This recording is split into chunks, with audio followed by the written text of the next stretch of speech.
So many dreams, so many hopes, so many plans, let them go. It's Saturday night, making some moves, deep in the groove. And I wanna spend some time with you. Saturday night, under the moon, we do what we do. Gonna party till the sun comes up.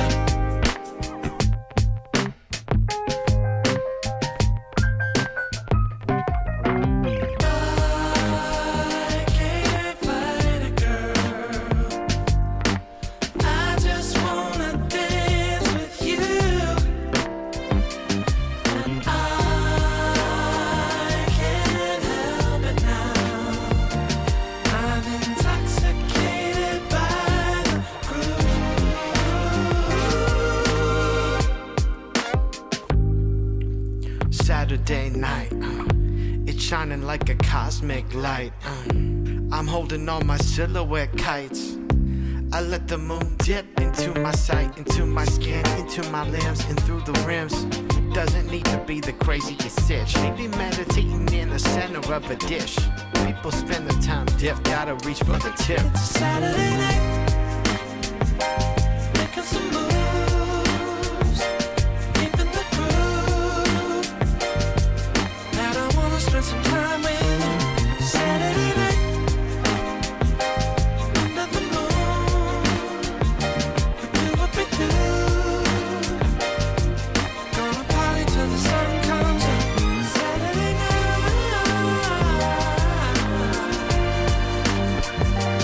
Saturday night.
A lot of people would say that home is wherever their family is.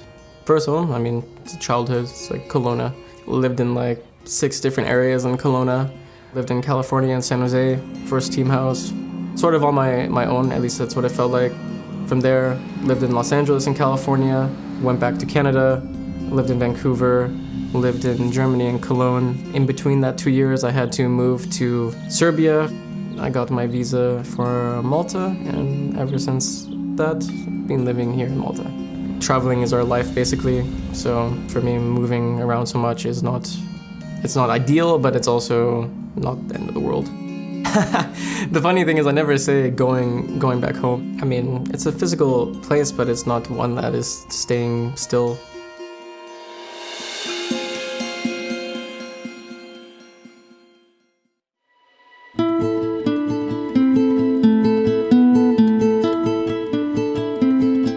Nowadays, when someone asks me where I'm from, I just say Vancouver, because explaining where Kelowna is just very... I mean, I just may as well say Vancouver, that the town is located in a valley, so there's mountains everywhere. Not much has changed, especially Kelowna itself. It's a small place, there's not much going on.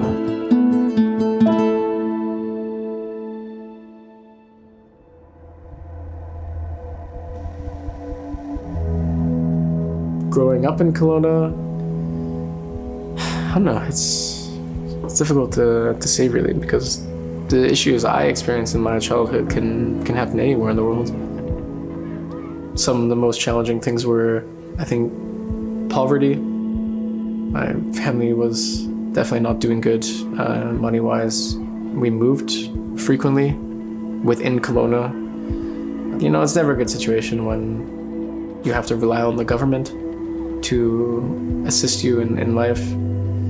Besides growing up in a broken family. And at the time, you don't really know why parents separate at a young age. And my mother ended up in a not so great relationship, which ended up being abusive for both of us. And my dad moved away to another province and kind of had another family to take care of, per se.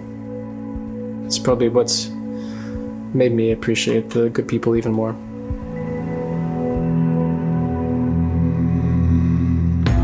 I first discovered Counter-Strike through a group of friends that I played League of Legends with back when I was like 13, I think. You know, people started telling me that I'm very good at the game, that I have good mechanics and so on.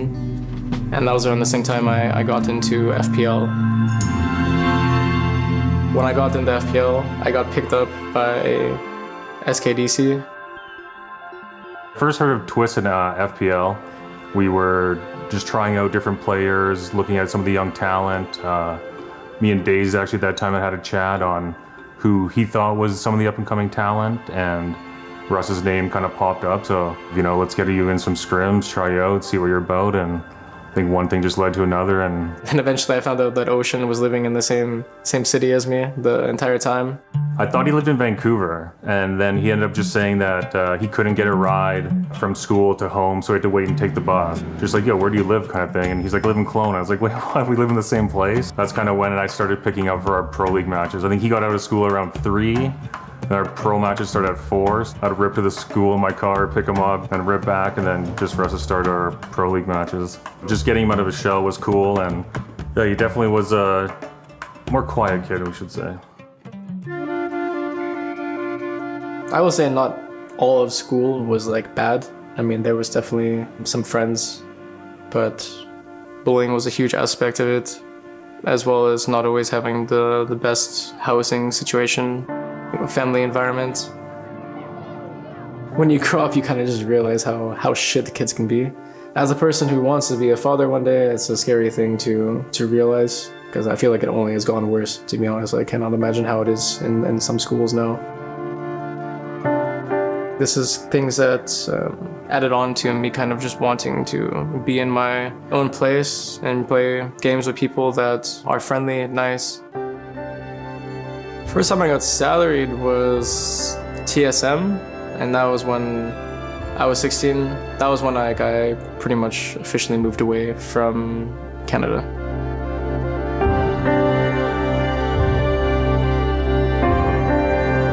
All the other players were in the team house with no plan really. I mean, there was no furniture or anything. It was only our setups and a bed. Mom just gave me the green light to ditch school. I mean, she was very skeptical still of like a contract and what it means and having to move away, and she was unsure of the people that I would meet or where I would be. I mean, she never was in America before. Quickly, she realized that it was no joke. I think there was some drama back then that someone wanted to come into the CS scene and franchise everything. A lot of people were not a fan of that, and I think Jean Garris was one of the main people to kind of stick up against it, say this is bad, and I don't think TSM liked that very much, and his contract, I think, was terminated almost instantly. I think it broke something legally that caused us to be able to go to a different organization. So I think the core of the team went to the other organization to join him. Considering I was only on Misfits for, I think, 3 or 4 months, I went back home to Canada. I think we only attended one LAN, which was DreamHack Vegas. We played VP and Fnatic, both top 3 teams, so that was great. Quick event exit right there. That was when I really first started to feel like I'm learning CS the right way. I think Jean Garris was a great leader to play under. He kind of taught me the game in a way that's easy to understand for me. I think I was on the radar of Liquid as a potential pickup. I just think there was accusations of cheating. I kind of just went with wherever life was going and living in the moment.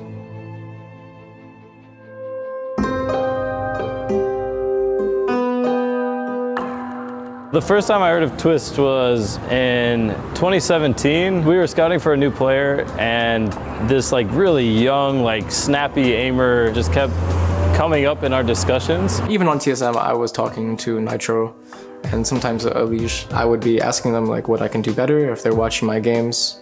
Nick was already becoming a friend, I would say, and a person that was kind of looking at me as like a potential pickup for Liquid in the future. And then that is when I got in touch with Steve. Counter-Strike was way more like regionalized and there wasn't as many international teams. Hearing that there was like a young up-and-coming aimer from Canada, like, okay, we need to investigate this. The team that I had this like dreams of joining was the team that wanted to offer me a spot, so.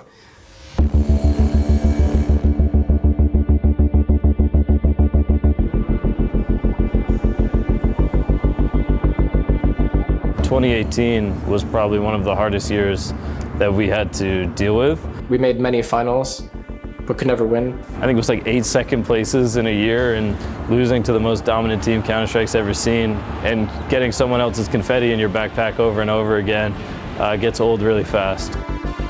We're playing the final boss in every event. Most of the finals against the Charles were competitive. I mean, not that we could win a map, but both the maps would be like 16-13, like 16-14.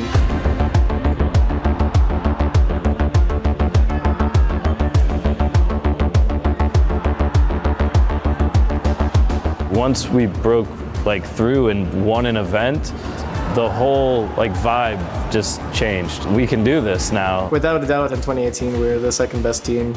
Even individuals were playing better. I was playing at a much higher level. Each person in the lineup had a positive impact on me.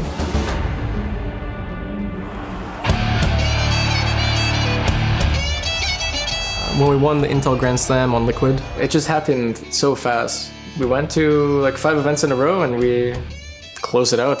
Started with IM Sydney, won Pro League, went from Pro League to DreamHack Masters in Dallas, played great CS there to Cologne. I think it was actually when we were in the playoffs of Cologne, it's like when we realized like, what the fuck, we're actually like, it's right there. Like the Grand Slam is like on the other side of this event.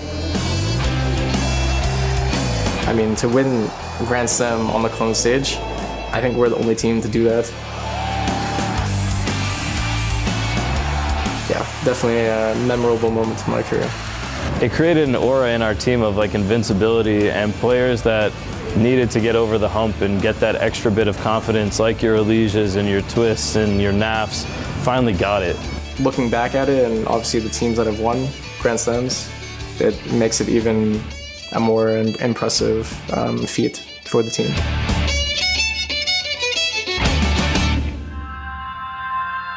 I will say I think the real change in life happened for me after meeting Caro. She's German. She lives in Cologne. The first time I saw Russ was actually 2019 when he won the Inter Grand Slam.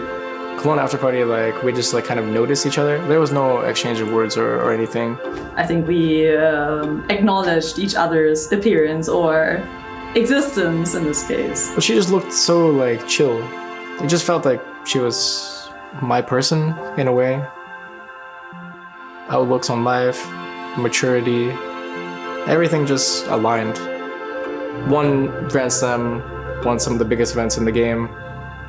Met my now fiance, and then COVID hits and everything shuts down and borders close and CS is kind of segregated into 2 regions. Definitely sucks.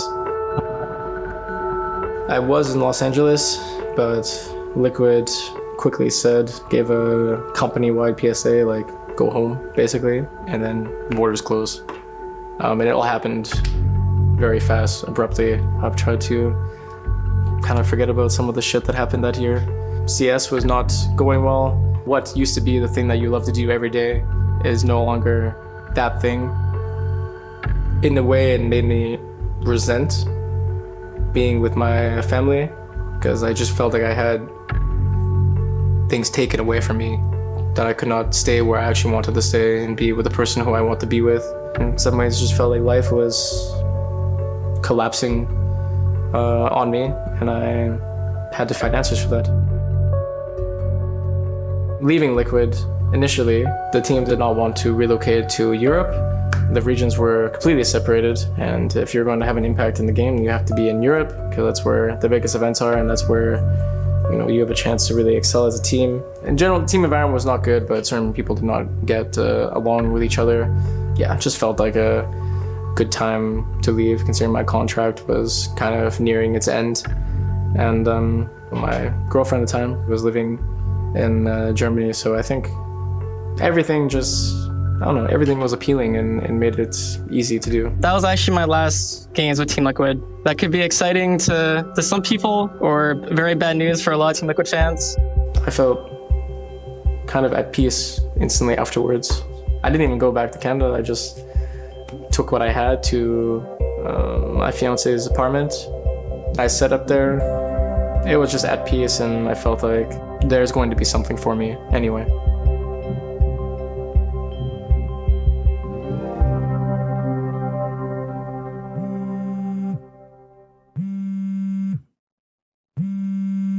Hello?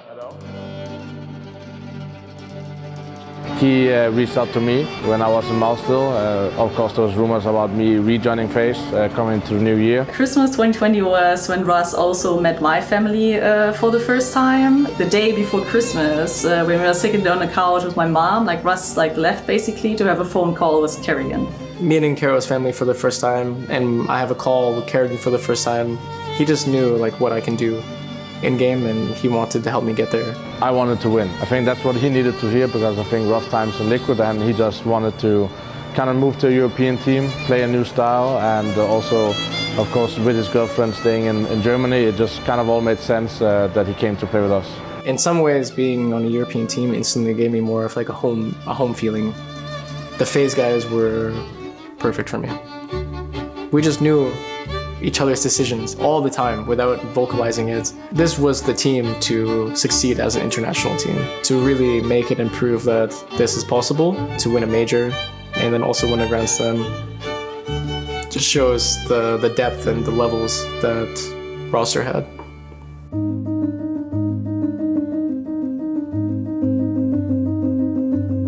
Katowice was, I guess in some ways, a fairy tale run.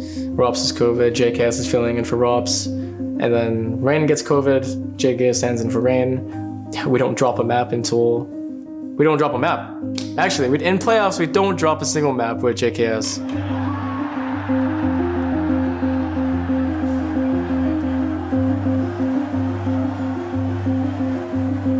I mean, Eddie is a funny character, but for a manager to be standing in the coach position, being part of the major win, I get chills right now, because it's I do rewatch the winning moments of some of the tournaments, and that one in particular Kerrigan gets like the final kill, and before that even is happening, me and Rops are looking at each other in disbelief, basically. Yeah, I think for them it's very, very beautiful moment in our careers, to be honest.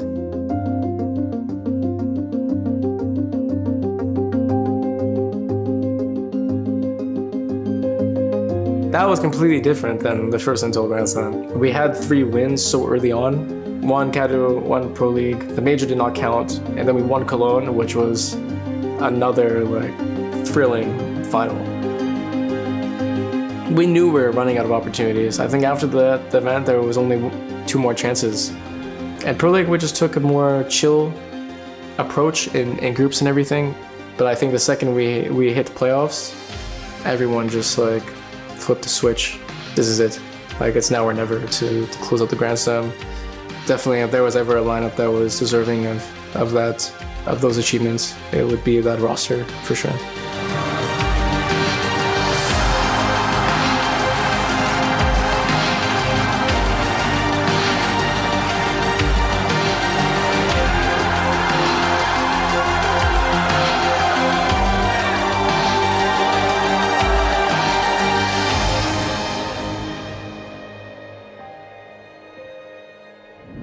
I mean, I've played with pretty good IGLs actually in my career. Shungaris, Nitro, Kerrigan. There was something to learn from all of them, but I'd say if there's one to look up to the most, it would be Kerrigan for sure. Leaving FaZe, I mean, even thinking about it now, it's just a lot of unfortunate things happened at the time. Maybe a change is necessary for both sides, because I was not able to play like consistent good CS. FaZe unable to give transparency as to why a lack of talks happened. If I stay, is there still like an organization, or that pretty much just sparked the move back to Liquid. I didn't feel like limited. Like, I was really happy to play in the trio, and I understood my role very well in the team, but I was also interested in still growing as a player. It also wasn't made to like get back closer to home, because I feel like I still see that's a comment a lot where, you know, oh, you wanted to be closer to North America again. That's just not true. I mean, I live in Europe, my life is in Europe. It's hard in the scene to find a person who genuinely cares. I'm just Uncle Steve. I don't know. I mean, he is such a honest and friendly person, and he values my opinion, so I feel like I can help dictate, you know, what is the future of the team in a way. And it was more of like a pride feeling too, that if I can go back to Liquid and build a winning team here and get the organization back to what used to be, you know, the player that they drafted comes back and tries to bring the winning formula. Wanting to escape in some way, I don't think it comes from negativity. It just, I think, comes from wanting to see the rest of the world, but also wanting the urge to take a leap in life. I feel like people that never leave their hometown, they plateau as a person at some point in life. I think Russell is most at home when he's in a practice room, like in the zone and doing his thing. When he is just grinding away and talking about the game that he's loved and given his life to. I think he also feels most at home when he's with his team, like in the practice room. I hope that he also thinks he's most at home when he's with me, but I think that's more like on the private side, since like CS is obviously a huge part of his life too. We are traveling 200 days a year, so being in a practice room is actually feeling relaxed, shutting the door, no cameras, and we can always just go full ham. Home for me is now wherever my fiance is and where I play the game. 100%. I would go through everything again. Despite knowing, you know, the bad things too, I would go through everything again. I didn't really think of what I can achieve. It was more of like, I saw the event and I said, I can be there.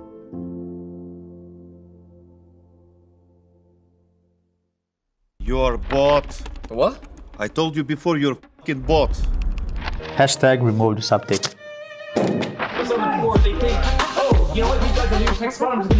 Okay, so my name is Miroslav Plachotya. My alias is Zontix.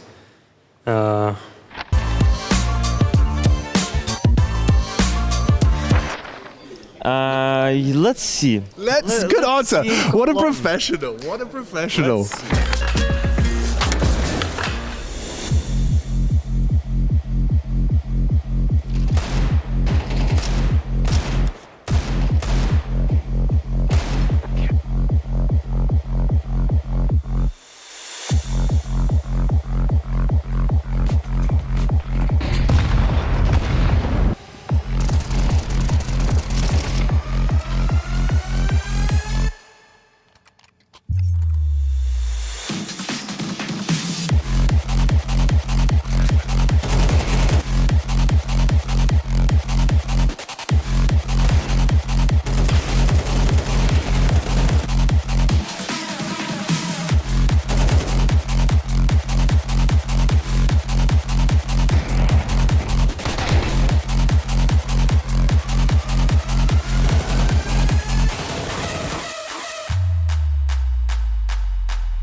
ESL presents the ESL Pro League in partnership with Intel,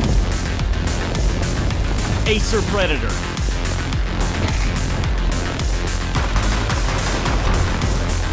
DHL, Zoe,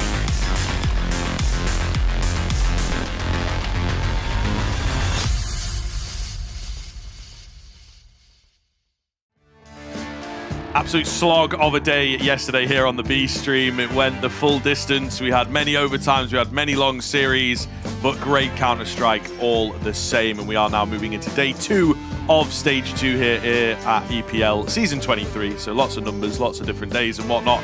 Myself, Scriv, are now to walk you through these first couple of games. And we have a couple interesting matchups, I think, to open up. This is where, you know, we go down to the 0-1 side of the Swiss, and that means we have a few teams that are lacking some form, not quite looking good enough on day 1. So some real big answers into today, I think, into how some of these teams are looking. You know, we've got some rough teams, I think, in terms of, like, yes, they're tier 1, but their form this year has just not been very good. You're being very kind. Let's put it frank. FaZe have been shy, and we're wondering really whether they can turn that around.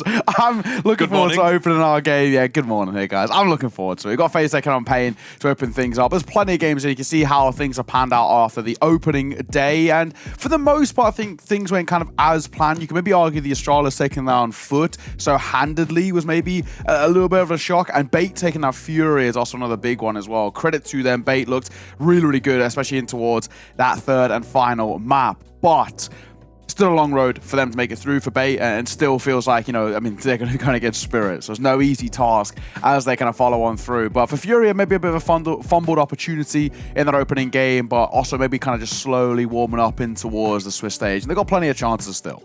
Yeah, I mean, some really big names, though, as you say, sort of coming into the second round of the Swiss here as we check in. I think, you know, you look at teams like Legacy, who kind of had this really hot streak in the stage 1, and then up against Aurora. Potentially moments where they could have been winning that series, to be honest. It was a wild one.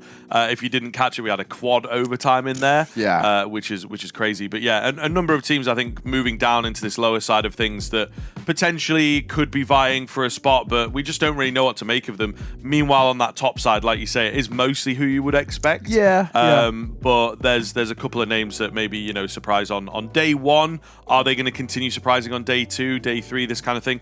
Potentially not. I think it's going to get very, very messy towards the end. Those 2-2 games are really going to be hard to predict, I think it is safe to say. And, you know, one of those teams that are going to cause the mess is FaZe, because it's not been a great year for them. The loss of Rain seemingly having quite the effect. You know, they still have some good pieces, then they have some less good pieces, unfortunately. There are a couple names that you can point towards. One being the captain, to be fair, of Carrigan. He continues to be sort of heavyweight, as he has been for maybe a couple years now, but just doesn't have the firepower around him anymore, it seems. Yeah, exactly. I mean, this is just a side that could never get anything going in their opening game. They get 13-1 in that first map. It is such a dire showing against G2, and courtesy of our good friend AZS as well, he gave us a kind of a good stat that one kill that Jacob got is enough to mean that FaZe as a team got one more kill than Sampaius in the entirety of that first map on Dust 2. So that one kill made all the difference. But as a whole, how the mighty have fallen with this FaZe side. They get absolutely decimated by G2. 13-1 opening map, 13-10 in towards the second. But again, this is kind of proof in the pudding of where this FaZe side are at. I mean, the way they are playing at the moment and the way they've been performing, especially in terms of their kind of tournament finishes, like they're kind of getting to the point where it's like they're actually no longer a tier 1 team. Like that's how close it is. Like they're actually starting to delve into the depths of being like a tier 1.5 team who have the occasional good performance here and there. It's been a really, really tough run of things. On the flip side, we can talk about Pain, who have also had a rough time in their own regard, but they've got a little bit more form than you can see in a few of these maps. The Inferno and the Nuke's not bad for them as well. They don't mind a Mirage either as well, where you look towards FaZe and like this map pool's so thin. There's a couple of maps which they like, but they're not going to be probably in play. Like, I assume you could probably even see like Pain go for a bit of a quote-unquote punish and just banning out Overpass it. Yeah, I just really wanted to quickly jump in. It's a funny graphic, but I think this tournament could actually be the funeral of FaZe if they're not careful. If they go out like 0-3, I get that it's got an online portion here, which they're probably not going to be fans of for the most part.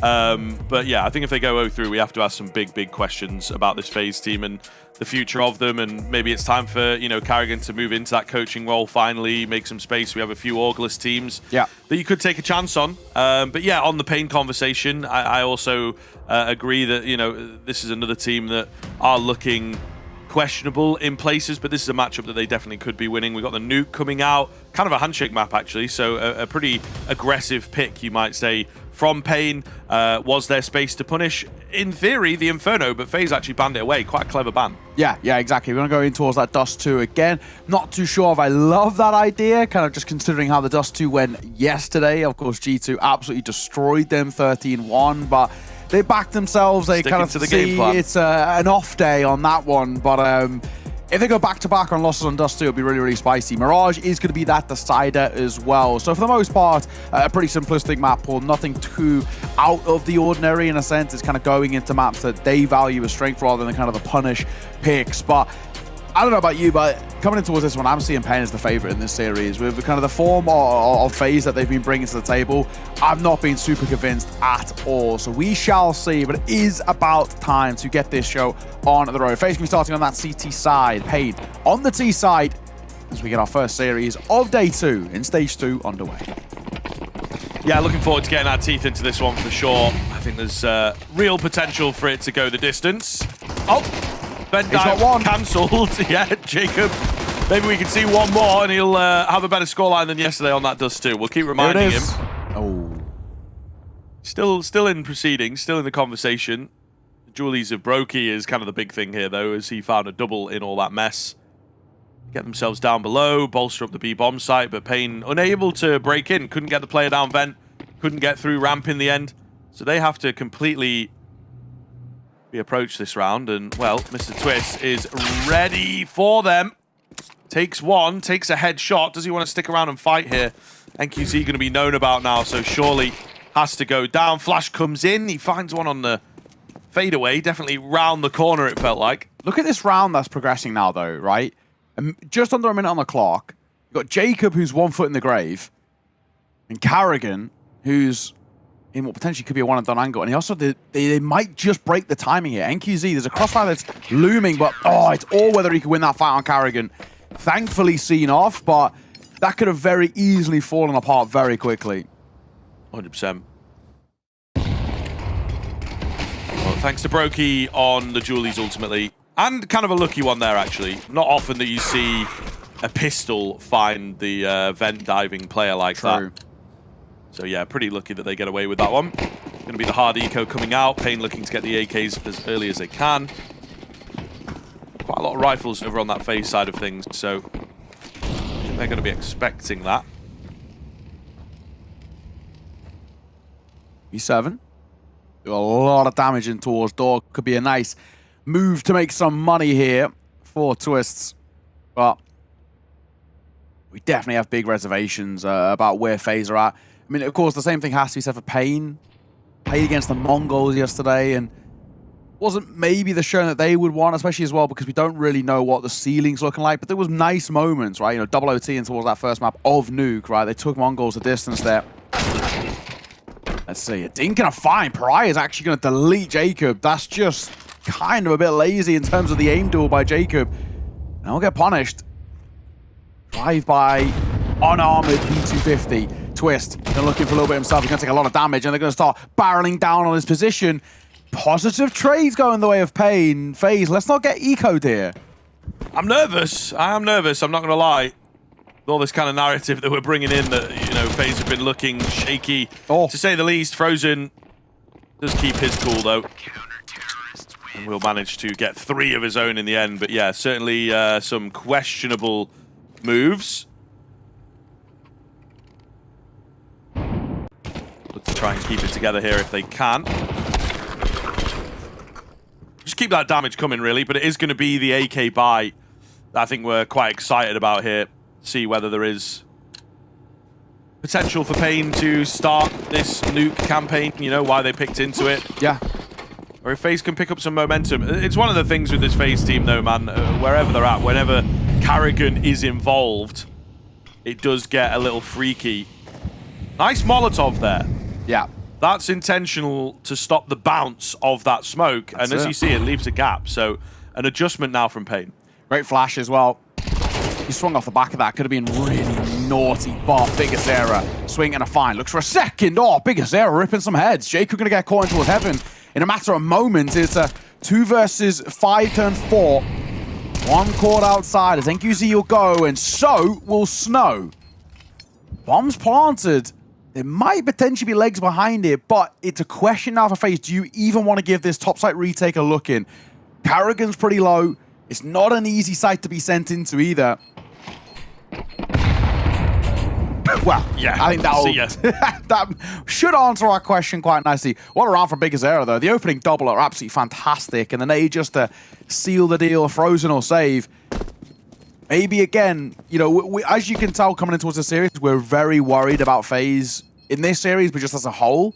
Yeah, sure. And, you know, fan favorites FaZe, you know, everyone wants them to be performing well. The game benefits from Carrigan having a strong team. But first gun rounds, they get owned.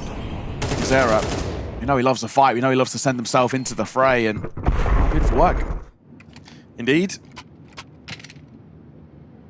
But yeah, kind of a tough one. I feel like Bigazera thrives in those types of rounds, so there's a bit of weirdness at the start. It's not quite gone to plan. Yeah. And therefore, he has to rely on his powers of deduction to sort of work the round out. And he does just that. Really well played from him, to be fair. Yeah, he loves the pug. You know, if you want to fight, I'll fight. Like head-to-head against Carrigan, he's going to whip that aim duel out more often than not. You'd value him as a fragging IGL over Carrigan. But it's actually more so, can he find ways to break down FaZe in terms of the systems? Yes, right. But kind of an IGL that's had a lot of praise. It's interesting, you You know, they must have some secrets on him or something, the pain management, because he's been there for, what is it, like nearly 8 years now, I think, something like this? I think he's like the 4th longest serving player on one team. I think it's something like that. It was like, Crims is number 1. So Okay, just over 7. Yeah, just over 7. I overshot slightly, but that's still even pretty still, crazy. Yeah. I can't remember exactly what it is, but I know Crims is obviously number 1. And then, like, historically, it's obviously like, you know, the likes of your Reigns and JWs of the world and whatnot, but he's up there. He's definitely up there. VSM for a double. Brokey will get 1. He scoops himself up a rifle and dips away. Molly will force them into Heart, which could be very interesting indeed. Enkishi, you've got the bomb. This is really dicey, but he just mows them down. Hot control taken. I think if you're Brokey here, you might just save the rifle. I know you're going to have a buy-in towards the next round, but why not have a little bit of a stronger recon? He can drop the rifle over. He can pick up an orb. That's all a nice theory. He's not dropping a rifle. He's dropped dead. Yeah, may well have been moving to save, to be fair, and just caught in transition. We'll never know, but indeed not going to be too much of a dire effect here. Stepping up pretty massively. I think Pain, at the moment, with where the form is at, I think they are better shooters, man. So it's going to be tough for FaZe to break this one down. You know, they need some of that magic, which I think is the big thing that's gone missing, right?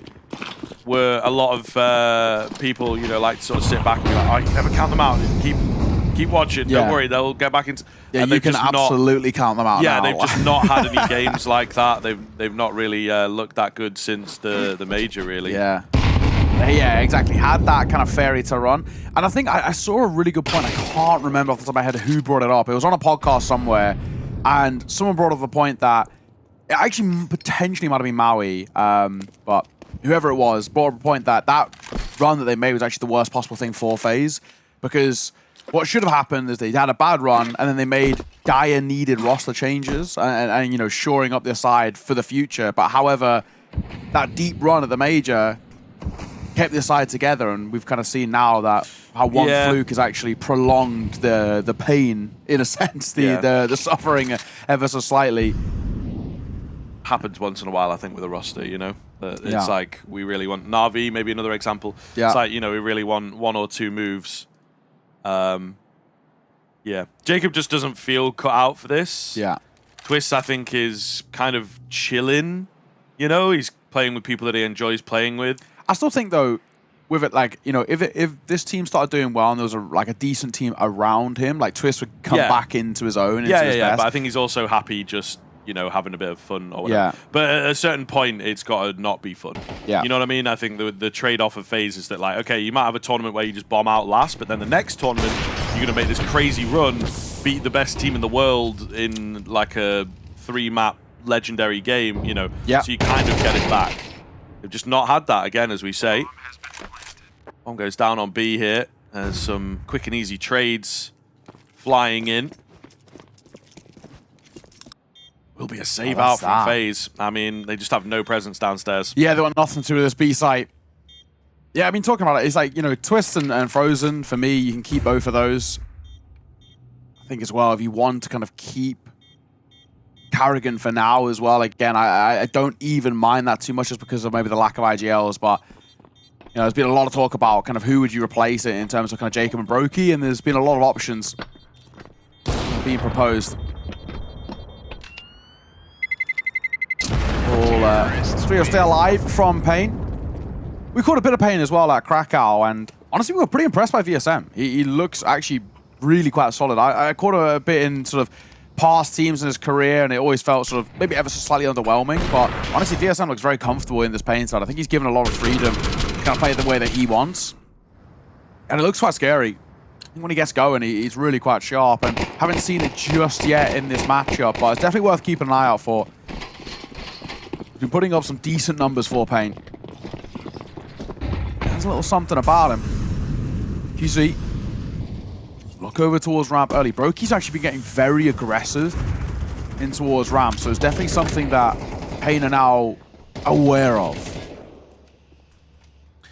Change up from him in this round, but not going to see too much action. It's quite a laid-back setup from Pain, I think it's safe to say. They're expecting a round to come to them, maybe, given the fact that the econ is sideways here for FaZe.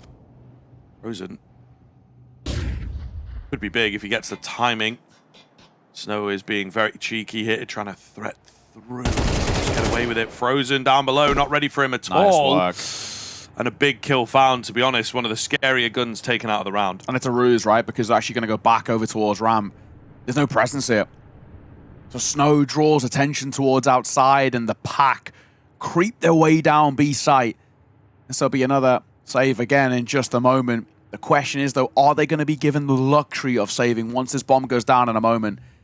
Surely, if you're paying, you're a bit tempted by a hunt of some regard.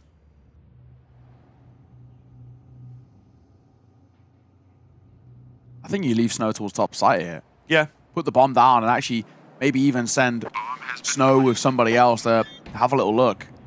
They know there's no reaction. They know probably FaZe aren't going to give this too much of a look and maybe bar the pistols themselves.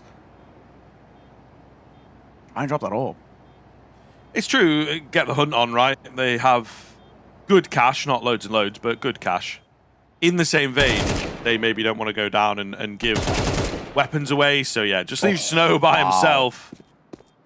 Crisp. Absolutely clinical, cuts through 2. However, they were the distraction as the boys are looking to slip away to make sure that they solidify the save, and I think they will do just that. Oh, big Zera down to the bomb. Whoopsie daisy. Happens sometimes on Nuke. To be fair, it is one of those maps with stupid bomb radius. Guess not the end of the world as well, like you're mentioning. Plenty of money to work around for the Pain side. And these are some pretty good T rounds that are being put up. 4 rounds already on the T side by Pain. FaZe don't look uber competitive since the guns have come into play. So a full buy back in for both sides now with that AWP rifle saved by FaZe and an investment around it. This is a round that they've really got to put on the board just to make life a little bit more uncomfortable, because Pain, it feels like they've been cruising in these last few. Bit of the push and pull with outside and ramp and quite seamlessly taking map control. Yeah, just able to keep it simple, I think. Twists in a pretty good spot here, but he will get his head ripped off. Not quite got that confidence to hold the angle. Trader's there for 1. Will it be in for another? The answer is yes. Jacob doing very well, moving in between angles, recovering the position back. So all of a sudden, there's only 3 that remain. They're not ready for Frozen at all, and he mows them all down. Pain, finally, the simple style, the peeking style, will get the better of them as they just lose some respect for FaZe there. Yeah, they do. That's a very lax round. It has to be said. Very sloppy. They're just trying to barrel in towards fights and assume that they can sort of out-aim them, and well, it cost them. Nice work by Frozen. Not good isolation of fights, but you know, a situation like that, like where's a bit of utils going to work with? The only thing is they didn't have a flash. It was only a molly and a smoke to work with for the pack of those 3. That's a nice round. That's one that you can really try and work on. Pariah and Big Azera, they combine well to give them space towards A. A Molotov in towards mid, he hits Carrigan no less, so Big Azera knows he's here.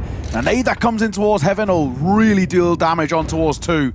I think already, FaZe, you're calling for a save. A quick A pop and an easy take. Sometimes losing a round in that fashion, as Pain did before, is like a blessing in disguise. You know, it's going to wake you up. It's going to alert you to the fact that you need to change things. And they, again, because they've not gone that deep, because it has been quite simple to start the game off, they have plenty of options available, right? What do they want to do here? And they go for the opposite end of the aggression spectrum, as it were.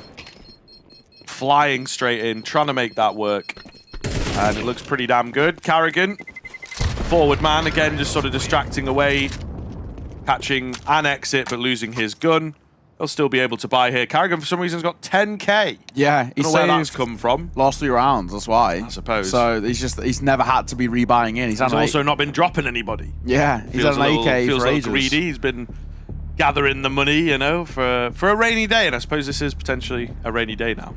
Yeah, first time out to be taken here by FaZe. I think they're aware of the situation they're in. While the scoreline doesn't look too drastic, it's a 5-3. It's 5 rounds T sides. Say it every time we cast Nuke. Golden number of 5. That's a really decent first half already put up by Pain, and there's obviously stark potential of a lot more.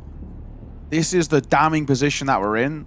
FaZe know the need to cut the bleeding sort of here and now.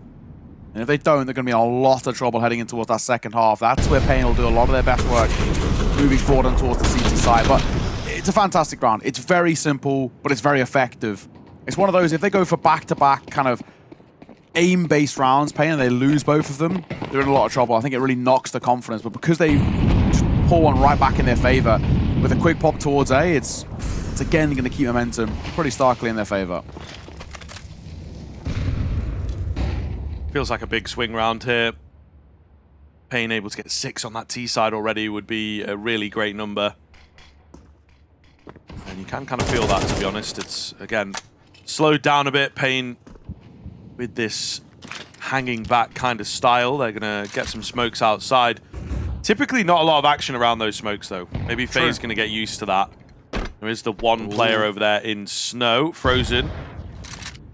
Good nade. Wow. Yeah. That didn't look like it was going to be that good, but it lands perfectly onto Biguzera. So we'll soften him up here moving into the final minute. Oh, Snow. Left to lurk towards the A site and spots nothing. He's keeping the crosshair trained as well. He knows there's a possibility of more in through heaven. He could drag the pack back towards this top site because he sees no response. He's not spotting anything and he's waiting. They'll go back in towards lobby, and there's no lobby control taken by FaZe. They know they've got to pass to a plant here. This is going to be kind of difficult. FaZe need to reaggress probably before the bomb even goes down to make anything of this round, but the thing is they can't.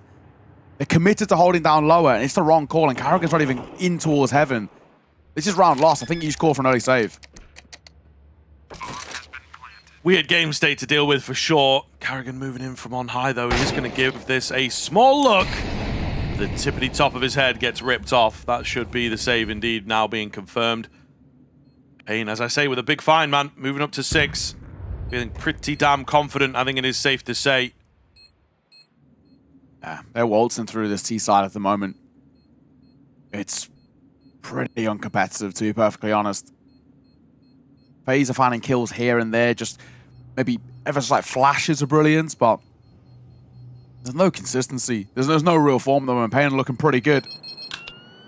And it's all simple Counter-Strike as well, is the thing by Pain. Yeah. It's very, you know, these aren't super in-depth rounds that are being thrown to the table. It's essentially one kill by Snow that wins them the round. I mean, Karrigan gives it a look in, but no one else is supporting him in that look towards A.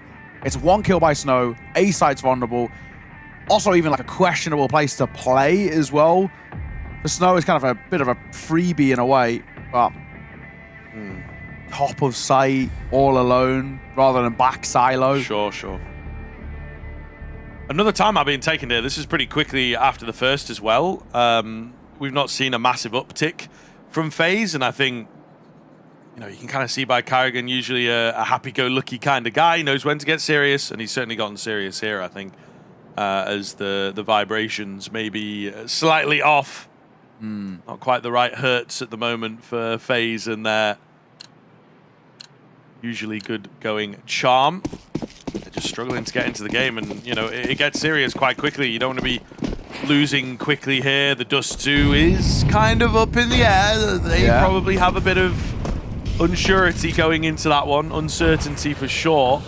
So they need to pull off a pretty good showing here, if not a win, to be honest with you. And you don't want to be going down 0-2 so quickly, especially if you are FaZe. The expectations are high, man, but Pariah Jr., after the timeout, on a mission of his own to find that first kill.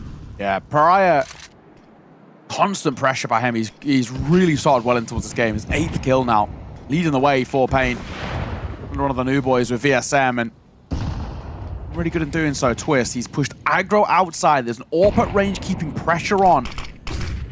How much can Twist get away with from here? Are they going to clear him properly? They clear him, but Snow just can't win the fight. The biggest error will trade well. That keeps the numbers in favor of Pain. Now, where is Brokey and the AWP? He's got the right read, but staying outside like that for Brokey is such a risk. So he knows he has to tuck himself back in towards A site. Advanced position here from Karrigan could be beneficial in the moments to come. Brokey going to smoke out. Squeaky Frozen also crunching here. They have missed them, however, they get the important kill. And now the T-side have to turn around and deal with this. It's an absolute mess over here, in theory. Karrigan, though, traded out. Could be a big deal. The AWP's gone down. Frozen finds himself 1 versus 2. you don't necessarily fancy his chances from here. They're going to make lots of noise. They're going to recover that bomb back. He takes the head of the first. 15. It's some great movement here from Frozen. Got to get this frag. It's the only way in, and VSM is denied by the youngster. Super clean. Yeah, that's brilliant from Frozen. Single-handedly gifts them another round. He did it earlier as well with a 3-piece. He does it here with a 3-piece. It's still concerning that this is the only way that really FaZe are winning rounds in these gun rounds, that you need basically Frozen multi-kills, but we'll keep taking as many as we can get. That's a beautiful little 3-piece from him. Such a good ice station again. It's that kill of the bomb, puts it in such an awkward spot, and at that late in the round as well, Payne had to spend so much time recovering it and then deciding what they want to do with it too.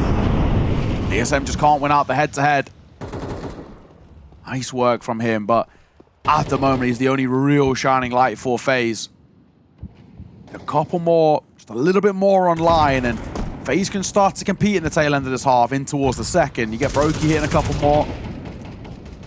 Twist a bit more online, and kind of a chance here. I think they just need to be really careful that they do not want to be, you know... Team yikes, nade! man. Team nade! Twist was tagged, so he's in main. He's trying to fall back to credit card, but Brokey's trying to break the smoke, so he team nades him, and Carrigan, he might have won for free here, but he's actually probably going to get checked. Oh my god, he actually just falls away, but surely Snow goes hunting now. That would have been a team nade anyway. Like, even if he wasn't tagged, you're going to do, like, damage to him? Yeah. He really wanted to break the smoke to shoot the cross. Oh my god, Carrigan's got to be dead right, surely. And maybe same for Jacob as well. Down goes Jacob to Pariah. Is Carrigan and Snow, have they just waltzed around each other? They have. They must have done somehow, yeah. Like, he's dropped out the vent just as he went around the corner, potentially. Ring around the roses. That is crazy. Frozen, meanwhile, trying to contact in. He gets taken down on a no-scope.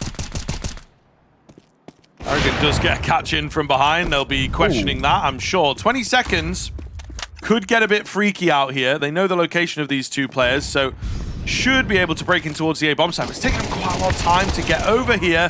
Carrigan somehow does not go down. He will move a bit too quick for Brokey to trade him, though.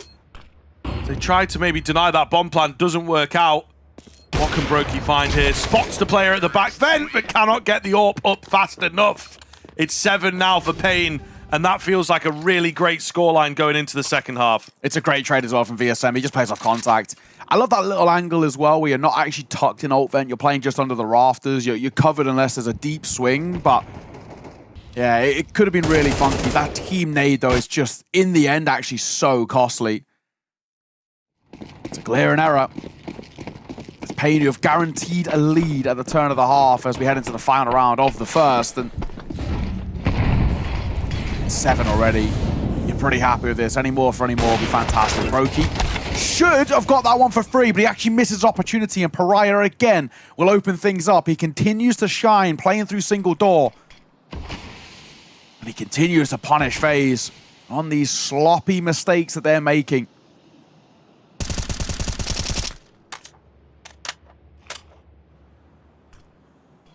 Curious to see what Payne go for. Actually got a lot of players outside, which has not been all that common for them.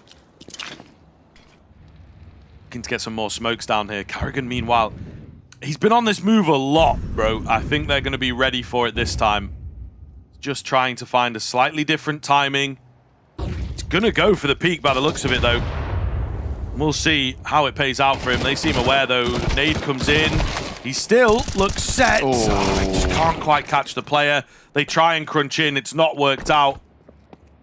FaZe with a few individual moments here to give them some rounds, give them a lifeline ultimately. But as a team, they've not looked as good. VSM to close out proceedings, and 8 rounds on your T side.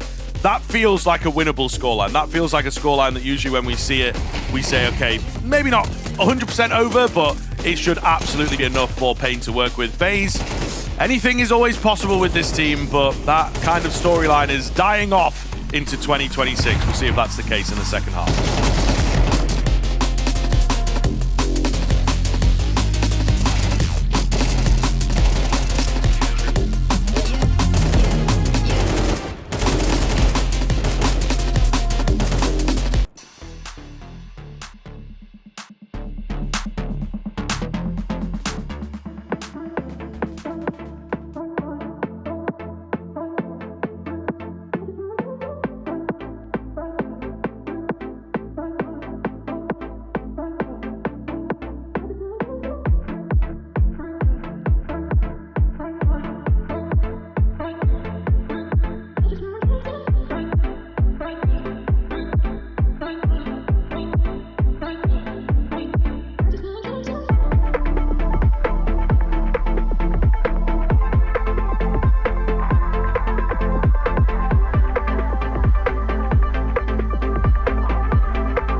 All right, welcome back in. We're looking forward to the second half, but we're very impressed with Pain in the first. We already said when we hit the 5-round mark for Pain that this is a fantastic first half already, and they had plenty more rounds to the board, finishing 8-4. And unfortunately for FaZe, bar Frozen, there wasn't really a lot to like there, if we're being completely frank. So let's see how this pans out. We love this guy, though. The first half from Pariah, so good in towards single door. He was constantly putting pressure on towards the A site, and FaZe just couldn't find ways to shut him down. He now finds himself tagged in Garage. Yeah, taking some damage early on, but certainly left to his own devices, he looked pretty damn effective. Oh, and there you go. So confident. He'll leave him by himself outside, and he's able to do the same sort of thing. Clean stuff. So he will slowly join the team. I'm sure Molotov over the top here. Bursting out into the Julies, though. Snow, only one. You love to see those Julies get multi-frag moments, because Zera is the player that lets us down as well, as he gets no kills. So 3 versus 3 and a bomb plant now coming in. Riot Jr.'s a little low.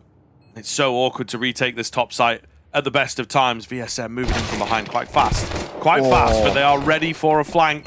Looking good here. Julie's getting involved. Oh, it's down to the one-on-one, and unfortunately just cannot correct up. Twist's angle will work.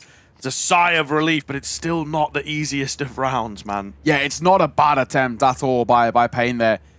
They kind of dive in from 2 different areas, and they're trying to isolate the fight. The only thing really is if VSM is just a little bit more trained on that angle, then something could have come to play. But I think you're right. I think the Dualies, you generally expect a little bit more than just one, especially at a close angle like that. That'd been the case. Could have been a different round, but it's not. FaZe start their T side well, and the hope is that this is how they mean to go on. We're going to force from Pain. FAMAS Scout, MP9 are the better weapons on offer to Deagle, and a 5-7 to round it out, and very limited utility as well. 2 smokes and a flash for the remainder of this round. So let's see what they try and do with it. Another smoke that'll give Twist a cross. Pariah will be that first point of contact. Twists from this angle should have Pariah dead to rights. He's got the drop on him. He's snuck on by. Pariah doesn't know about this. In every way, Twist should be winning. Snow did this a couple of times and got away with it. Flick to the right like this. Up and to the right as well. Surely he should never win this engagement, but let's see. It's kind of patience. One of you's got to No one's moving, yeah. Come on, lads. One of you's got to make a move. Here we go. And now it is. Twist will win it as expected. And now we can take secret control. Yeah, just keep the CT side confused, if nothing else. Maybe having to move resources downstairs. Looks like they're not moving loads.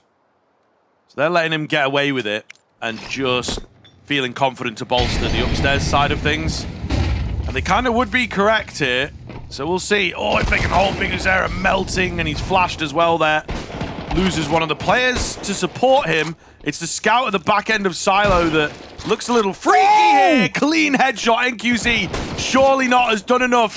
Surely not. He's going to have to go crazy from here. There's no additional help, and indeed, he's like, come on.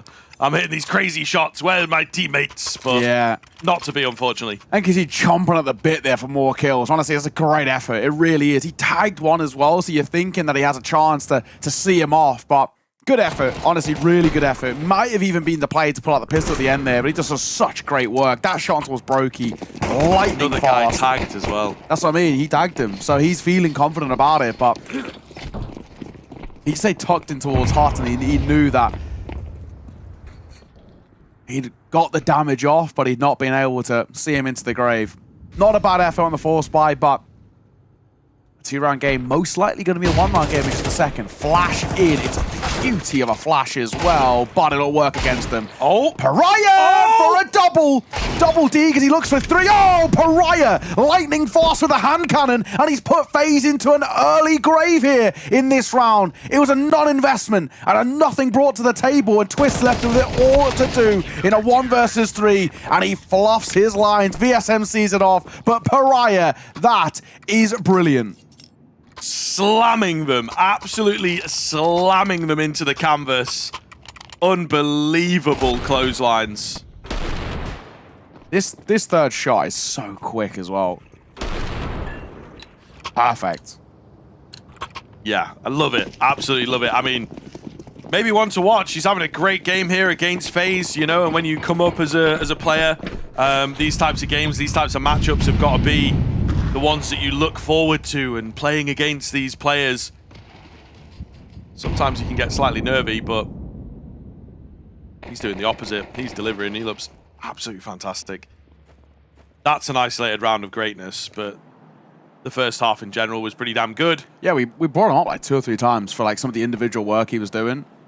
Generally speaking, it was the space he was creating, right? We saw on that T side like how efficient he was in terms of taking certain duels towards single door and giving them outside control or giving them main control or allowing them to wrap in towards the A site. But I mean, his confidence is incredible. He's just brilliant right now.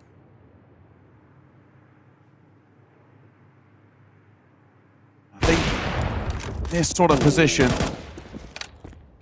I feel like we're now starting to see a pain side as they even saw the player comes at the end. They're kind of laughing. They're loving life, and NQZ's hitting shots. He's just picking them apart with the support of Big Azera.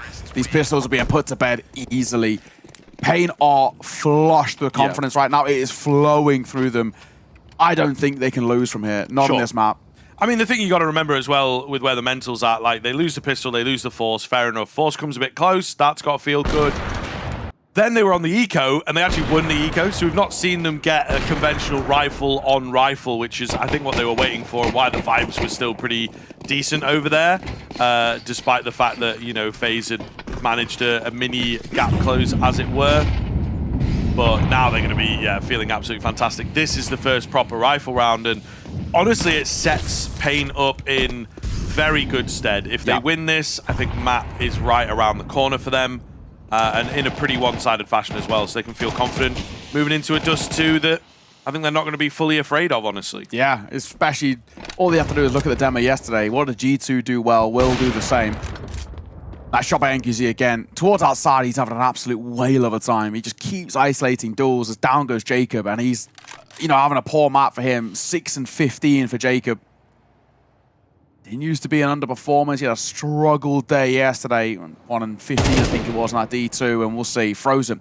Nice find. He'll drop the informed Pariah, and he also catches Snow. Oh, he nearly had the third. The crosshair was in the right spot, but Big Azera crouches underneath it. EV3, they've actually kind of got a bit of time to make a decision where they want to go, too. Yeah, there's a lot to work with it. There's a lot, but the problem I think that they have on the FaZe side of things is they lack some decent info, like some fresh info. Yeah. So they're going to have to try and get together, be confident in their call.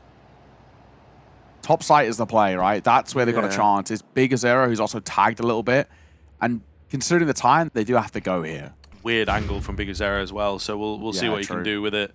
Flash comes round, here's them running in, able to take the first. Did he spot the second? Not quite sure. He's now looking to play the time is the big thing here. Oh, man. Garrigan just flies by, ignores him, jumps around the corner, gets the bomb plant. Able to reset the game here on top of each other at the back end of Silo as well. Is the play that they've gone for, spreading wide. And it's a FaZe clan round if ever you've seen it. Oh, my goodness. How do they get away with that? Yeah, they have no right to win that one, FaZe, but they do. Big Azera maybe needs to be a little bit more aggressive there, knowing that he nets the first. Yeah. Fighting in towards that bomb Fight the second, is maybe. probably actually where you've got a better chance. But yeah, not to be in the end. Frozen, his double here is actually really important in the long-term kind of prospect of the round. But yeah, unfortunately for Big Azera, he's just got to go a bit earlier. He's got to go before that bomb's gone down. Still feeling good, still enjoying themselves, which is cool. Yeah, I think they know they've got such a nice runway, and they're on the CT side as well. But that is, yeah, absolutely. Which, fair enough, I think, because could get a little scary if this one drops. But I was just going to say as well, to be on the end of that, that is kind of a classic FaZe round. It is. You know, like a little contact heavy, but just Carrigan like jumping across with the bomb. I think most players are trained and taught to take that peek. They know Big Azera is there. It's like, oh, I got to get this peek. I got to kill this guy. Yeah. Carrigan's just like, you know, little Mario bounce noise as he jumps around the corner and gets the plant because he knows he probably can't kill that guy. Yeah. You know, so, but There's it works. Strengths and weaknesses, right? Indeed. Yeah. 3-round buffer, that Pain hold over FaZe, the 3 rounds away, of course, from seeing off their map pick. Let's see, Brokey will be boosted up as he looks for a cross towards outside. Of early control looking in the direction of outside, but Pain aren't playing it. They're not doing any garage control. NQZ traditionally, the last couple of rounds, has been playing through lockers. This time he's deep, basically, by spawn. On the smoke. Being spotted behind him. He might just go back to his lockers position, which he's had a lot of success from.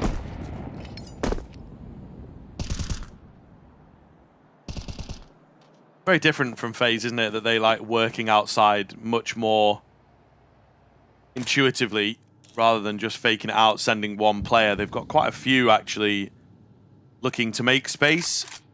Twist very lucky to get across there, by the way. Missed the timing on those smokes. NQZ double back to ramp, right? Rather than sticking and holding the outside control. So you're right. It's very fortunate. The second time of asking, oh my god, he was tempted to kind of go back up top secret. NQZ just commits on the cross angle. He gets one for free. He's going to dive in towards A though, and it might be the right call because the bodies are flying in here, but it's Carrigan for 2. Oh, Brokey going to find one of his own as well. This is surely the round. Surely the remaining 2 are VSM and Biggest Era. You just shell up and save here. Dive in towards the A site, and it didn't look excellent, but they just win their Angels. It's another head scratcher. It's a real quick contact flash. I think Carrigan might have even moved ahead of the flash that was designed for him. But yeah, the shot's landing and playing together quite nicely. Still loose enough, and a couple players that have the freedom and the confidence to do their own thing. For the most part, FaZe and what they do. Little taste of it here. Will it keep them rolling to this gap closing? Maybe to a snatch of a victory. We'd sort of called Pain early. Terrorists win. You never know. We may come to regret that here now. Yeah, it's true. These last couple of rounds showing there's a little bit of something about them. Carrigan, that second kill in particular on towards Snow is really, really good. And NQZ, in hindsight, staying in towards Heaven might have been the smarter play. Even as well for finding one as they're kind of diving through main, but then also on top of that, probably holding for that kind of late play as Twist was still around Secret, coming back to join them in towards main. All easy to say with the benefit of hindsight, but this is a kind of a nothing round. This should be a one-round game. Got a double M4. A Deagle for Pariah. No surprises he's gone for that after that previous round, and a couple of USPs. So an eco. Round the 2 saved. But a lobby crunch. VSM spotted here. Frozen for the first. He knows there's a second. They might actually just completely leave lobby control and just go and take control elsewhere. Pick up the bomb and just get out of there. Yeah, for sure. It's good information for them to work with. Twist, again, working down Secret. SM, the only player outside that looks to be any threat. He will go down to the AWP. It's going to be a nothing round here, it feels, from the Pain side of things. And how we bring it within 1, you know, really, really quite close. A hell of a lot closer than I think we were expecting things. Pain were expecting things, as we've said a couple times. Smiles Carrigan. still on their faces and whatnot. Cerebral. Yeah, lovely find from him. It's not looking good, man. It is the last defense of their lead in the next round. And it's so perplexing as well because Pain looks so comfortable in the rounds they were winning. Yeah. And then all it took was 1 2v3 converted for FaZe, and it's completely flipped the script. It's just, again, sort of how FaZe can be. They can kind of level up at a random point. Carrigan's having a fantastic game as well. But we'll see. There's still a rifle down here, but it's only for 1. It's not good enough for Snow. And the last round of Pariah all the way down on that B site. Might get a test of Twist in a second. He shouldn't win this fight, though, Pariah. It'll be a tough one for him to win, and he'll lose his head. So, you know, if it's a pretty easy one for FaZe as well against that non-investment. One-round game, you lose this Pain, and I think you might cost on the map. No, it's very true. And the whole thing gets very weird. Moving into map number 2, don't quite know what to make of it. As you say, there was, a small moment of like, that's annoying, should have won that one. And maybe, I think it's 2 things, you know, it's knocked some confidence, but it's also built the FaZe confidence up in a really big way, as can often be the case. Okay, trained in on this AWP. You might see some action. It feels like there's 1 or 2 players that want to go pushing in towards lobby. Meanwhile, the main crux of the attack is over here at ramp. It's VSM. On the other side of it, does he have anyone nearby to support? The answer is no. Oh, yeah. Pretty scary. Kind of got to go huge here. I think he will, though. He needs 2. If he goes 2 for 1, it's fine. 1 for 1 actually might not be enough. Let's see, flashes round. There's the first. He can't get the second. It's actually a really effective trade by FaZe. Sure, numbers don't favor them, but the fact that they can now, as a 3, move in towards this lower site is good. No. Oh, great man, swing. Does not deliver at all. NQZ going to be here with the AWP. He also misses the shot and will go down. They just keep this relentless aggression going. Twist not letting go of W the whole time. Crazy moves as the FaZe clan seemingly have found that magic, have found that mojo that we know them for. Twist, for example, really quiet first half, and he's worked his way up with a good 6 impact frags, I would say, into this second half. Agreed. Really, really solid second half from him, doing his job, confident in the calls and in the game plan. Pain do not have an answer at all. I mean, they were set up. Yeah. They had players downstairs in pretty good time there. They just get trampled on. It's a lovely kind of play. Both Twist and Jacob, 2 kills apiece, which are so important. This game's tied, but like we said, losing this for Pain just might completely knock the confidence. And especially losing in that fashion. Like I said to VSN, he probably needs 2 there, only gets 1. But then both these kills around double doors, like NQC should be getting 1 for damn sure, and same for Snow. Both of them should be delivering at least 1 in a spot like that, and they just get swung upon. They miss opportunities, and they've allowed FaZe back in towards this game. Pain going to call for their second time out, but this is a dire spot actually now that the Brazilian side are in. The money's not great. Vigazera saved an AK, but that's as good as it gets. The buy around is pretty rough. I think you probably want to be half buying here, to be honest. Half buy here, full buy next, and hope that you can just squeak it out at the tail end of the regulation. But it was all laughs and smiles a couple of rounds ago for Pain, and it's now anything but. The vibe has seriously changed over towards Pain, and it's kind of all their own doing. Yeah, and I want you to remember where the rounds come from on this CT side as well. They found well, I say they, Pariah Jr. found an absolutely nuts Deagle round with insane timing, with insane mechanics. I don't think he's had a kill since then, though. Actually, I'm pretty sure he was on 17 kills after that mental move. And then it forces an eco out from FaZe, and then they're right back on the guns, you know, as soon as they possibly can be. And they've looked good from there on in. Well, fast towards A. We'll see. Yeah, Pariah Jr. does finally get a kill back, but it's not going to be the multi-frag moment that he had last time. Can anybody else step up to the plate here? Lovely smoke. Vigazera with an aggressive swing in. VSM goes down to the fire. Who's shot him up? Nobody knows. It's 1 versus 2 all of a sudden for NQC, and he has gone unspotted. Frozen walks into the bullets on low HP. 1 dink could have ruined his day, but not going to be the case. FaZe will see it off just about. Yeah, that was nearly a fumble at the end there by just walking in towards what he was spraying. It's this double molly that comes through. 2 of them dying in it. As they wanted to dive out of heaven through the smoke, but into the flames. A 1-round lead for FaZe. What a recovery from them as well. Looks so lackluster in the first half. Especially after that Pariah round. I thought it was all but sealed here. Anything but. We're back into a buy, and this is basically to keep Pain alive here. Twist. He'll overlook the close angle, so nice work from Vigazera. Yeah, changing things up a bit, getting aggressive outside. And from VSM. On that secondary AWP. Yeah. First time we've seen it. Needed a big change, I suppose, and, you know, some more forward-facing, not afraid to take the fight. That being said, FaZe have also picked up the pace in the previous and into this round. Moving very fast, getting ahead of Smokes, just trying to force the first fight. Feeling like they need to change things as we get to the tail end of regulation. Question mark. Could be an overtime on this one. VSM. Good molly. Back end of the silo. He'll get Molotov'd out himself, though, and Brokey peeks perfectly. Didn't even see him come round that corner. It's gorgeous. Are there any more on the cards here? There's a player down below on the control stairs. The molly goes behind him. Snow has a chance here to get something done. It's difficult for the first.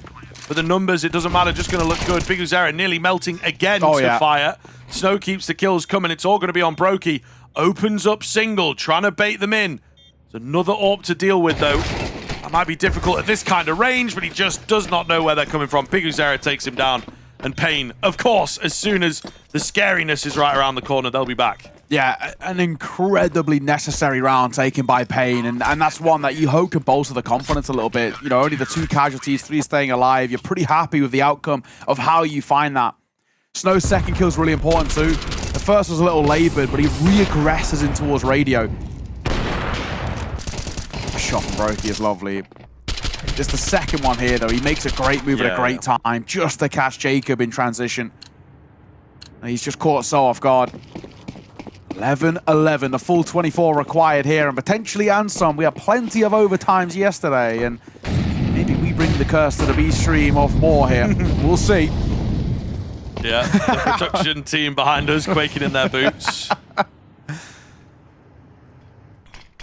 One long day we can manage. 2 long days in a row, you know, that might be strike territory. Yeah.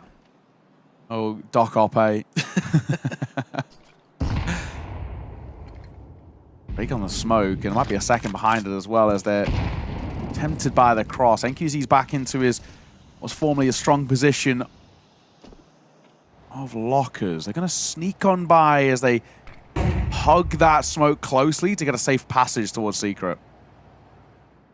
Big difference from FaZe. Probably the first team I think we've seen going for a cross with the smoke as a team. Yeah. Or as a core, at least, as a pack. Neither side has really wanted to give this kind of round a go. Making things out ever so slightly. They'll spam away. There's not much more that they can really do, but they come back up. And NQZ has free reign to take some peeks. He only goes in for 1, not going to bite off more than he can chew in his opinion. He has his eyes on heaven, so he's reading this situation really, really well right now. He's 25 so seconds. Got to be going A. They have to. They have to commit. They're going to dive in, but Pariah's going to go for lobby control at an apt time as NQZ repositions. Pariah will support, and it should be all she wrote. VSM from in behind. What a response of a round. It starts with NQZ. It is closed by VSM. That's the kind of round that Payne needed. We get the impact from Pariah that we've called upon plenty of times throughout this map, and he comes up huge once again. He keeps bailing them out of dicey spots, Pariah. And that A site, that's completely his territory. Map point Payne on their map pick. And when it felt like they might have just squandered this opportunity and allowed FaZe too much control and allowed them in towards this nuke, right at the tail end, they might be ripping it from their hands. We do have money for a buy, and we do have one more timeout for FaZe. But Twist is going to bring a Galil to have a bit of util. Carrigan only has a smoke, so they're right at their wits' ends of this econ. 2 things to note. One, I don't know why everybody's so afraid of going downstairs and just trying to, you know, work the white holes and everything. Yeah. Little strange. They've just not got that in their wheelhouse. Second thing, we have that timeout there. Carrigan, not the vocal one. Yes. So I think it's maybe a coach timeout. It's Neo getting on the microphone. Me? Yeah, you. I don't know. What would you say right now? That's lock in, fellas. Yeah, fair enough. No, hey, that's pretty good, man. That's pretty good. But yeah, either way, I think maybe Mighty Carrigan slightly out of ideas and just trying to go through the motions here and let things happen. Also worth noting, he swaps onto the Galil. So that's good to see in a way. Yeah. Get Twist on that AK, been having a pretty good T-side as we know. Big Uzera outside here, smoke's coming in. He wants a fight. He wants this peak. Spamming away, he was close. He's about half a second too late on that. Meanwhile, with all this noise going down, where is Twist? He's worked his way into the warehouse real fast. They don't know. They do not. He takes the first. Maybe could have gone for some more, confusing the situation. They know there's another player around Mini. He's going to check his angles cleanly. And that's why Twist has got the AK, so that he can take the heads. Call it the Canadian version 2.0. Super clean here and might just have given them enough to get into the OT. They know that Snow's angle's a possibility as well, and Twist's like a shark smells blood in the water, but he'll lose his head. Oh, and Carrigan had a nade out. I know. Surely was there to trade him. Snow's he's stuck is the issue. Broki's going to see him off. He knows that he can't escape from here, but it's Pariah again. He stepped up before, but not here. Frozen comes in late from single, and it's all on NQZ. We're going OT here. We said it a little bit earlier that maybe we're cursed for it, and potentially this game reeks of it, and it does. NQZ, the last man, that's all that's left, and, well, he's spotted out, so nothing to come forward from this. He'll have a late look, but this is all but done. Overtime required here in our first map of the day. Nothing but long series for me and you, Scriv. Yeah. I mean, you said it, you know, it smells of overtime. At one point, I would have said not, you know. FaZe on a pretty strong streak, and then seems like they just fully lost their energy. They managed to battle back. Really, really well done from them. Things fun and interesting here, as they are subtitled the most entertaining team in Counter-Strike, and yeah, they're definitely living up to that moniker in this one. It's kind of for better or worse, isn't it, as well, with the sides. Yeah. Entertaining. I'd hate to be like a solid fan of this team, really. Yeah. You wake up every day and like, what is my team going to do today? Yeah. Just randomize your calendar. Yeah. You know, let it's like being Siri decide what you're doing for the day. No, precisely. The AIs are available. Sort of like being a Spurs fan, really. Okay. Yeah, it's gonna be a good time, mate. I'm gonna be headed, you know, watching my home Spurs team. in the championship. Yeah. Mighty Lincoln going up. FaZe and CCT. Yeah. It's very similar. FaZe versus like Ill Will, you know. Yeah. For the grand final of CCT 17 or whatever. That's what they need to qualify for the Singapore major, something along those lines. Yeah. But yeah. God, what a dark timeline that would be. Yeah. Biggest error. Wielding the secondary AWP here. Funny enough, it's not NQZ. It's VSM and Biggest error wielding the AWPs. And NQZ, who's been so good with the AWP as well, is on a rifle. I'm assuming this is a kind of spawn base, but as we get this late portion towards the round, NQZ, there's no way he's going to be able to get himself an AWP. He's kind of just got to try and get something from this. Way. How about two? No, it's only one because of the plant. It's a team flash as well that catches NQZ, by the way. So that'll make his life a little awkward. Pariah's surely dead to rights. There's just too many bodies. And Biggest error. We don't see him on the AWP all too much, but how's he going to deal with it? Well, they're diving down Ven. It's overtime. They're pulling out the scared strats. Things they did not go for in regulation to try and catch their team off guard, or their opponents off guard, I should say. And this is, again, something that FaZe will do. We might see that outside fast commit down secret, because they love saving a couple strats for the OT. Got a few players in this team that just love these crazy close games. Big Uzera with a quick scope, however, make things a bit more interesting, taking matters into his own hands. Twist is left. Snow's going to be watching for him. Here's him now as well, but the bomb's just going to get defused. He's not close enough to the action. Pain somehow coming out on top of that one. Big Uzera with some crazy, crazy shots. Yeah, two brilliant kills from Big Uzera. Honestly, kind of single-handedly gives them any life in that round. Without the two kills taken in the fashion that Big Uzera takes them, Pain didn't have a chance in that round. The post one actually did have legs behind it. The first one's fantastic, but the second as well, it's on a crack angle. Yeah, NQZ kind of on moving, it felt like as well, you know, so really quick counter-strafing. He should have had two dead to rights. That is a quick shot, though, onto Carrigan. NQZ gets quite unfortunate, honestly, with that team flash. Really sells them down the river a little bit, but who cares? Pain found the round. They open up the proceedings in towards overtime. They should be getting at least 2 out of the 3 rounds on this CT side. We'll see. Both teams put up 8-4 halves on the T side. Carrigan. His blood lost. Where was he looking? Yeah, Nade in hand. a little bit. It's an easy one for NQZ. It's a great break, though. The breaks usually come in like from the side on Nuke, right? A little closer for a completely different angle, so just not expecting it. NQZ holding very strong over here. They're flashing in, trying to take him down. He will be unblinded, though. Yeah, and it's too easy. Jacob's got to go quicker. He's got to go, man. He's lacking some confidence against that AWP, really. And maybe lacking, you know, the confidence of the flashers and everything. And again, it just speaks to the dissonance in the FaZe clan right now. Really coming to a head with a moment like that. All the same, 5 versus 3 should be Pain's 14th here. Frozen and Brokey both have actually had pretty decent maps, in all fairness. Frozen in particular has kind of bailed FaZe out of a couple of rounds, 2 of which he got 3 pieces in, but surely impossible here. We'll see. Brokey for the first. Nice final full figures era. We'll try and give them space down towards lower. And as Frozen finds Pariah, this will open the door a little bit. Bomb planted a 2 versus 3. Brokey somehow given the luxury of getting out. And he's also spotted him in towards this close left. VSM playing a dangerous game, but it's all on the shoulders of Brokey. Now needs a quad clutch in this 1 versus 3. Already with the first. He knows the shoulders peeking out. Flash ineffective. He finds one, but a quick trade on contact. Pain, they allow him to set up, but they know they can just overwhelm him with numbers on an AWP. Not a bad effort by Frozen and Brokey, but just too many kills to find in the 2 versus 5. Yeah, it's a lot of work.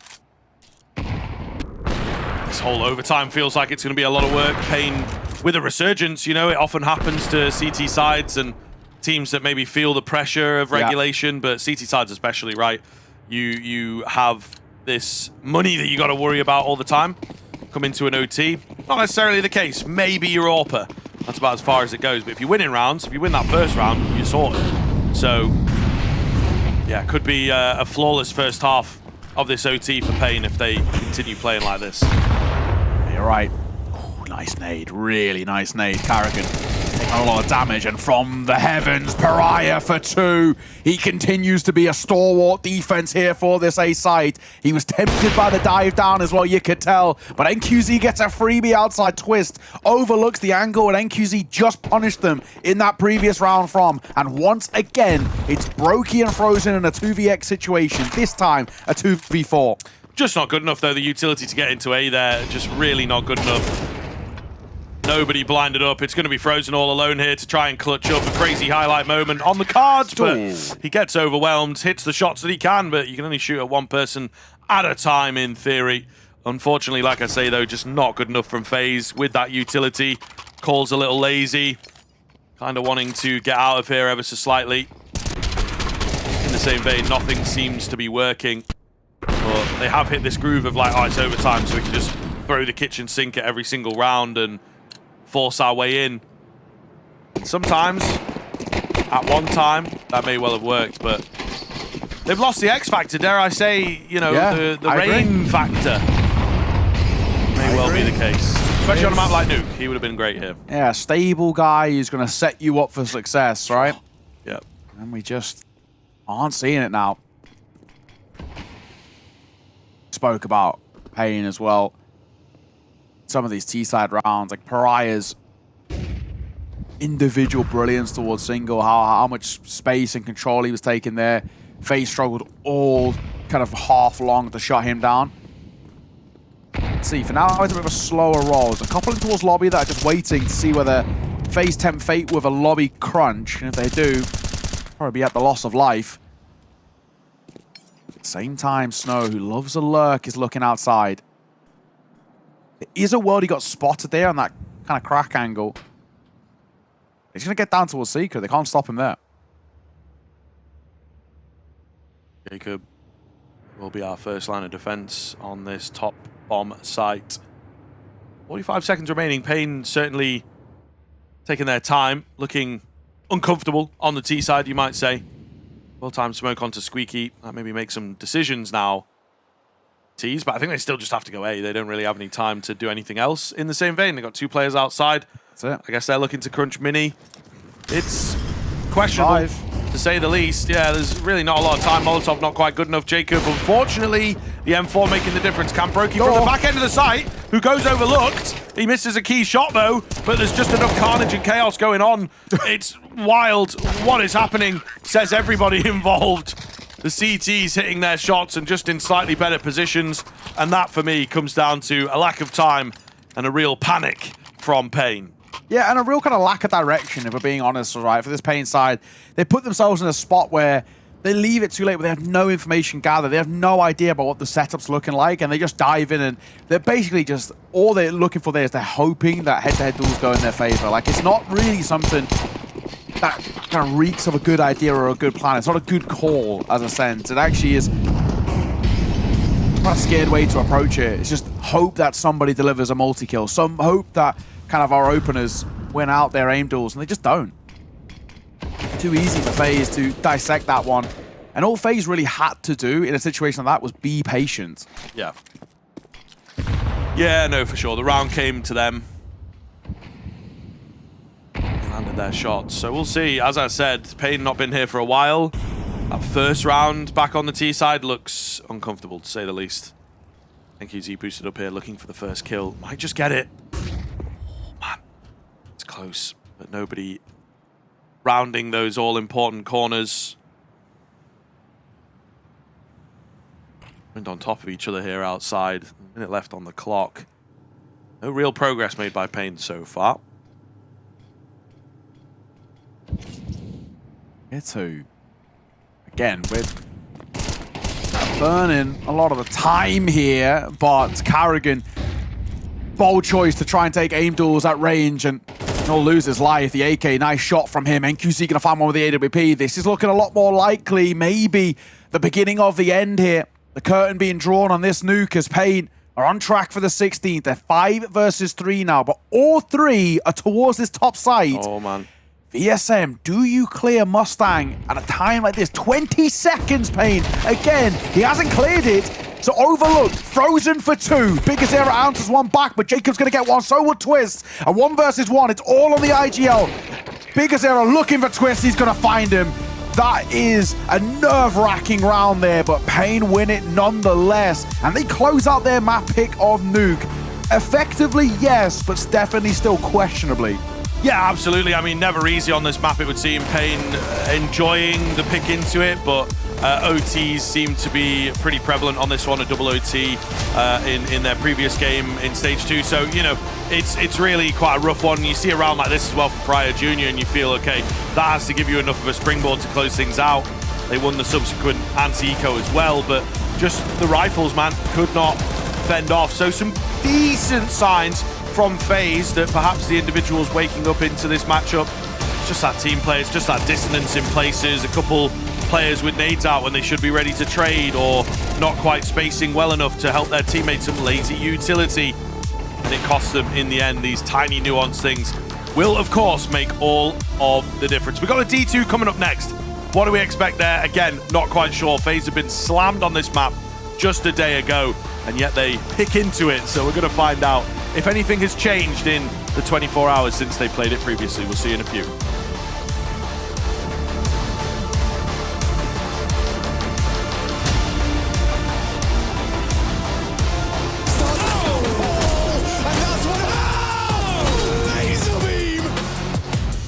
No chance, all dunk.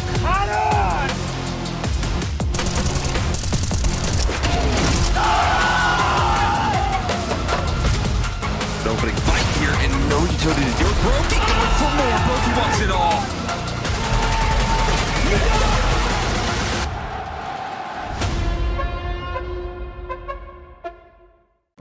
Damn, guys, we almost had this. Thank God that's over. Bored of endless matchmaking? Take your first steps towards EPL, experiencing real strategies against teams of your skill. Learn more at fce.gg/EPL.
to go into the hole. Oh, whoa, okay, for break. Oh, he's got it, he's got it. This time is blowing out. Oh, mama, I killed a man.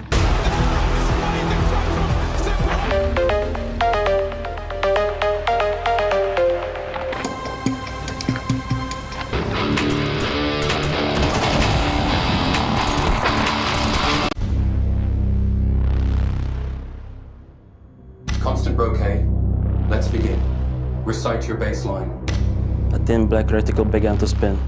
A sequence of rows, interlinked within rows, interlinked within rows, interlinked within one system.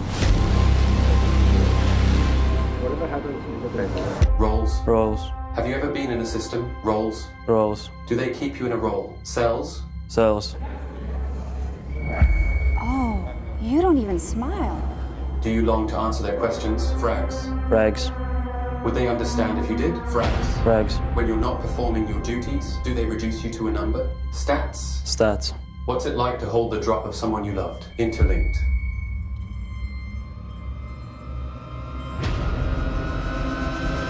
Interlinked. I swear I saw your eyes. I felt it coming. UFO that I could taste. Only love can bring me face to face with you. What a day, You look lonely. I can fix that. I swear I saw the sun in your eyes. I know black holes are on the horizon. So I called the doctor, said I need a gasoline dream that I drink from my cup. I swear I saw the moon in your eyes. I saw eclipse, a kaleidoscope. I called the doctor, said I need a gasoline dream that I. The three musketeers, the three superstars.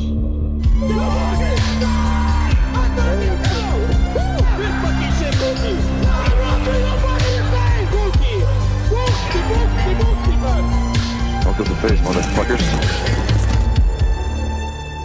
You're not even close to baseline.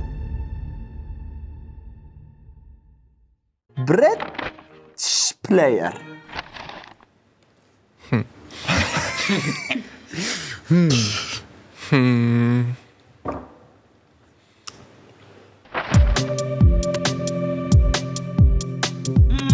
What have you done to my goddamn aim? It's dog shit, Chad. We're telling you the truth. He did fall in love with the game straight away. He always loved watching me play as well. That's when he got obsessed with the game. To come back here and tell these cheating fucks that they may take our reload, but they'll never take our freedom! Let's go! Rez, where am I? You're in a hotel room in Katowice. A hotel? Looks more like a hospital to me. Yeah, perfect. I was tuning into the major, G2 was winning, and all of a sudden there was this blast.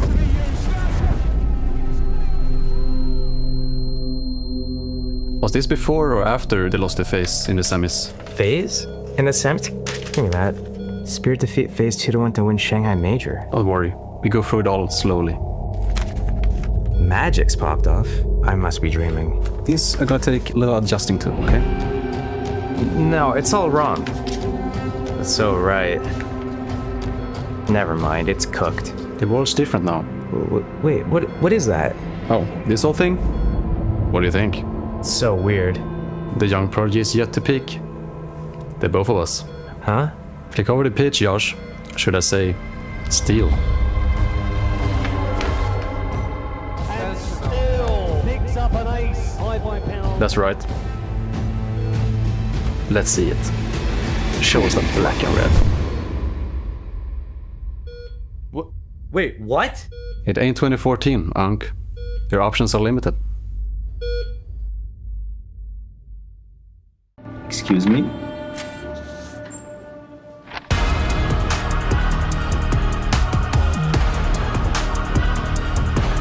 Anything? Oh, so here my story begins. He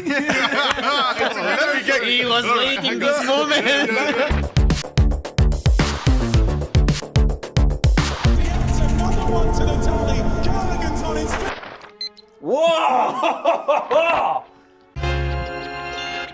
Hey guys, I'm Twists. I'm Frozen. And this is Dynamic Duos.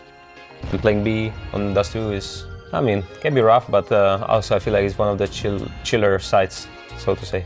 Especially if you have a hard shooter next to you. First of all, I think you need to cross doors, so you need to HE door or get a smoke from the A guys to smoke mid for you. Step 2, get to B side. Throw a Molotov or smoke if you have or something. Just shut down that first timing B pop that can happen or a B rush. Yeah, it all comes down to the signals the enemy team is giving. If the door smoke is a bit too late or there's a door smoke but there's no flashes or anything, always have to be careful of a team insta walking B, contact B, B pop. That's why you see a lot of players just insta molly, maybe flash off the wall, the tunnel wall, and then smoke, just so any contact play is eliminated, really. The biggest threat to B players is actually B split. B split is the biggest threat by far. Yeah. You gamble that the B side, the players are playing more on the mid side of the map, and then if you hit the good timing on a B pop through the smoke, the risk can pay off. But most times teams are playing out the default. It's a lot of utility tracking and economy management if teams can afford all this utility to prevent a B split. Say for us, if we can't, we always have to adapt for in the round, you know, for what can happen.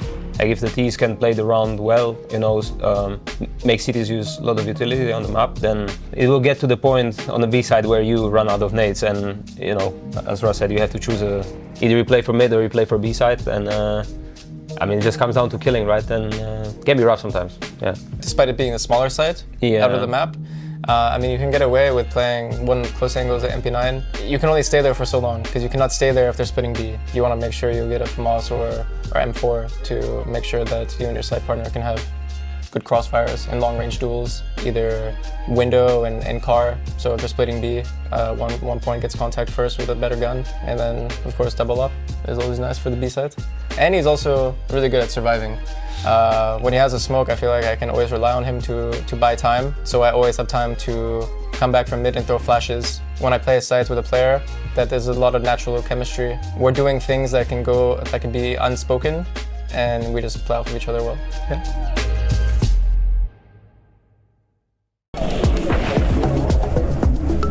USA CS Renaissance is upon us. Cathedral might just be their tomb as Apex all five. I'm really bad in English.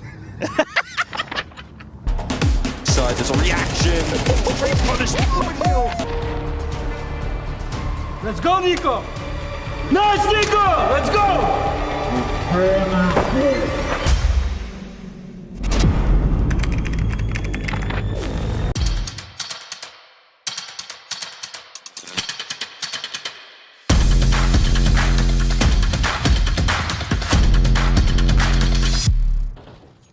Hey Future Pros, a classic Dust 2 smoke today to block off CT for that mid to B take. To throw the smoke, get behind Xbox and crouch down. Aim to the right of this nail along the right side of the plank, then crouching jump throw the smoke. An absolute classic with the benefit of landing on the box, making it harder for the CTs to contest. Just watch out for smoke breaks, spams and flash pushes, then I'm sure you can take the B side. Scope from Senzo! No way! It's a perfect end! What is this Counter-Strike? This is madness! Map number 2 on the cards here, and we honestly are anticipating maybe a little bit of a wild one. Yesterday, FaZe picked this map against G2 and lost 13-1, only getting, I think it was 21 kills across the entire team. They picked into it again here against Pain, which feels like a very bold move considering how yesterday's antics went. And they're now a map down as well, so it's a map of Dust 2. They have to win.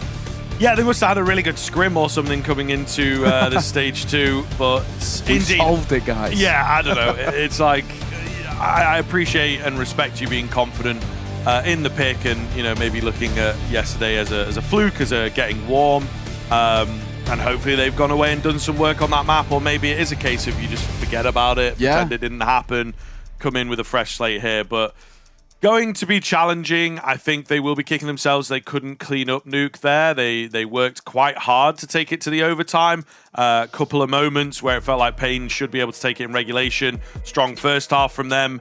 Crazy Deagle Eco 4K thing. But FaZe was still able to be resilient as we know them to be. And in the overtime, they let it slip, you know. So I think they will be disappointed in that. Now the Dust 2 has to turn up in a big way, but I'm not sure you got all these factors, right? Talk about the result yesterday. We also have the fact that Pain will be feeling pretty comfortable, I think, coming into this now that they're a map in hand.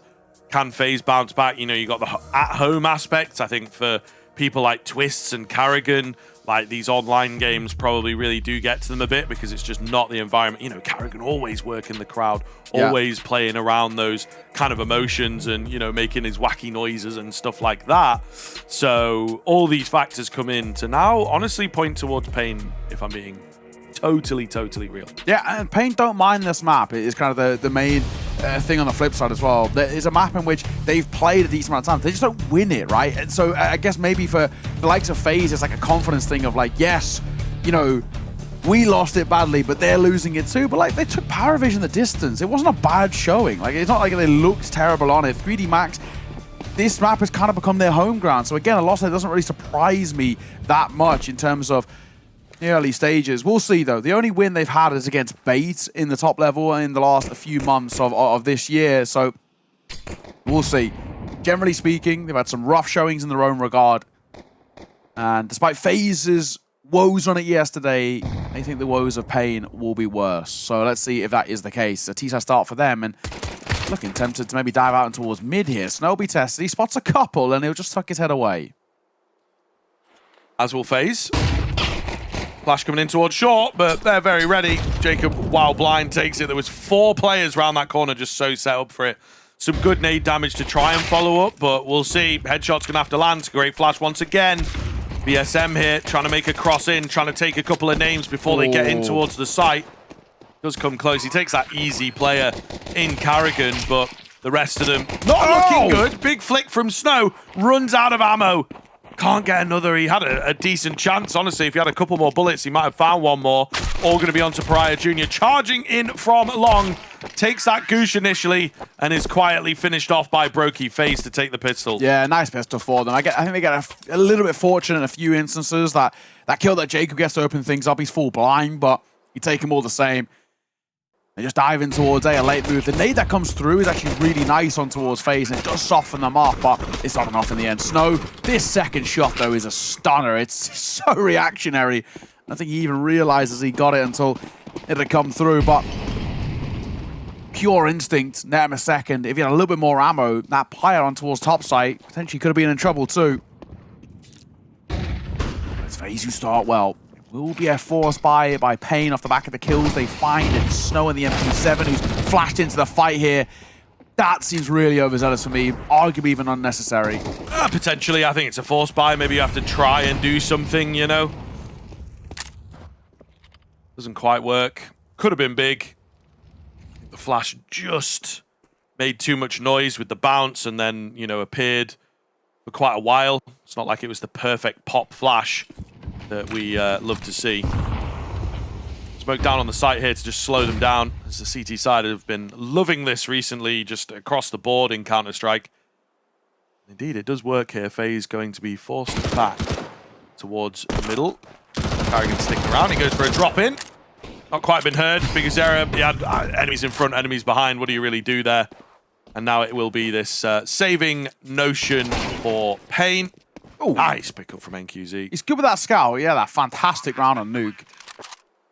With the scout, that little 3-piece he got.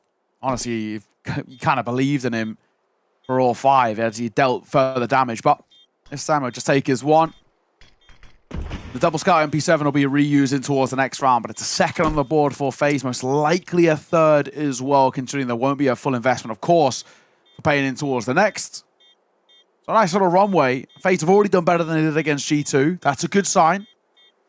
Already had the gauge. Jacob's already done better than he did against G2 as well. He's got triple his kills in the first 2 rounds than he did in the entirety of that map. So these are all positive signs. Terrorists win. maybe for Pain. It's punish pick against them. Could be leading us in towards that decider. On paper, it kind of looked like it. We kind of spoke about that decider of Mirage being the handshake. Yeah. But we'll have to see really how the first gun rounds go for Pain. This one won't really be anything, so it's another bit of an intermediary kind of throwaway round. It's again, double scout MP7 saved, couple of upgraded pistols around it. We're not expecting bullets. Yeah, take it loose, take it fast. I think Pain will see how they get on, really. A bit more aggression once again into the start of this round, and the flash is perfect. Brokey was sort of stuck, and I think got flashed, and maybe just a small mechanical mistake for him to push forwards while blind. Potentially thinking he'd fully turned around. Either way, it's an opening kill for Pain. Pariah. Pretty close as Jake is on the jump. Oh running out of ammo. It's ugly. It's really ugly. I mean, it's decent damage dealt, but... Should have been a kill. Should have been a kill, absolutely. He'll be kicking himself to let that one slip. The numbers now go even. The two towards FaZe are pretty vulnerable. It's open momentarily, but as I say that, Pariah's doubling back at the same time that the bomb's heading in that direction. He'll be the man to see this off. Jacob's got full HP. Carrigan doesn't, so you're looking towards the youngster to try and bolster them up here. He's taking an aggressive stance too. Oh, it's another body shot. Now it's about, can he spam the body shots out, Pariah? He's hoping he can. A lurk smoke that he wants to avoid, but he overfights and overfaces, and Jacob will delete him. Yeah, it's in two minds there. Do you stand and fight? They've got to have knowledge that some decent damage has been done here. Maybe, though, buying time for those rotations could have been a better play. Unfortunately, with the bomb going down, you feel like there is no chance, and NQZ's got a prize. He's got a precious AK here, so he'll be really keen to save that. Yuzera in the action. Maybe a kill on the cards for him, but in the same vein, he's very low, so not looking too likely. Will be a third for FaZe. Skin of their teeth stuff. As that scout could have been devastating. Jacob with a really keen opening pickup, looking a lot better here as he finds himself at the top end of the scoreboard. No deaths as yet. So certainly not going to be as rough as the G2 game for him. Yeah, it's a really crucial kill he gets. I like the idea from Pariah because of that tag and the lurk smoke that completely nullifies his spot. But you maybe got to play around the smoke rather than full committing to the open fight. Also as well, kind of so long ago in the round itself, but VSM should have got this kill on Carrigan. He's really kicking himself. It's so messy as he runs out of ammo and then just doesn't have time to pull the pistol out. Yeah, it's there. He knows he's squandered a chance there. I think as well, in that situation where you're a little bit flustered, if he actually just resets the spray, goes for a burst rather than a full kind of mouse one, I think he's probably fine. But first gun round, first look into what Pain are going to offer up here. Bad habit for sure. But indeed, this is more what we're putting under the microscope. At least smokes out from both sides. Or FaZe looking to push through this one. I don't know how we feel about that. Molotov in front of it as well. Just going to slow them down. Big Uzera, he sniffs this. He really does feel like this is going to happen. Just not quite got the timing on it, unfortunately. The spam, though, is still pretty good. So creating 1.5 as a break-in. He was just caught reloading. Not ideal. Meanwhile, the tunnel player might be the key player of the round as he deletes that B defender. And it will be another FaZe round. The touch-and-go style looking pretty good here. Yeah, unfortunately, that break on the smoke is so costly. If you wait half a second for Big Azera to actually get that gun reloaded, he wins that fight easily. That stops the bomb progressing in towards the B site and gives you the numbers advantage. But instead, because he's caught in reload, it flips the other way. FaZe flying towards the site, they delete the last B anchor, and in doing so, the round itself, VSM and NQZ, who are the known to be A players, just save their weapons over by Pit, and FaZe found a fourth. Very easily could have fallen apart there for FaZe, but it's just mistakes from Pain. Too costly. Can't only blame Snow for one. It starts well, but it's that break on the smoke that just completely puts Big Azera out in the open for nothing. Yeah, they're quite difficult, these break plays, for a while there, a good 6 months. Whenever someone would go for it, it would be like the opposite guy winning. Yeah. You know, when we would catch it like in the tier 2 online space and everything. So I think you have to make it happen quick, but also you need to be careful. They need to be a bit calculated. There's this really weird fine line that's just hard to find at times. Yeah. And that's exactly what we see there. And yeah, I think you lose so much. You lose a kill, you lose information because they can now kind of see what's behind that smoke. So they can be very detrimental if you're not careful.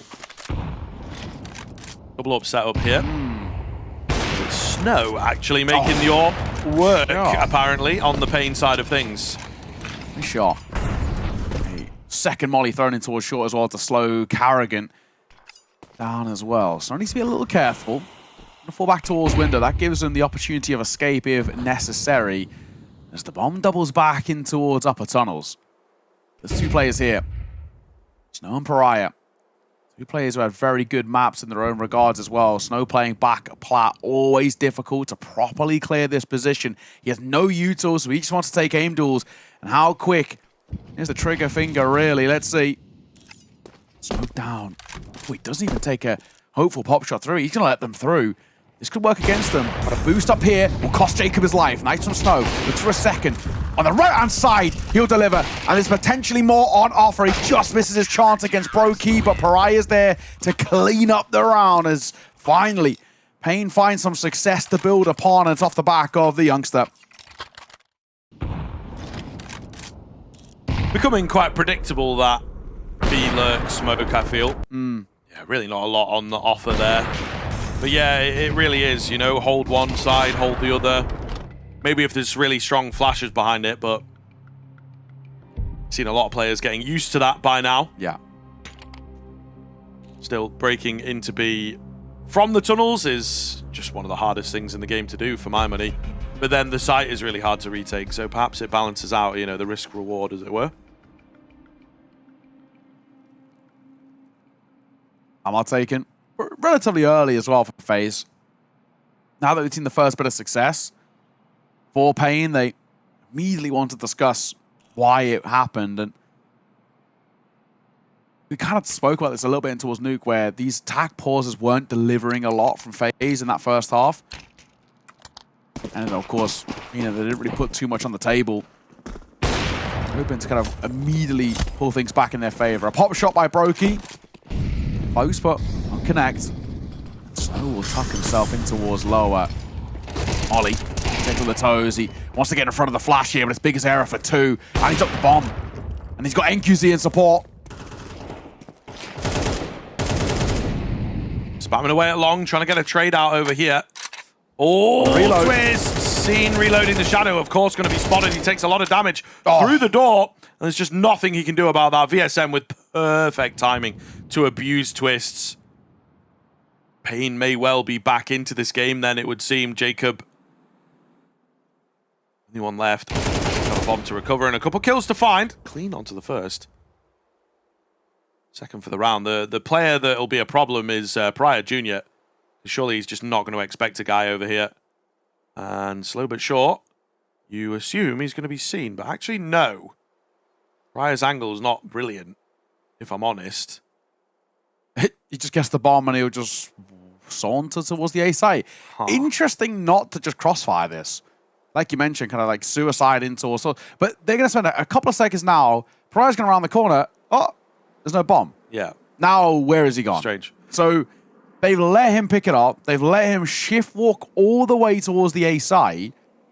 Or really decide where he wants to go about this. This is questionable, but they are making the right gamble of going back to A themselves. It's going to be planted. Molly in towards CT. He is actually kind of exposed here, though. This is an issue. Swing on that corner, it would have done a lot, but the nade will still deal a lot of damage to him. 1 versus 2 for Jacob. He's got a farm on this, and Molly at his toes, which he smokes out, but he'll still tick a lot. And in doing so, forces him in the open. He's spammed by Pariah. They recover the round, but they should never have needed to recover the round. Yeah, no, for sure. Definitely a weird game state that they put themselves in. I thought the angle from in towards T-spawn would have been enough to, like, you know, spot the player at least. Just goes completely unseen. So even the bomb plant there is a decent result for FaZe. I think it's safe to say. There was a time where you would have thought that wouldn't have happened. Oh, back of Big Zera's move, and you know, this awkward fight in Longhouse. So second for Pain in a row, importantly. May well be a case to close this gap. We're going to find out as FaZe will slowly but surely have to stomach this one. Timeout coming in quite late in the freeze time as well. So clearly something to talk over. Is it for this round? Twister's got money for Hero AK. Might look towards that. Also, it's 2 successive kind of timeouts as well, right? They call kind of one after the other. Never a kind of a good sign that shows there's a bit of worry for FaZe, and there's anything but if it's towards Pain, as you can see on the cameras there, having a little laugh and enjoying life. This round feels like it should be a freebie for the Brazilian roster. See if that's the case, but considering there's not really that much of a buy, I assume round number 7 should go the way of Pain, making this a 1-round game. It's a scout to work with for Brokey. And he's about it. Util thrown towards top mid. It's again this double AWP in play of NQZ and Snow. You know, Biggest Era doesn't mind picking up in times, but Snow's looked pretty good with it, so I'll keep him on it. He takes a little bit of a tag on the cross, but it's only 8 points of damage. Small jump spots here. Tiny bits of info being gathered. It's the lower tunnels approach for FaZe. Oh, wow. Man. Perfectly timed nade. The damage is insane, but just really, really well timed. Now, the rest of the squad should be able to get in. Frozen keen with 1 deagle shot. Can they get any more here? Snow on his AWP. Looks to be overwhelmed. He gets the USP. Oh, no! 2 for 1. What? Oh my God, never in my life would I have expected him to get that. 2 versus 2 now and just pure panic. He's out of there, able to get this bomb down on B. Frozen holding the lurking positions. There's a player wrapped all the way around into T-spawn, into the upper tunnels. He's going to meet Frozen here. Frozen, though, has no idea. Will go down. It's all left onto Brokey. Surely not. Surely not. Highlight of the century, this, if he can make it work. Oh, doesn't happen. He gets a bullet off. He does get a bullet off, but not going to work. You still see the flashes of the FaZe magic, don't you? How does he get a collat like that? They line up. And honestly, considering the buy that they brought to the table there, FaZe, they made that very expensive. A bump on 3 kills is not a bad effort. Take a look at this again. Oh, Pariah and Snow. That's an embarrassing way to lose that mid control. Brokey will bring the AWP in towards the next round. It's a real wake-up call for Pain. On a low buy like that, nearly letting it slip. Honestly, if that flank of Frozen isn't caught, they're in a bit of trouble.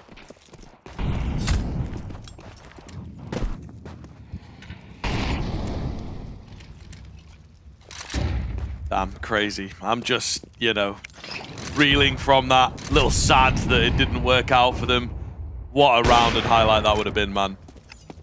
Incredible, but just not capitalized on. Still, bit of shakiness maybe for Pain. They've got to now move into the next round. Big Uzera. Great move. It's not the flashiest like Brokey's in the previous, but it's a nice, clean 2-piece that he's able to walk away from. Pain really looking good with this early aggression in particular, and something you like talking about, the level of proactivity. CT side, that's it, man. He's so self-confident there, Big Azera. That's such a risky fight to be taking. And I love it. He sticks around for the potential of a third. Knows he has support at range with the util. That can be thrown over by VSM, so he knows he's happy to stay up and towards short and keep the aggression on. But yeah, you're spot on, right? It's always a positive sign. And a real good showing of how confident a side feel is how proactive they are on that CT. And, well, I love that from Big Azera. I can't believe he goes alone in that endeavor. Like, he just swings out in towards short, gets one, and then gets one in towards lower as well. Just add insult to injury. Like, it's so risky, but it works brilliantly. And it's kind of Big Azera in a nutshell. They're going to double pump in towards short. That is a stunner of a HE as well. And the spam through the smoke as Big Azera finds his third. He's on for the ace here, and he might just get it. No, VSM will get one of his own to break up the quad kill from Captain Fantastic. There you go. Snow's behind him as well, giving it some support. Maybe face killer. Yeah. They're not needed in this round. Biggest error, yeah, really solid. And again, great timing, great finds on those HEs. Something that seems to have turned a corner for Pain. And with the wildest view model you've ever seen. He just really wants to flex the skins. He wants yeah, of full course. display. It is a nice one. Either way, onto the pistols now. FaZe have lost the momentum here. They've lost the lead, in fact, and it looks set to fully concede it across the Pain. A 5-4 on the cards, unless we get some craziness with the pistols once again. They're going A quick. 2 towards ramp. They're going to double back after a bit of initial utility. In chain smokes in towards upper B. Maybe a slight misread. I think just because that one corner lurk smoke, they're a little bit scared of this being sort of a mid to B split, but it's actually a complete mid play. You're smoked off CT, and now you're about to put a lot of pressure on towards FURIA and VSM, and the first test they passed with flying colors. Jacob will delete VSM, and it's labored here. It's really messy. How is he not dead? He pulls out the pistol. What in God's name happened? How did Jacob not trade him? Well, FURIA gets 3, and it gives them a chance. A short bomb goes down, but numbers favor Pain. Tapping that crouch, moving around, the bobbing and weaving style that we are seeing dominate CS2 at the moment could make all the difference here. Utility comes in, and, well, Twist is actually just dead to it. Couldn't get away in time. Brokey then left to clutch things up under the window. First will fly in, draws his crosshair enough that he's unable to reset for the next. Pain will just about see it off, but that is all FURIA Jr., man. Yeah. Really well held. You know, his teammate doesn't find anything. He looked absolutely dead to rights. Just able, as a new gen player, you know, you see him ducking, moving ever so slightly in between the sprays just to make it hard to hit that head, which of course is what the pistols are going to be going for especially. I kind of would love to see that from Jacob's POV, just to understand, like, how it didn't connect. He was pretty tagged up, but yeah, well done from FURIA. Had no right to get away with more than one there. Walks away with 3 and gives life back into the round. It's not a bad effort by FaZe, though, considering the buy that they had. That'll be that. Lead taken by Pain. It was a slow start in towards this map, sure, but they now have put pressure really back on towards the shoulders of FaZe, where you lose this gun round, you're in a bit of trouble. There's residual cash for Carrigan and Jacob, but aside from that, it becomes kind of thin. So this is interesting. Bold move by NQZ, and he dives down off the back of it too. No regard to any top mid presence, because they're going to bolster up B. This could be dicey, but it could be a bloodbath. In they come. It's a double stack here, and they've seen one window. Will they clear the second? Surely not. Snow, for a second, he's on for the third. He hasn't reloaded, and Snow does so well. And it's Twist, they have it all to do in a 1 versus 2. Yeah, that's really well done in from the car. It looked very, very, very awkward for a moment. They missed a window to catch them completely off guard, but still about 50% off guard for sure. Yet somehow Pain have the man advantage here. No flashes, no smokes. 2 kits, and then 1 HE. This is giving them the space, though. Yeah. Time left on this bomb now. It's really going to become a problem. Nade in towards car. Spray down doesn't quite land. He's confident to stand strong. That peak is advantage. Again, just the adjustments a little bit to the online play. You'd see a lot of tier 2 guys take that initial fight and just move away, just give it, right, and maybe try and go in for a reaggress, but he's confident. A little too confident, doesn't happen. Big win for Pain once again. Third and final timeout taken by FaZe as well. First half. Yeah, I know. That's an incredibly dark kind of showing, right? Yeah, I think it is proof that there's really not a lot of confidence there. Snow getting 3 from that position is massive, but I don't even really blame FaZe. Like, why would you expect there to be a triple stack B at that portion of the round? 1 in towards window, 2 in towards car. You already killed 1 car, so I don't really blame them that they completely overlook it. They maybe just got to trade a bit better. The fact that he gets a third out of it is massive. And yeah, Twists, unfortunately, the jiggle peak, drop the shoulder, swing back in, and catches him in towards tunnel. Nothing he really could do. It was looking dicey for Pain on that retake just because of the lack of util they had. In the end, all right. An ultimate round of players. FaZe have kind of let this one slip a little bit. There's no 2 ways about it. They were in quite a commanding position at the gates, but since the guns have come into play, it's only been 1 team in it. Later utility here from Pain. Kind of like to see it. Looking to regain some control, break onto the smoke. Thing off the back of it. It's a pretty deep set FaZe clan right now. Yeah. Maybe an A split. Maybe a take long control, see what we can do with that. Just lots and lots of different options. Classic fake out towards mid. 2 smokes committed to that though. So big sell over there. And now we set our eyes on VSM. If they do the standard pot flash through this, VSM should be dead to rights. However, he's holding quite an aggressive angle. And potentially, you know, generally when you swing and clear this close corner, he's now moving into it. Jakub's going to find Snow on the rotate. But here's VSM. Gets 2 for it. It's an ult round the corner. VSM single-handedly has given them a chance. Brokey will catch him on the cross as he tries to retreat. But re-aggression in towards mid from Pariah. And he just clips him out of the sky. Duck hunting from him, leaving it all on the shoulders of Brokey. Needs a quad clutch in this round. Misses his chance, and with 35 seconds, it's a retreat. Does have the bomb on his back, but this is not an easy choice. He has to hope and just fly in towards B. He loves a clutch, this guy. We'll see if he can deliver for us. It's not flown, as you suggested. Takes his time. Lays it quietly for a moment. They give him the space, though. But I like Pain playing together here. I was going to say they do indeed, you know, take it slowly. Bomb going to go down. Oh, Bigazera thought about moving through. He's still thinking about moving in fast.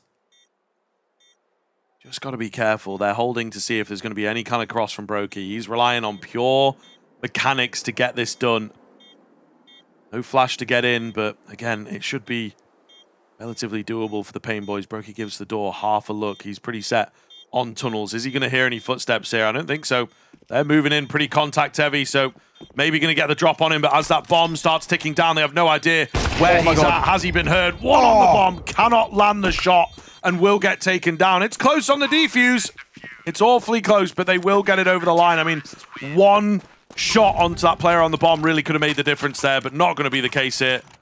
And once again, the clutch factor not here for FaZe. And it's yet another retake on towards the B side. Statistically, one of the hardest sides to retake, if not the hardest side to retake in competitive play. But Pain have had such success with it. Sure, it's a numbers advantage retake, but it's not the easiest. It's a great flick shot from NQZ. Does really bail them out. The nade actually misses, so crossing's a little perilous. Pariah will make his way over nonetheless. Oh, full blind, Bigazera. Carrigan, that's brazen, bold, maybe a little bit stupid. It'll be costly. It's hard to watch, is what it is. 2 and 11 for him. 3 and 9 for Twists. 3 and 8 for Frozen. Brokey and Jacob are the ones at the top end of the scoreboard, but it's not a good look. This Dust 2 is still not short up at all. Flashing for Snow. Really, really great retake of space there with the smoke and the flash on the back of it. And suddenly Snow is able to defend middle, so yeah, love that. Break comes in, Bigazera catches Twist being cheeky. Snow's still here. I think his position is just so strong, they're not going to expect him at all. In for one, not quite the second. The 20 HP remaining is not enough to get anything going. Pain looking good. Took them some time to get going, but once they do, they don't lose a round. So really great stuff once again coming in from the Brazilian squad. FaZe maybe going quietly into that 0-2 bracket. We're going to find out after the break.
Welcome back in, folks. We're going to see if FaZe Clan can, again, mount some kind of a comeback. It did not look good in that first half. They managed to pick up the pistol, and they maybe quietly convinced us for a moment, but once they were comfortable, Pain able to dominate, winning lots of post-plant situations, which on the CT side can be very difficult on Dust 2. Yeah. Aggression up middle here for FaZe to try and send a message, but not able to find any kills. You know, you're 4-0 up to start. We're kind of loving life. We're looking, Pain look a little bit worried on this map. We've obviously seen that Pain have struggled on it themselves, and we're thinking maybe this is how FaZe, you know, open the door back in towards a Mirage, and they just get steamrolled. 8 on the bounce for the Brazilians, and they look for more. Let's see. Carrigan caught in the open. A swing by 4 out of the 5. It's VSM who seals the deal with the kill. A smoke for the cross. They just wait for it to plume, and now they can make their way over. Flash, avoid, and they're diving through Pariah. That is so bold, and he'll get 2 before he falls. Surely job done, as all on the shoulders of Brokey, and there's nothing he can do. Pariah, a lovely move as the rest of the team barrel on towards the A side. He slips the net in towards spawn, and he'll find himself 2 very important rotators. Pain, that's their 9th round in a row now, and it starts well on towards their T side. Yeah, we'll see how long the streak goes, I suppose. Does come off with the NQZ flash, though. Really nice touch to just mix things up in the pistol here and move through the smoke rather than keeping it conventional. Where's this nade going, eh? Where's this going? He's actually long. Oh! Wait a minute. Where did I go? Did anyone catch that? I saw on the minimap, it kind of looked like it exploded next to him. I think it just went into the longhouse. Yeah. He didn't take any damage, so if it exploded next to him, I would have thought. Yeah, it went so. long. Yeah, okay. He just kind of ran over long. It was just a little like explosion shape or whatever on the minimap that kind of, maybe that's the throwing symbol. Looking good here, though, as the SMGs looking to make some money. It's mostly the rifles, though. 1 kill for Twist is all we get. Yeah. Any damage is good damage, though, I suppose. Yeah. You know, it can be beneficial for the kill bonus, etc., but it all comes down to this rifle, really, as to whether FaZe can survive. Yeah, clutching at straws, I think, a little bit. Really. Sure. Yeah, but we shall see. Oh, of course, 10 in a row by Pain. 3 away, closing out the map and the series and knocking FaZe into the 0-2 bracket. Gun round. I mean, it is kind of do or die scenarios for them really now. They lose this one, they're in serious trouble. Already left on not a lot of utility. 1 minute 35 on the clock. 2 players have nothing. Jacob has a HE. A lot of their very slim amount of util burned in the early portion of these rounds. Yeah, that is true. Trying to maybe net that first kill and it's just not really happening. Pain seem quite savvy. So they're sat back, they're waiting for that utility to be expended. That can be a really different game for the CT side, you know, whether they're able to hold on to that util and make life difficult or not. And at this stage, it feels like an or not. They've got 2 smokes, both of which are on B. So the A bomb site feels pretty vulnerable right now. Yeah, that's a T flash and also a T molly towards door. So VSM looks like he was about to make a bit of kind of space there, maybe just have a little double check round, and then he gets stopped by his own team molly. So, but I guess the job's done, that the close corners are cleared. To B they go. Jacob and Frozen reside here. The lurk smoke that'll come through. Frozen gonna play in between the 2 of them. 28 seconds, they don't have a lot of time. They've got to go. Frozen's right here as well. Turns away from the flash. Oh, it's the second. He's blinded up. He does a lot of damage, gathers some information, but Jacob, going to be left out to dry here. USP singing. Has he done enough? Man advantage and damage onto NQZ. You would say potentially yes. Very close to getting this bomb down as well, and actually going to be denied. FaZe, despite the low util, they get lucky. The bomb comes to them, and they do perform very well. Jacob with a highlight moment. Yeah, 2 really sharp shots there with the USP. Lightning fast and I feel like when Frozen dies here, I thought that might be kind of job done, but it's these 2 shots. This third one in particular clotheslines them on the re-aggress through the smoke. Nice work. Finally, for the first time in 11 played, we get a round of success for FaZe. Now it's kind of got to be a springboard to many, right? It just can't be a flash in the pan. Time for their 10 in a row. That would be classic FaZe clan. True. Just not lose until they win. We have the reinvestment here from Pain. Not sure I'm a huge fan. I think you look at what they've got, potentially could have gone down the middle here and just keep things stable. They've opted to go for instability and kind of a hard round to follow as well, as they'll come out quite dry on short. Twist's looking to have a shooting gallery presented to him. He's good for one. Carrigan's behind him, though. I mean, surely they're able to hold here. Interesting little smokes from both sides just to really give as much cover as possible. They will get the bomb down, planted for sure. So much damage, right? Look how low Pain are. Pariah, 1 foot in the grave. Snow and NQZ aren't exactly healthy, but let's see. Nice move by NQZ. That's aggressive, but with the cover of the smoke on the front end of sight, he'll get one. That idea is he's kind of trained, but he tunnel vision's in the wrong way. He's exposed it in the open. So kills come back in. Twist, Frozen, Jacob all entering. It's all on the youngster. Snow needs a 1 versus 2, and he can't find it. Frozen, the vet, in this scenario, sees it off. And a retake for FaZe. And a real sigh of relief, because that was looking dicey. No, absolutely. I mean, really close stuff for me. There was a severe lack of utility from both sides, and I think it maybe is just that weaponry that makes the difference, it feels like.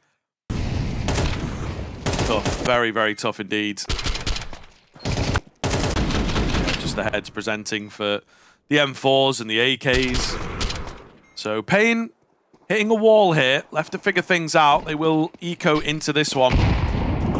Could have had that super strong buy. Like I say, I'm not a huge fan of the force in the previous there. Any kind of momentum you can give across the FaZe is just not going to be good.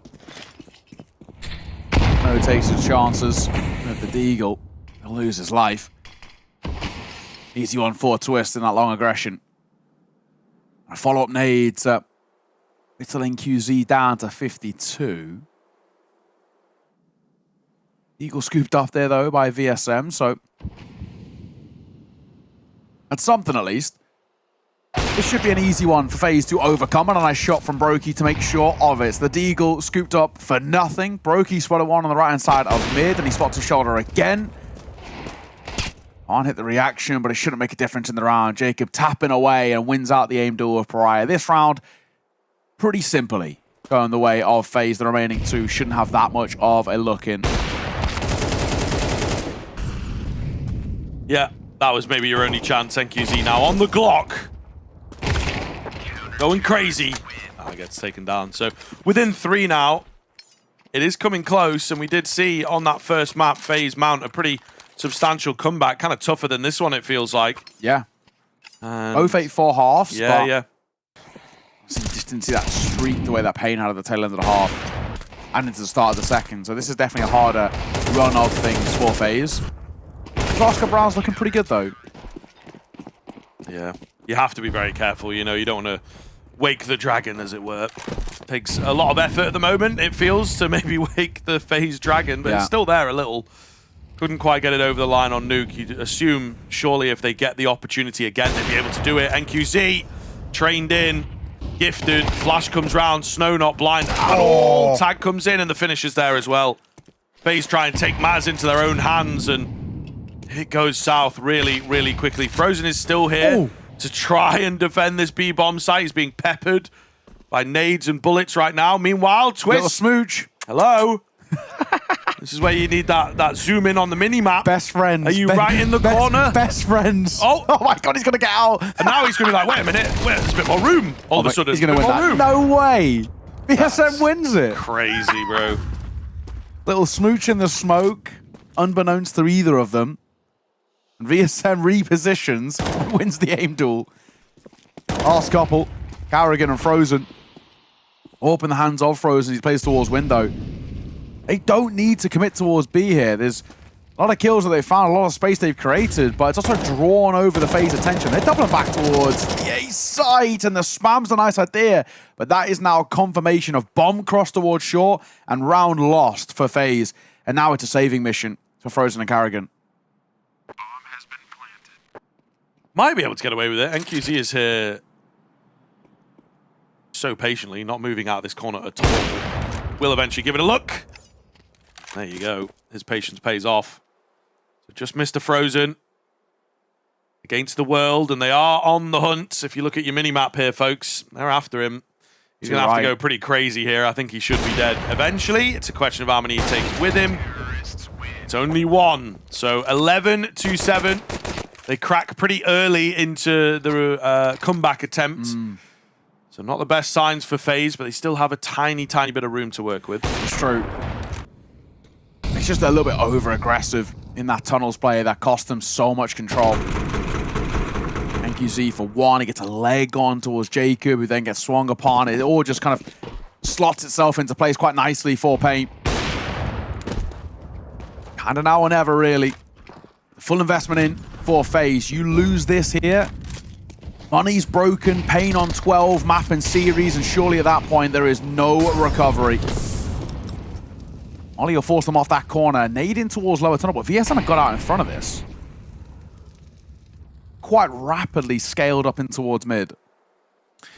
Oh, high boost up here. I believe they are on top of like the rice bags or flour bags, whatever they are.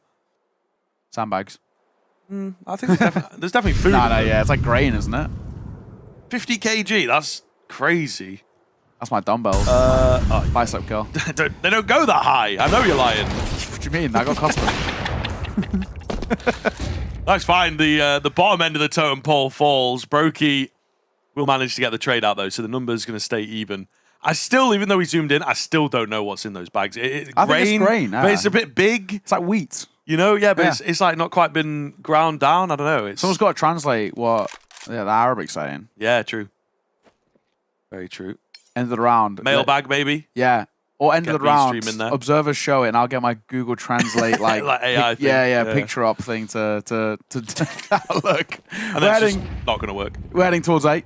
Having a look. Frozen's got a really good timing on this flank. He could have at least one, maybe two dead to right. That's the bomb at the tail end of the pack as well that falls. They've now got to refight towards shore to get control on this, and Brokey's got other ideas. He continues to have a fantastic map. His 16th kill. As him and Jacob lead the charge. And I'll speak of the devil, it's Jacob who gets it. Brilliant, brilliant work. With that being said, FaZe aren't dead just yet.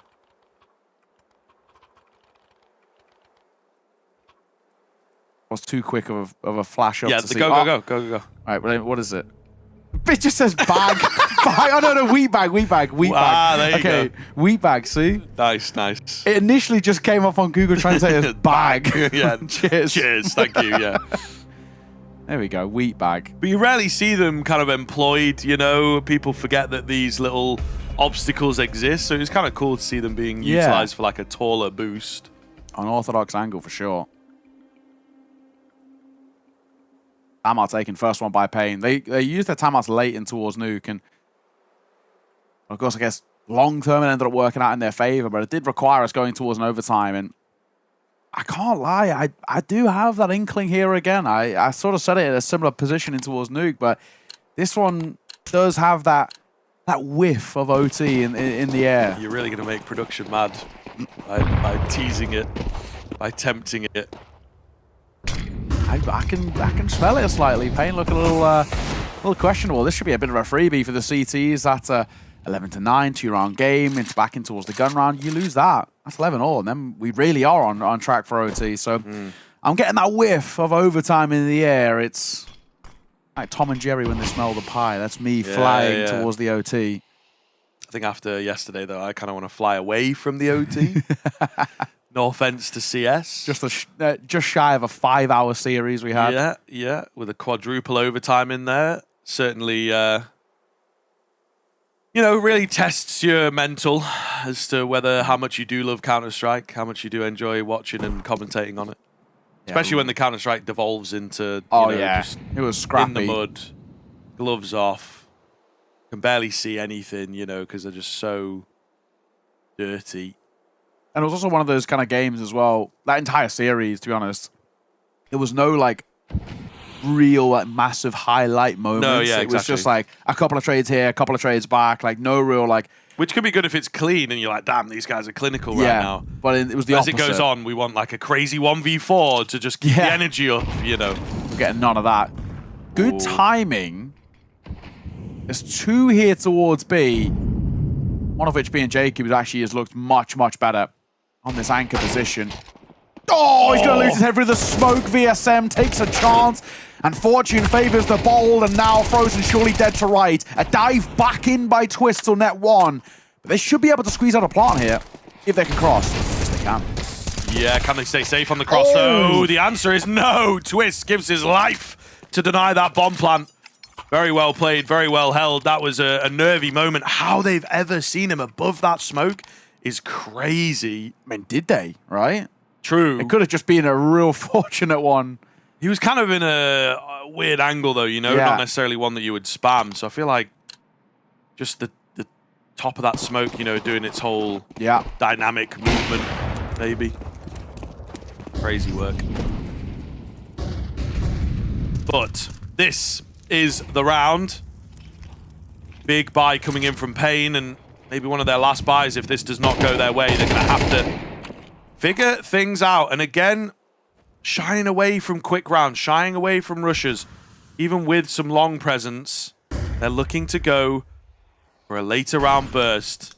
Big Uzera trying to catch a timing with that flash, I feel, thinking that something was coming his way.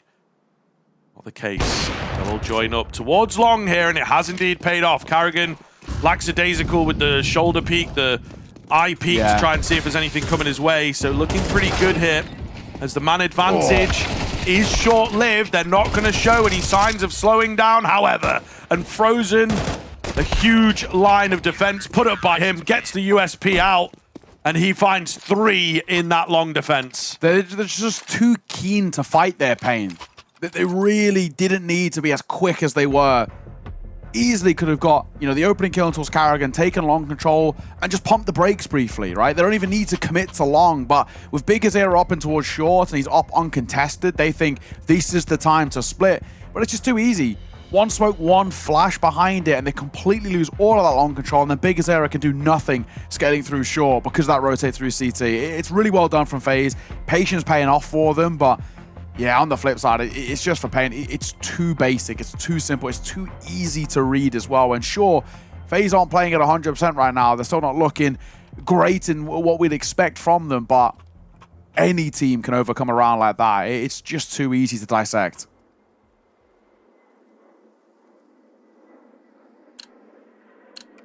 Very, very interesting now. Told you it reeks of that overtime. Yeah, you know, when you're right, you're right. You can smell it in the air. I mean, it's definitely not guaranteed yet, but 11 all should be guaranteed. Yep.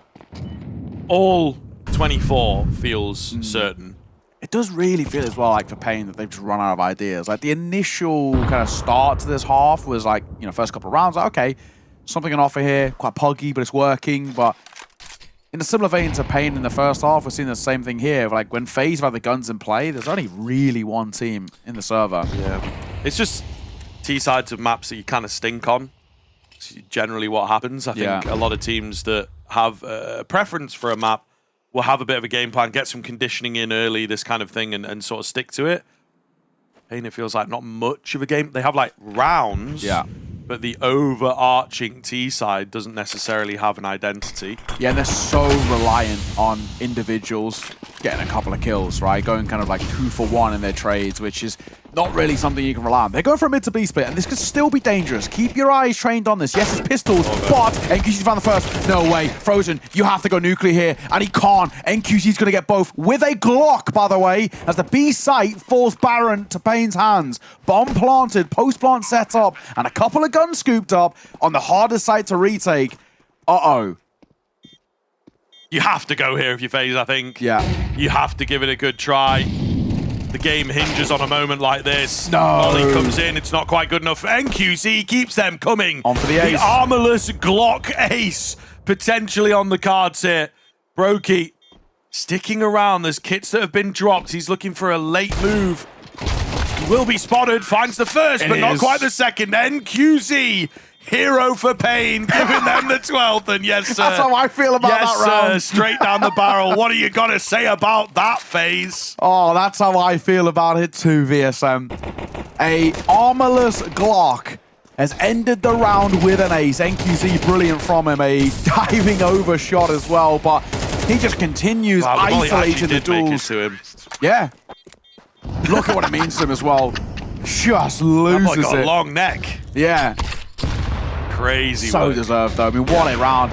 We'll start this one off tagged. Same for Big Azera as well. Look at the buy for FaZe to keep them alive in towards this series. 5-7 Deagle, double FAMAS and an AWP. Broky's had a brilliant map, but we need more from him. Now's his time to really shine.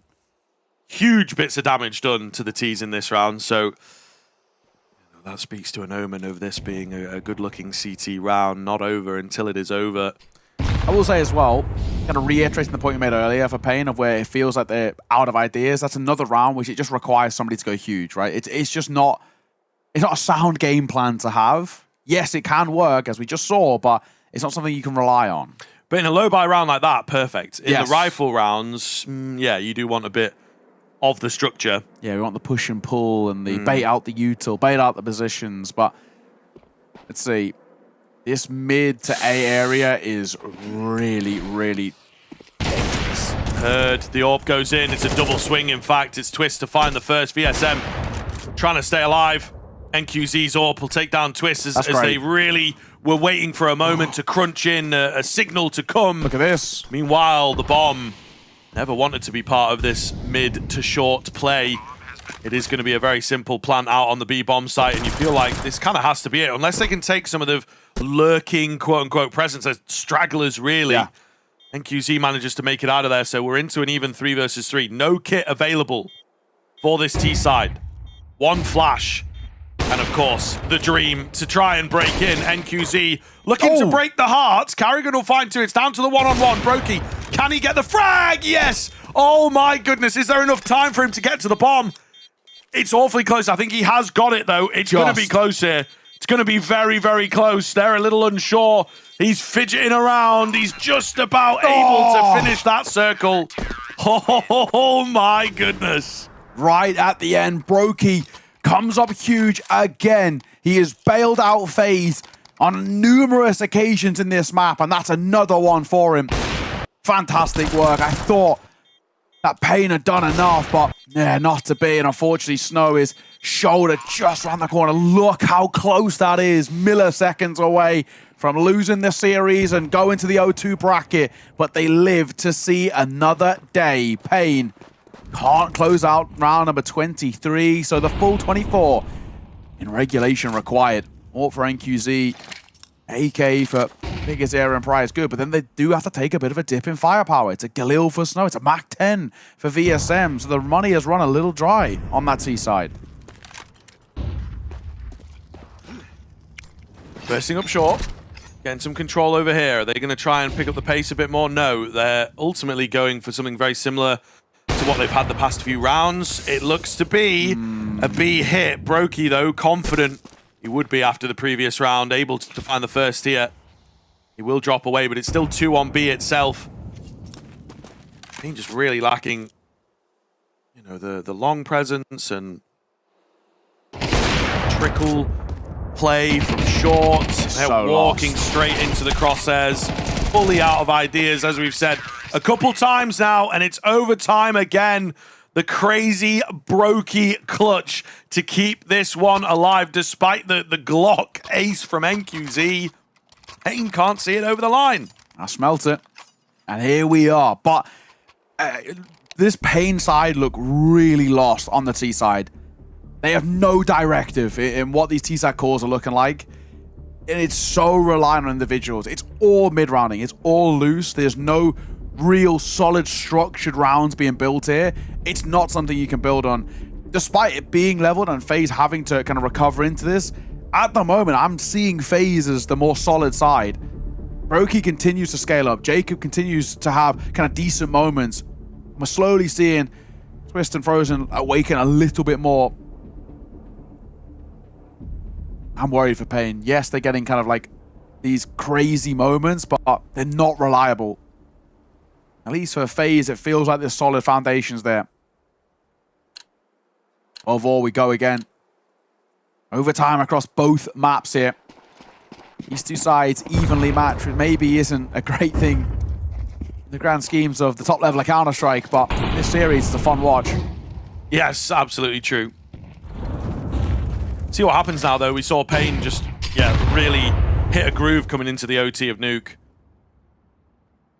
To be struggling with closing games out. Had quite a lot of overtimes actually so far in their stage 2 campaign at least.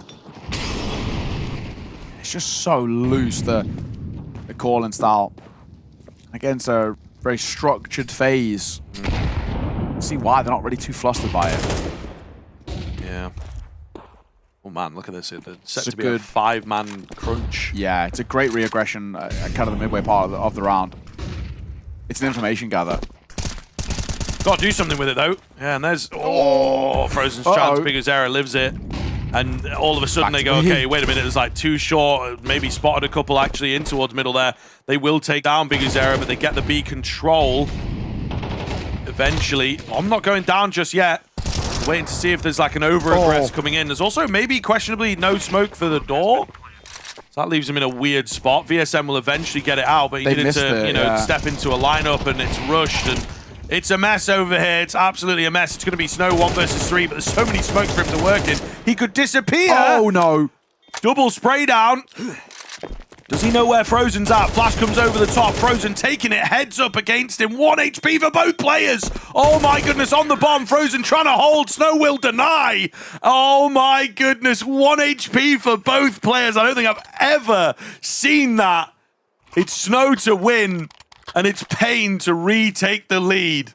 Pros don't fake, but maybe in that scenario they should have. A tap and a fight on towards Snow could have worked favorably, but Frozen just wants to chance it. He knows there's damage being dealt, and he wants to see, does he have the gall to swing me on this defuse? And he did.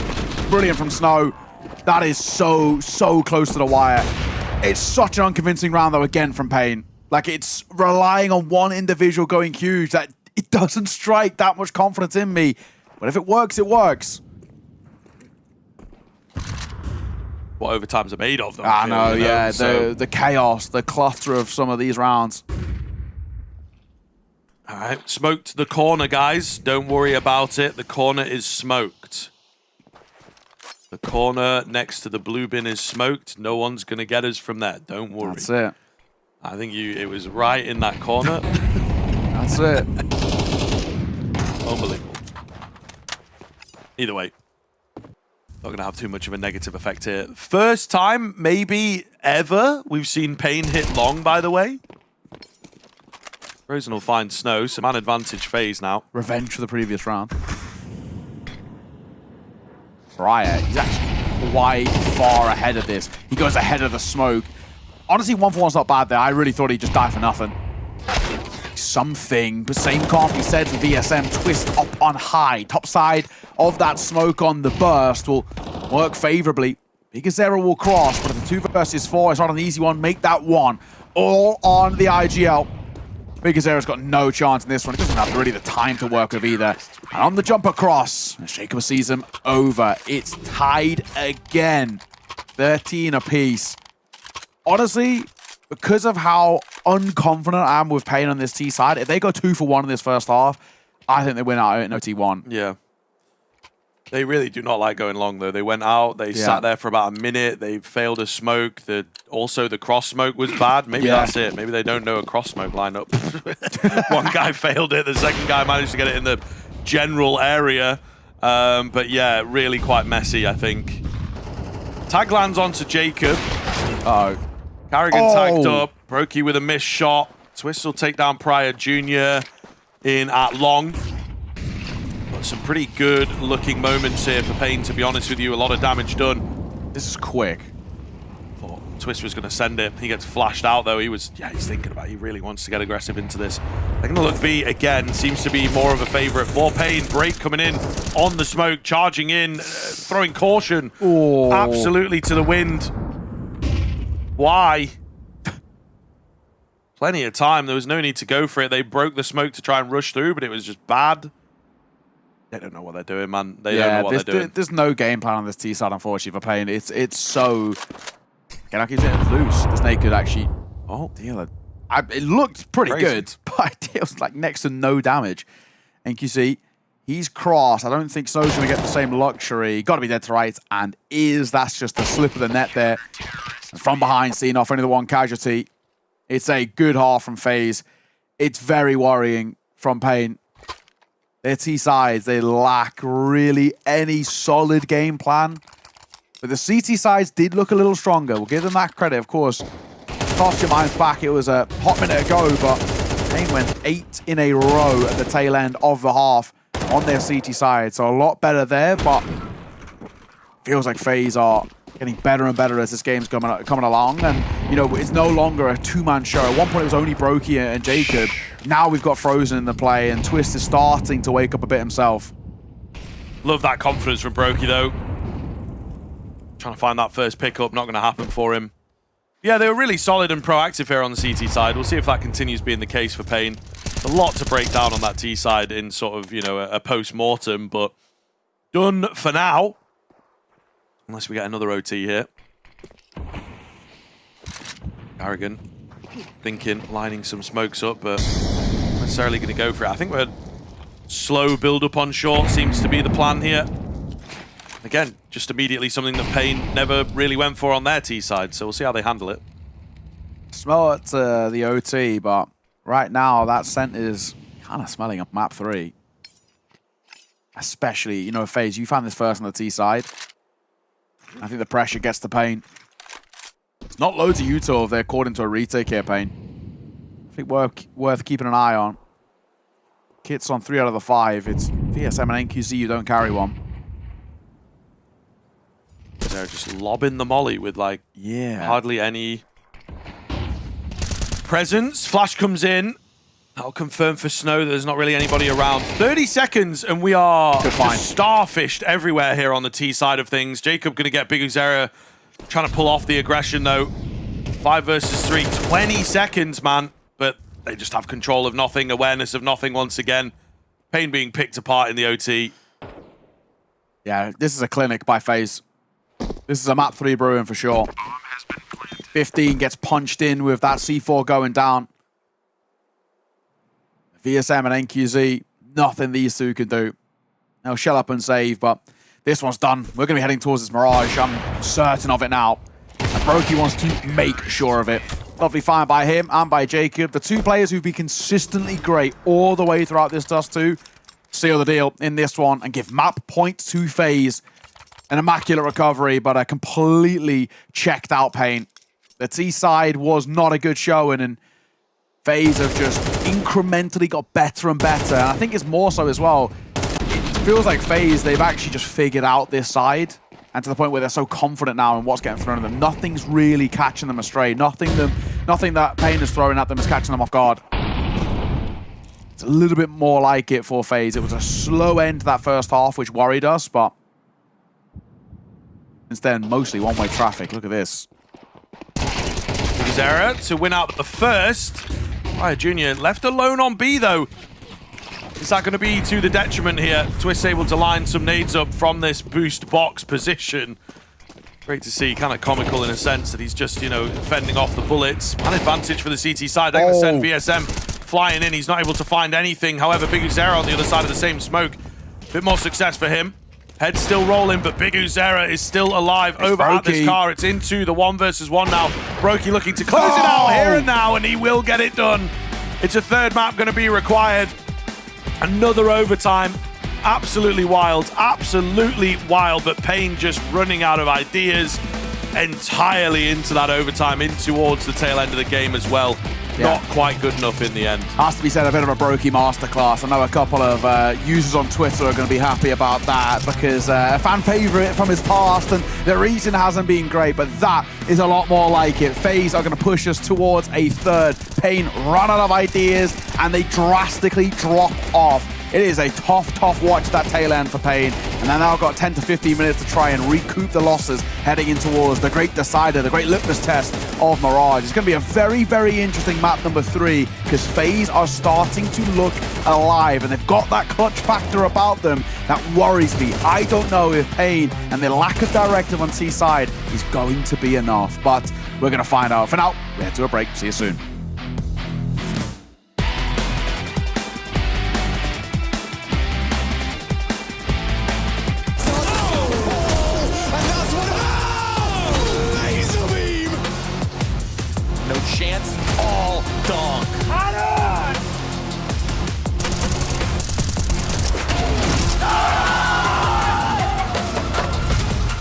An opening fight here and no utility to do it. Brokey going for more. Brokey wants it all.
It's a lovely double dink or double gush from Mattis.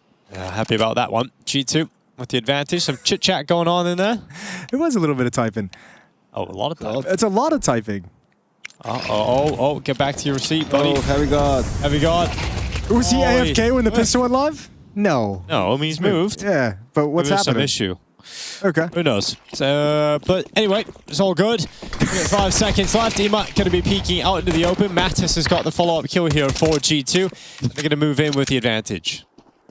A little bit of a weird pistol around here, but that's online Counter-Strike. Yeah. Yeah, it is online Counter-Strike. Happens, I Hunter's suppose. getting baited by all the noise. Bit. Knife. Yeah! Alright. All right, well, doubled up on Catwalk. Here's a flashbang. Good flash, but they're not blind. So not a great flash, but you still get both kills. It's actually a very bad flash. Heavy got out towards long, ready to party. And he's in his seat, so he can actually win this now. You will win this. His camera's off center again. Dude, imagine walking off and coming back and winning a clutch. This has got aura right here. Genuinely unwinnable. I say that actually. Wait, 5. He's got a kit. Yeah, it's over. 1.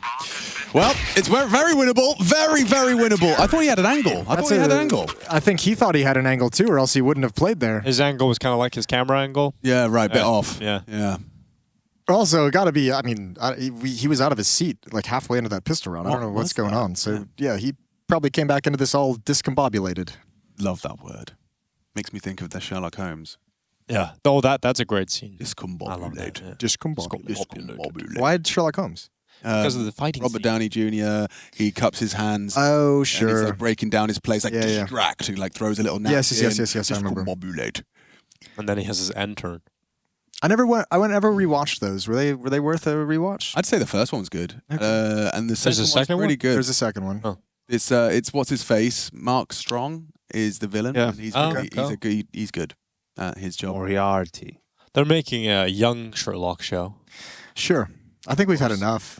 Bazinga. feel like Cumberbatch pretty much nailed it. Yeah, and then they lost the plot. Yeah, the first was it 2 seasons pretty good. I kind of like the crappy episodes though, like the ones in like the later ones. I kind of enjoy them while also knowing while I'm watching them they kind of suck.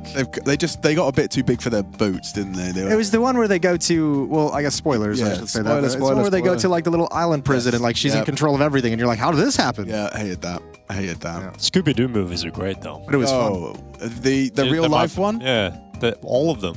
The animated ones. I haven't seen the animated ones. The real detectives. Yeah, that was Goofy. Scooby-Doo. Raggy.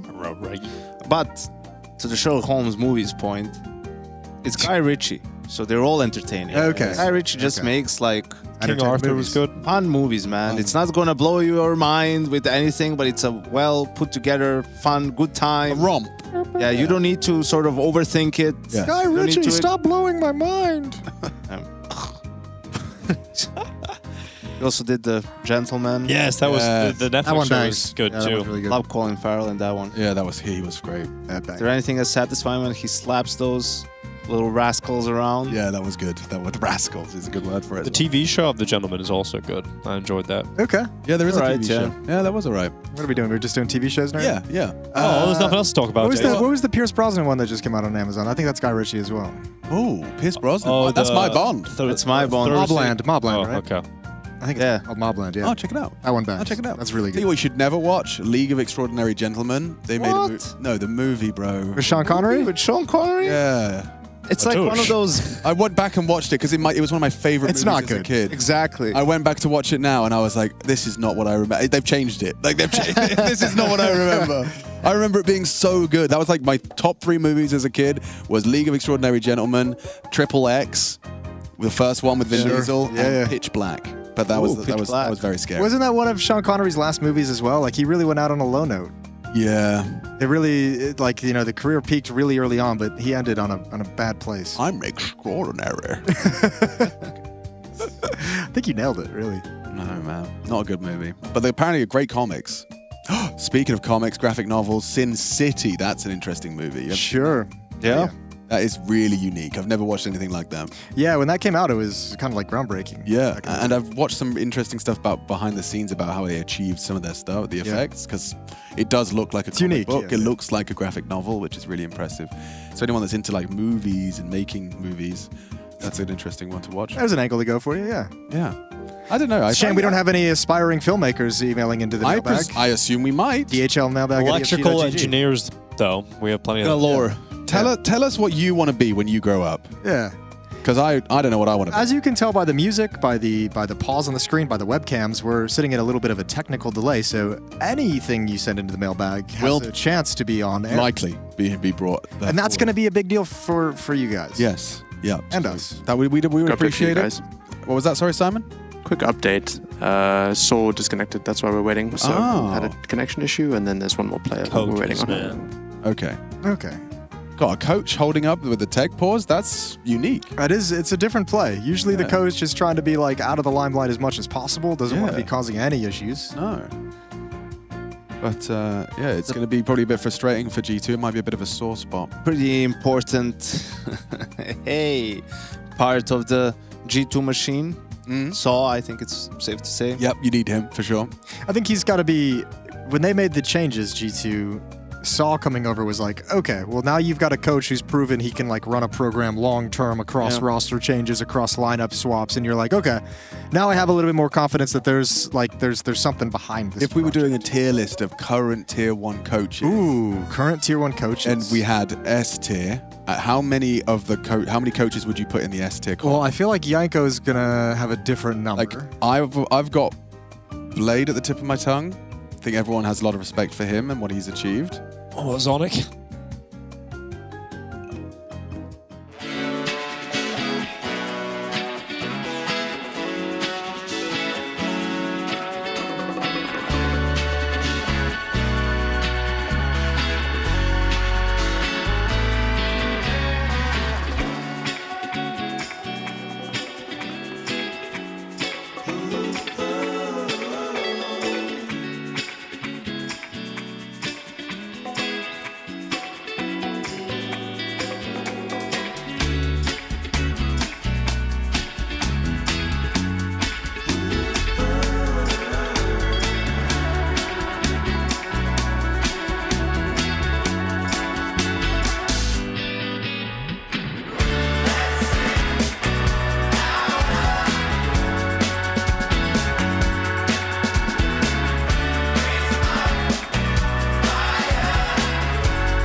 Yo, what up? Welcome back. We're in the knife round here. As we are looking down the barrel of this third map, of course. Knife is super serious, going to have to be taken. We'll see which way it goes. We've got no X-ray on for this as well. It's intense. Yeah. It's bloody. It's knives out, man. It could be big. It Streets could of be London. very big. POV simulator. All right. Unlucky. Unlucky for London. And unlucky for FaZe, it would seem. As Pain able to take that knife round. We'll see what they can do with it. But a very up and down kind of series here. Both teams netting their map picks, but against the odds. And really, I think, just some disappointment across the board from both squads, and really showing as we hit this narrative of like FaZe. You expect big things from them, but Pain also have had a really shaky start to this year. And maybe beyond, actually, for Pain into last year as well. And you can kind of see why, you know, just total disappearance from them as it went to the tail end of regulation into the overtime. There was not a lot on offer from Pain in the end. Yeah, you kind of just have to say toward that tail end for them, just severely underwhelming. Which is where now, on this slight handshake of a third map decider, I'm leaning the way of FaZe. I just felt towards that tail end, we got 4 out of 5 on the board. It was only Carrigan who was really kind of the bottom end in terms of the fragging department. Everyone else had a really decent showing of things. So let's see what they got.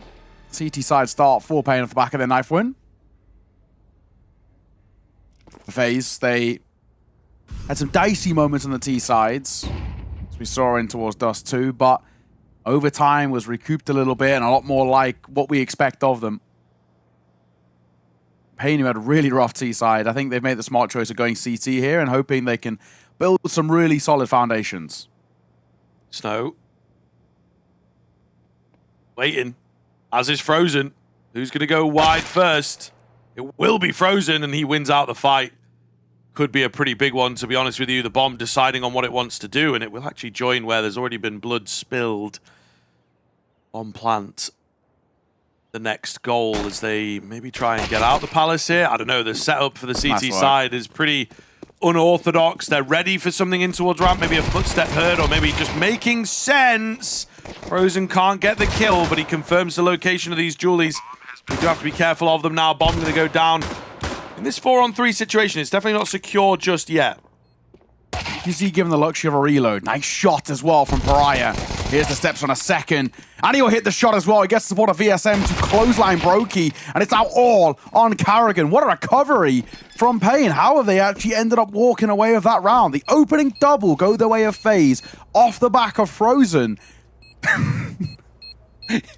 I missed it. I was trying to hide a yawn. I missed it. That was so good. He was like doing the classic, you know, like laugh and then lock in. That's what VSM did. It was quite, he's a funny guy, man. Quite good. Playing it up for the camera. I don't know if we can replay the laugh lock in, but that's kind of how this.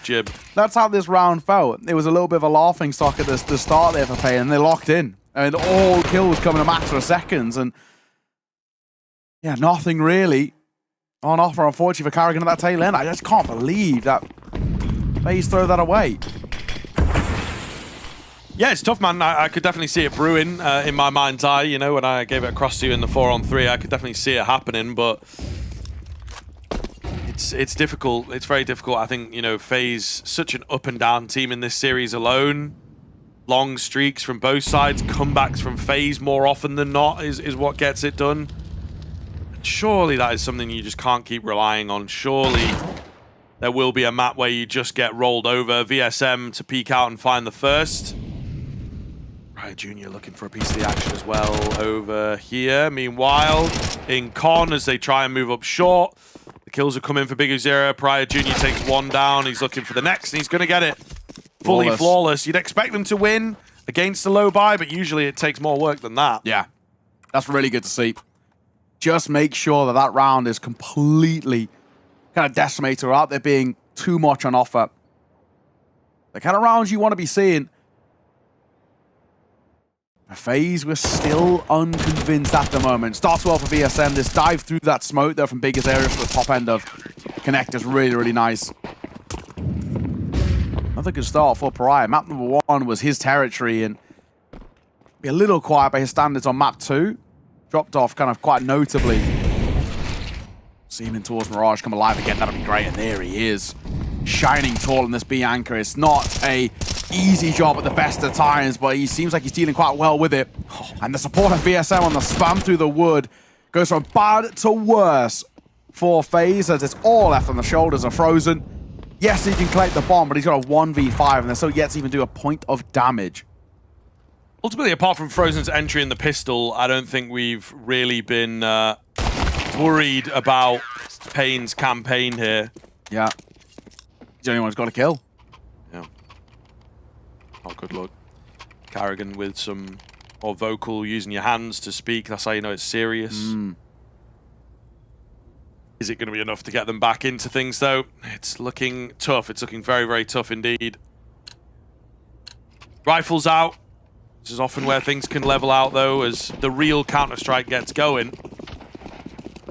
But we're going to find out. Pain looking really clean thus far, and if it continues, it could be a quick third map. Yeah, you're spot on. Early util towards mid.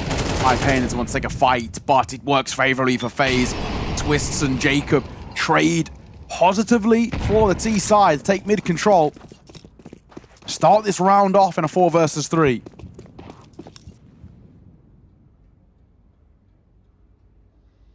There's nobody B. FURIA has relinquished this control. FaZe about to walk into a barren bomb site. FURIA might get a move in under, though. I don't think they heard the crunch, so he could get some ridiculous timing. Obviously going to hear them bursting forwards, and I think he's missed the window, unfortunately. Yeah, I think he has as well. Maybe if a player peeks out, though, this will get them interested. The rotation's now coming around. FURIA in a good spot. Can he get the next? Oh, yes, he can. That's so clean on the left eye as well. 8-0. So clean. He looks set to continue. Can he make it? 10 is maybe what he's saying in the back of his mind here. Meanwhile, the teammate's going to look to join him. Lots and lots of utility available, actually. NQZ looking to place this well, clear out some angles. They're all very split is the problem, so you're going to have to win some one-on-ones. So far, so good. Carrigan doesn't quite know where the player is, but he does get the info late. Cannot make it happen. NQZ takes him down, and it's a 50-50 crunch situation going the way of Pain. Pariah Jr., what a savior. Yeah, NQZ sees off the round, but the praise has to go to Pariah. What a showing from him. That second shot is just immaculate. Crosshair placement is second to none, and it honestly buys them an entry back into it. I don't think, without that second kill, I don't think they even properly give this one a look in. They maybe play proactive exits, but he gives them a pathway back in. Great work, and NQZ just making sure at the tail end. Pain continue flawless. This CT side looking good, as it did in regulation on Dust 2. It was never the CT sides we were worried about with Pain. This is great, and FaZe squandering opportunities once again. They should have seen that round out. Yeah, they absolutely know it. I mean, it's something in a fatiguing series that you're going to have to try and minimize those rounds. So difficult to deal with. Only on the stairs. We'll force some fallback, as the utility usage from FaZe in this round does feel kind of curious. You know, the one smoke at jungle, but it's quite a wide smoke, as it were. And then some utility to force them into difficult spots. They'll get smoked off at ramp.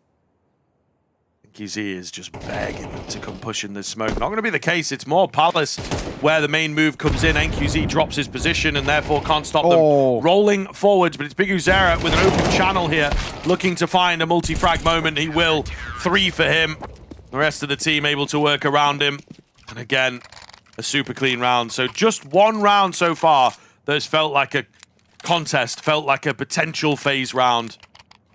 That's it. It's really good to see for Pain that they've completely kind of shrugged off the tail end of that map too. It's very easy for that to still linger in your mind and you to kind of either be a bit dejected or tilted, but they've just brushed it aside completely. 5-0. The Brazilian roster who are loving life in towards Mirage. And we said this was a handshake, but maybe not in terms of like both loving it. They play it a decent amount, but to somewhat limited success. 40% across the board.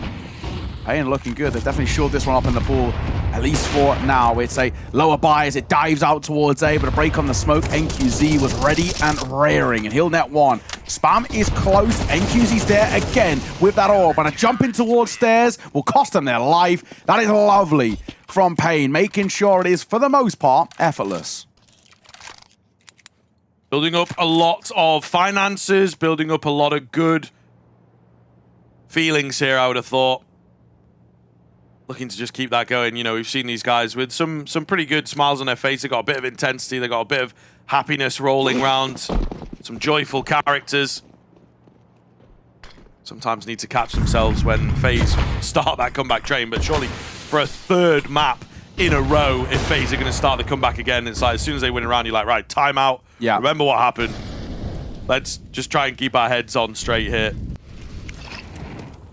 Easier said than done against the likes of FaZe, I suppose. It's true. I think the Pain, it just, you know, into every single round, you're looking at someone like, actually kind of the more sort of older players in the team, ESM's your biggest errors, I mean, especially biggest error, so much experience, right? You're looking to him to just continue saying, don't get comfortable.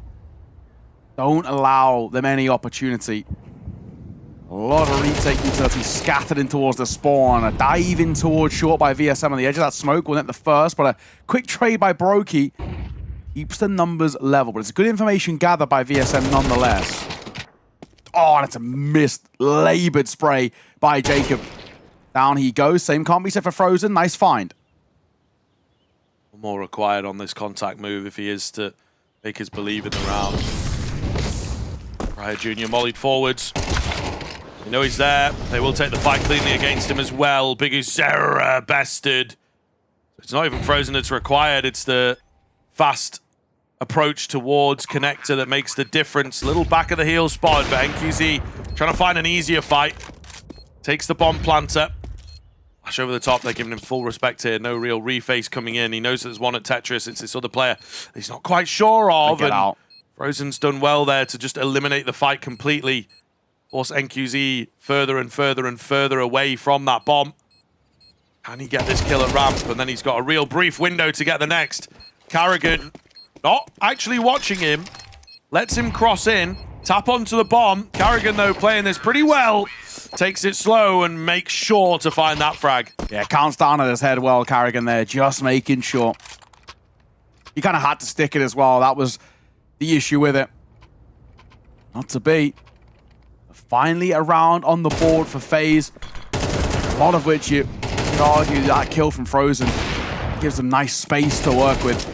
And the reposition was actually really good as too. It just drags NQZ away from the site and it just kills so much of the clock he was trying to utilize. Small things that compile. First on the board, finally. Well, it's East side, but they're hoping for the first of many. Just to shore up a little bit of this T-side, have something to fall back on. We're at 8-4 halves for both of our maps 1 and 2. Honestly, kind of getting 4 rounds towards the tail end wouldn't be a terrible thing for FaZe, to be honest. No, that is for damn certain.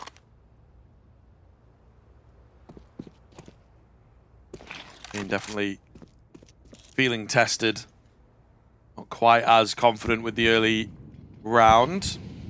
Just letting the action come to them a bit more. FaZe going to make plenty of noise in towards middle here. Got that smoke set up to seemingly go up short. They have other ideas with Frozen again finding space at ramp. Eliminates Big Uzera. The move up connector now looks pretty confident. Yeah. Shots landing. VSM good for one. Oh, does get taken down eventually. The team's fallen down around him though. It's not looking likely. Pariah Jr. eliminates a couple. Wait a minute. Might give this a look. There's cash available. They'll definitely be buying into the next round, so why not give it a try? There is an AWP available there for him to pick up if he wants. And he's kind of thinking about that, I think, with no kill coming in here. He's like, there is an AWP there, there is an AWP there. Just going to drop away. Second round for FaZe. Pariah continues to be such a threat, though. His 10th kill.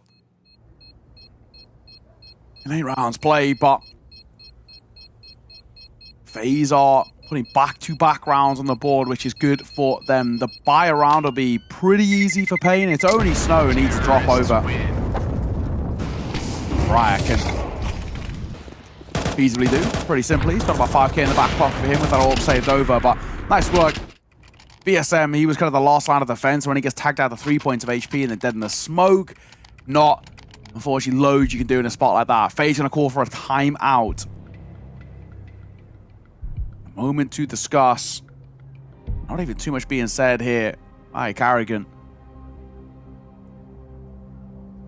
For FaZe, they realize they're in a pretty commanding position with those 2 rounds. They know they're finally putting pressure on towards Pain, and they're finally finding gaps as well. A lot of which feels like it comes off the back of Frozen. This space he's taken towards A is being so important. Yeah, most certainly. But it has to keep coming. This is the problem, you know? It has to keep delivering, and I just don't know that that's going to be the case when Pain are able to readjust. Once again, FaZe with a slow start. They have yet to be massively punished for that, to be honest. You know, making it to 2 overtimes after slow starts 1, which you win. Feels like Pain not doing quite a good enough job of cleaning up. Hopefully this time, as we've said a couple times now, they're able to realize that and they're able to come back into things.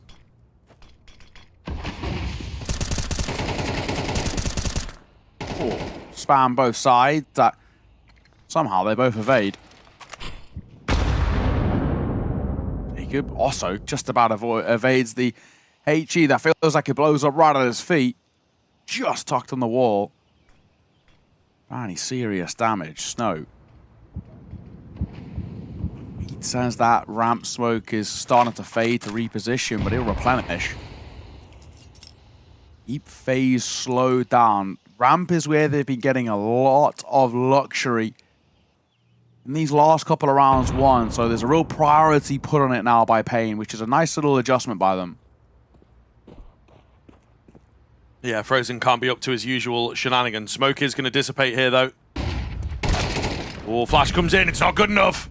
Frozen, really the master of ramp at the moment. Despite what they throw at him, he is still able to get that opening kill. That all-important kill, potentially. Another burst up connector. Jacob already in a good spot.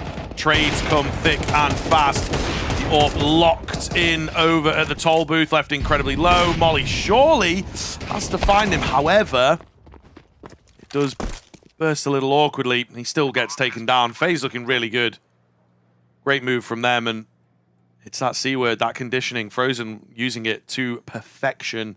Knows that ramp is just the most obvious patch for Pain, and he plays it brilliantly. Yeah. I love the little pause call made as well.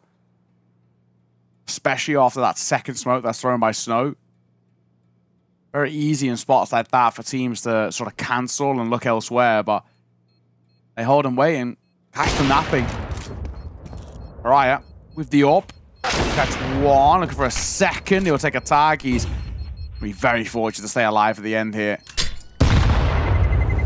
More than able to see him off. Brokey trying to barrel down his position and a drive-by PT50. Well, mean nothing saved, nothing gained for Pain. And look where we are now.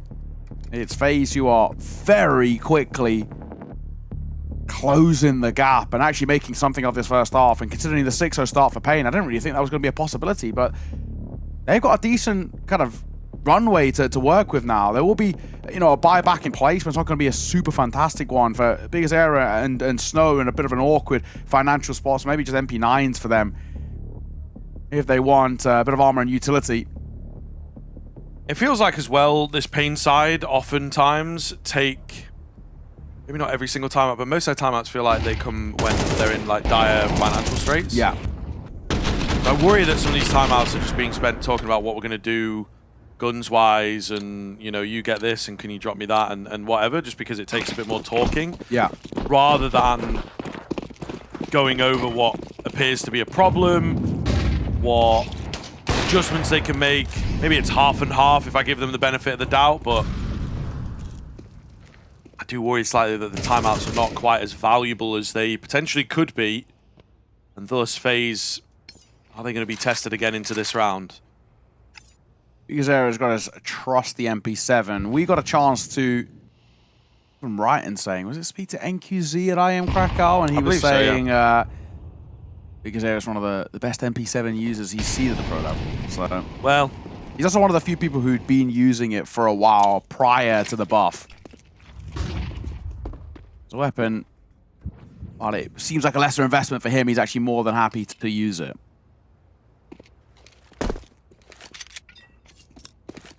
Minute gone here, and we've not really moved anywhere on either side.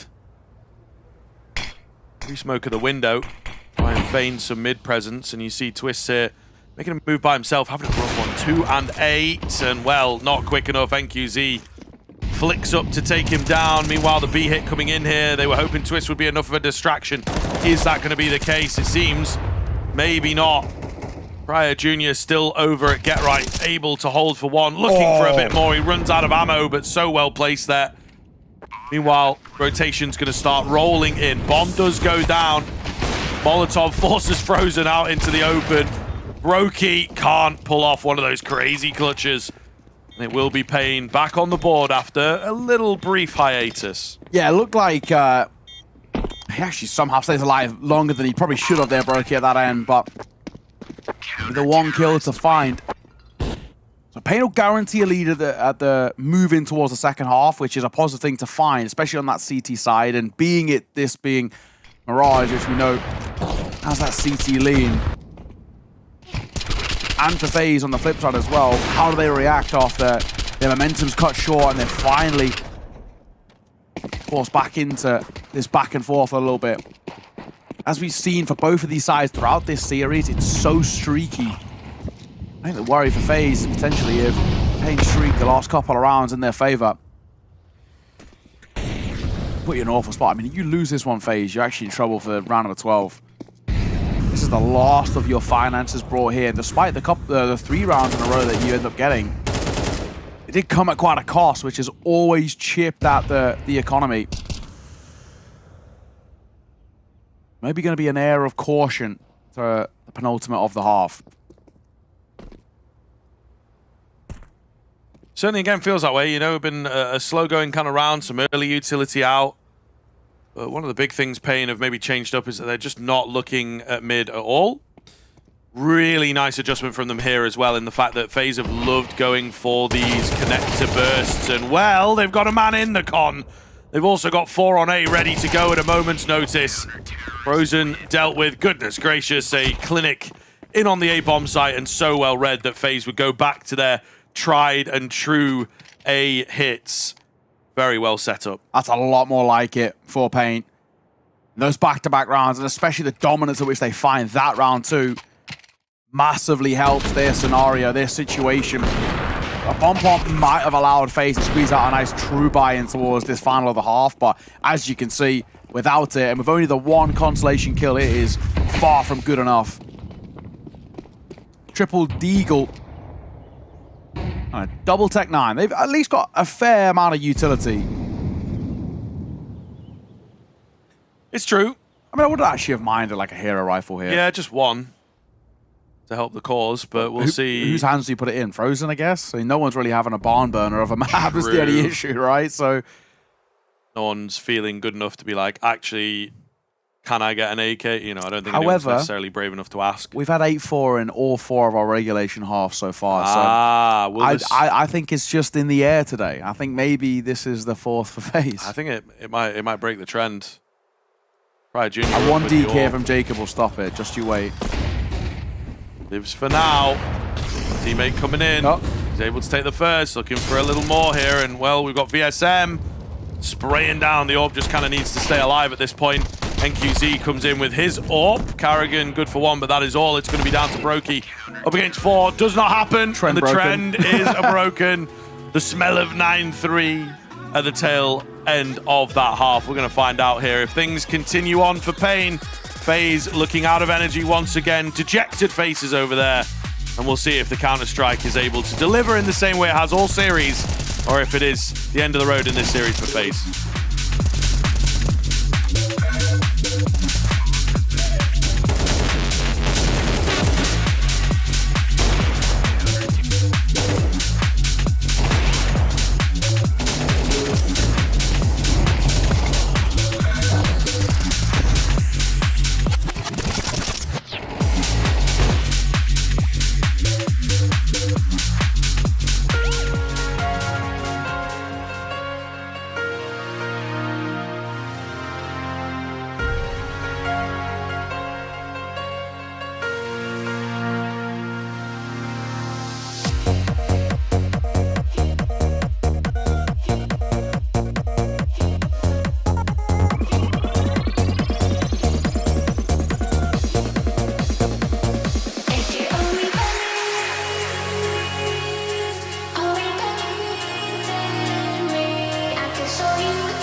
Welcome back in. That is a stunner of a showing from Pain in the first half there. Their CT looking electric as they put 9 on the board. Now it's over to FaZe to respond. We critiqued the Pain T sides on Dust 2. So there's still an air of caution floating around about whether Pain are going to fall back into the same problems there and then. But we'll wait and see. They're going to dive in towards the B side. There's only one man to meet them. It's the IGL. It's Carrigan, who's there to try and hold down the fort. He has a bit of support from short, but he's got to hit at least a couple of these shots. Frozen will find one through the smoke, but backside, down goes Carrigan. Frozen answers with another through that smoke as they're still causing problems, but it's a 3 versus 3, and the bomb goes down, and a triple rotate through that short smoke as they dive on through. This could be a bloodbath, but Frozen puts up another on the board. The P250 not cleared. It's all on Big Azera to bail them out here. A 1 versus 2, and he can't get anything. FaZe just about start well. Yeah, that is close. 1 or 2 more well-placed bullets, right? Couple low players, etc. Really, really quite challenging to figure out.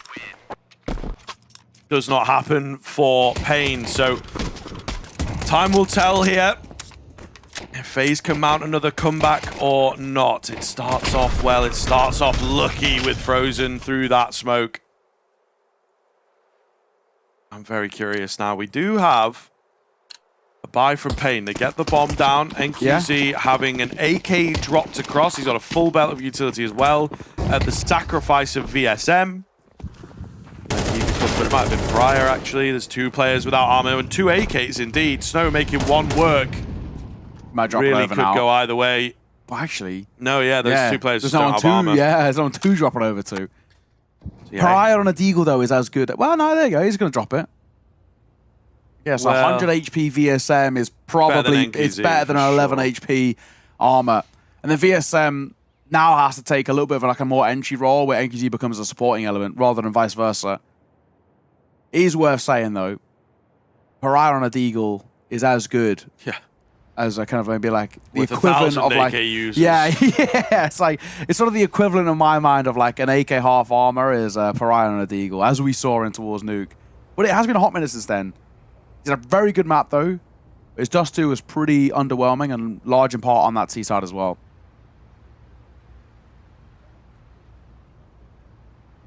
Slow creep towards A here after their first kill, looking to go for a conventional A execute. A lot of M4s over on the FaZe clan side. No flashes, no kit is kind of the big thing when you're looking at a retake here. Smoke will go down to slow them, though. I do like that smoke usage. Pretty clever.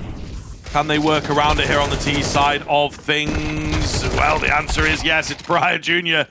on the Deagle to find 2, but a flurry of frags. It's VSM in all the carnage to find that all-important kill. Mog them, my king. Mog them. That is it. Androgenic, or whatever his name is, and Clavicula will be proud. Of course. God, the worst timeline. The less said about them. I can't stand them. Cannot stand them. They're also just not nice people. Are they not? No, really not nice people when you watch like the clips and stuff. I just see them mogging. And one of them bolding. Yeah. Happens to the best of us. But not for VSM. What a round from him. A dive in towards ramp. Potentially around this corner. No. He fumbles a chance there, and actually Jacobs 5-7 going to deliver on one himself. These force by rounds can be precarious if not played properly, and Big Azera does receive a little dink, a love tap from short. The key thing is it's the bomb that gets dropped. Yeah. So it's a lot of info over the CT side. They're doing well here. I like the fact that, you know, man advantage plus a dink. Actually not going to try and hold the bomb. So Pain are going to get that back, but can they actually do anything with it, I suppose? Is the question. Anyone going to pick up the bomb? DSM maybe in a moment. Big Azera. Good timing find from him onto Carrigan. B's open. Oh, the flash comes in. VSM. Unnecessary. Huh. I feel like he had a really good angle there to, you know, spot and do some damage before they peeked into him. But I think he's maybe on the level of like, look at me, you know, like trying to distract away from this B play that's going on right now. Because Air is actually in a pretty decent spot, though. Bomb planted. Because Air up close, he's going to be really caught by this flash. He should be dead to rights, but a response of a flash on the T side. FURIA will keep him in the conversation. A little swift backflip, but it's FaZe who recover off the back of twists for 2. And they will lose to the force buy. FaZe aren't done just yet.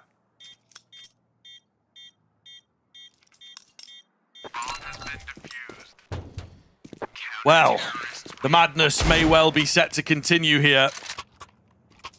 As FaZe just looking absolutely fantastic, given the chance on these low-buy guns, getting aggressive, getting in the face. It is VSM though, you know what I mean? He could have shot some toes off and got traded, maybe. It just feels so unnecessary. It's a wild move. Yeah, it's a wrong read of that situation for sure. And I think it's the AK they end up using. No, it is. To get the kills in the end. So it's the red and white one. I forget its name now. Oopsie daisy. Snow. Nice swing, nice find. Instant response. Broku, a fantastic map number 2, is nowhere to be seen really here. He started, I think it was 0-6 for him, and it's not really got much better. Snow will swing back in. NQC for 2 in quick succession. Oh, the force buy wars are very prevalent here, it seems. It's Carrigan left in a 1 versus 3. We kind of assumed we'd be in for a wild map number 3, but this one is all over the shop.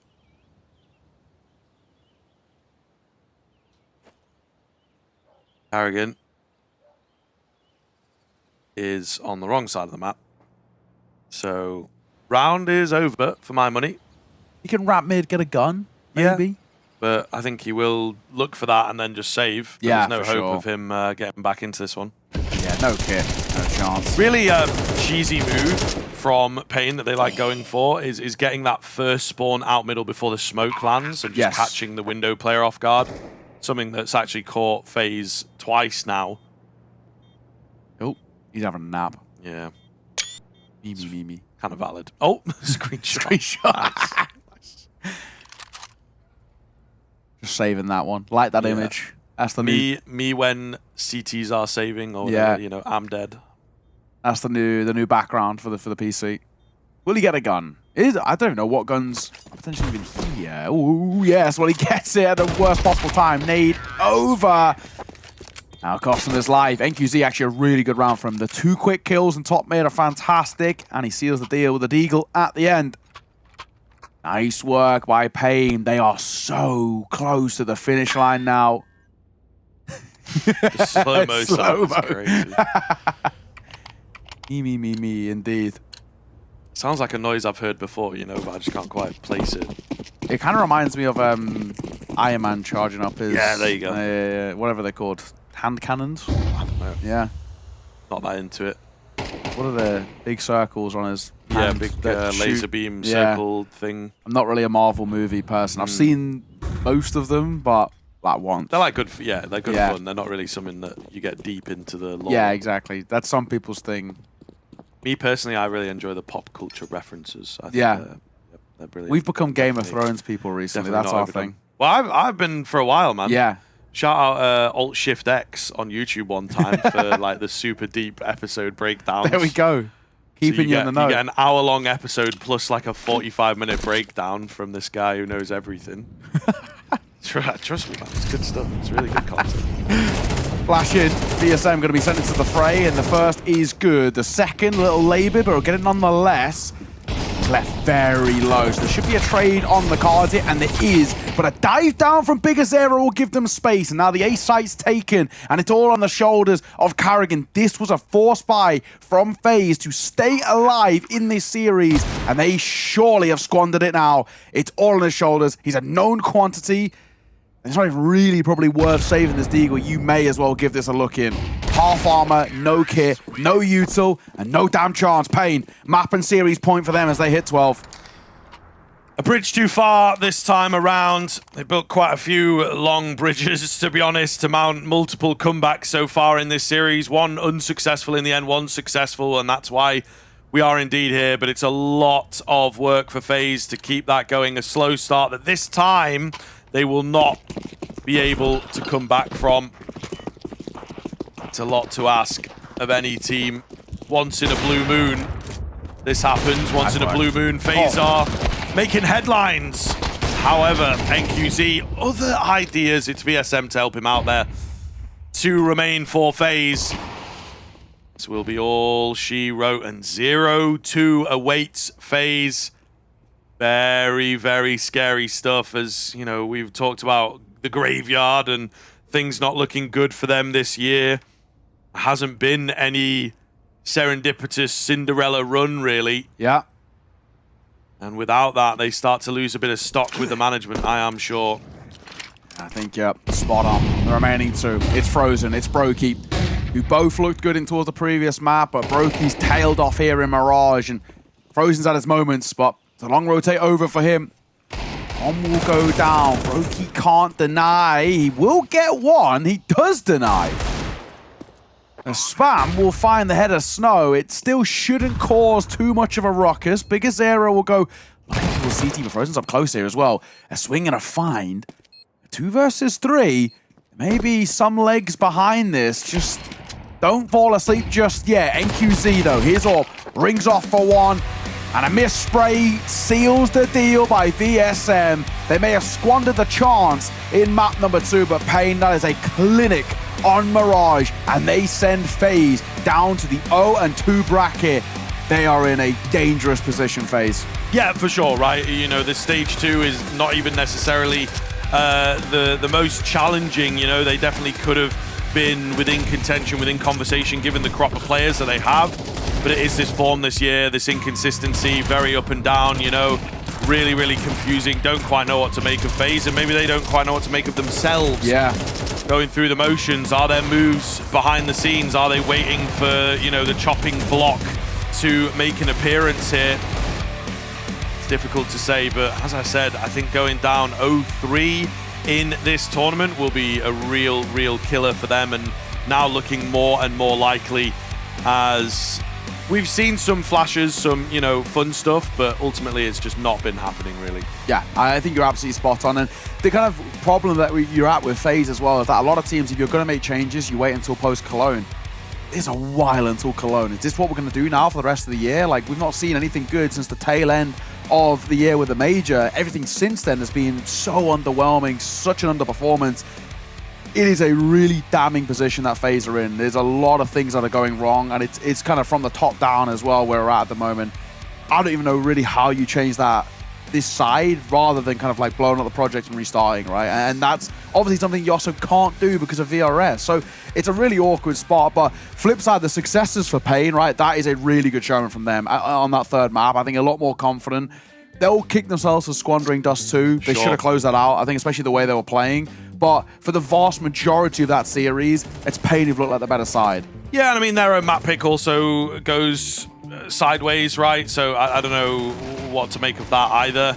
I think there's still a lot of work for Pain to be done. FaZe are going to take a lot of the limelight just because they are FaZe and the things that we expect from them and want from them almost as a community and fans of the game, etc.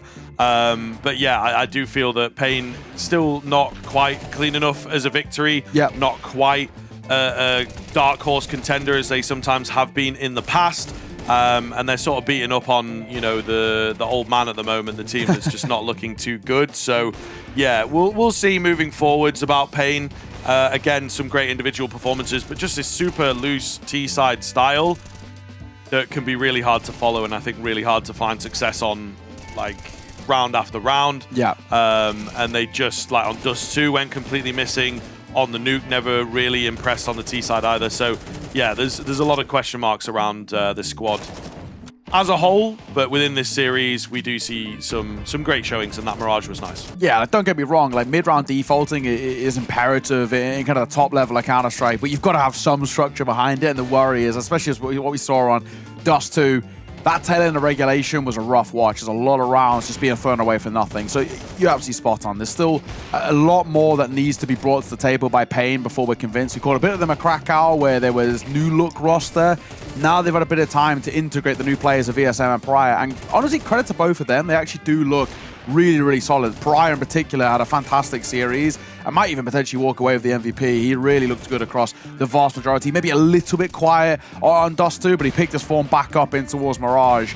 And where we look to now is kind of once again getting this side back to being giant killers, as Pain at one point in their career were, right? You look towards kind of like the early portion of last year in towards the tail end of 2024. That's sort of what they were known for. These guys were always punching up above their weight. It was Big Azera and these youngsters and inexperienced people around him. Now he does have a little bit more experience, the likes of VSM, who's dotted around a variety of South American sides.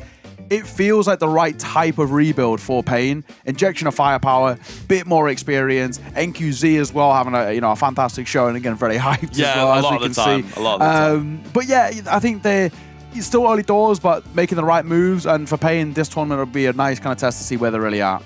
Yeah, for sure, for sure. It'd be nice to see them qualifying through. They're probably going to have to beat some scary teams in order to get there. Yeah, We've had, true. one or two upsets coming through, and then obviously we'll see how the rest of this day pans out in that sort of 1-1 bracket that's going on the A stream. Sorry, 1-0, and then they would be like the 1-1 that's going on in the A stream at the moment. So yeah, I think Pain, they do lack some structure. They do lack something to turn to when things start going wrong for them, really. And I think that, it is eventually going to catch up to them when they're playing against some of the stronger teams. Even, looking at the crop of like FUT or Astralis, I think these are teams at the moment, given their form and given their approach, that should be able to take a Pain that are very shaky. But, if you do see Snow taking over a game, or Pariah Juniors, we saw having a great series, maybe they are harder to deal with. I just feel like they're a team that, it's tough, but like, 5 times out of 10, you're going to be able to beat that team pretty easily. And then maybe 3 of those following times, it'll be a bit close. They very rarely are going to get these like one-sided victories, for sure. Yeah, I think you're right. They really have to kind of grind their way through, it seems, and it becomes a bit of a slog for them, for damn sure. I think we're just waiting for an interview as well. We're going to be joined in a second by one of the members over from a pretty good panel. We're joined by Big Azera. Thank you very much for joining us, Big Azera. It's a pleasure to have you on. First and foremost, congratulations. A long series, but a good series all the same. Talk me through your thoughts. A 3-mapper, but a really nice Mirage. Thank you guys. Yeah, always a tough game against them. And yeah, I think the Mirage right now, we have it. So I think we start to play very well the map, and let's see. Yeah, where are you guys feeling like, your game is at the moment? We kind of saw some high highs and a few lows as well. The sort of tail end of Dust 2, the overtime and whatnot was a bit tough, I think, for sure. Obviously, you've had some newer additions, especially in the life cycle of Pain. You guys generally like to really push a roster to its maximum reach and, have the players in for a long time. So how are you feeling as a team with these like newer players coming in now that we're deep enough into 2026? I think I just feel that we have a lot of potential, and I feel that. I really feel that. But sometimes before this tournament, we were struggling in map pool, Our map pool was really shit, And yeah, sorry. No, you're good. Yeah, we changed a few roles. And right now, I just feel we are much better as a team, as a player, as an individual also. And I think it's very important. So I think right now, I can believe in going through in the tournament, because I just feel that we are playing much better than before, But I feel like on Dust 2 today, we had some, I don't know, nervous moments, And we were not calm in some clutches or like 3v2 or this kind of situation that I think the experience counts a lot, Sure. I want to touch as well on kind of like what the goal is for you guys, right? You've had Pariah and VSM in the side for just over a month, right? So it's a pretty short time still. So coming into tournaments like Pro League, where especially when you're starting with an online stage, what's kind of the goal that you, as kind of the captain or the organization, is set for yourselves into tournaments like this? You know, obviously every team will say our goal is to win the tournament. Obviously that's why we play, right? All competitors. But what's kind of like a realistic goal that you guys set for yourself? Is it qualifying to the LAN stage? Is it just getting the good reps under your belt? I really think that the main goal for us is not like going through, make playoffs, or win the tournament. I think right now we just have to play good Counter-Strike, you know, because we were not playing like that. We were, like I said, we were playing very like a shit players, and we were not playing together and these kind of things, and we try to fix it.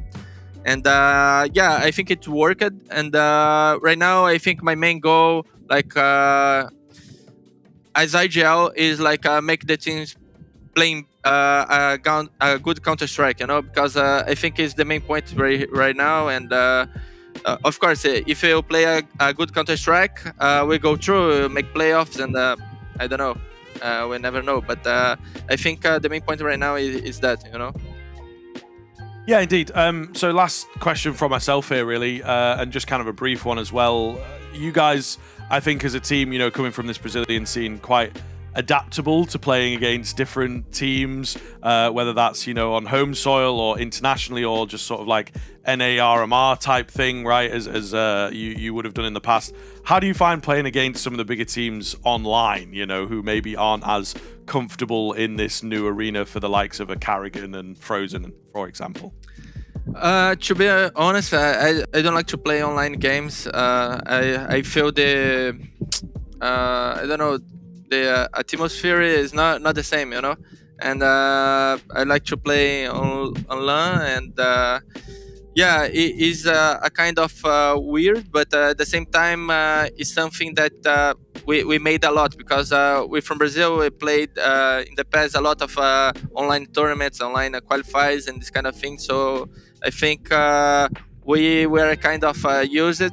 So I think it's good for us, because we made a lot of this kind of matches in the past. So yeah. But I don't like that much, you know? Yeah, fair enough. Well, always love to hear from you, mate. Thank you very much for joining us. And congratulations on the win, and best of luck in the rest of the tournament. Thank you. Bye. Always great to check in. But that is just the first game of the day. We got more Counter-Strike up on the docket for you. Our next game coming up after a very brief break is going to be Legacy taking on Monte. You don't want to miss it. Sit tight. We'll see you soon.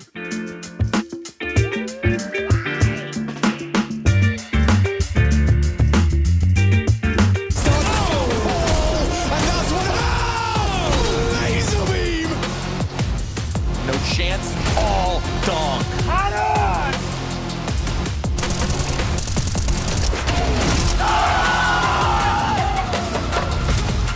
Opening fight here, and no utility to do it. Brokey going for more. Brokey wants it all.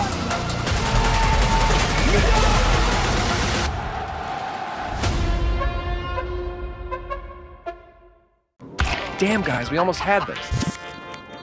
Thank God that's over. Bored of endless matchmaking? Take your first steps towards EPL, experiencing real strategies against teams of your skill. Learn more at fce.gg/EPL.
Well, what do we say? Only a brief break and we're getting our second series of the day underway. It is heading in towards game number 2 here on the B stream. We got Legacy taking on Monte, and I'm looking forward to this one. We had a bit of a barn burner for kind of maybe the wrong reasons in towards yesterday's game, let's say. For Legacy, they love a draw, not a fair. But for the most part, as we saw from stage 1, Monte looked quite clean. They scalped a few big names, and there is some expectations heading in towards stage 2. Yeah, absolutely. I think given what they showed us in stage 1 as the continually underestimated team, there is a lot of potential behind them here. I believe as well, pretty close in their previous matchup, if I'm not mistaken, taking a map away. Yeah, they did take a map away from Na'Vi, so relatively close to fair. A lot of it off the back of this guy that's on your screen right now. Bemis, we caught him on that like 32 kills in regulation, which is crazy in professional CS2.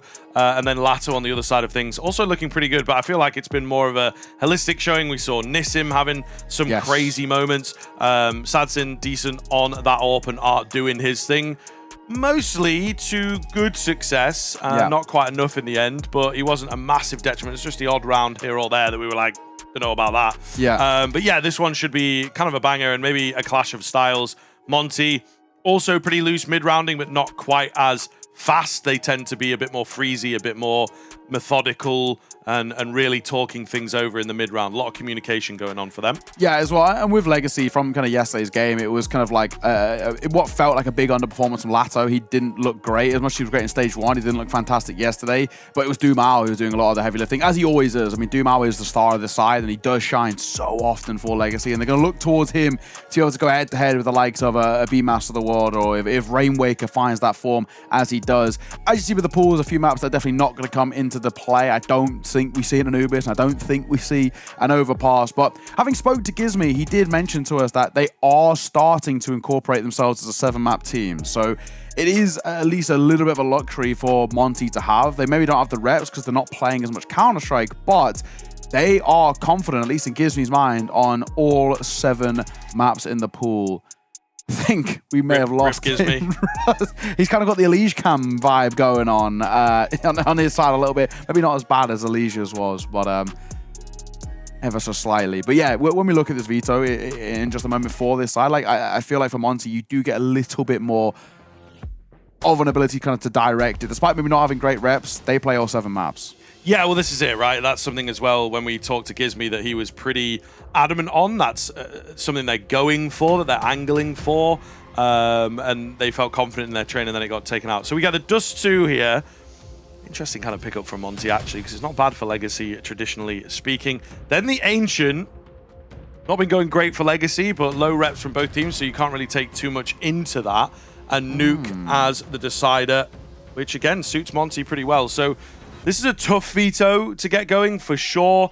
Monte with the 7-map pool, quite clever, coming in with that Inferno ban. Not one of their favorites, and one that Legacy really do like. It's a fantastic way to start the veto for Monte. Get rid of the Inferno. It's just a map that you know you probably just can't compete on because it's become such a home turf for Legacy. So it's a way to really make them feel uncomfortable kind of immediately. But yeah, that pick of Ancient, that's the real curveball for me. It feels kind of rogue. When you look towards Legacy, they found themselves 1 from 3 on it, and the one being recently, which is nice, but it's an overtime against NIP, who didn't even make it past stage 1, and then lost us to Foot. Again, fair enough. And then lost, of course, to MIBR at the start of the year, and MIBR haven't been exactly great recently. Legacy have definitely had their number. Flip side as well for Monte, they've played it twice, but one of them was that defiant loss to Astralis in that series we caught. Yeah, they saw that and said, I think we can do one step better. But let's find out. We're on the way in towards our second series. Nice and sharpish here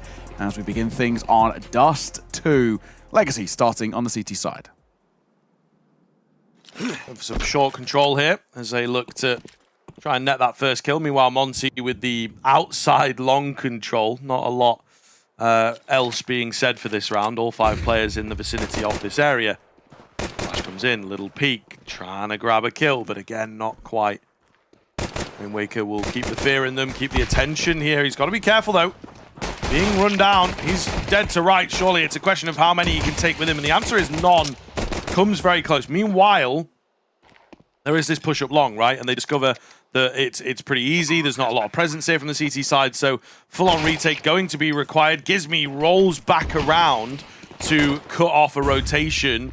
Pretty smart move from him to go back out long. The flash is a bit dodgy, not quite good enough. The crossfire on site is really strong here. Still got Lato on 4 HP alive, by the way. So the heads are going to have to roll real quick for this T side. Bemis left low on the P250. However, he's still able to get a kill. Gizmi stands strong, and they will take the pistol. Yeah, it really felt like Gizmi was dead to rights there. How he survives for as long as he does, I do not know. But he's kind of put the team on his backpack a little bit. Nice work from him. Now we get to see Monte scale in towards this T side of Dust 2. It's a chaotic pistol. But even just that small move by Gizmi right at the start of the executing towards the A side, just holding top mid for the rotation. Small things like that compound well for Monte. A force buy for Legacy. Scouts. 357s and a Deagle. A decent amount of utility as well, so it still can be a little bit of a precarious investment. You've got to be a bit careful here, Monte. Gizmi's cross, but a break on the smoke. Nothing spotted behind it.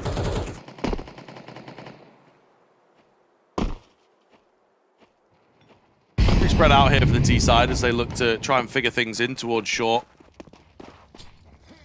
Seems like they will aim to finish here. Decent nade damage onto Azuru.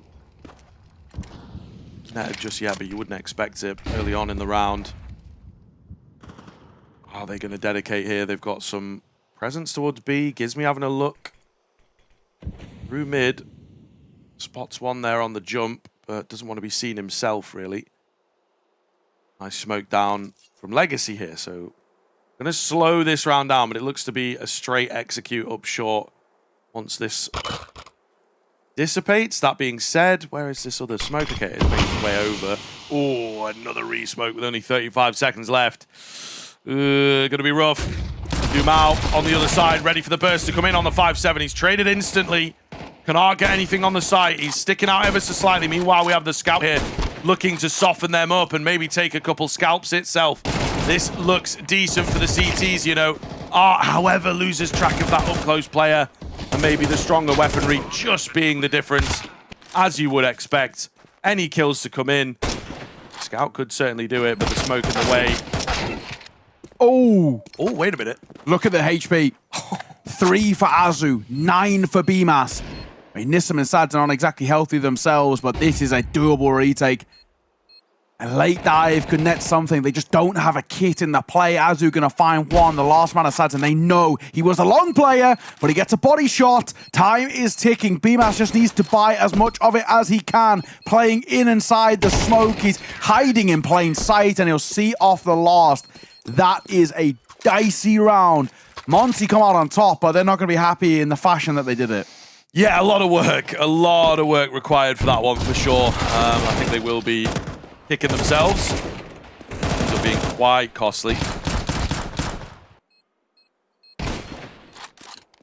But yeah, really quite close. I mean, the fact that they're able to take it is kind of the big thing for me, though.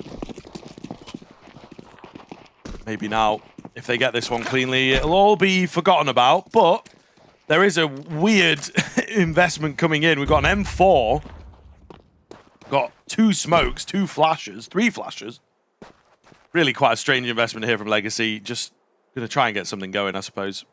Yeah, it's like one end of Dumao has got rifle armor, and then around him you got Art and Nissim with USPs. Art got a slight bit of utility. But that is about it. What have you got for us? You know, Art could honestly be caught U2 in hand here. Flash on the corner. Gizmi will cross while full blind. He's lucky there wasn't really proper firepower to keep him at bay, but as he's going to take a tag in Soul Afro. Bomb plant momentarily here. They will indeed get it down. Still a decent enough chance to do some damage as all 5 CTs remain alive.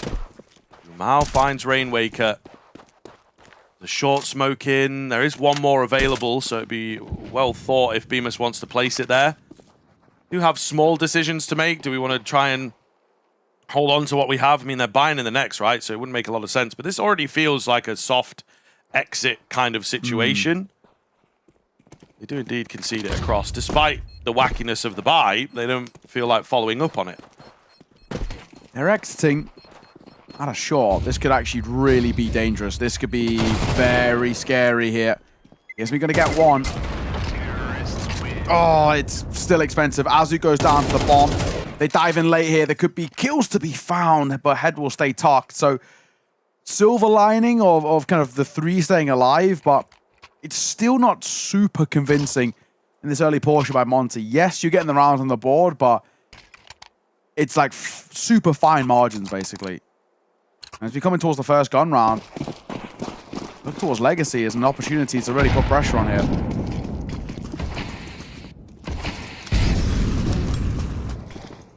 Yeah, we'll see, man. This is a real telltale of this. Monte picking into the dust too, and it raised an eyebrow for me. Not necessarily the worst map in the world for Legacy. So curious to see if they have a solid game plan to work off of here. Stacking up. B-Burst to kick us off into the rifle proceedings. Clean find on the player up top. Lato is still alive over here, though. And he's looking to make that the case for a while. Utility down. Another kill coming in. Ooh, it's a team molly as Beamer steps into it. Rainwaker 3 HP. Does take one, but instantly dealt with. The B-Burst does not work, as is common. CT side will hold the line. Yeah, the kind of contingency plan there as well was that they were leaving one in towards tunnels to hold back plat, and the rest of the team can sort of scale in towards the B side. But the guy in tunnels gets one tap by Lato right there. So then he can start continuing to be a nuisance around the backside. It's actually really well done for him to stay alive as long as he does, and even as well prioritizing just getting out some util. So how big of an effect will that have? We were saying that it weren't convincing rounds by Monte, and the first gun round goes the way of Legacy, and they look to go 2 for 2 in doing so. Sentinel open things up. Afro with Trader Reserve only takes significant damage, but a dive through. That's so risky on 17 points of HP, and it'll bring the numbers back in favor of Monte.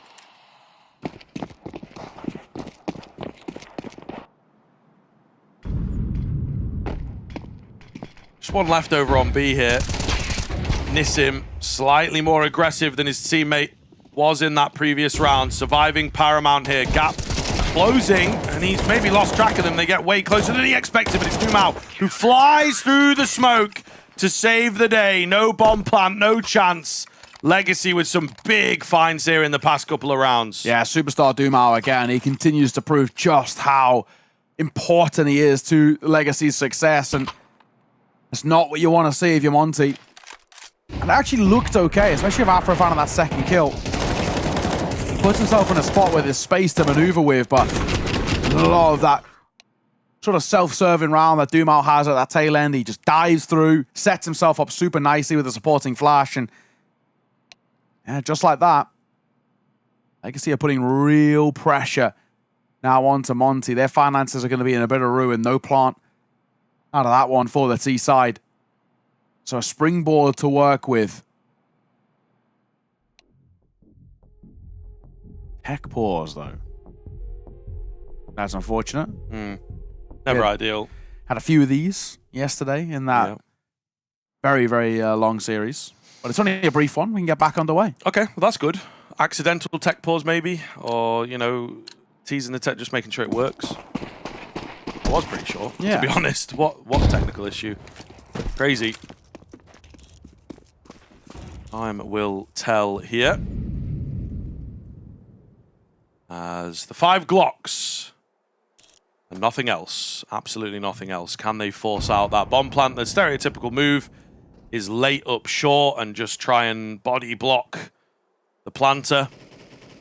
But there is a player already in pretty good position here as Dumao set up and ready. He's got some support from down below as well. Surely you would say it should be a done deal. A little dodgy. They actually managed to get 2 kills here with the Glocks. York now has to be careful. Ooh, Dink landing. Okay, Rainwaker doesn't find it 2 HP the difference there now. I mean, big deal. Could have been very, very costly. Now you don't think so. Afro with 1 HP. And actually, I think he might just sit in this corner and save the AK. Yeah. You're probably right. He has enough money to buy armor and use it towards the next round. It's really not the worst thing in the world. It's kind of like a win-win in a sense. You save the AK. That's something. Much later. Yeah, we're going to be here for a minute. Yeah, I was going to say. We might need a few more of them, actually, production. We might be here for a minute. I think he's actually giving it a late look, you know. Why we just sat there for 30 seconds then? Because he's going to get a plant towards a site. 1 HP and a dream, in a literal sense, as a molly in his back pocket as well. Where does this go? Over towards short. That'll keep the AWP of Sadzin at bay, but it's really down to whether he even considers Nissim, and he doesn't. So he gets sideswiped in the end, but killing a plant in that situation is not bad, and Legacy just falling asleep ever so slightly allows him to get a plant. Yeah, that is true. I think maybe he decided to make the move because he just heard like so much info stepping around him, potentially. Hard to say. But again, a nothing round, and they walked away with 3 kills and a bomb plant. Yeah. You're actually absolutely taking that of your Monte. It is true. The gap is closed now, though, is the key thing. So, Legacy in prime position to start. Upsetting the apple cart, as it were. Really could be a dangerous look here if they can find some momentum. You know what these guys are capable of. You know, they really did have some crazy moments, some difficult clutch moments and whatnot. Gizmi tries, but fails to get that first kill. He ends up being first blood. Oh, man, and another one coming in through the smoke as well. Legacy just walking on water right now. Yeah, you're absolutely spot on. Spamming to find a little bit more fortune behind it. Yet it seems Nissim, deep flank brewing. There's no way you expect a double car. Surely not, but they will with a molly. Oh, it's going to get spammed. Hang on. This is a 3 versus 3. Nissim, his flank felt like a good spot, but it's going to take a minute for it to progress all the way around. He's going to have to shift because for all he knows, they're going to fall back out along and they would hear him. So he's really taking his sweet time about this. But he now should know that they're locked in towards this pit position.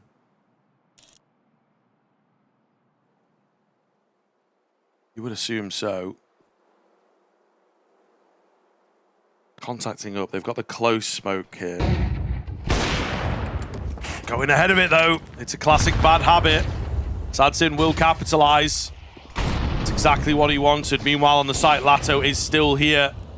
Looking, creeping around the fire. But Azua with a smart move. He'll be 1-4, though. They read it. They were like, there should be a guy here, but he's not. And they figured it out. Going to be down to Afro. 1 on 3 overall. Not a lot of time to work with. They could get him off the time. Yeah, that's true. Needs to get this one. Doesn't. Nissim takes him down. So Legacy will capitalize. The 2 kills at the start. The 2 kills that are the difference in the end. And things looking pretty good for the Brazilians, honestly. They're on a real keen streak. Timeout coming in from them as well. Yeah, I kind of respect it, you know. Timeout from a position of power rather than what a lot of teams do when they do it from a position of weakness. Sure, Monte can make use of it themselves. But for Legacy, it's just shoring up this lead that they've now gained. Only the 1 round buffer, but should be pretty easy to get a second. No bomb there, and finance is going to be rough for this Monte side. Best are really going to be working with the Deagles, if even that. Shot by Nissim right at the end there. But yeah, this is Legacy looking. Later that day. Back to their best. So, low to no buy. Might need another SpongeBob one for this round as a whole, honestly. Yeah, we're going to see. Is there a SpongeBob meme for ecoing? Yeah. You know? We'll have to find out. Get deep into the meme lore of SpongeBob, of course. Goats of all times. Just in general, or in cartoons, or probably just in general. Yeah, yes. Nice guy, humble. Yeah. Looks after his pet snail thing, Gary. Who meows. Yeah. That's funny. Whoever came up with that, that's funny, man. That's good, clean comedy. You know what I'm saying? exactly, man. Yeah, good, clean comedy. The people love it. Yeah, it's wholesome. I never watched it though growing up. I actually didn't. It wasn't. I didn't watch it loads. There's Sandy, the Chipmunk or Squirrel, yeah. I was like Pokemon, Yu-Gi-Oh! That was my kind of thing. Galactic Football. I did actually watch that. Inazuma 11 as well. That was crazy. Galactic Football was nuts though. That was a good one. It was so good. Inazuma 11 was also pretty good as well. That's another football one. I think what else was kicking around. I mean, a classic that I used to love before like primary school was Arthur. Yeah, that's fair. I think everyone. Every day when you're walking down yeah, the everyone's street, got a little. Everybody that you meet, get along with each other. Right, we're 20 seconds. As you can tell, we've been buying some serious time here for a late dive towards B. Listen, he does have support, but this can still get dicey. Dumal is going to make sure that is not the case. An easy shutdown. That was such a nothing burger of a round. And we got to sing. Well, I think apparently I think it's Ziggy Marley who sings that. I'm pretty sure it's Bob Marley's son. Oh, really? Yeah. I think someone told me that. It's a great replay. Life of a Bianca, really. Bianca, yeah. I saw the one towards Mirage yesterday that ESL posted on Twitter. That was really funny. It was just the guy bobbing up and down. The game is solved. Oh, my goodness. Yeah, that could have been a big trigger pull there. I'm surprised we don't see more people shooting on the nade explosion. Learning the timing. Brokey's one of the few people I see do it quite consistently, and he gets some decent tags with it. Yeah, maybe just gives away where your AWP is early. Not sure if that's part of it, but yeah, it would be nice to see it attempted once in a while, and that would have been a collateral, dude. Yeah, that'd have been a nice clip.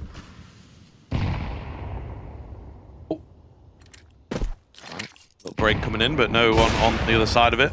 I like that boost idea, though. That's kind of nice. It's a bit unorthodox because of that elevation. It's not an angle that is generally where the crosshairs place, and a lot of AWPs end up double scoping in, but nice work. He's going to get caught. He's just a little bit ahead of things there. Well, it's not even their smoke. Yeah. The CT smoke, so he wouldn't have known that was going down. He's just really banking on no one being in the spot to watch short, I guess. A little strange. Free kill given away. Legacy will absolutely take that, and they immediately change their setup. After that first kill, they see a man moving up short, so they're pretty convinced of a short play. And they are half right here. They're not fully finished there, but it's looking more and more likely. Utility down, 35 seconds here now. Legacy are just reading them brilliantly. Are in between the smokes, dissecting. Oh, perfectly? Maybe not. Oh, he does have a look. He does have a little check. We'll keep them at bay. It's just Monte falling apart at the seams here. Yeah, what are these calls at the moment? You have to question them. Rounds where they just leave it late, and it's just so easy for Legacy. I mean, they've barely taken any damage here. This is a full gun round, and it feels like anything but. The last two of Afro and Rainwaker. Oh, in Rainwaker's case, not long for the world, and it might be the same for the AWP. He might get done after time here. Oh, it's going to chase him around the corner, but Afro survives. Skin of his teeth to get both. But it doesn't matter in the grand scheme. It's another for Legacy without breaking a sweat. That round is done off the clock, even before the fights. That looks like just a poorly called round, unfortunately. They just lose track of where these CTs are playing from, and Art does an Art move, right? That is absolutely in the wheelhouse. It's what we've come to expect from him, and it works perfectly. Oh, quick AWP shot. Maybe too quick, yeah. As his spawn was perfect, it would seem. Goes back in for a bit more. Not going to get traded here, so another early opener coming in for Legacy. Monte back to the drawing board. Maybe it's over here on B as Rainwaker is in the corner, ready, but not able to win the fight. The peaks are brilliant. What more can you say? Monte just disappearing, Legacy rolling them over. And how impressed are we with Nissan, right? When we caught them earlier or yesterday, and the same thing again here.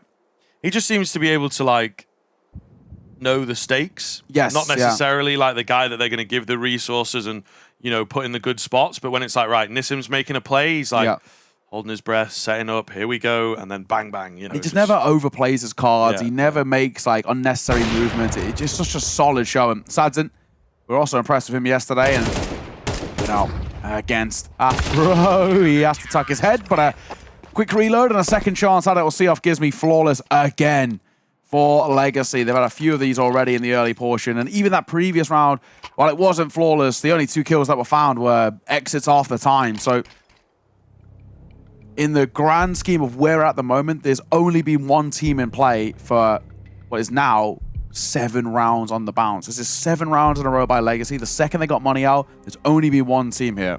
This is a great showing on your opponent's map pick, no less. Yeah, and maybe just kind of the separation. You know, we have a team like Legacy who have competed at the top end, and you know, won a tournament of note. Yeah, and made a final. Literally the week after of another one. Yeah. So you know, I think you're really seeing some separation here as to how Legacy, with a change up here, may well be able to refine that success again. A team that it's tough, right? When you talk about them in the landscape of winning that tournament, doing well, placing well, giving some teams a good run for their money. We obviously had like the major run from them and everything that sort of started this off back in Austin. And you know, it ultimately, I think, is a team that sometimes can go under the radar. Then they're on the radar, and the top teams have adjusted and gone, right, this is how we play against Legacy. This is what they like doing. We've got a sheet on them now.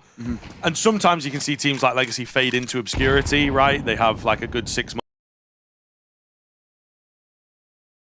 Seeing them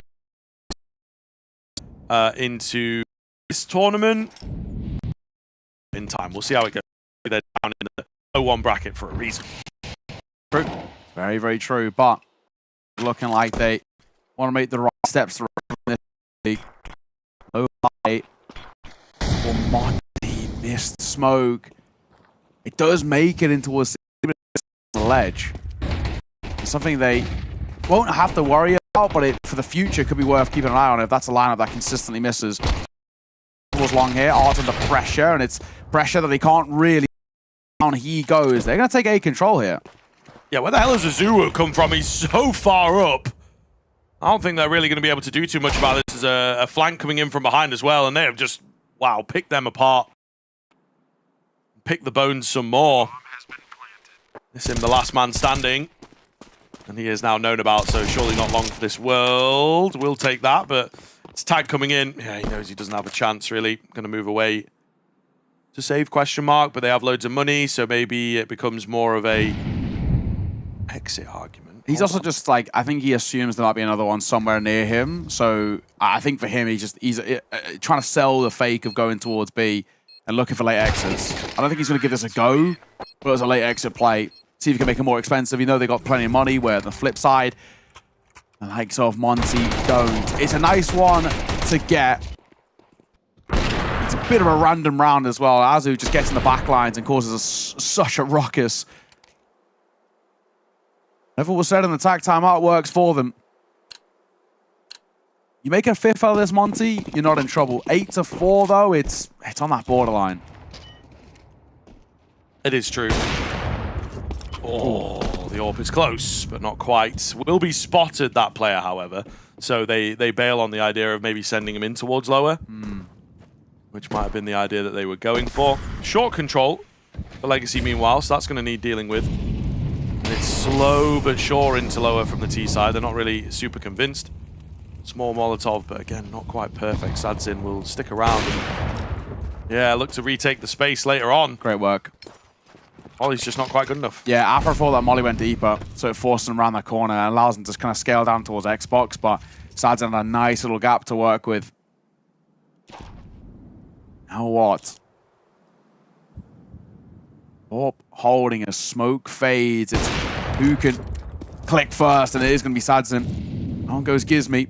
Sadzin can just reposition. He's finding one, dropping back, setting himself up for another. Reaggress from Art will catch the lurking Rainwaker. It's always an issue, Rainwaker, on these lurks. He's so prevalent with them. He's such a problem, but Art's aware of it. Happening to the vast majority of this. They force the AWP out into the flames. BMAS will see him off. But a 2 versus 4, still surely no chance. Yeah, you would assume so. Art going to spam away to find that. Down to Bemis. He's known about, and he is finished by Art as well. Clean in the end. It is a pretty damn good first half. Without the pistol, it is a very different story. Legacy looking absolutely fantastic here. We'll see if they can snatch away this map in a few moments.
is going on? Welcome back in, folks. Second half getting underway here.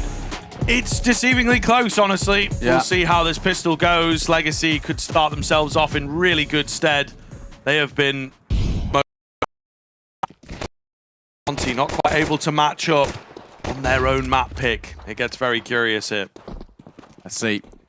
A short dive and a long split that'll come through as well. Latta will open up the proceedings as Afro goes down. There's so much damage dealt towards these CTs though. Gizmi, Azu, and Bimas all low, and Azu and Gizmi go down. Oh, Dumal's got things to say about it as Sadzin adds one of his own. This round's all but done, and Rainwaker, nothing he can do.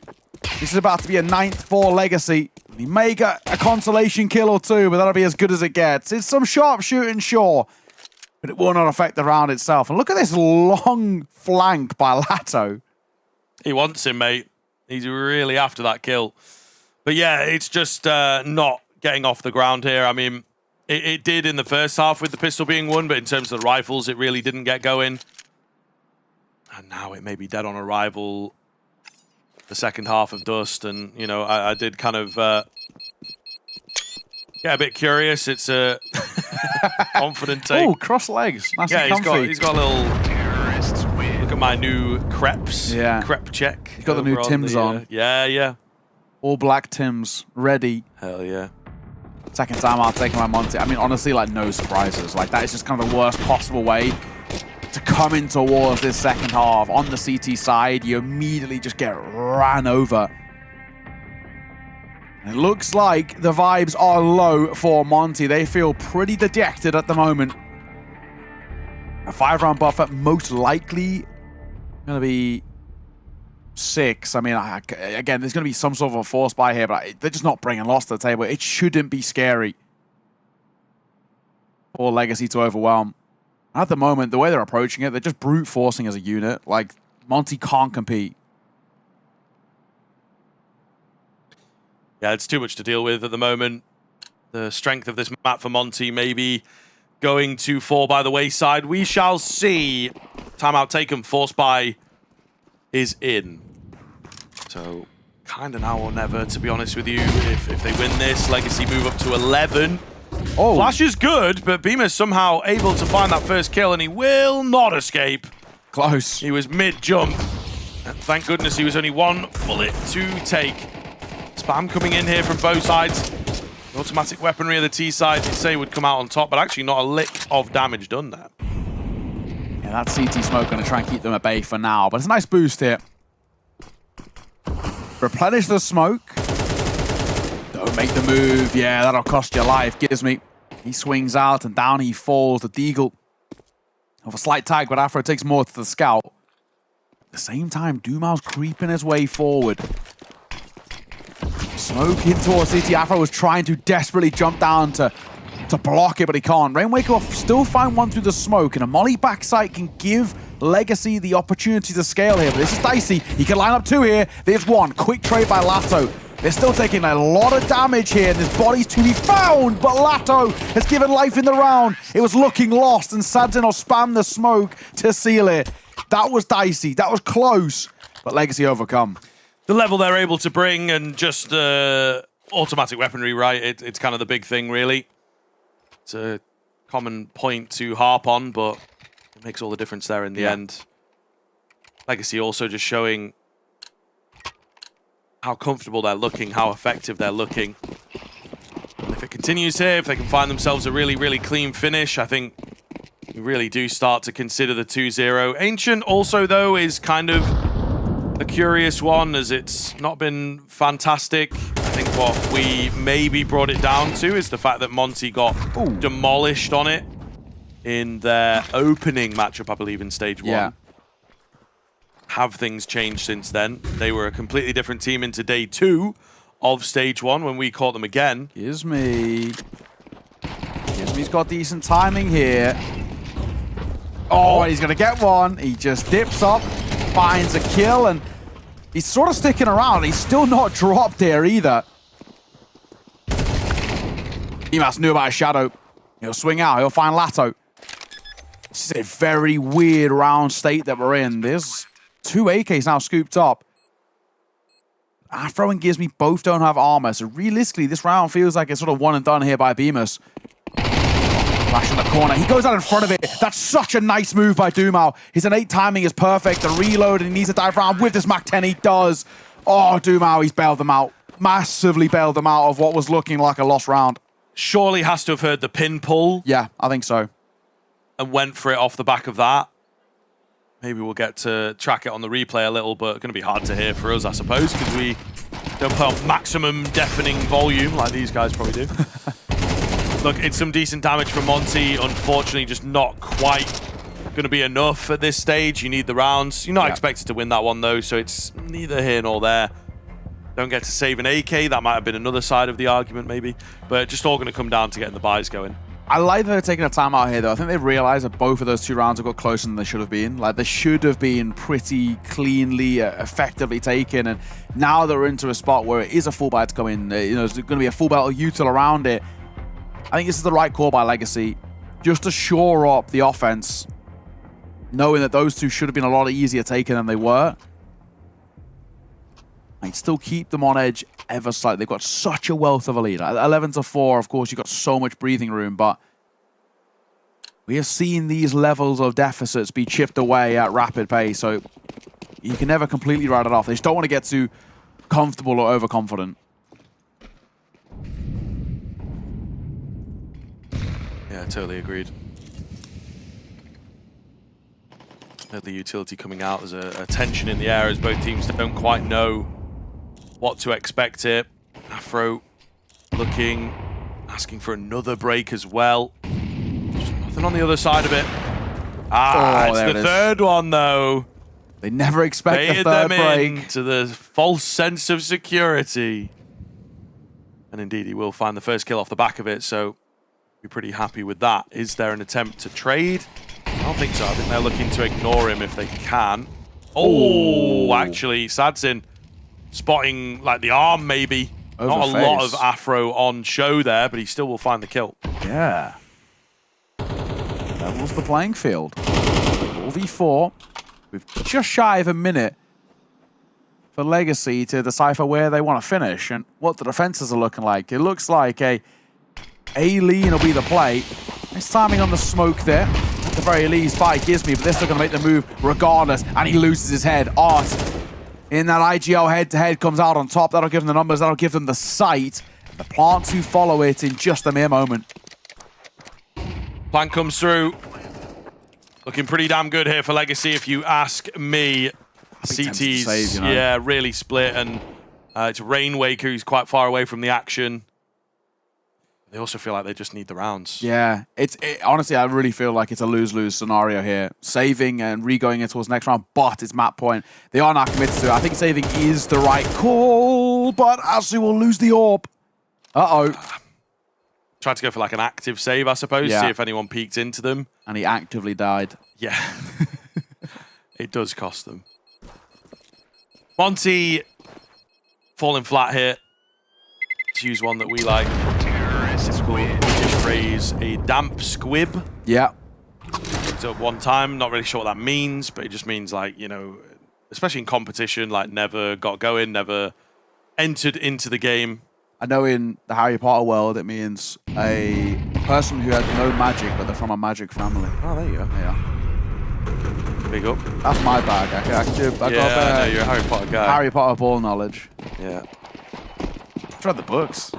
Yeah, I mean, they were good, man. They were good. The movies are all right. Yeah. A couple of bangers in there. And like Danny Radcliffe. Big up one time. You ever see him do that rap thing? I have, yeah. I mean, he's got some skills, to be fair to him. Keep flash, just to try and reclaim a bit of mid-control. This double short play is very common these days at the pro level, because it's difficult to clear. Molotov might get overlooked. It gives you Xbox a short presence. Oh, Nissim. That's a really important kill. Keeps the numbers level, as they're still looking to put pressure on there. And Art, all in this commotion, is lurking towards long. Not looking out just yet, though. I don't know that they're really going to be able to do anything with Art's position over there. A lot of it coming down to where this bomb wants to end up, and slowly leaning B. Rainwaker. This is a bold position. Could be everything, you know? You either get checked and it's everything slapped, or nothing. Yeah. or he finds like a double kill to keep them in it. Everything or nothing. Of utility right here, though. This is the big thing for the T side. They've held on to a full belt in Art's hands. A molly close. That's all it needs. Art wants to go first. He's dropping his utility here to his teammates. They're going to go in completely dry. Rainwaker goes overlooked. Oh, what a Nissim. check. Nissim knows. He knows that Art is just a headless chicken at times. And sometimes you got to pick up the pieces behind him. Yeah. Absolutely brilliant stuff from Nissim, and that has to be the moment of the map that now makes the difference. He gets the molly out, might go overlooked in the tunnels, That but missed, I think. Bemis maybe missing his timing. Makes some steps here, will be seen off. It's low HP on a couple of these players, though. Definitely not out of the question as they're slowly but surely making their way in. Art versus Bemis. As Art looks to try and play this time, the flash doesn't work. Bemis finds the head, he's got to get a kit, he's got to get on the bomb. I think he's just about got it there. Yeah. Smoothly done, no panic, stays calm in the clutch. Oh, that was very, very close. Nissim, while he gives them life in towards that round, he actually gets stuck in a really tough spot because he knows the player tunnels because they've just fought from big box, so he can't go and face him. He's actually on the ledge a little bit. But then at the same time, he dies from doors. Art flies in. Trigger discipline. When feels that like the great happens to call. me, I hate it. Oh, yeah. That You would know, I'm like, oh, here we go, big moment. And then the second tilt guy me just off the checks face you. of the It's earth. like, why is he looking there? Yeah. I didn't shoot his teammate. Tilt me off the face of the earth, honestly. Yeah. That a knock-on effect towards the T-side economy as well. Yes, there's orbs and a couple of AKs in play, but Khalil for Dumao and Nissim, the near hero of that previous round, just a deagle. A chance for Monte to recover just a little bit. Find this one, that's a 6. The 7th end is a bit of a freebie as long as you don't let them plant the bomb here. And in doing so, it becomes reachable. Still a 5-round deficit, but it's at least in your mind, you can picture how you recover it.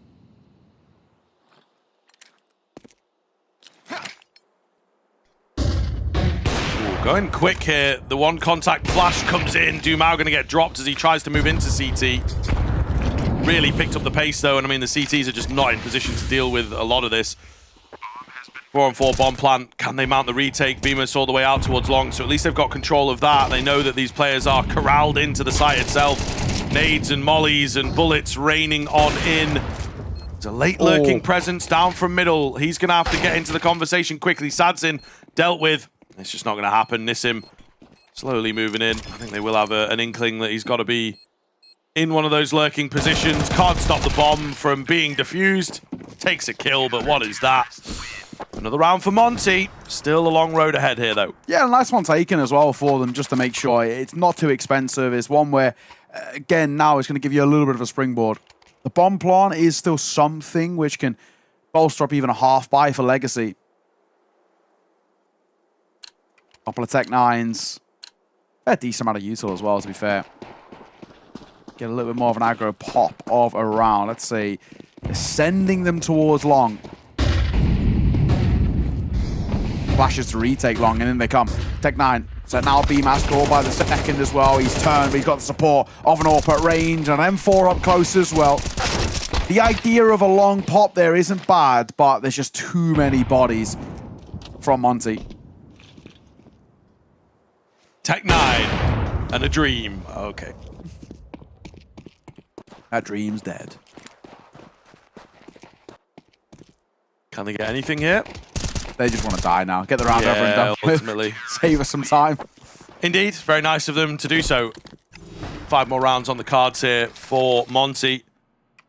Legacy looking to close things out here and now and, you know, take a timeout. You would assume they've got something up their sleeve that can net this final round. I think we've had enough crazy comebacks for one day. True. Very true. Had 3... No, we had 4. 8-4 halves. No. Oh, yeah, 4. Yeah, we had 4. Might have been 5. 9-3. Oh, yeah. It was the You're the right. final map. And then they couldn't bring it back. Yeah, because it broke the streak. Broke the trend. Yeah, you're correct. Yeah, 4 8-4s in a row. The recoveries were pretty consistent towards that previous bar, that third and final map.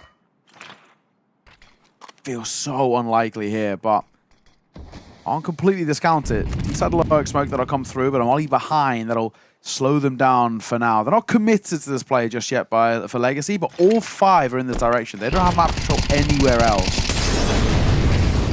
I think they are looking to pull away, but the bomb's still hanging around. So what is the move? Okay, so it's going to be a mid to B.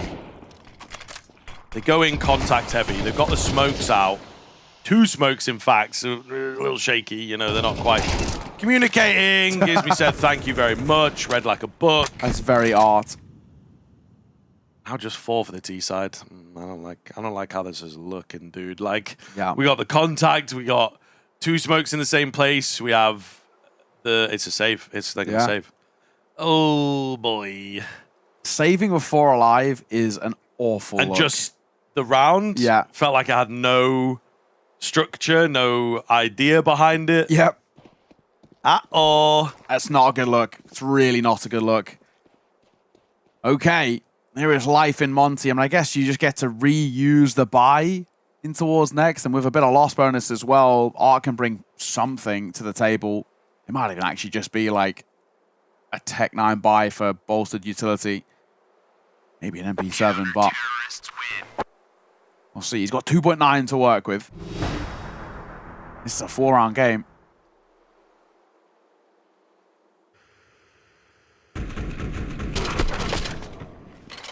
Yeah, for Art, that's very Art. He kind of like lives and dies by the sword, doesn't he, really? Where it's he just... Yeah. I'll give this a go. A lot of time die. It feels like he dies by the sword, yeah. You know. It is kind of funny. It's like the Indiana Jones thing, that guy like flipping the sword and everything, and then Indiana just shoots him or whatever. Yeah. I feel like Art sometimes is both of those characters, you know? Yeah. Depending on what he wants to do in the round. Nice trade. We like it quick out long here. I mean, this is, again, a good mix-up coming in from them. Oh, the flash is nice. Can't quite net the kill. Both sides got to be careful not to lose a player through this smoke. And ultimately, nobody will go down on that little fight. So surprised Nism gets out of there alive, though. Bobbing and weaving through the smoke after the flash. Nade could be good. Surprisingly isn't. Actually, I think it went just a tad bit short. The 4v4, they reset. The issue is, though, with this reset is that Leg Siege don't have control anywhere else. Like, Azu single-handedly has all of the tons control and information. They're going to double back in that spot. If they can isolate that fight on towards Azu, they get a plant out of this.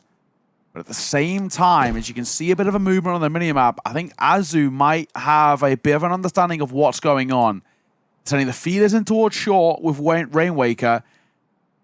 Azu a big fight. This is a dry one as well. He shook him out on top. Barrel spotted. He knows first. And a second is just going to elude him. They've just got enough time as well to scale through, but a flash will try and slow them as Gizmi wants to catch them on the entry. A good util from him, to be fair. He's going to be sending towards the fight. Head spotted for the first and the second with the support of Rainwaker. Shut down by Monte. That's a clinic again on that retake, but Legacy looking lackluster. Yeah, they're starting to stink, man. Again, similar to Pain in our previous series, running out of ideas, really just throwing things at the wall, see what sticks. Not a lot of it is right now. I'm going to be the one to say it here. I think smell of overtime on this one, bro. Yeah, you feeling it? Yeah. I smell a Legacy, like, stumble over the line on, maybe, like, a round like this kind of vibe. This is what I'm smelling, like a... Sim gets 2 Deeg headshots. That's what I'm kind of smelling. But honestly, Monte are looking a lot more alive. This is kind of the Monte that we were expecting / hoping in towards this map, and it's taken us only until now, only until the pressure's really on. They're on death's door and their pick of dust too, that they've actually come alive. Yep. Smelling big style. I don't know why we're smelling these things, but, you know, feeling in your bones, perhaps. Yeah. But it has been a bit of a stinky one. That's true. From all the way here, from wherever they're boot camping to sunny England. Sunny? Yeah, it's been like 1 day. Yeah, but 1 day. 1 or 2 days of sun. Chucked it down in rain yesterday, though. Yeah, it did. It's grey and miserable today. It was cold when I went to get my coffee. Yeah, well, I don't mind it so much. I think sun every day. It's a bit of work, isn't it? It's, you know, it's hot. Speak for yourself. Doing stuff in the sun all the time. I don't like sweating. Either way, maybe Legacy started to sweat a little bit. By the way. Yeah, Afro, though, he has sort of lost track of them. He will manage to find one. Has he got the information in for his teammates to work off of? They're looking to try and boost. Gizmi says, nah, I'm good. He's going to go charging in, and he will indeed find more heads. It's the Deagle of Art over here. Ooh. Too many targets. Would have been nice to find one. Doesn't get that. 10 rounds now for Monte. That's a flawless one. Yeah. Gulp. Legacy are just non-competitive now. How quickly they have fallen off a cliff in terms of their form. This is damning. I mean, credit where it's due to Monte. Kind of fight what's in front of you, and they're just doing it so effectively. There's a really lackluster showing. If I'm right saying Legacy have one more tac pause to work with, I'm surprised we haven't gone into it, to be honest. I'm surprised they're just letting this progress and play out. But nonetheless, let's see. I mean, you're back in towards the bye. This is it. You said you smelt the overtime. Well, a lost round here for Legacy, and I think you would be right. Yeah, we're going to see. Right at the death, right at the tail end here. If Monte can keep this roll going and keep convincing us of the OT. Time will tell. This him. What's about? Forces Rainwaker to move. Will be spotted slightly. Doesn't actually take any damage. He gets so far ahead of that Molotov, he takes no damage at all. What is Legacy's endgame looking like?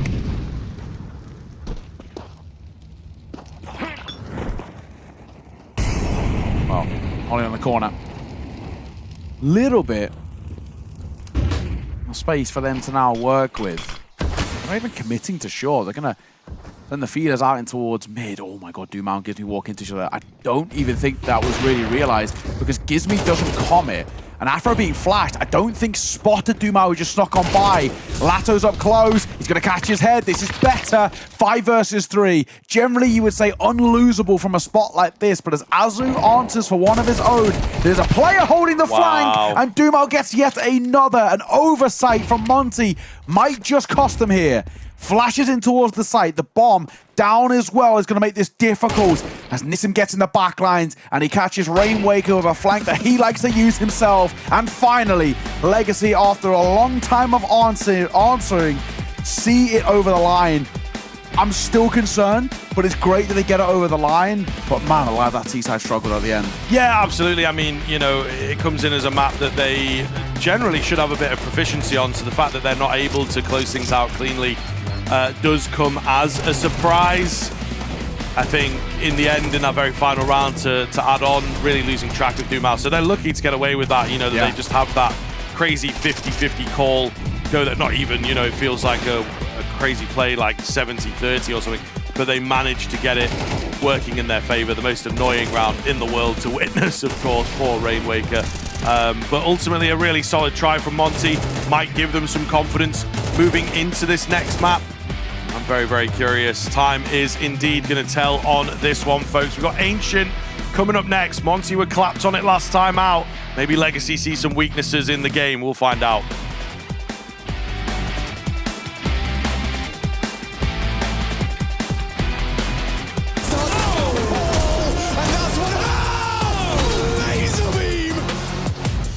No chance, all dunk.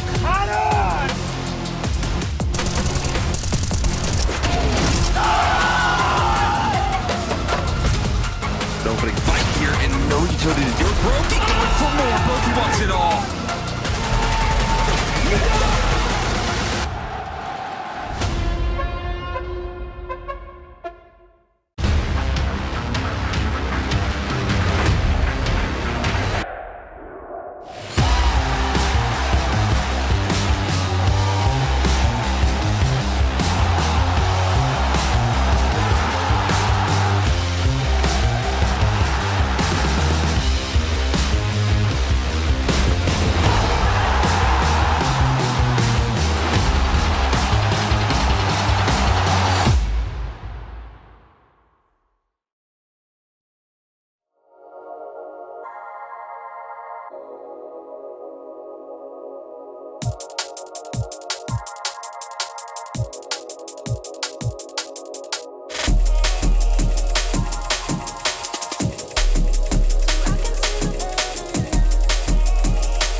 That's what I thought we were going to get. I'm just saying, if you heard Taz say that, there would be 5 threads on Reddit right now. Not wrong.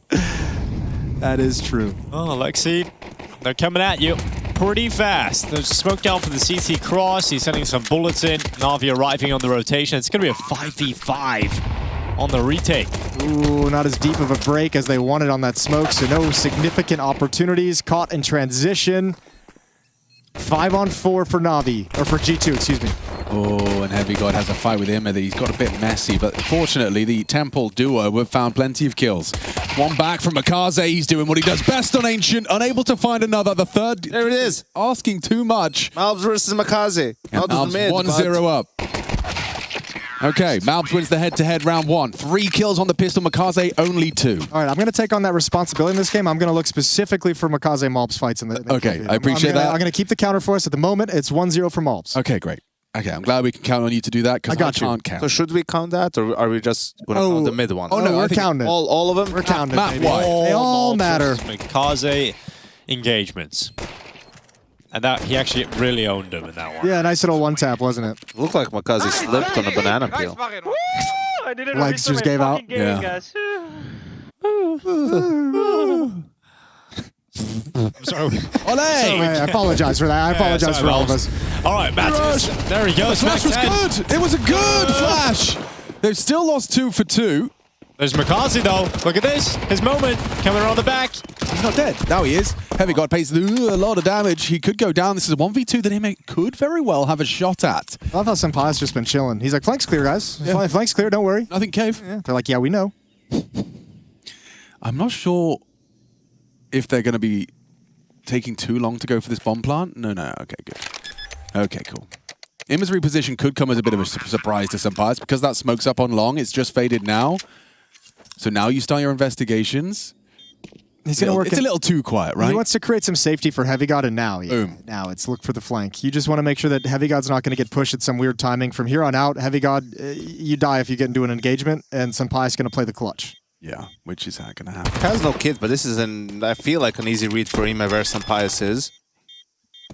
Run down, MP9, jump in, but Senpai steps out with the sound cue, and Galil will win it out. So a 2-0 start for G2 comes down to the 1v1, though. Something that's sort of imprinted to the back of my head on this map about Na'Vi is it's just always the fast retakes. Like, you can see even in this round, it's more towards A, but even here, when something fast, they'll just keep coming. You know, they'll keep sending bodies, push through smokes, because they don't want you to set up in post-plant situations, especially on A. Like, it's more towards the A bomb site, because they want to come in before the bomb even goes down. Yeah, exactly, because once those smokes pass, you can't plant the bomb. Like, if they deny it to you, all right. Hello. It's not bad from Bit. Needs more of that, and hasn't been able to do so. Heavy got a lovely double entry with the MP7, has secured it. There is a little bit more of a threat. Makaze gets put down. Comfortable. No retaking this one. Nah.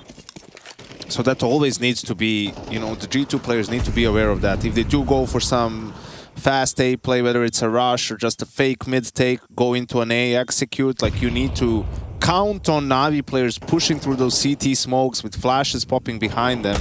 And you just need to be ready for that fight. Almost, you know, even before you get the bomb down. We didn't cover this game obviously, but I thought I'd just bring it up for the class here in case you guys didn't see the result. Pain beat FaZe earlier today 2-1. Oh, I saw it. So sent FaZe to the O2. I told you they're not making the major. Wasn't the last map a 13? Well, spoiler, 13-5. Yes, yeah. The other two maps were close. From there, it was a beatdown. But it's getting worse. Seen Twist to the tweet as well. He was saying he's not happy with his own individual performance or the team play that FaZe is displaying. He was just above Carrigan on that final scoreboard. Yeah, wow, when you put it that way. Yeah. Now we get a mid-fight. Here we go. Carrigan's like, what the hell? I thought I had a great game. No, he went 0.7 or something. Okay, Hunter already across. This is a lot of early friction. Hunter's already burrowed deep towards Red Room. Sampayas and Malbs can edge their way out. And you've got Makaze towards the donut position. Imet loses his head. A nice tap from Hunter. Still Bit there to pick up the piece. Malbs removing a reaction onto Bit. You've got him right where you want him. Right where you want him. The whole map. Whole map and a whole lot of time also for G2. So the most important thing in this situation is not to end up running into a stack. So I like what they're doing now. They're just taking their time, seeing if re-aggress is going to come from Na'Vi. Maybe they can make it a 4v2. Well, this might be the next best opportunity. Someone like Makaze coming in just to investigate over in middle. I mean, if you're Na'Vi at this point, you're trying not to have to push and move it across the map while also having enough information to know it's coming. But you're going to be playing blind for a lot of this round. G2 has stayed so far back. No sound cues until that smoke pops. And now we start working into the A bomb site. I imagine this is just going to be a quick save call from G2. Plant A, save the weapons, try again in the next round. You got the AWP on Wonderful. You don't want to risk that. I say that, but Makaze is going to come over and just see if he can get something quick. Yeah, like if he gets given something, he might. Oh, he's seeing if he can deny the bomb. It's covered. Good pathing, safe. No one else is moving, so yeah, Makaze's just seeing if he could scare him. That's a pretty scary smoke, but you could just walk through it. Sampayas, good awareness, doesn't overreact. Yeah, without any kind of pops of flashbangs, without any footsteps, you know the retake ain't really coming in. So fourth round on the board for G2. Picking up right where they left off. Yeah, Na'Vi haven't really been able to kind of reset. That's what Blade was asking for coming to this map, right? Like let's get it back. Let's be ready to fight. Let's all be locked into the fight. Not yet.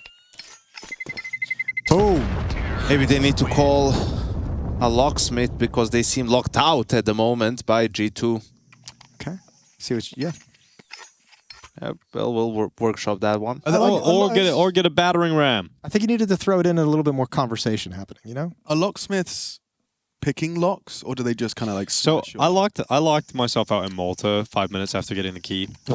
So it's an achievement. Yeah, it was pretty world record. Yeah. The landlord gave me the key, and then he went out, and I didn't realize the door automatically closes and locks. So I was like calling him 5 minutes later. I was like, "Hey, I locked myself out." I did it a second time. Oh dear! Didn't call the landlord, did you? I called the locksmith. Well, I did call the landlord. He was in a different country, so I got a locksmith. He actually opened this door with 2 plastic sheets.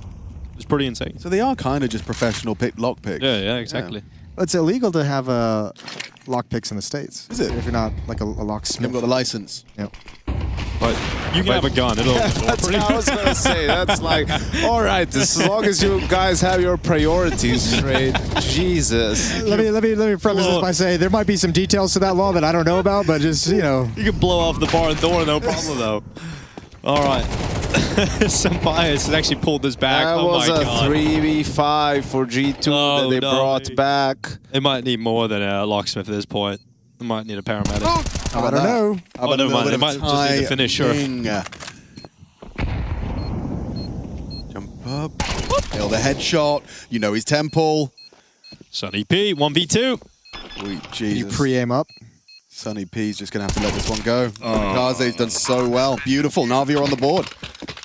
Well, both teams really losing that round, you know. Everyone losing. It's another one of those retakes though, where you're just like, I feel like that just shouldn't have happened that way. No. You know, I feel like that should have been pretty much Na'Vi completely locked out of that bomb site with no way to get in. Like, you get 3 kills so quickly. You're now sitting in a 3-on-2, lose 1 in CT spawn, lose 1 to the jump up over. Kaze is good at this video. Yeah, but that was... Yeah, he's really strong. I mean, Mattis or whoever just died to Alexi. And CT spawn, right? That was the one. That's where I'm like, why are you there, though? You know? Here comes another classic Makaze versus Malbs. It's spamming while flashed through a smoke. And that is the... Oh, it's worked out for Malbs, though. 2-0. 2-0 for Malbs. Only took him 20 bullets. 3-0 actually. 3-0. 3-0 from Malbs. Jace. Okay, Jace double checking. Thank God J-Raz is here. You had one job. You said this is going to be my one job. I missed one in there. You know, we all make mistakes. Thank you, Jay. Yeah. The chalice awaits. Well, buddy, you're about to find out.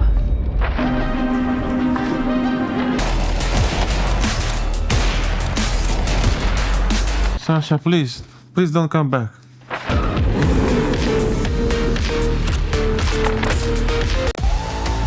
And that's what... Laser beam!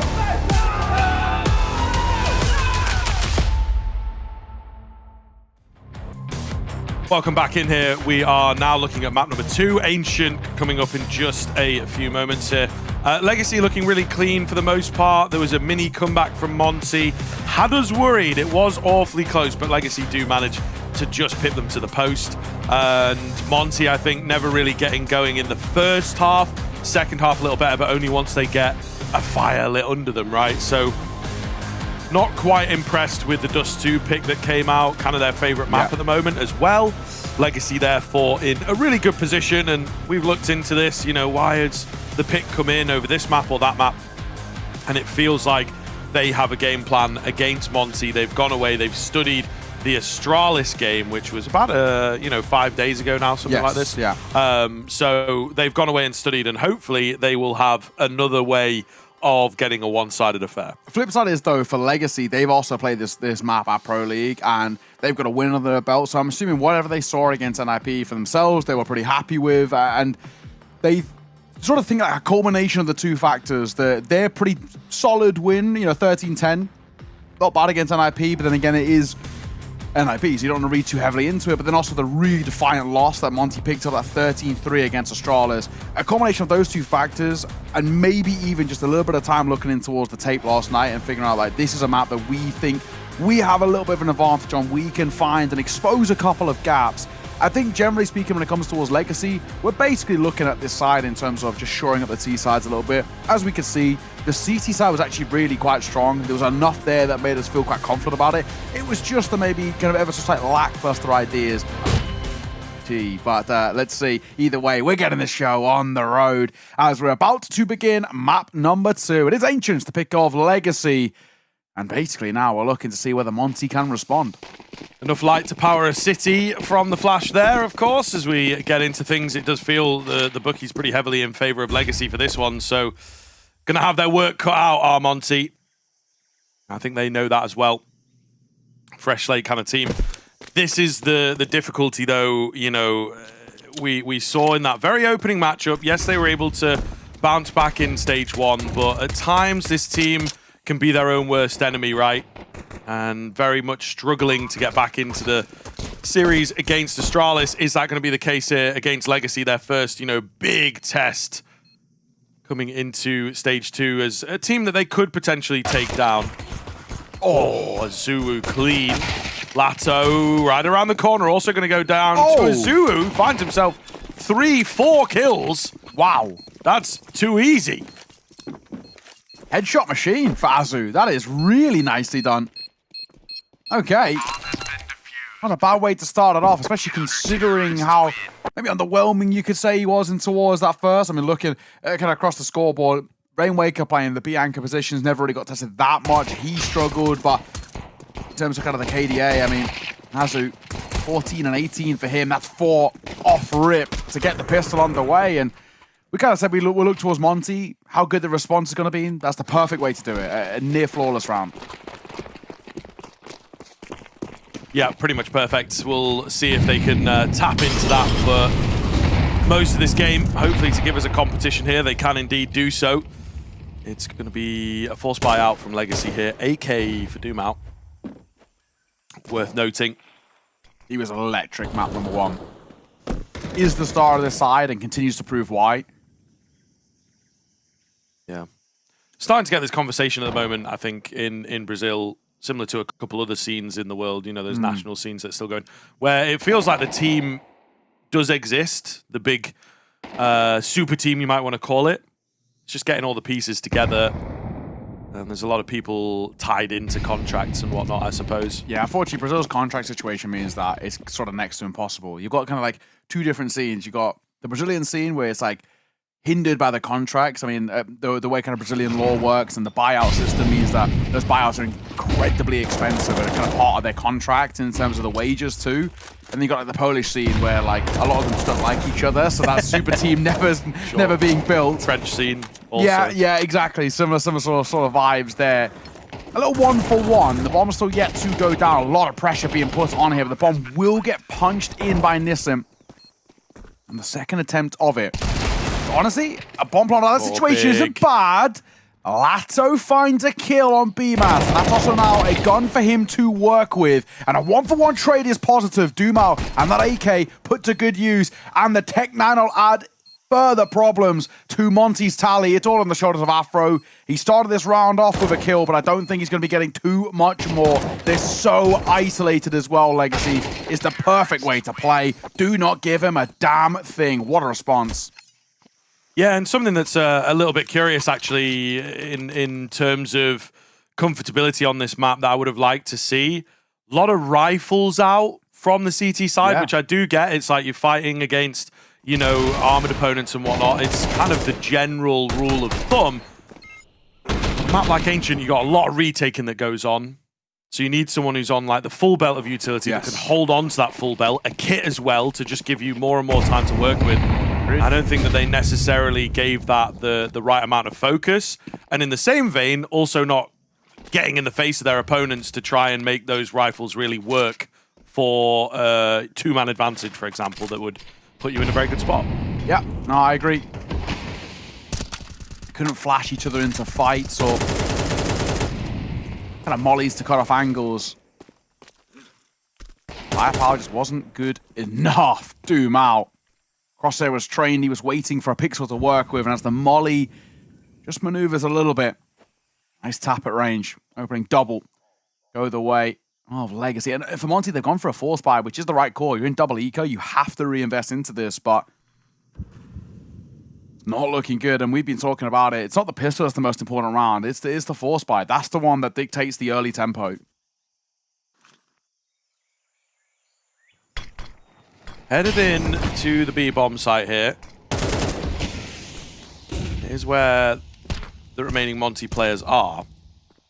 Could get messy. 5.7s. Deadly, deadly pistol. Not to be underestimated. Lato, though. Lovely and clean from him. Wind Waker will take one, and it's a good try at the next, but it's Lato who keeps his cool. 4K from him in that round, in fact. But they do very, very well there to just kind of get the utility out and send one man slowly, just have a look around. Are they here? The answer was yes, but they gather good info with the patient play. Yeah, superb job.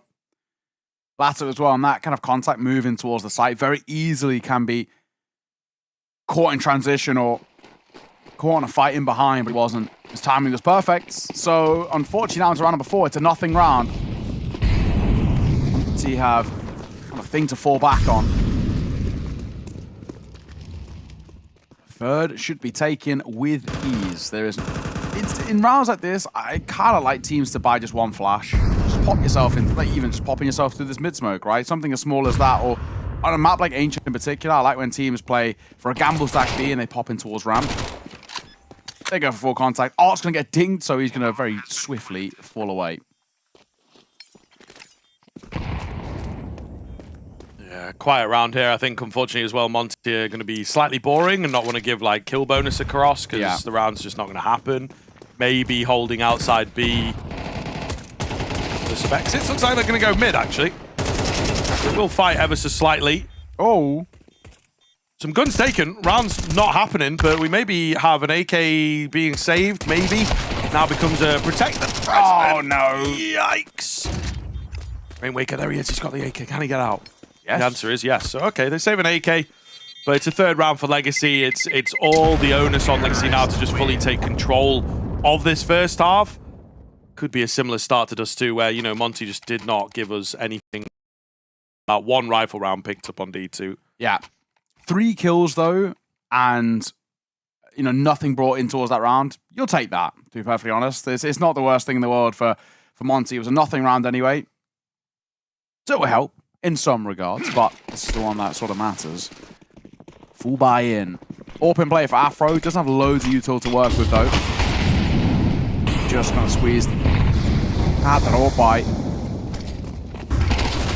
Along deck with that saved AK. Oh, it's diving in. He's so blind and he's in the flames. He'll fall, but Azu gets caught by a HE at the same time. Sadzin's AWP will ring out for one. Man advantage T side here. They've frozen for just a moment to get this utility out and make sure that there's nobody else around. Going for some crazy plays, and with that bomb going down with smokes in the way, with a lack of anything on their side as well, no lurking, flanking presence, Monte will save. Tail between legs, reluctantly here. The start of Ancient has been rough, a difficult one to deal with, a bitter pill. It's just not looking good. Legacy have picked up where they left off and honestly look pretty clinical. They're rapidly approaching a quite dangerous junction now, right? Where it's kind of this point of no return. Legacy are putting up so many rounds already in the early portion of their map pick and having stolen away their opponents. It's a Monte side who feel like they're not properly awake. The only time we've really seen them streak was that tail end of Dust 2, but at that point it was too little too late, unfortunately, right? You know, if they had actually put up a little bit more of a foundation in the first half and then streaked in that sense, it would have been okay. On the flip side too, the concern we had about Legacy was the T side, and right now it's the T side that's looking very comfortable. They're not pulling any punches, and Monte are struggling to kind of beat them with the pace that Legacy are throwing out. So a first time out taking it, it's definitely a worrying position for Monte. They just haven't really felt competitive this series so far.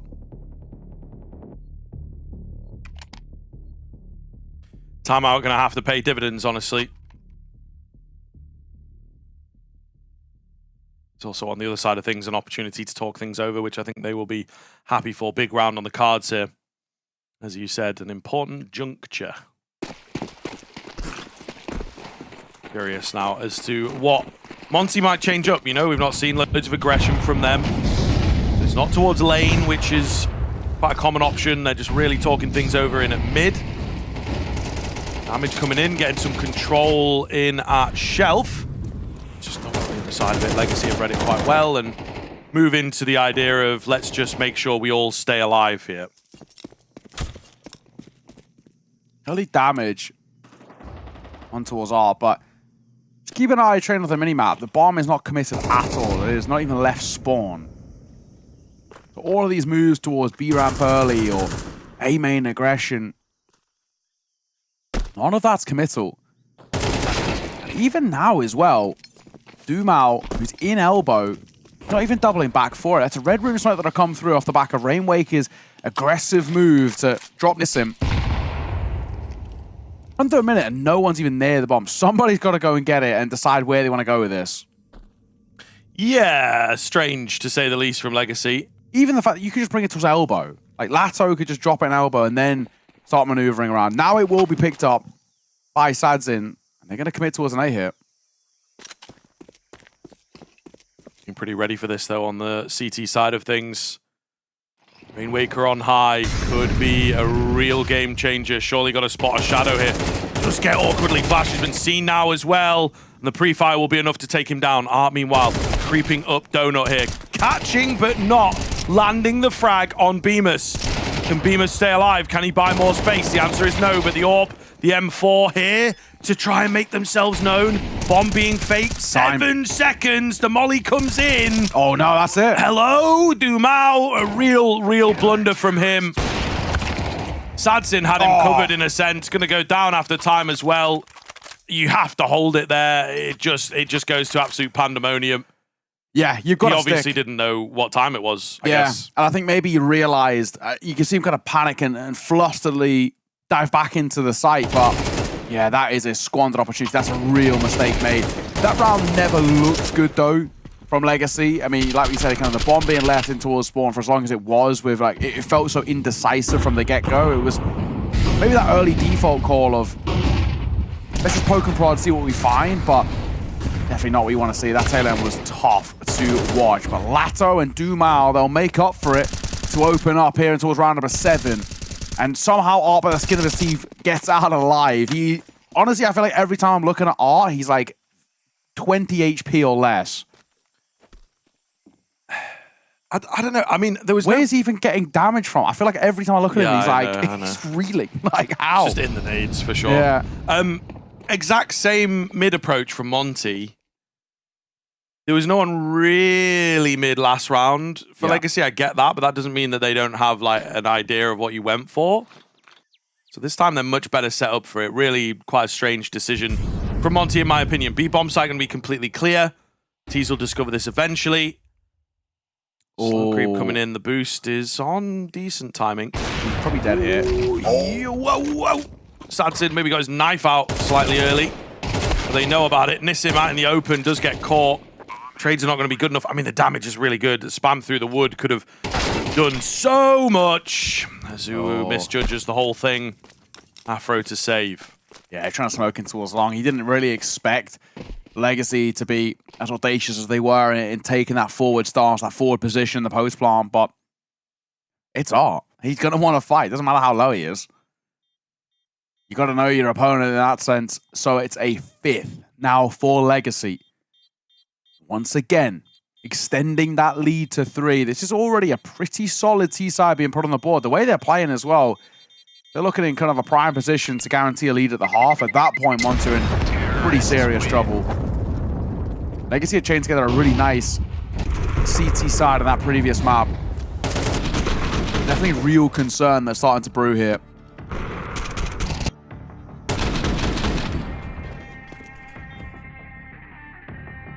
Timeout again from Monte. Certainly worried, I think it is safe to say, about their hopes here. When they played this map last, it's dead even. 6 apiece on both halves. The T and the CT side against NIP. They went 4-1 on the CT side. So from those numbers, you'd make the call that their CT might be a little stronger. And in doing so get further worried about the situation that we're in. Even now, pretty even to be fair, honestly. Well, not even pretty even, dead even. 50% for Legacy on their halves. In the 3 times they've played it this year. You know about Femi Investigates? Does that ring any bells? Did you have that at school? No, I know the Fermi paradox though. Fair enough. No, it's just like some lady who would, go and investigate science. One of those types of like things. Brainiac. Yeah, but not as cool. It was way cringier. Way cringier. But every time someone looks something up or answers a question, we all say Femi Investigates. I don't know that one. Afro can watch them investigated. after. No, I'll pass, mate. I think we'll stick with Game of Thrones. Afro, double opener for him. Instant response from Lato. This is still a losable round for Monte, despite it, for a decent period, being a 5-3. The Molotov will force the AWP a little further back. He's going to get cleared properly. Lato, he's overlooking the angle. He's probably dead to rights in a second. He's not considering this. Yeah, he's dead to BMS. You've got to commit to hard clearing that, but the issue is that Lato's alone there, so there's just too many angles. Honestly, I don't know why. I feel like if you're going to contact it, 3vx feels like a good number to just all get together and try and see what you can get away with. It's probably because he did a contact play earlier against a low buy and it works. So in his mind, it's like, I've done it before. So that's going to catch Azu. That will give them actually a bit of a runway here. It's just a 5-7 on site. It's the bomb that's trapped in cave, though, that's going to get kind of freaky. No. Sadzin swaps to his secondary pretty quick there. Bomb gets dropped across now for the plant. Uh-oh, 2 versus 2. Afro's got a kit, and we do have Rainwaker with a real speedy flank here. Will he be considered, of course, is the big question. Push forwards coming in. Sadzin gets the catch, and it's all on Rainwaker. 1 versus 2, loose information, and he just does not survive. Sadzin with a beautiful round, and indeed, he gets the attention of the coach. You definitely would after that 4-piece from him overall. He did get left hanging on the fist bump, though. Yeah, but he did get a head massage, so I'd argue that's better. Like, how often do you see a little head scratch, head massage, bit action going on? That's a rarity. A fist bump's, you know, that's a normality. Yeah, true. You know, anybody getting those. But it feels pretty bad to be left hanging, you know? He's had a great one there with the head scratch. Not many are getting that. All right. You know, take what you can get. Fair enough, okay. I'll drop the point. I see you're quite passionate about these head scratches. You know, the coach, he's got to show attention elsewhere. There's 4 other players. You know what I mean? He's got to give them the fist bumps because they didn't win the round the way Sadzin did. Yeah, I suppose they need lifting up. Come on, guys, look at what Sadzin just did. Yeah. You should be doing that. Exactly. You got to die to get 3 points.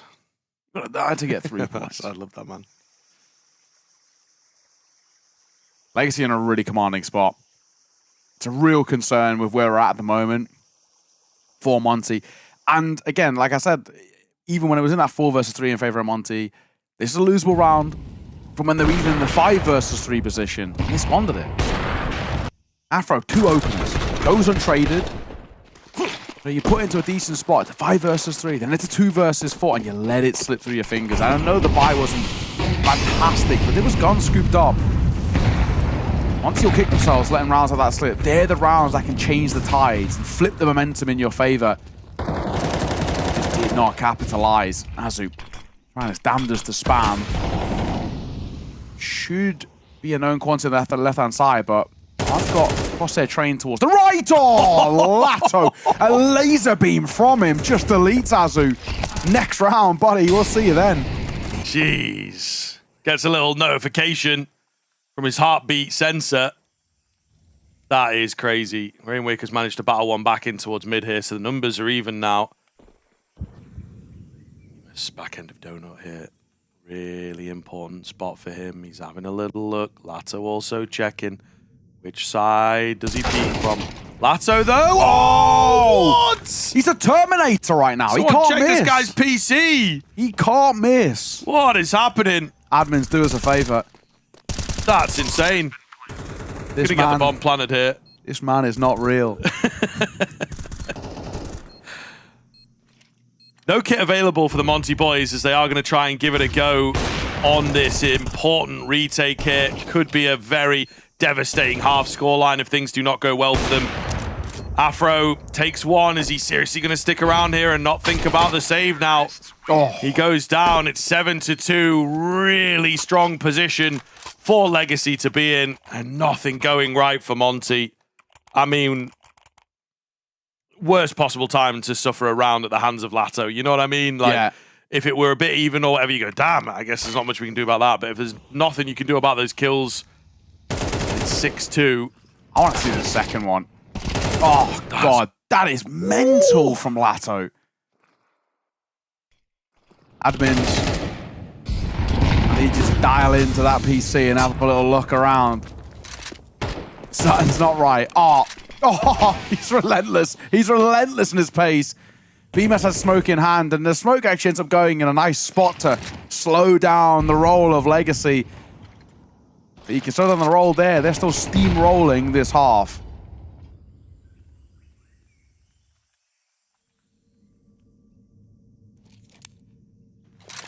What do they want to do with this control now, I suppose, becomes the question. Afro's Deagle looking for a head. Trying to be the hero. It will be an A finish. They've still got 2 players here despite the early kill. It's true. So leaving mid open and hoping for the best. Yeah, and you know, they might get the best. We'll see. Afro. Oh, close. Not able to get the kill. Also lucky to be alive. He's going to trade his position towards A main here, where there's a lot of presence. Molotov comes in. It's all about Rainwaker up top, though. Is he going to go overlook? The answer is no. Lato again. They just cannot get anything going here, Monte. And Lato, it's all about him. I mean, Dumal's not far behind him, to be fair, but the past few rounds have been the Lato show. Yeah. This is one of those things, like, Dumal's like consistently brilliant, but Lato, these like pop-off moments that you have. I think he's maybe higher rated at the moment. Potentially because he's having like these more explosive maps. I'm not sure if it was just a head-to-head that we got at the start, or if it was like highest rated. Dumal's definitely the highest rated on this team. This tournament? This tournament actually would be interesting. That's what I'm saying. Yeah, that's what I'm saying. Go and check it. Yeah.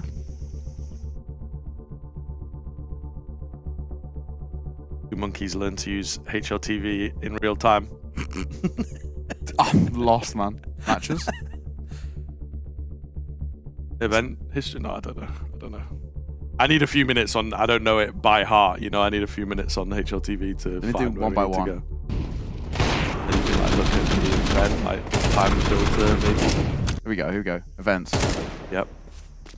So far, 1.26 and 1.07 for stage 1. Yeah. And then, there you go. Okay, so he was higher rated in stage 1. Yeah.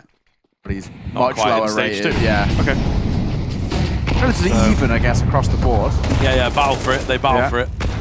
Ah, Dumal stakes his claim with a nice swing in towards elbow. Brazen play, Art. Oh my god.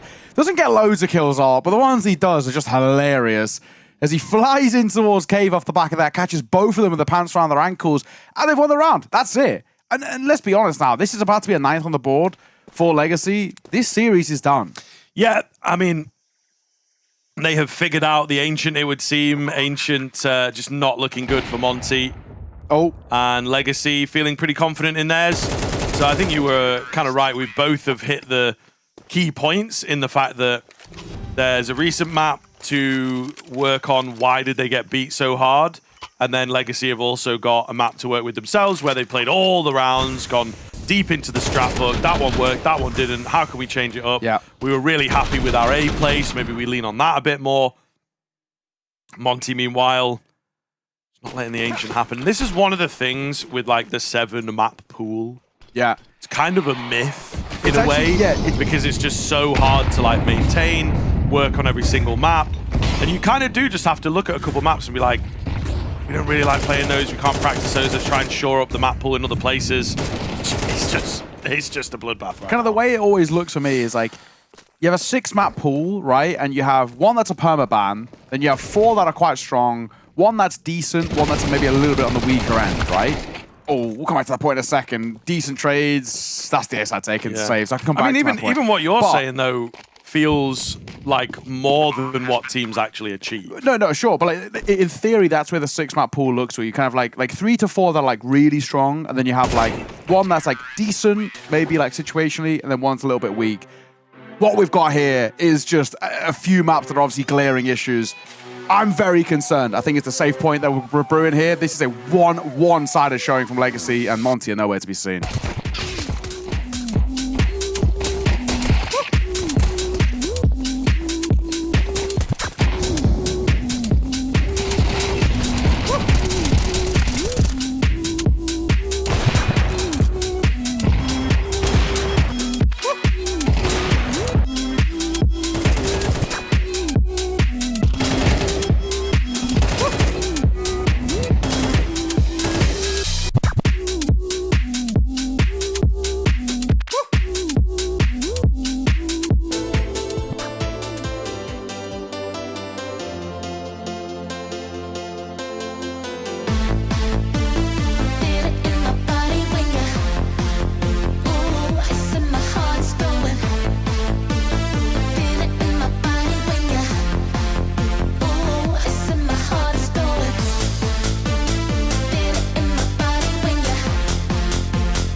Hope you enjoyed those bangers, as I certainly did, to be fair, you know, getting in there. Like is it techno house? It's like a soft house, maybe, you know. Yeah, a little bit of, reminded me of Jim Skin, you know this guy? Yeah, Shout out him one time. He's been in my algorithm, wholesome guy, dropping the shoulder, you know, I'm working on that. Kind of the UK's protector right now. Good little dance move, yeah, getting us through the dark times. You know, recession indicator to have a Cockney bloke being the the fan favourite. Anyway, can Monte survive here on the T side? We're going to find out. Dumao's got the jewel. He sees him blind as a bat, though. Down he'll go. And the utility is good. It forces very difficult fights for Legacy, which they're not going to win. Yeah, and kind of interesting about this retake, especially in the case of kind of Lato and Art. Like, do you actually even want to give this a go? Like, Art's raid boss here, dualies and armor. Lato as well has been dropped the smoke. You actually want to give this one a look in. This is nowhere near the fray, so this looks like an aggro exit play. Kind of an argument to be made though. Like, do you even really want to be getting any kind of fights? They're going to exit out towards mid. Lato will get one. Art's sticking around here. I don't really know why, because he's now definitely dead to rights. Yeah, he is. Okay. And Afro survives. There's 2 points of HP, so it doesn't even kind of draw bodies towards the site for them to go down to the bomb. He's just a goofy guy. Yeah, I really do love seeing the way his brain works. It works. It's funny. I mean, I do think you know, you can have the real high moments and the low moments. I always feel like as well, like I was saying earlier, like I turn away for 2 seconds or look up towards the mini map or, you know, start fathoming a point and this guy's somehow half HP. What are we doing here? A dive through. And there's the flash. That's the one thing I said. I like teams on low bars at this to have a flash. Well, we'll see. Now's a good time. Now's a good time. There it goes. No one out middle necessarily. Bemis, yeah, he's far enough back that he can survive, in theory. He gets one before going down. So here we go. The USPs actually doing a bit of something. 3 kills for them. That's all they'll get. But I say all they'll get. It's pretty good. They drop at least 1 rifle, if not 2. I think only 1 though. I'm trying to think. Gizmi is the guy that I couldn't quite picture what gun he had to start with. Either way, it's pretty expensive. Yeah. And you see it does affect Gizmi. He goes down onto the Galil. Yeah, absolutely. That for a goal. Not just Yuli's, right? Okay, nah, you definitely okay. I was going to say, before. That'd be so rogue. I think contemplating if they needed more util. Yeah. Therefore, he would need a Galil. That would have been a little rogue. But anyway, they're diving in towards B. They're going to go quick here.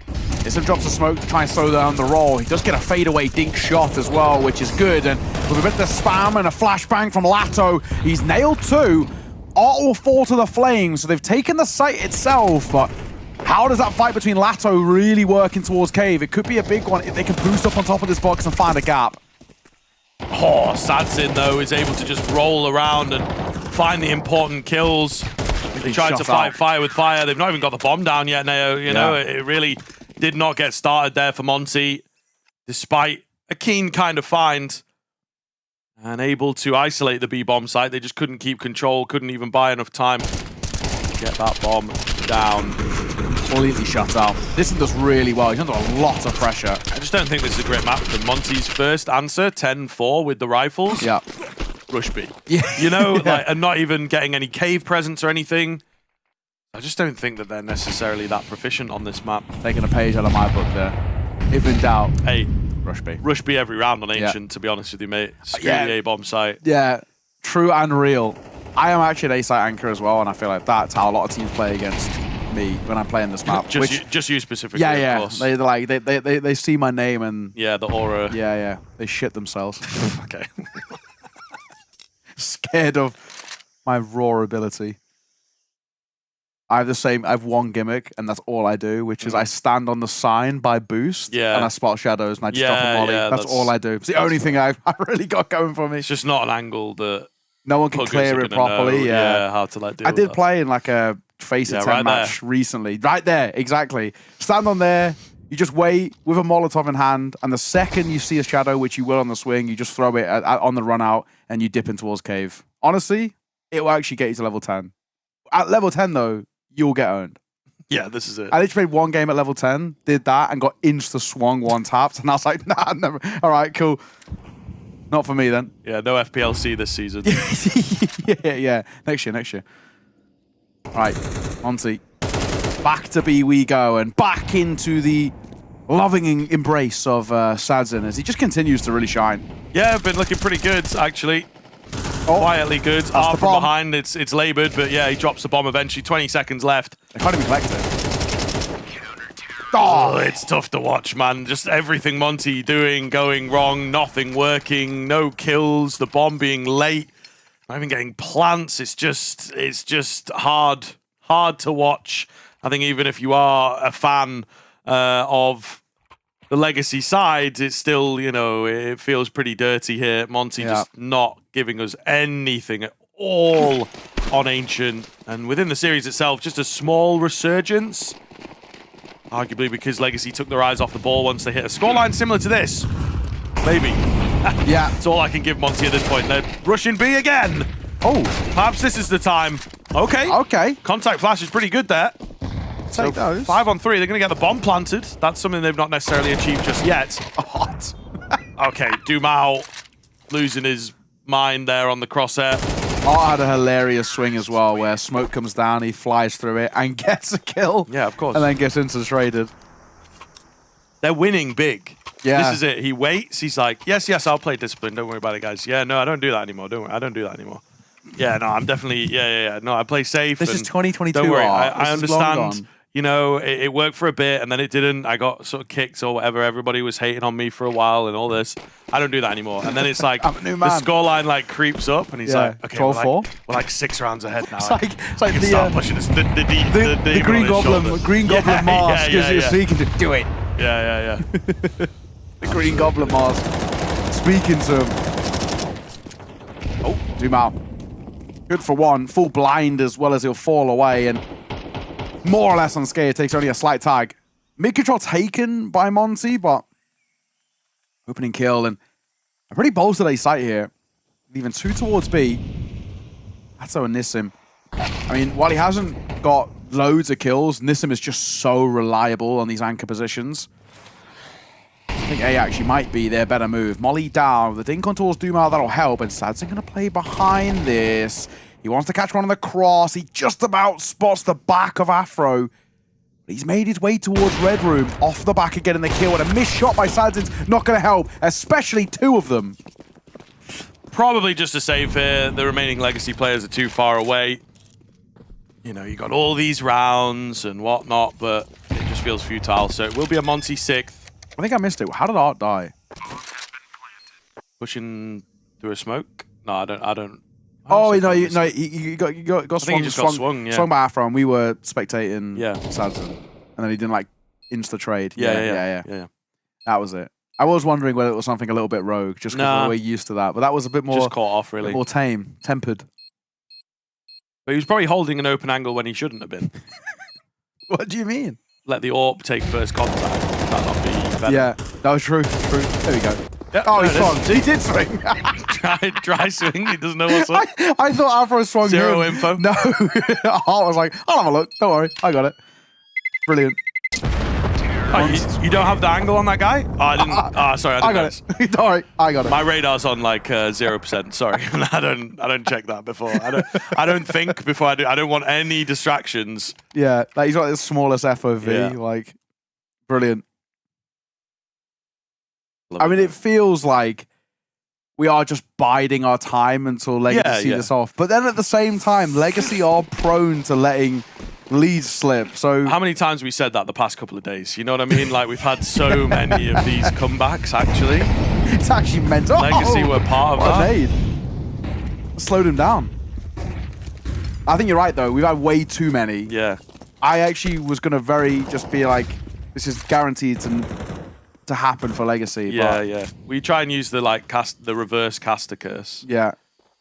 You don't necessarily believe in it, but sometimes I'll be like, oh, it's really going to overtime. But actually in my head, I'm like, please for the love of God. Us going into quad OT yesterday. Exactly, it's like, oh, I think I saw another overtime here. And I'm like, oh. More Counter-Strike on the way, guys. Yeah. It's like, I've not eaten in 6 hours, you know. My blood sugar's at an all-time low. Yeah. For goodness sakes. Right, we're moving towards B. 3 players here to meet them as well. And go on, do it. You know you want it. You know you want it. Oh, he gets slowed down by the HG. He's going to get one. Pistol pulled out. Going in. He goes to dive through, but he meets Rainwaker at the entrance, who actually does get 2 for his likelihood. Oh, the spam from Nissim. That is naughty. And another for him as well as he finds the 3rd. That's surely curtains. It's all on Afro. Nissim single-handedly has shut down the B pop. We spoke about this B pop earlier from Monte and we didn't like it. And this one's exactly the same. It's all on Afro. 25 seconds. He'll get 1. Now into 1 versus 2. He's past the shoulder of another. This bomb needs to be planted. Time is of the essence. And where is this last guy? Does he realize he's flanking? It doesn't matter. He's seen off at the end. And that is honestly a pretty effortless display from Legacy. Towards the tail end of that Ancient, they're just playing with their food. Yeah, I mean, a real good example in that round as well, where there is an Art, there is a Nissim, you know, they have the yin and yang on this team, and that's maybe why it's going to start working. But yeah, Legacy making absolute mincemeat out of Monte. There is no other way of putting it, to be honest with you. Monte's Ancient seems to be a real pain point. Legacy read into that, and they also dominate them on it. Not quite as dominant as that Astralis game in stage 1, but pretty damn close. And the rounds just really handing themselves to a fantastic showing. So, yeah, it's unfortunate. Monte, the little team that could in stage 1, even making it through to stage 2. Not a huge surprise, right? The dark horse kind of energy to them. But certainly into stage 2 here, not looking too good, and unfortunately living up to a few expectations that they would meet their maker, as it were, in this one. But look, they took a map off Na'Vi, so I expected a bit more from them here against Legacy. I think they've now got to commit to a 6-map pool. I think of it being honest, right? And I like the idea. And we praised it. Like, the veto process was quite good. That Ban of Inferno felt on paper like this is a really nice map in which Legacy we don't like as much. We don't have that many reps on it this year. Let's try and get it out and force them into a bit more of a us-favored veto. But it works against them, right? Because when you look in towards that Ancient, which Legacy pick into, Legacy have not looked great on that map themselves. They don't have loads of reps under their belt. They're like 1 from 3, now 2 from 4. It's one of those scenarios where it feels like, because of how poor you've looked at it in the past, for now, at least at this tournament, let's probably actually put it as our permaban and workshop it after the tournament. I think it's probably the play for me now. That's 2 maps in which they've never even got a foothold in. That is not a good sign. But they're still playing more Counter-Strike, right? And off the back of that game, I'm looking forward to seeing what these next 2 series can bring. That one was, unfortunately, it's a bit of a non-starter. Yeah, no, it is true. It is true. I think we still have, you know, plenty of Counter-Strike to come, but we'll have to see how these 2 teams continue on in their life cycle and whether they're able to, you know, ultimately stay alive for the Monte side of things. But yeah, getting very, very curious now. We got FURIA later on in the 0-1 bracket. That's kind of crazy. And then FUT, you know, the informed team against Heroic for the upcoming BO3 as well. I think going to be very, very interesting. Heroic have kind of been surprising some people, I think. True. Bait, the little team that could, up in the 1-0, right? Yeah. Now you get to meet the battering ram of Dong. Look, that one. But this is us done for the first 2 games of the B stream. We're going to be throwing over to our co-commentators. It's James Bardolph and DDK. They're going to take over for the evening shift here. Like we said, plenty more CS on your screens. Up next, we got FUT taking on Heroic. But for myself there, Kai and Scriv, we are done for the day. We'll see you tomorrow.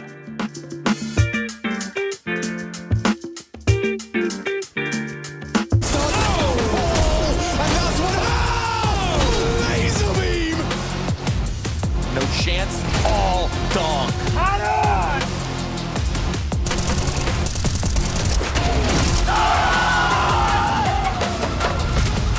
Opening fight here and no utility to do it. Brokey going for more. Brokey wants it all.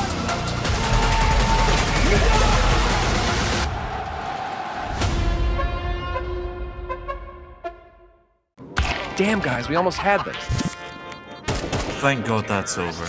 Bored of endless matchmaking? Take your first steps towards EPL, experiencing real strategies against teams of your skill. Learn more at fce.gg/EPL.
champion.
We are the champion, king champion.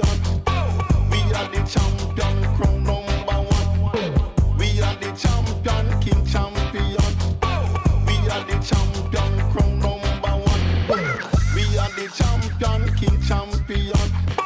We are the champion. We are the champion, king champion. We are the champion, crown #1.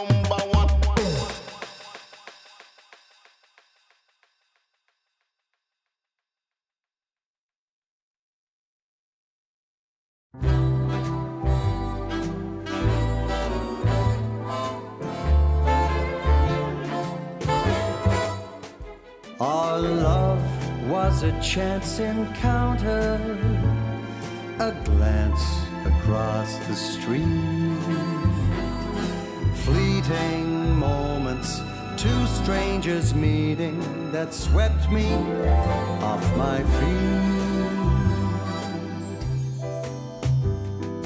Golden leaves under an autumn sun, you talked about the movies and how your life begun. Our lives weave together through all kind of weather, and our hearts grew strong.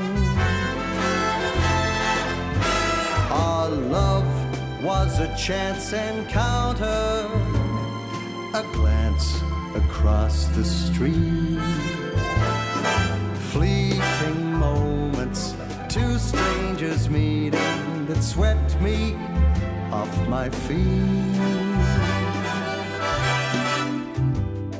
The buzz of traffic, the bright city lights.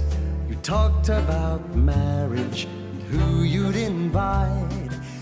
We talked for hours and I flowers and our hearts grew strong.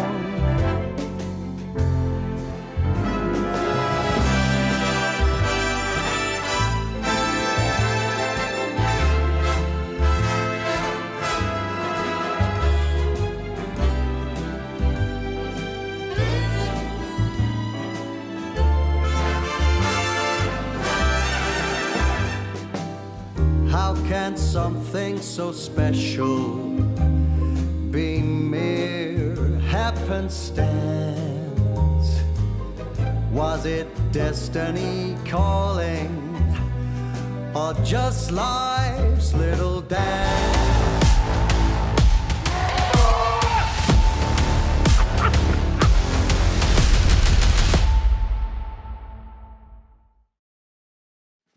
And just like that, we are back. The action will continue. We're halfway through the day here on the B stream. And now we have a change of the guard. It is Dan and myself here for matches 3 and 4.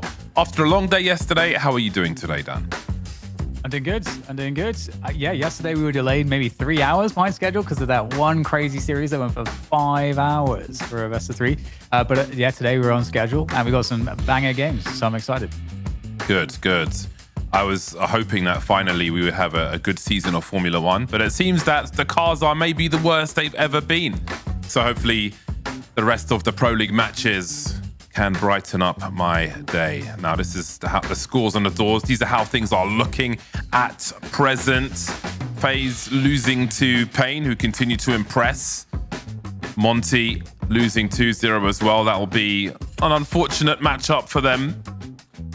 Foot and Heroic, FURIA and 3D Max are what's going to close out the day here on the B stream today. We saw some really exciting action. I think for the matches that we have covered, I think we saw the best matches so far, or at least the most engaging matches yesterday.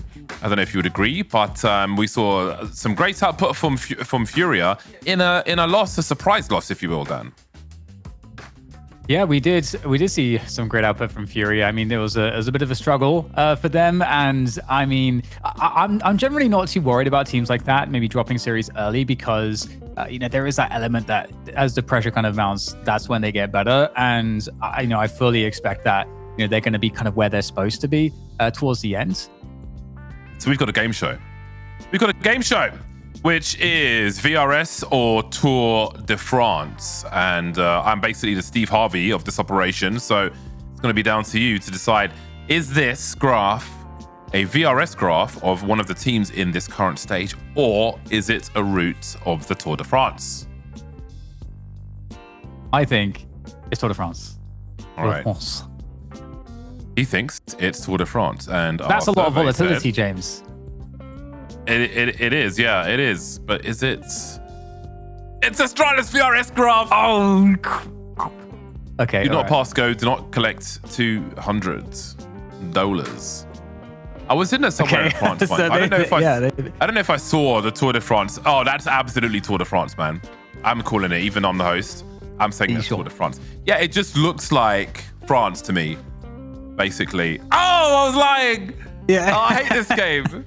I hate this game. I overcommitted that. It's fair to say. It's like you're playing CC Mirage and your short guy swings alone about to say anything and just gets popped. It's got to be Tour de France because one of them has to be right. Otherwise, this would be just a sham. Look at that right angle. That's nasty. That first big right. Like if this is, I mean, are we talking like a top down super bang? There we go. Is this like a top down view of the route? Because those turns look nasty. But Tour de France, Tour de France is crazy. In Tour de France, between days of the race, this is FURIA. Some of the cyclists will have blood bags before they'll start the race. They'll make a blood bag, and then to hasten their recovery, they'll do a blood transfusion of their own blood because it's got a higher oxygen level, so it allows them to recover faster. If that's the edge in your sport, I want a different sport. I'm going to go fishing instead. So you think this is FURIA's VRS graph? Yeah, I reckon it is.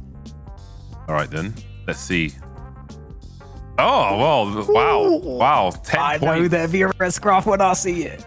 10 points for you, Dan. No, do you know how I know that though, James? It's How do you because know? it's because when they added Molodoy, I was like, and they had that crazy debut event. I was like, and I made like a screenshot of their graph like a few months afterwards, and I was like, look at this, look at how many places they've jumped. And obviously they made like this huge roster changes, adding Yakinda and Molodoy kind of at the same time, and then Fallen switch roles. So and you know, their results kind of plummeted. But then from there, it was just like, you know, they just, you know, went all the way to the top and sort of stabilized at the top. So I just know their graph. That's very nice work. I can't think of much more boring than looking at a graph. I prefer books that are entirely comprising pictures. Anyway, here's the veto for our first series, which is Foot versus Heroic. Excuse me. Nuke picked by Heroic, Ancient picked by Foot, and Mirage a decider. This is going to be an explosive series, especially the last two maps. I like this series. We're seeing lots of Nuke as well, which is great to see. I feel like Overpass, while it's not picked in this series, it is kind of rising in the ranks as well. So we're getting more technical, but we've got those explosive maps like Ancient and Mirage to come in this series. But first, of course, we will start in the more technical area of Nuke. Yes. It'll be really fun to see how the form looks just off the get-go. Are you walking in with a favorite? I really like Foot as a team. I really enjoy them. They play a kind of Counter-Strike that I get a lot out of by watching. So I would like to see a good performance today from Foot.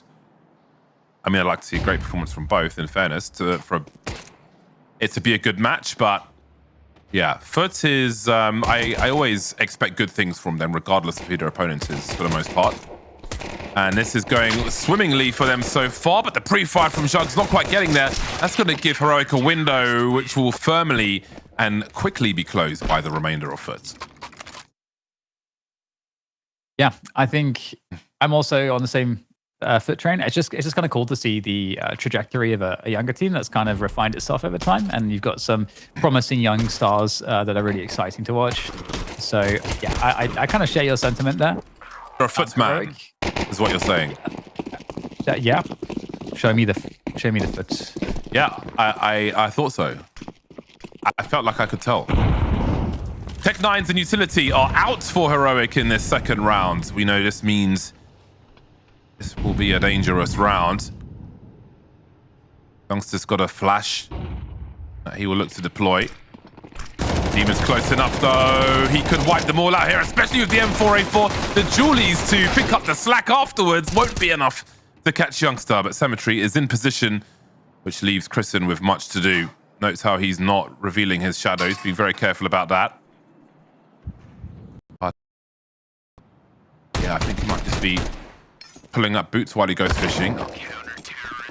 Although he did get one at least. Spray downs, it's ramp always remind me of just like a classic spray down you would see in like a 1.6 movie, or just like the classic eco 1.6 in general. And it'd be kind of cool to have like a highlight clip one day where like maybe like a just retrospective Counter-Strike where you see like all the different Counter-Strike versions of that spray down, because I felt like it's so, you know, the ramp rush is so iconic, you know.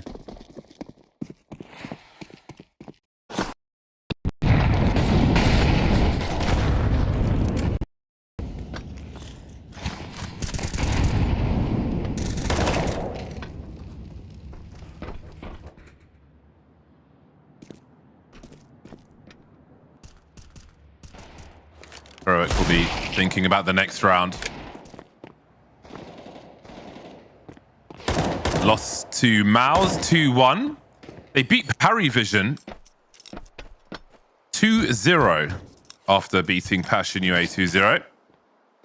They did lose to Monte and Astralis before that in recent matches.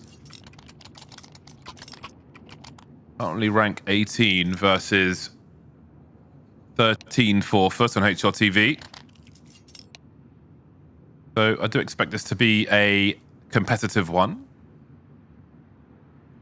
Yeah, both teams definitely a lot of comfort here. Heroic, perhaps more. 75% with 12 maps played on Nuke. I mean, that's pretty solid, honestly.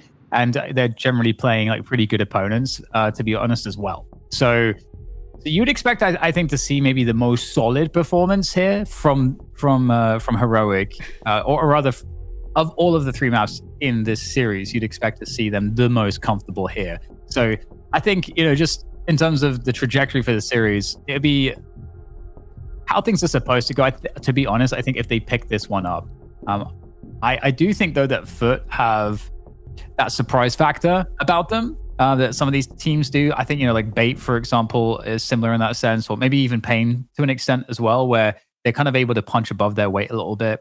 And just show more breakout performances because these are ultimately, newer teams compared to like a Heroic or, in yesterday's case with Bait, like a FURIA, for example. There's more unknown quantities.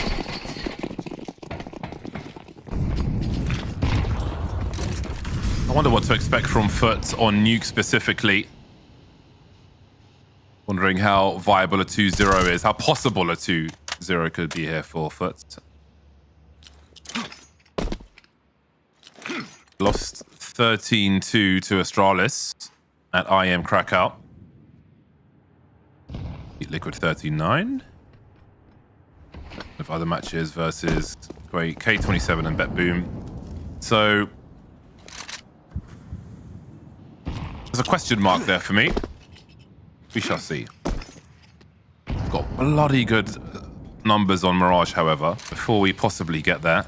Let's see how these squads do in this buy round. Symmetry's in a good position. He's got great info. His timing might be all right now as we exchange outside. This may force the hand of the remainder. Demon carefully having a look, looking to keep map control or at least buy time for his squad.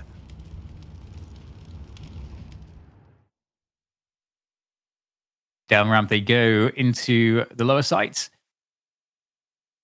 Youngstar on the back of the push with the AWP. It's gonna be a tough one though. Demon's got a great spot, but he's alone. Kills it would probably end the rounds. Gets one for free, no trade. Gets to reset the situation. The jiggling here. USP comes out, does some decent damage there as well. So that should enable the remainder of FUT to be able to bring this one back in. The Youngstar, though, with the AWP could be the X factor in this round, but down back on the site. His teammates are having trouble getting that bomb planted, and now he's got to do it all by himself. No time, though. The AWP can be saved in this situation, but a flat finish, unfortunately, for them, but at least they'll keep the AWP, I suppose. Yeah, that's always going to be notable. Headed straight back to the ramp for a defensive position, I think, with the time they had left on the clock. Left the rifle, let's try and plant it as maybe a sacrificial lamb, an expendable man. But the AWP indeed will be saved.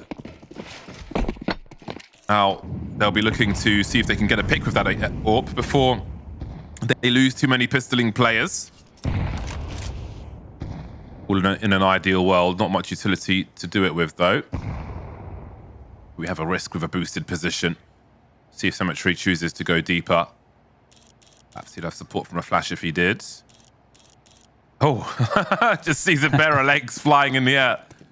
Looks like a commercial for some jeans. Very bizarre one. Oh, almost caught on the rotation. That's so unfortunate for the T side.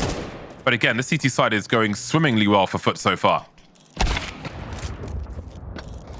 Yeah, just locking down the south side position. Oh my goodness! Oh! Look at him on the barbed wire. Man, it's going to need Egyptian magic to get those scars out.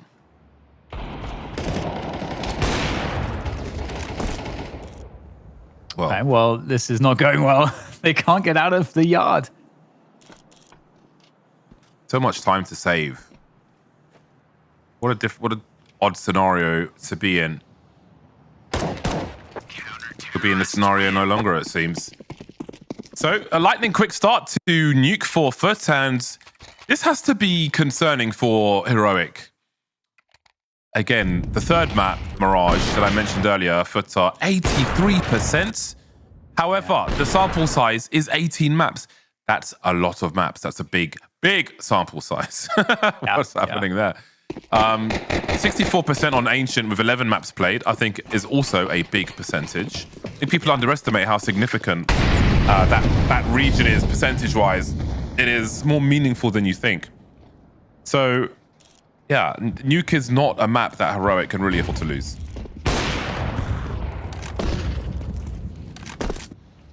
It does seem that way for sure, that this is where the series is the best for them.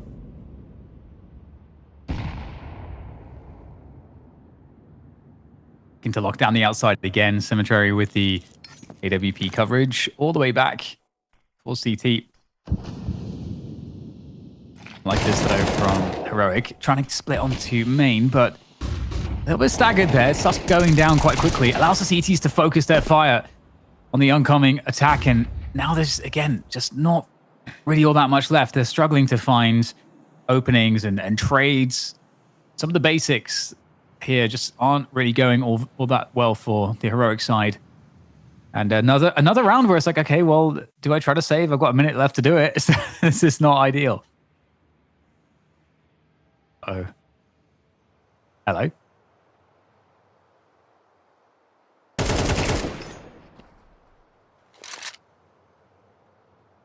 Constellation prize there. Because he doesn't have the bomb. And he needs to hold his AK. These are...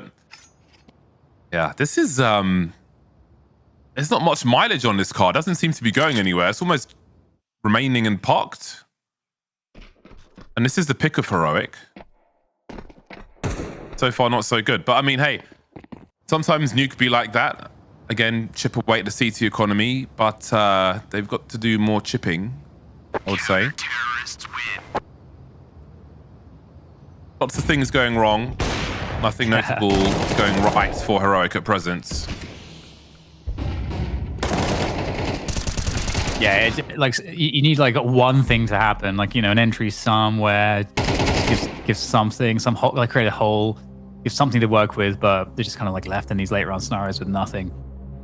And, this is dry. It's kind of tough too when you're on a T side and you have no basis of none of your conditioning's working, and so then it's actually kind of harder to even read what the CTs might be doing, because usually if your conditioning is effective, like your defaults are gaining space, you know, maybe you're getting down to secret.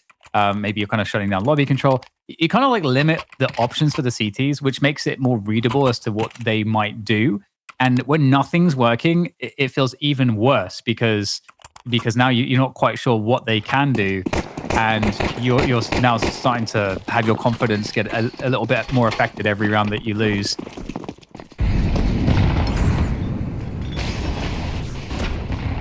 Hero AK. But maybe the Tech-9s will end up being the heroes of this round.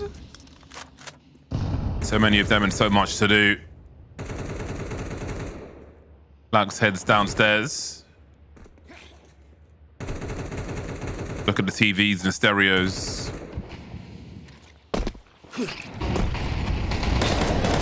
Oh, Shutter's got such a good opportunity here. Oh, great burst at the end. Kept a few bullets. Demon will reposition. Will there be anything else left here as Youngster manages to stay alive for now? The third kill would be something. Has he been spotted? Oh, nasty! Okay, then.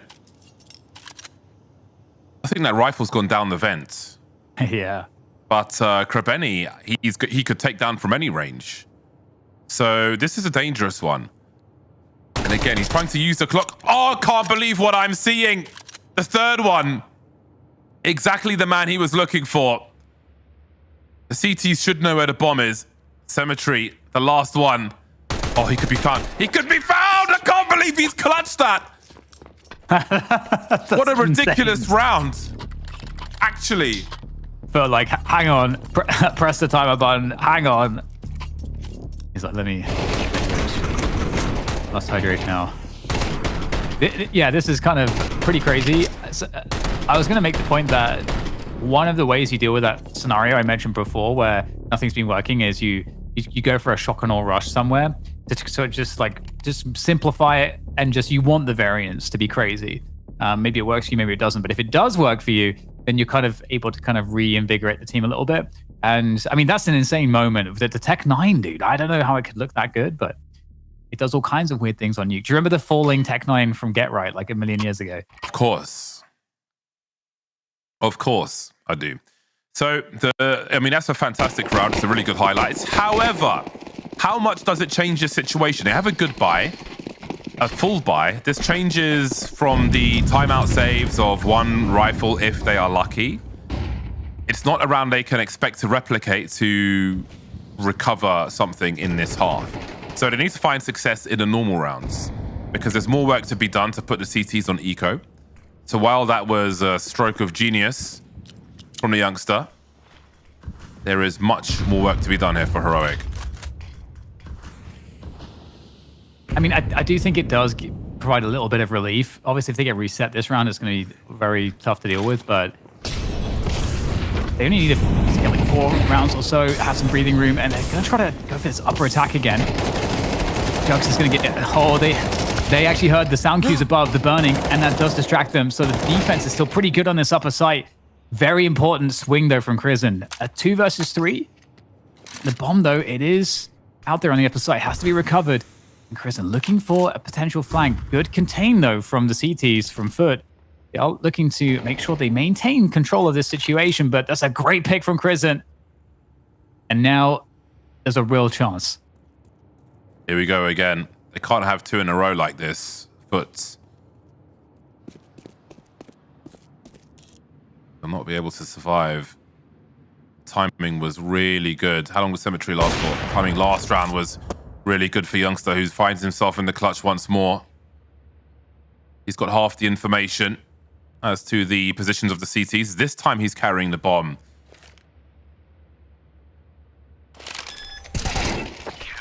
This time he doesn't make it. Demon from the back. We'll leave 2 standing. See if they can keep chipping away. That's really unfortunate, not getting the bomb down at least. It's a good look in this round. And you can see they heard him burning there on the top, and he drops down just as that last tick of burning is triggered. So actually acts as a distraction, which is kind of crazy. And it makes a huge difference.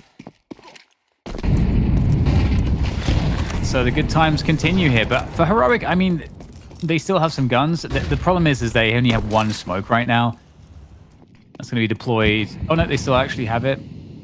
So 1 smoke. I thought it was 1 at the beginning of the round, so my mistake there. Still, Kriveni with the opening pick outside. Certainly makes things a little bit tough for the T side.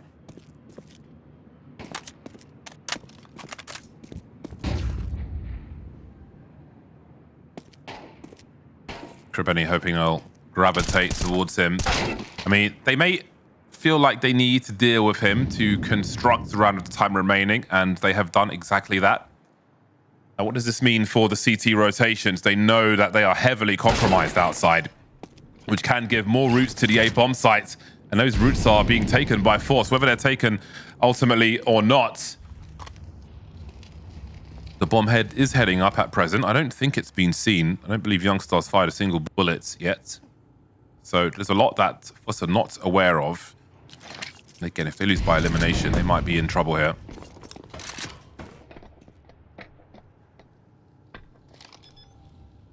Just needs to find a good timing.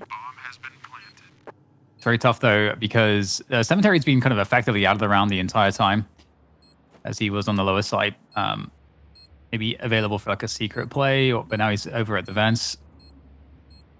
See if they can make the timing work here. Actually able to get out the vents. Smoke onto main. Looking for the retake. Huge opening kill. Upper. Lots of pressure on Youngstar now, as he is trying to do what he can with the Galil. Logs able to take down Crizzen. Youngstar, again, it's up to him. Oh my god, 5 HP. It's so painfully close for Heroic, but they just can't get it over the line. He really needed to make sure he landed properly on that occasion. I did think the player on the roof would end up being an awkward position once he's got to give the sound cue and drop and help his teammates. Down to the wire. Heroic are getting closer, but they're running out of rounds to get more than closer as we head into round 10 with an 8-1 scoreline. Monster half from Foot score-wise. Heroic are, again, they're narrowing the gap in the rounds, but not converting the rounds. That 1 round, a miracle from Youngstar. And again, they're keeping the CT spending, but by the time they might break them, it should be too late for this half.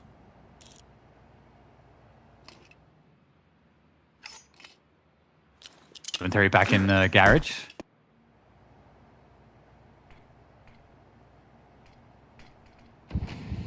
Seeing what he can find. Not too much for now.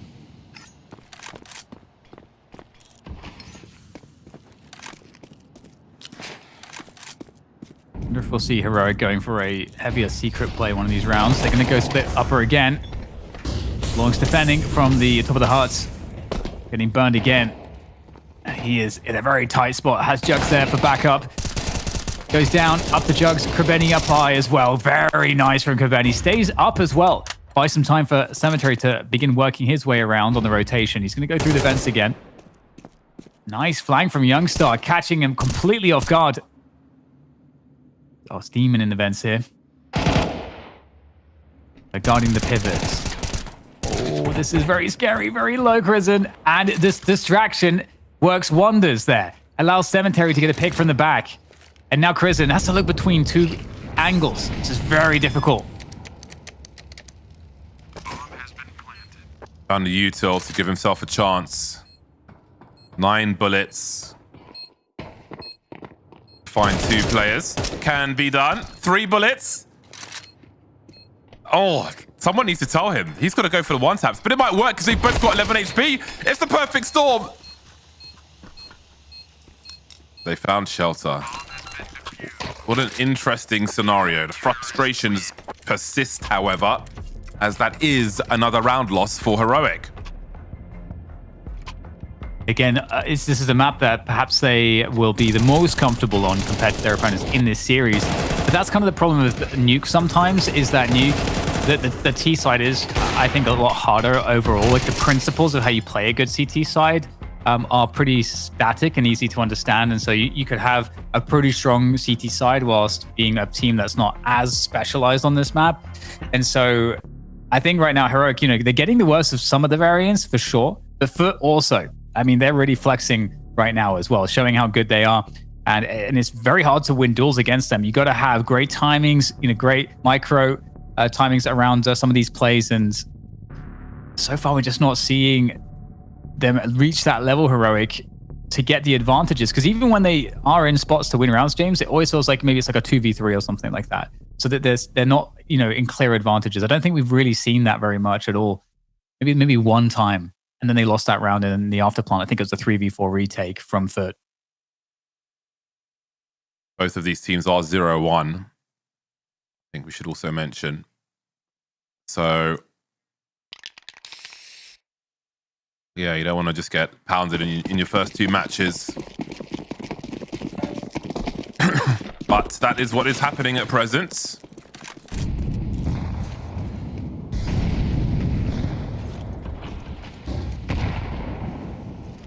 Little change of angle for Cemetery. Oh, that second kill would have been so much. Faster paced round from Heroic at the start. Minute 30, scrambling down towards B. That is a big problem though. Losing that second player really handicaps what you're able to do in terms of crafting around, constructing around, pulling players out of position. It's just dry peaks here from the T side. Racing into the bomb site. Demon might have 2 here, but at least have 1. Bomb plant denied. Great confidence with the one tap as well. Closes the door, but which side of the door is he on? Oh, Nilo finds that the hard way. Yeah, indeed. Yeesh. Yeah, it's painful. I mean, it's the thing that the FUT are very dangerous on these duels. Like they're very hard to beat. Like you said, this round had a lot of like dry peaks. And that's very tough. Yeah, very tough indeed. Heroic just finding nothing here. They need like rounds to just even start to have some confidence. I think that's likely beginning to be an issue. Just getting absolutely smashed in these duels. Everyone on the CT side is, obviously a positive. Is very positive on the KDA. Not a lot of kills coming in for Heroic.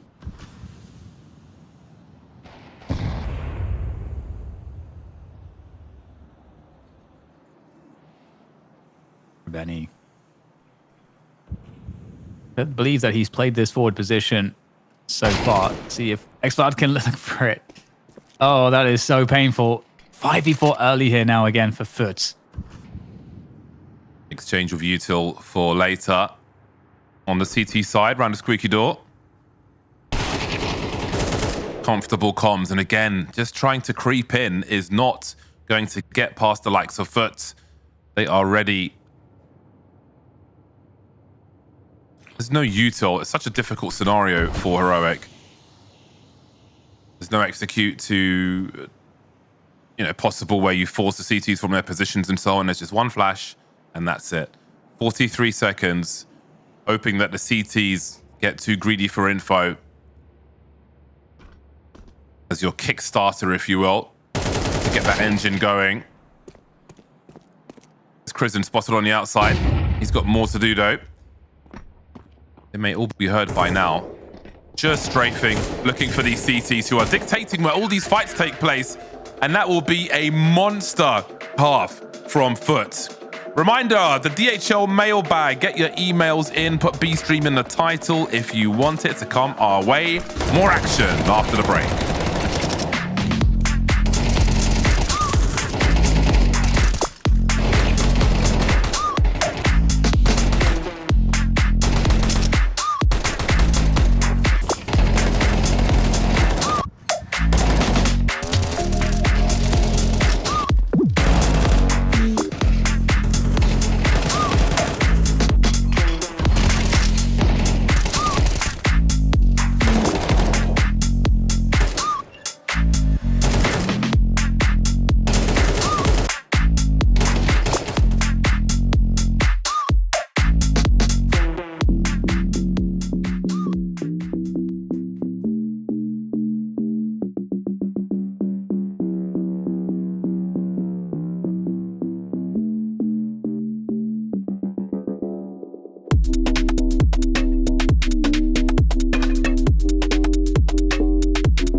And we're back.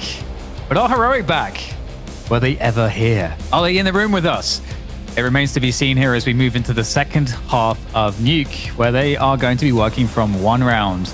This is going to be a very difficult CT side if they are to bring it back. And with the form that we see from Foot, it seems unlikely, but here we go.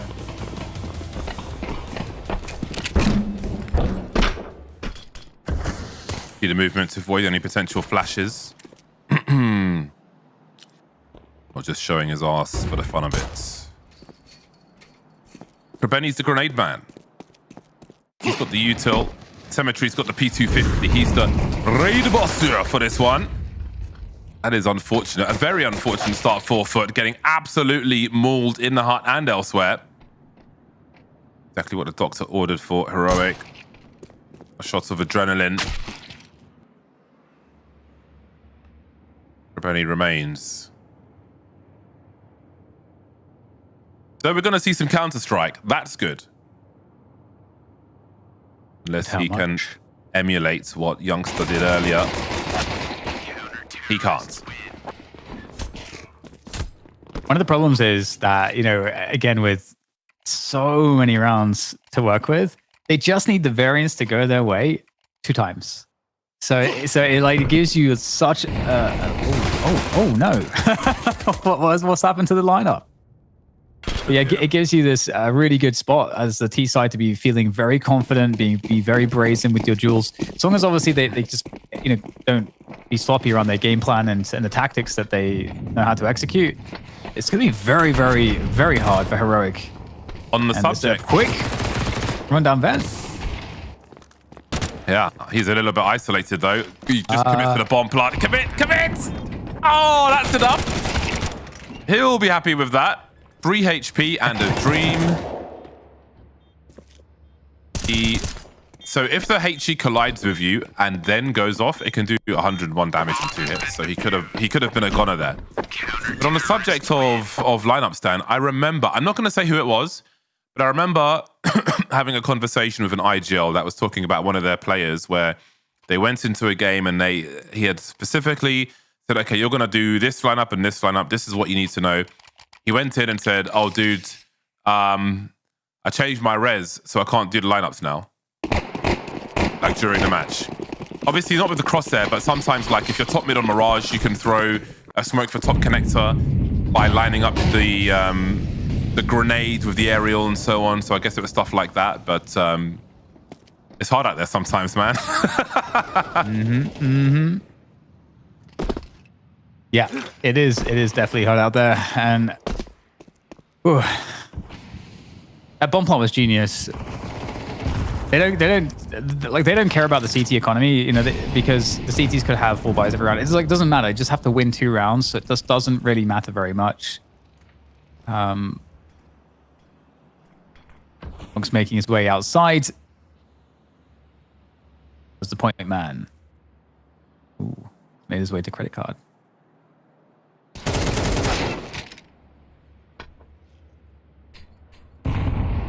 This was denied. Good util for the City squad. I wanted to say side and squad at the same time, apparently. Nilo's playing for info here. Drops off as soon as there is presence. He's got a flash and a HE. Oh, Youngster.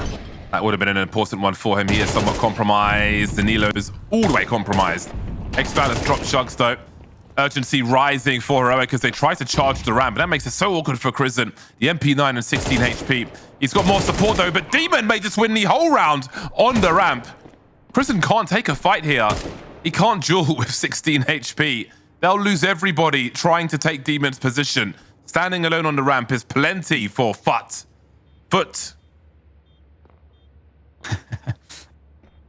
Demon genuinely seems like he might be one of the players that might just have an explosive upward trajectory. I mean, he looks so insane. Can't wait to see, you know, how his career goes. And obviously, one of the driving forces behind Foot's success. Terrorists win. Okay, 12-3. The first buy run for the T side, working out a charm.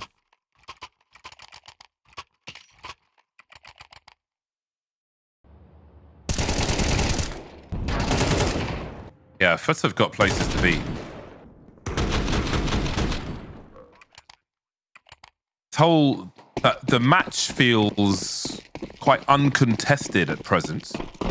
That's just the feeling from watching it. But hey, this is a big buy from Heroic. They've got the AWP and all the toys they want.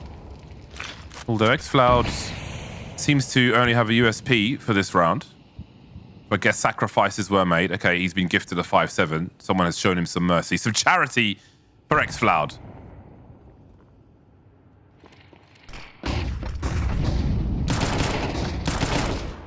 Defense here on Ram. All on Nilo. Oh, he gets instantly taken down. Doesn't get anything there. Youngstar as well. It's getting pressured. And he's going to have to just let them have access to the lower site. And he's not going to get a look in here, let alone a shot.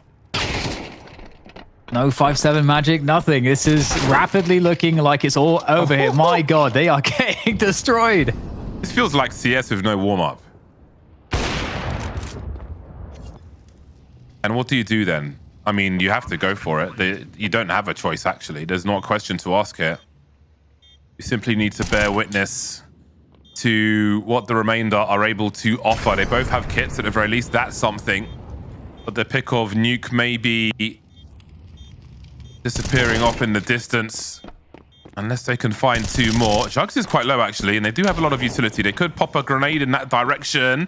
They're going to go up towards control, or... There it is. Just too much to ask here. A one-sided affair. Perhaps more dominant than the FURIA game we saw yesterday. That was a smash and grab from Foot.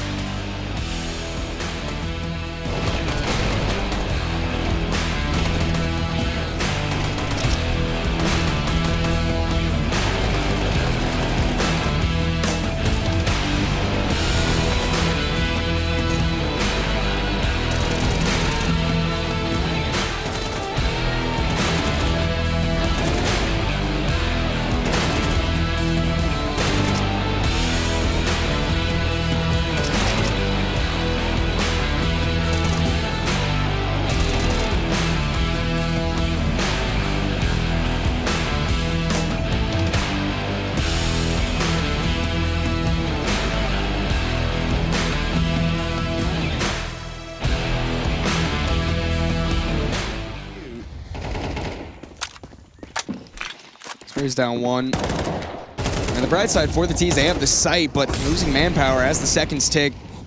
Jimmy is there for one trade, and Brolin aggressive, caught out by FaZe. Running through. Jimmy's had such a bad time on back default. I mean, he just keeps dying in every which way possible. Now Spinks, 1v3. Surely there's no entryway for him. Oh dear, oh dear. I mean, he's got the time. Oh my God. If ever there was a player to win this 1v3, probably won Spinks in the situation. Loves the clutch, loves the challenge. Only good for one this time. And we're actually tied up. I can't believe it. Astralis is just keeping a lot of pressure on in these spots, you know? Like, even there, the double swing. Sure, you're giving him 2 fights, so maybe that's scary because it Spinks in a late round, but like they were unfazed by it. They had protocols in place to make sure, even if he gets the first guy, second dude's right there ready to trade. I mean, at the end of the day, I feel like Astralis' CT side, we've just seen a lot of very good team chemistry. They're working together, they're playing off of each other properly. They're going to have to continue to do that. I mean, it's still a possibility for Mouse, but probably not a possibility within this round. Only one hero Galil and a few Tex 9s to boot. Yeah, that is about it. They need a bit of a miracle here right now. One round posted in the second half. They've let Astralis right back into this. They're about to take the lead here. They're the favorites in round number 21. They're suited and booted. And it's going to be Stair finding his confidence as well. Long-range spray will find the head of Brawlan. Not dissuaded from the engagement as well, but takes the advantage, falls back towards the red room, and that is just textbook play. You've done the damage, a lot of information you've ascertained. They're on towards this half buy. No one needs to be giving up rifles at this point. Play the structure, play together. You saw what they were playing for, right? So now you play 3 strong over towards B. You got Stair spotting in red room. He's in a position where, like, he has no reason to kind of hang around and fight if it gets uncomfortable. All that matters is getting the spot. If you see them going mid, you rotate him back to A. Suddenly you've got reinforcements there. So, yeah, Astralis are in a very, very good spot here. They're round to lose. And the problem is, a team like Astralis, Harry, they are known for giving up disastrous situations. I'm not that worried about this one. I'm not worried. Setup's I just really want to strong. make sure we just like acknowledge speak it into the universe. Yeah, exactly. I like a bit of excitement, you know? Well, I mean, the smokes go down. It should be a clear path for the bomb to get planted. Oh, it's getting a bit dicey. They don't plant, though. A lot of damage being done.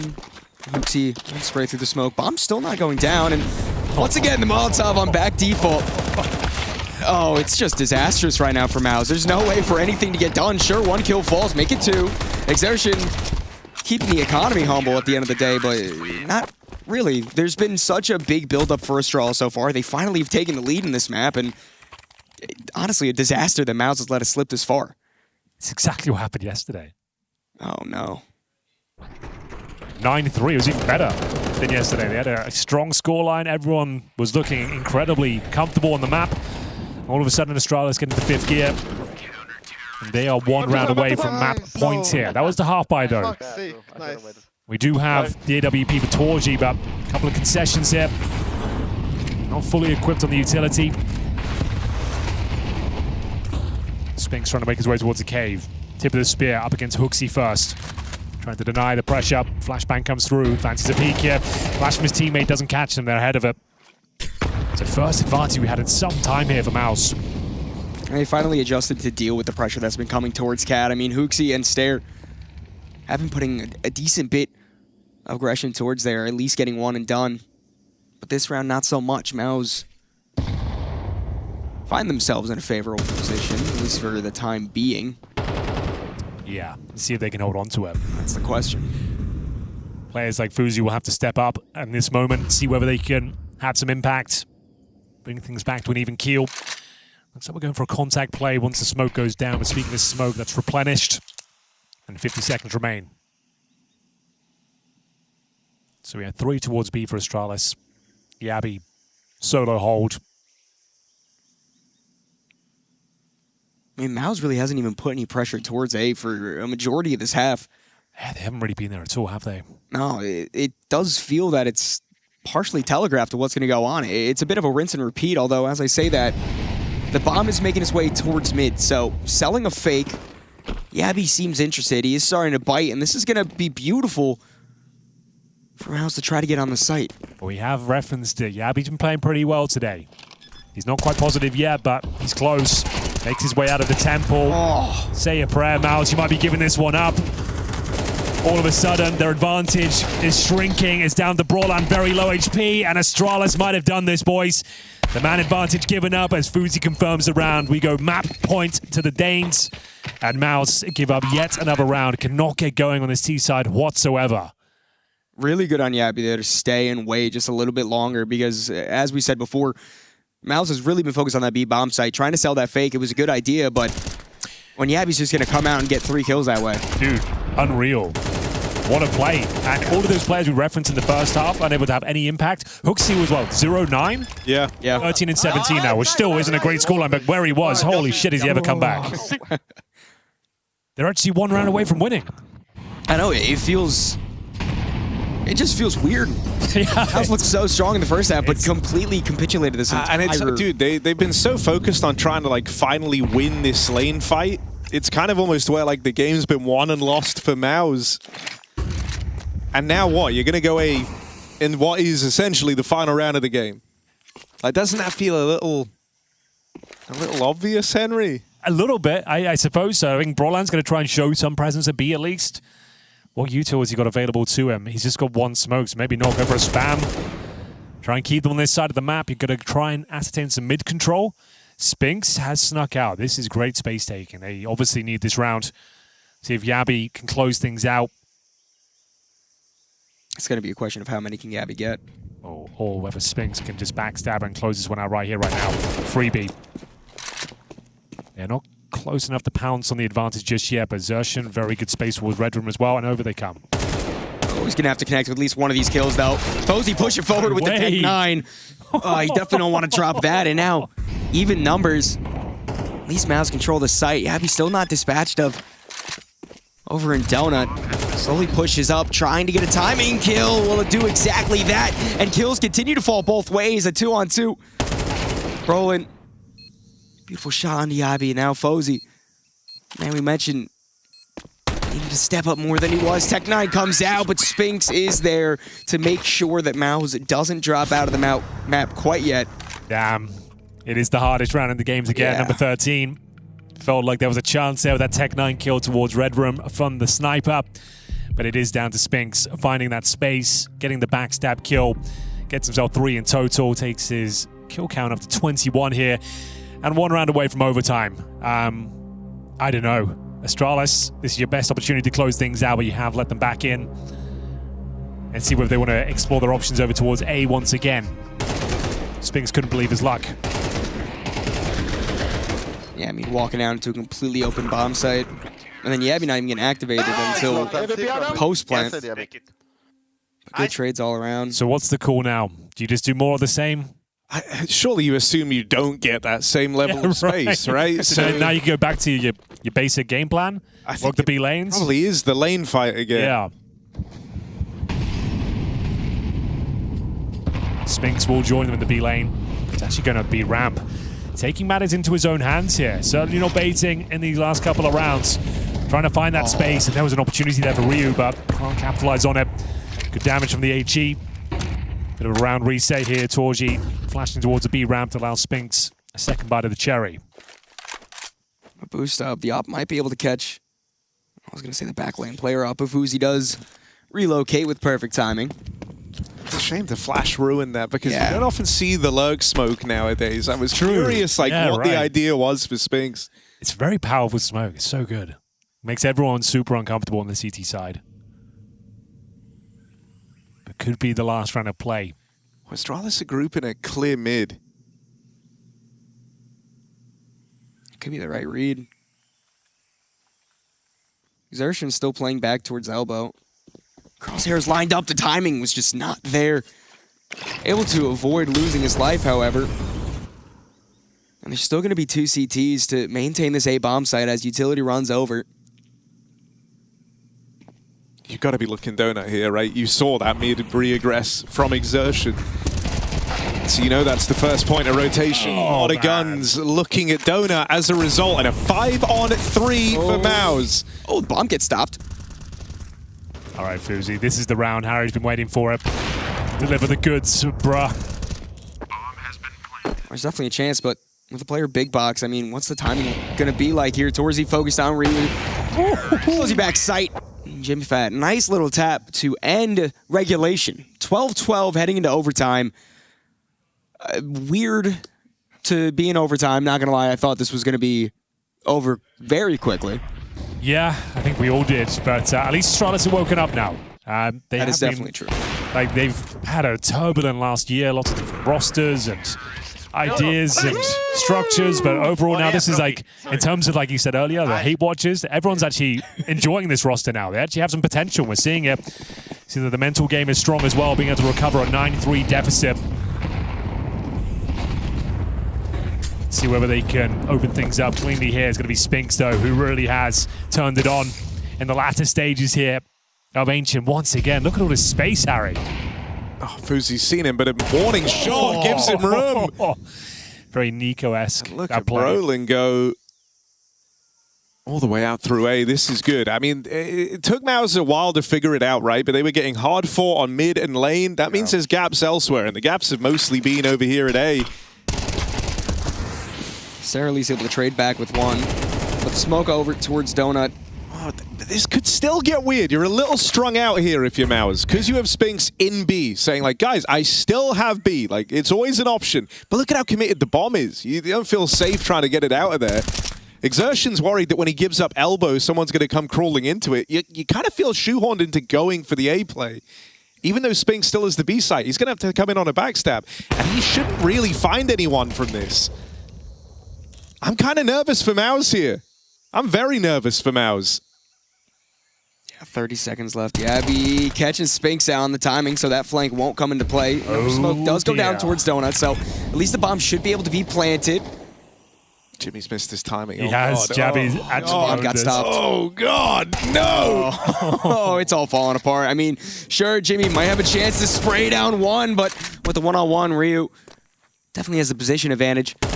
10 seconds left. Someone needs to take the fight, and it's going to be Jimmy. It's going to be a nice shot to the head, and Mouse somehow collect themselves to find the first round in overtime. Jimmy. He pre-fired the sight box, and it tagged Ryu, which Ryu thought he'd been spotted. That's why he swings. What a round. What a performance there. They needed that. Jimmy, 18 kills, 13 deaths. One of the top performing players in Stage 2 so far. Needed that. Felt like that round was theirs for the taking. He has to step up in the 2-on-1 clutch, but he gets the job done. And puts Mouse back in the lead here, 1-0. It's one of those really awkward rounds where you're like so successful on both fronts that you don't really know like what the right call is anymore.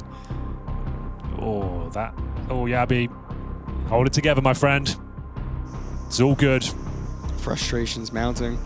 It's just, now it's hard for Astralis. It's nice that Maus are like the ones challenging them again, right? The idea now, because the obvious solution might be, well, they need a guy A, they need a guy holding. Okay, but that's going to take resources away from mid. That means you can't go for these like super active lane harassment, shutting down the mid play. And so they're just going to stick to their guns. They're leaving A open. They're calling the bluff of Maus, believing that they don't run it back again. And this mid play comes in. Astralis are there, ready for it. Last time Astralis tried to go for this exact same mid play. Yes! Let's go, guys. Go.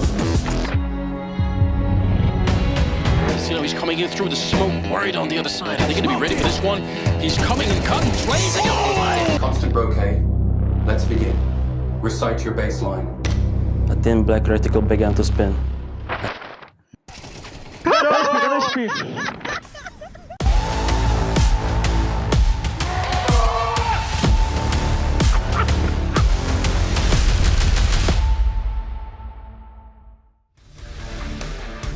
After a lightning-fast Game 1, we move to the second map of the series. Heroic got utterly deleted on their pick of Nuke. They are in all kinds of trouble in this series versus a Foot who look unstoppable at the moment. Yeah, it was not a good look. It was a very bad look. It was grotesque. It was disgusting.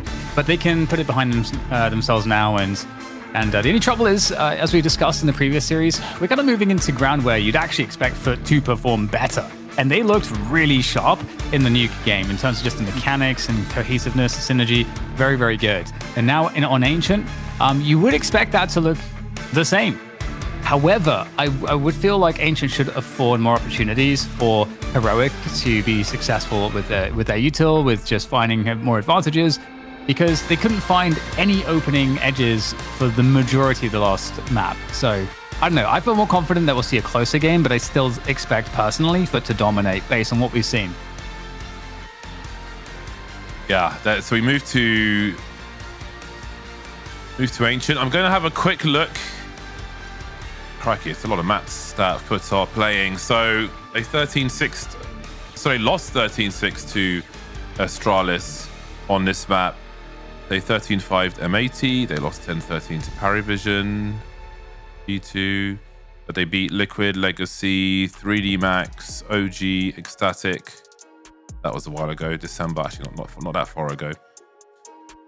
Well, let me look at the Heroic side then for Ancient to see who they are winning and losing against. 100 Thieves, Astral, losing to G2. They got wrecked by Bates at Clusion and Poker.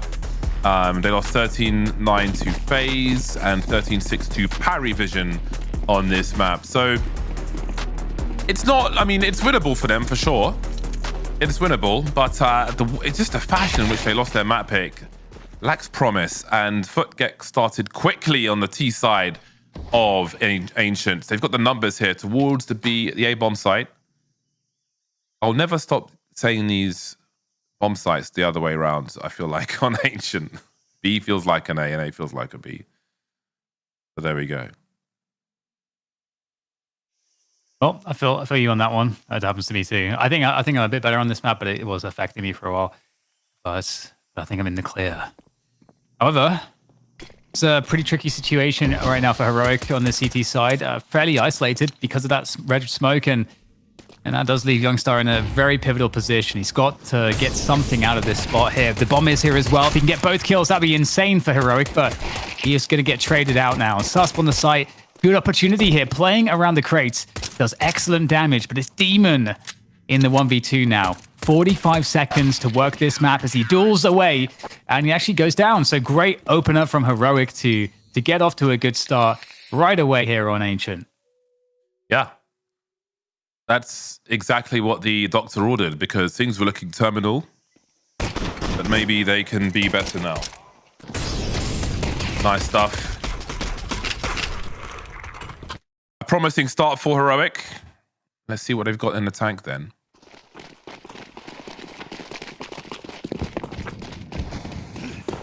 Full buy from Foot. Oh, just sending it straight into 8. Straight into 8. Nilo's got things covered. We've got time for rotation as well. X-Cloud up close. That's his young start. Moving through, but Jugs is ready to pop him. Gotta be careful about rounding these corners versus these Tech 9s. 2 plays in Donut, 2 in CT for the CTs. All the utility has come and gone for this T side. Now, can they retake without heavy losses?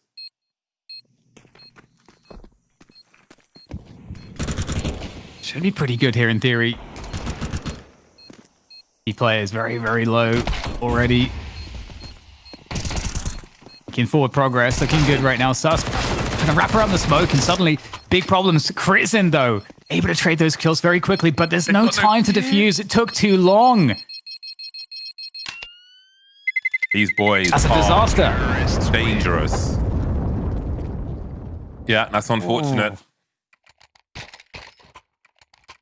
Why must it be like this? Yeah, it's a formidable opponent in Foot.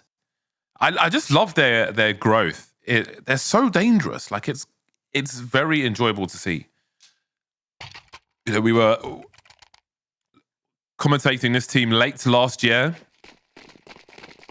and they've become stronger. Their rank has gone higher, and they are showing you why.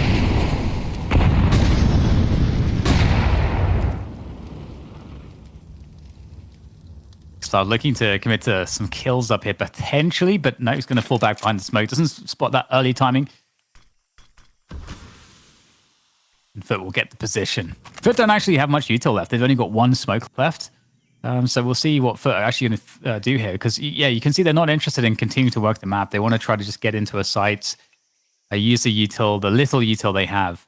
And Nilo close to the MP9, looking to be overwhelmed. But I like this proactive play from Heroic, going through mid. Trying to see what's up. They'll have a fast timing through Donut. Nilo really has to hold here as long as he can. Maybe get a couple kills, but he's going to be unable to do too much. Does do some damage, but very quick on the flank, Youngstar. Active round from Heroic. It's paying off.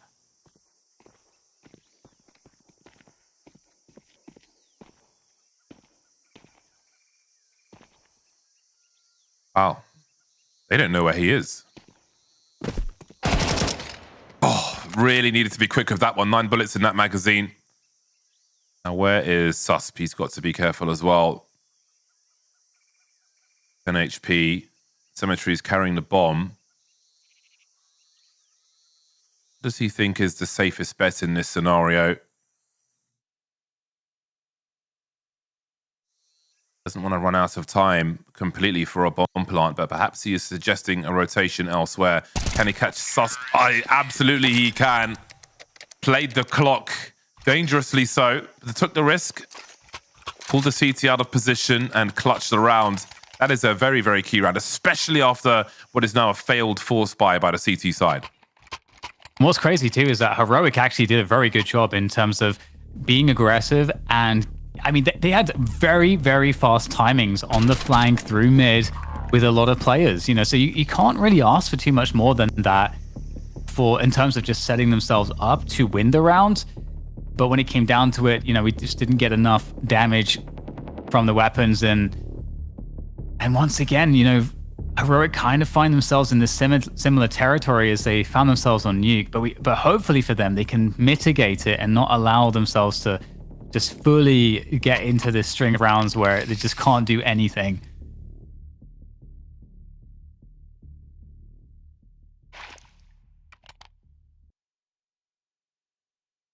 FURIA versus 3D Maxes to follow after this series. Oh, they're going to keep on going. They're going to keep on trucking Heroic. This is quite the commitment.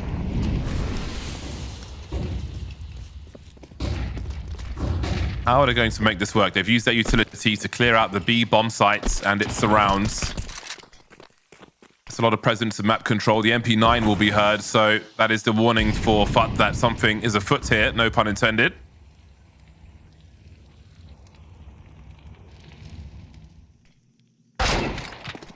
Oh my word! Jugs with the team kill. It traded out the kills here in red. That's important. There's a nice and dangerous CT setup for Heroic. They've got the bomb there too. Does need to be recovered. I don't know that they can hold on to it. It's in the smoke right now, so should be easy to be grabbed by Jugs. I like this round again from Heroic. Some good damage both ways. Krebeni caught from the side from Donut. These MP9s are causing some problems. That smoke is actually going to absolutely send the rest of FUT straight into the B sites. HP is quite low here across the board. It really increases the variance of this round. In come the CTs. One flashbang is left for Susp if he wants to choose to use that. But now suddenly things looking absolutely terrible. XCloud makes his way around the corner and he's going to get flashed as he tries to fall back off of that angle, and Jugs is going to go down. Great trading coming through from the CTs. That was very, very close. But Heroic, they do make it work here, James. And I got to say, I love that they forced, and I love that they are trying to be really active on the map constantly. I think it is the best approach. It's working for them right now. And hopefully this is a good start now for them to start to build that confidence up. Yeah, that's a fantastic round for Heroic. A round full of purpose and determination, as you mentioned. Not just an aimless, all right, let's give this a go and see what happens, but they came in there with a clear plan for the beginning of the round and just a general pace at which they wanted to approach that and the aggression required. You can see what it means to them. They know that they are better than the result on that first map. Their pick of Nuke. They were on the back of the milk carton for that one, all five. However, here, have taken a daring force bite and put FUT in the bin.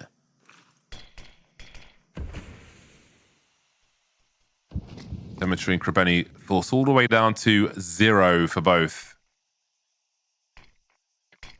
See if they can get some pistol work to open things up as Heroic did in the last round. That pop in red room was very nice indeed.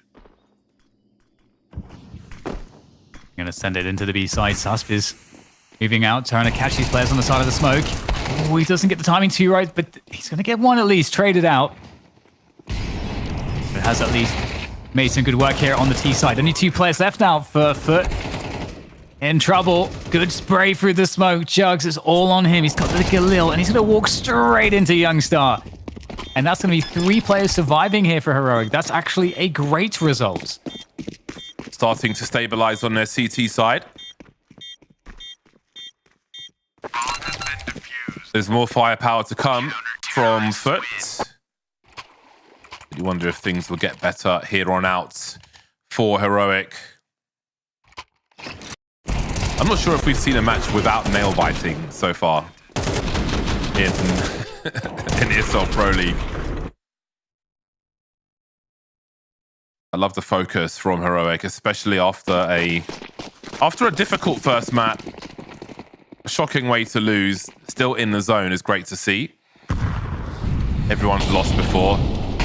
Probably learned the most from loss. Tech9, man. Nasty. The numbers are here to stream in. But they've got to follow up.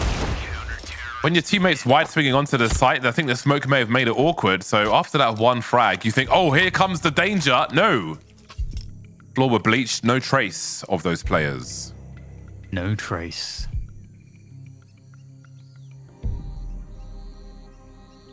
Okay, Heroic, they're really finding their way to a stable CT side so far, which is really encouraging after that horrendous nuke. And I like also, we saw after getting really active to win that force buy, they started to play the strength of the utility, and for they're going to have to start mixing things up in terms of their default and where they find openings, and just like test more parts of the map. I think at this point, straight up B hits maybe not quite as good before getting some picks on the board. We'll see. And also Heroic, it'd be really, really cool to see some more aggressive moves from them, just if you put it in the right timing. We'll see whether they opt to do that or if they continue to be a little more passive. Isn't wary of being punished. Much more mids here for Foots. And a good trade there in mid for them. It's a good start. 4 versus 4. Over a minute to go. Nilo is very vulnerable over towards the A bomb site. I think Heroic realized that. Taking forward action around B so they can decide whether reinforcements are required. It seems that Nilo will be playing it safe, knowing that he could be under threat. Nothing seen around the B bomb site. Safety in numbers it will be for the CTs, but the fact they expect to help them visualize, that's a great flick there from Youngstar. That leaves the bomb in an awkward situation now as well. So many CTs still alive. You really don't want to lose that objective. So they need to pull the CTs away. Well, Symmetry will be able to rotate, but this is starting to look difficult now for the remainder of Foot, although Krebeni has found an angle. That's a really important one. And he's done more than that, taking over this round now. Becoming more and more expensive for Heroic. 2 on 3. The T's have the angles. Bit of individual performance has turned this one back in Foot's favor. Stunning shot from Krebeni. Finished off by Demon.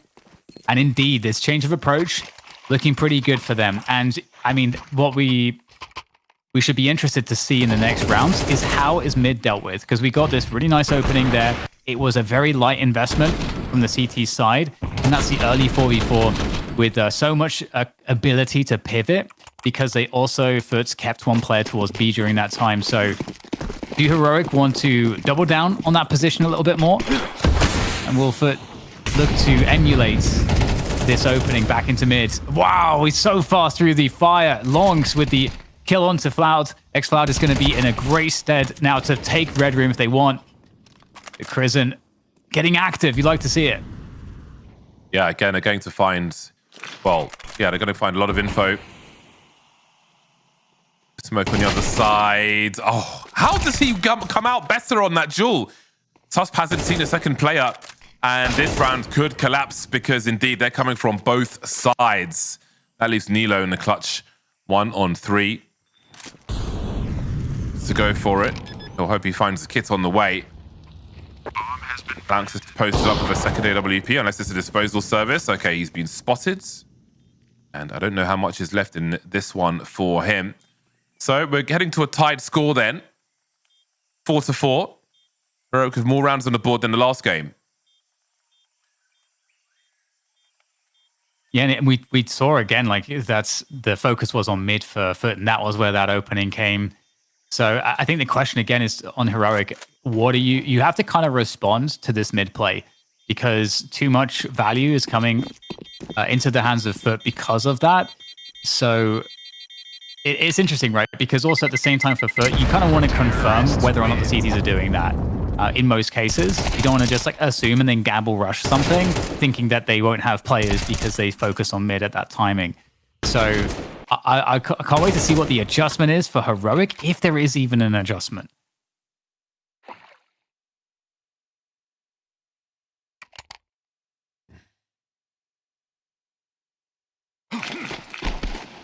Oh, we got pistols to begin with though, so they are gonna be charging into mid, so let's have it then. Ooh. See ya.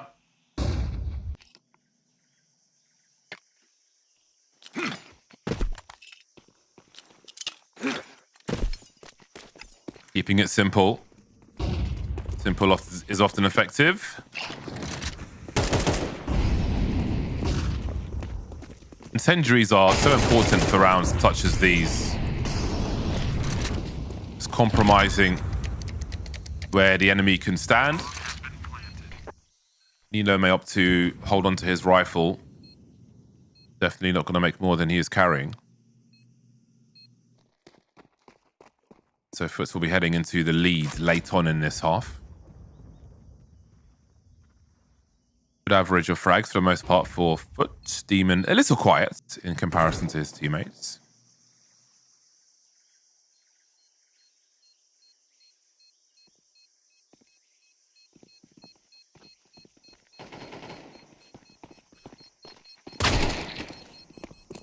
Denied. So Foot taking control of this half so far, and again, you know, we call back to that mid challenge. That's a piece that has to be solved. There are definitely different ways to solve it. As the CTs, you could perhaps be very aggressive towards B. That could be one way you could try to solve it. Or perhaps you could have more of a setup in Donut. I think that's a little bit more risky though. But we'll see what they choose to do now that they've got weapons back in their hands. A couple players this time. They're going to go and challenge the smoke, or will they just give it up?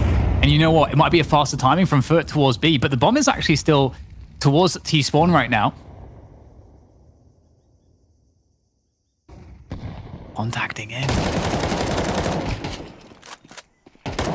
Does he survive here? Kristen naded off the angle, trying to support his teammate, but Susp will be able to re-emerge. Xflad and Kristen with the frags. Lanx looking to even the score somewhat. Kristen looking past the angle. 9 HP will be good enough for Lanx on this occasion. Or will it? Chugs being dropped makes his life harder. The nades continue. Nilo still has an incendiary to deploy. That bomb plant comes through. Will we see it? Indeed we will, but it's not Lanx planting that bomb. Sus creeping through the smoke. Gives the advantage for a second, but the trades will continue all the way down to the last man. The CTs are the ones left standing at the end of that duel fest. Okay, super interesting. You have Foot trying to make the rounds opening kind of look the same timing-wise. And it's like genius to contact up into B because you think, well, okay, well, if the CTs are expecting us, everything's looking the same to do this like mid-timing that we've been doing every round. We should surely just be able to walk up B-ramp for free. But the B bomb site has been held really well by Heroic in this half. And in fact, that's where most of Heroic's success has actually been. So would expect Foot to maybe return to the mid opening again. Again, it hasn't really been fully... There's no successful challenge from the CTs just yet. But they're investing a little bit more this time, getting 2 players into Donut.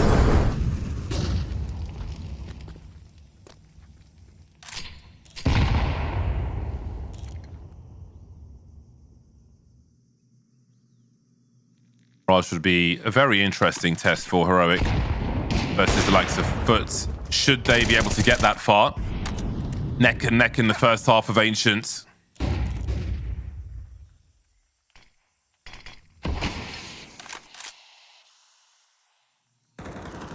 Creeping past with the bomb. Unseen by the CTs. There is a hole in the defenses. Even with 5 people alive, how's Lanx been able to get here? Looking for a second.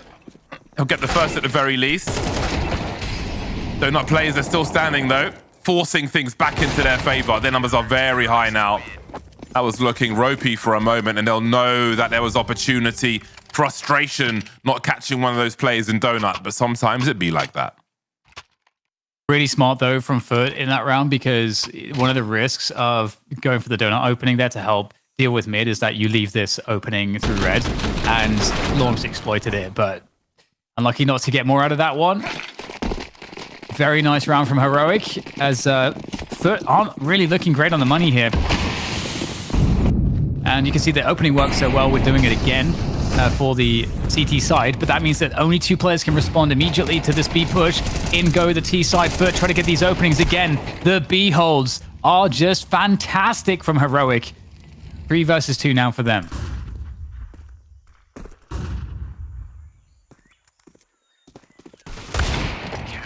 Relatively quiet game from Demon. We'll finish with a 2-round lead for Heroic at halftime. They have a much better look on this map than they do on their own pick of Nuke. Let's see if they can close things out after the break.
A great first half from Heroic has them 2 rounds in advantage moving into the second half against FUT here on Ancient. Map 2, it's a must win for Heroic.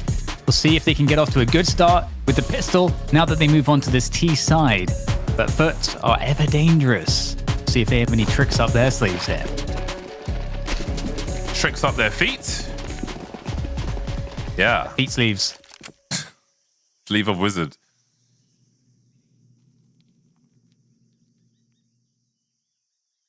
Trouser leg.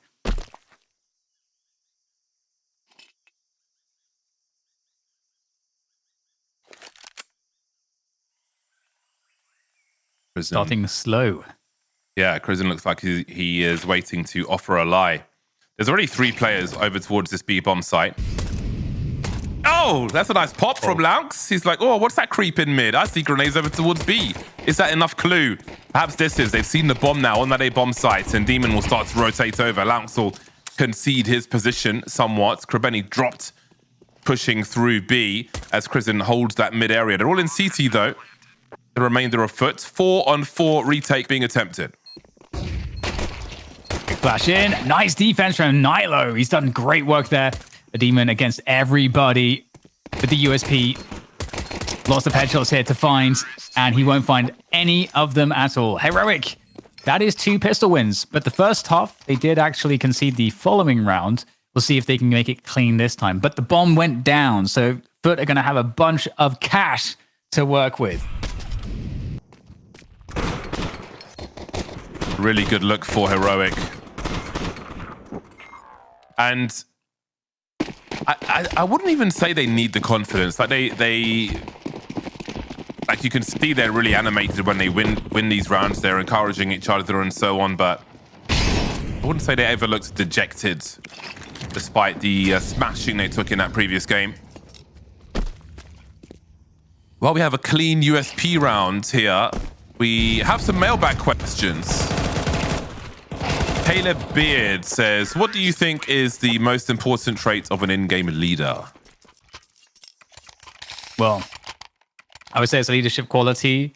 You need to take full ownership of the situation. And if your teammates did not succeed, you need to ask the question, could I have communicated it more clearly? Did I have buy-in for this? You know, what could I have done to have communicated better? There you go. There we go. Double Mac 10 for Heroic in round 15. They come into this full of intention. Maybe defaulting at the beginning. Got the flash into mid from Susp. Keeping the CTs honest around the B-bomb sites. They will be M4s. They will be... Oh, went for a jump peek at the worst possible time. There are smokes for the squad. Prebeni unable to hold his position. Traded by Nilo. But this 4-on-4 may encourage aggression to try and make things better for the CT side. We see Jugs pushing through A somewhat, which will allow Cemetery to move perhaps a little closer to that B area.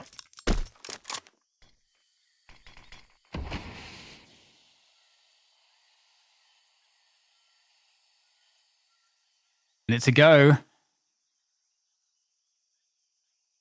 The CT is definitely getting a little bit worried. They don't have much information. They do have Jugs in the 4 position A main, but that doesn't give you all the information. They could be in mids still. Flash into donuts. How is this interpreted by Foot? You know, Heroic really trying to throw them off, but they are still committed 3 players towards this B side, which so far is where the bomb is going. So Foot have somehow... I mean, maybe they're just sticking with this, but they do have Jugs on the flank moving as well. So this is helping to confirm the information. But they're in a good spot to defend here. They've just popped a smoke on the ramp also.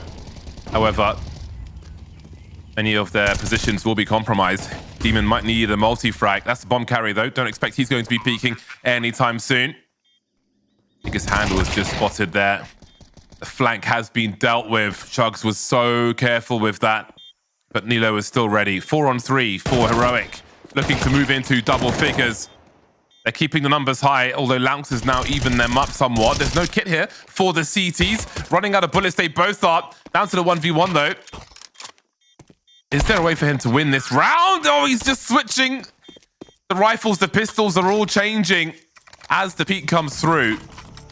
It looks quite ropey for the CTs, really, on that scenario with no defuse kits. Fumbling on the site, and Heroic are storming to a 3rd map. Yeah, it's not a good situation for the Foot. Makes you think of the Monty Python Foot for some reason when I think of it. I guess it's the most iconic Foot I can think of. I need to look that up. I'm too young to know what that is, Dan. Monty Python? Yeah. What? I don't understand how that's possible. I'm pretty sure I'm older than you, Dan. That was the first thing I thought you were going to say. Oh, it's just such an iconic British thing. No, I know Monty Python. I just don't know what the Foot is. Okay. But I shall investigate. You Google. Okay, well, in the meantime, Heroic are looking to consolidate their advantage, compound the advantage. A bunch of pistols. How bad could it really be? There are 357s on board.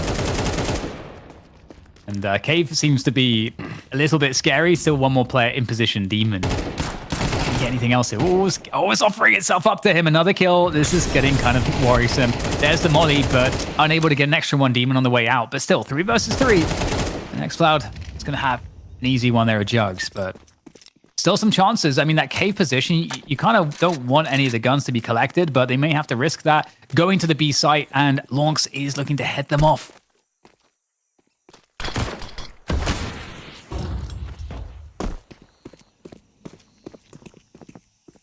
I don't recall if it was Foots we were crediting for careful rotations previously. But maybe there is a feeling of defeat on this map. Oh my word. How? How? Show me how to do that with an MP9. 2-on-2 made one. Lounks trying to have a monster clutch with an MP9, which will be violently denied. The T's keep moving. So I don't know how long this second half is going to last for, but a great way. This would be a great way to answer that first map.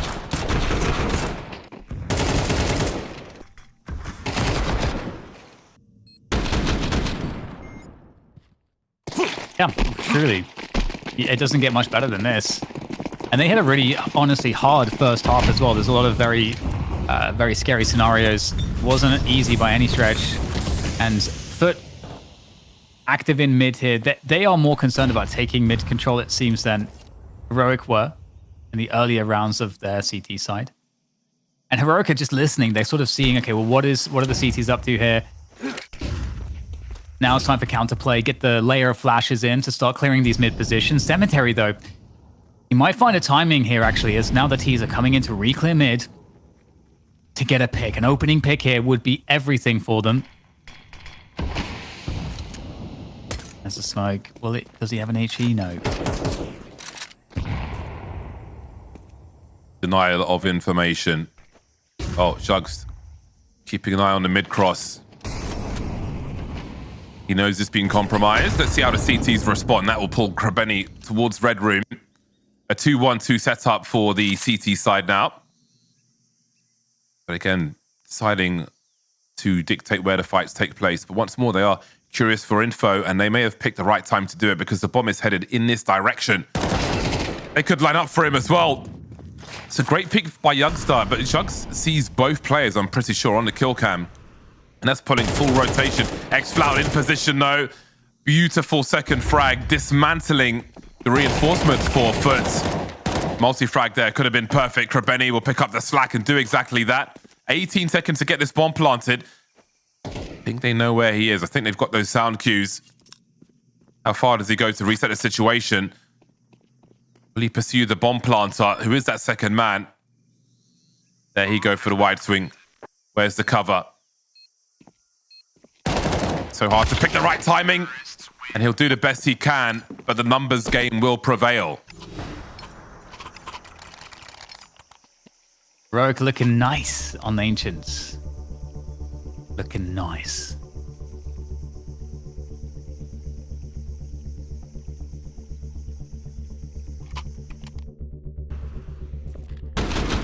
But are a dangerous team, but so far getting outplayed here on Ancient.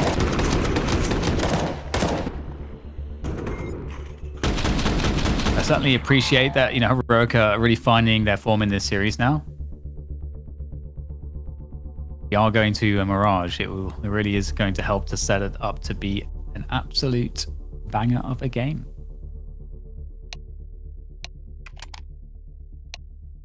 Hanford to bring it back 7 rounds in a row. What they have to find here. Heroic, everything's been working for them. Not a single CT round yet.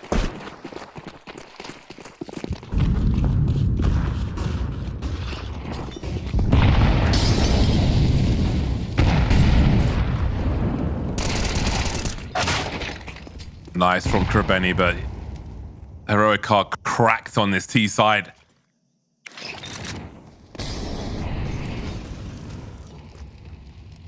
Almost no utility remaining for Foot at this point. Dominant revenge game for Heroic in the second map of the series. Again, a simple footnote. on the first map, which was their pick. On the second, though, they have savaged Foot. Yeah, and they're doing the same thing where they have a faster opening, they get that kill, and then they sort of just sit on it for some time, seeing what the CTs may do. Longs being boosted on A. Again, Heroic have paused for so long, they could be anywhere at this point. So the info is just not good for Foot, and so they're very spread out. Lots of util on B. Completely locked off this site now. Foot are in a lot of trouble here. It could all end in this round if they can't find some magical kills to get them back into this site.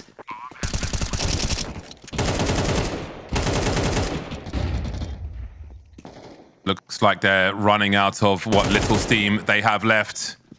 Rounding their way onto the bomb site. They know one's behind them, so they've got a 3-on-2 as far as the bomb site is concerned. Looking to swing onto Nilo, but he will deny them, leaving Jugs in a 1 versus 2. After getting smashed on their pick, they do exactly the same, or close enough, to Foot and force a third and deciding map of Mirage.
Opening fight here, and no utility to do it. Brokey going for more. Brokey wants it all.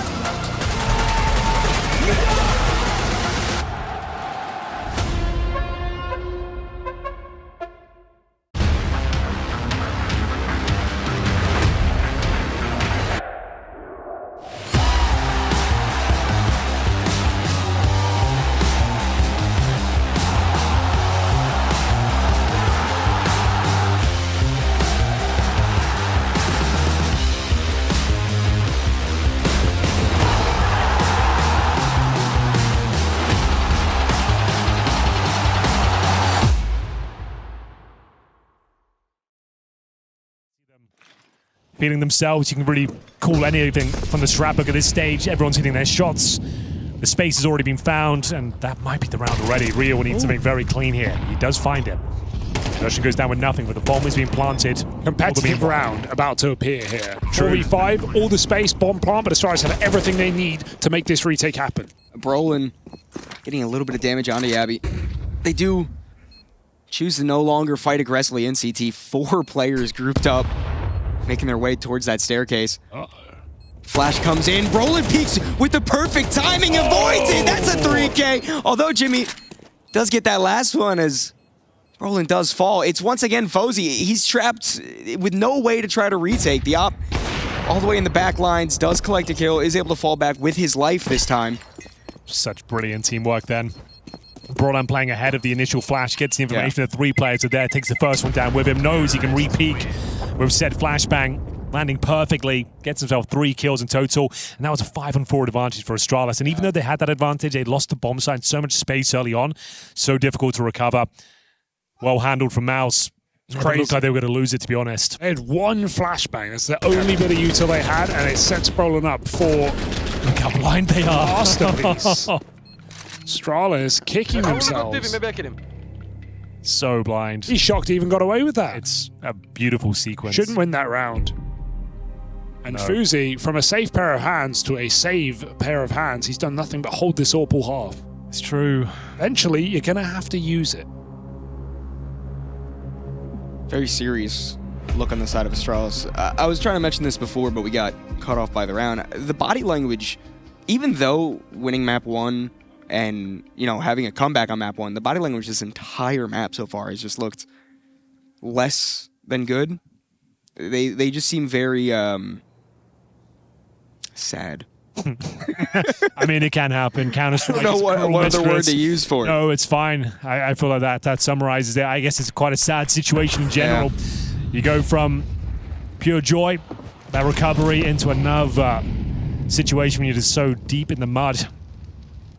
Look, it feels like it's over, but bear in mind it was 9-3 on Ancient. They managed to bring it all the way back, but they are on the CT side. So, doesn't look as promising. What have we got to work with here? An MP9 for Hooksy. He's currently 3-9. Stair 1-8. Ryu 3-9. So yeah, no one really stepping up. Fuzi's 7-7. Most of those has been save kills, which are fine. But as Hugo mentioned, need to see some impacts from the AWP if they're going to stand a chance here. Need the rest of these rounds. What's the play? Establishing the bait and switch here on the ramp, suggesting that it's playing for the smoke, but someone is deep and tucked away.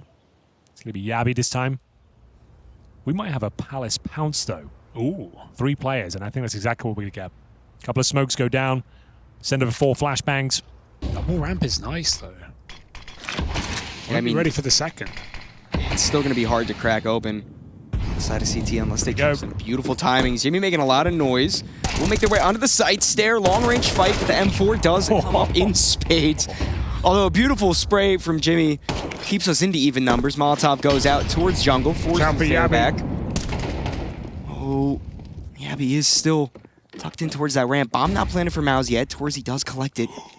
And this is the exact timing he needs. 1, 2, bomb gets denied.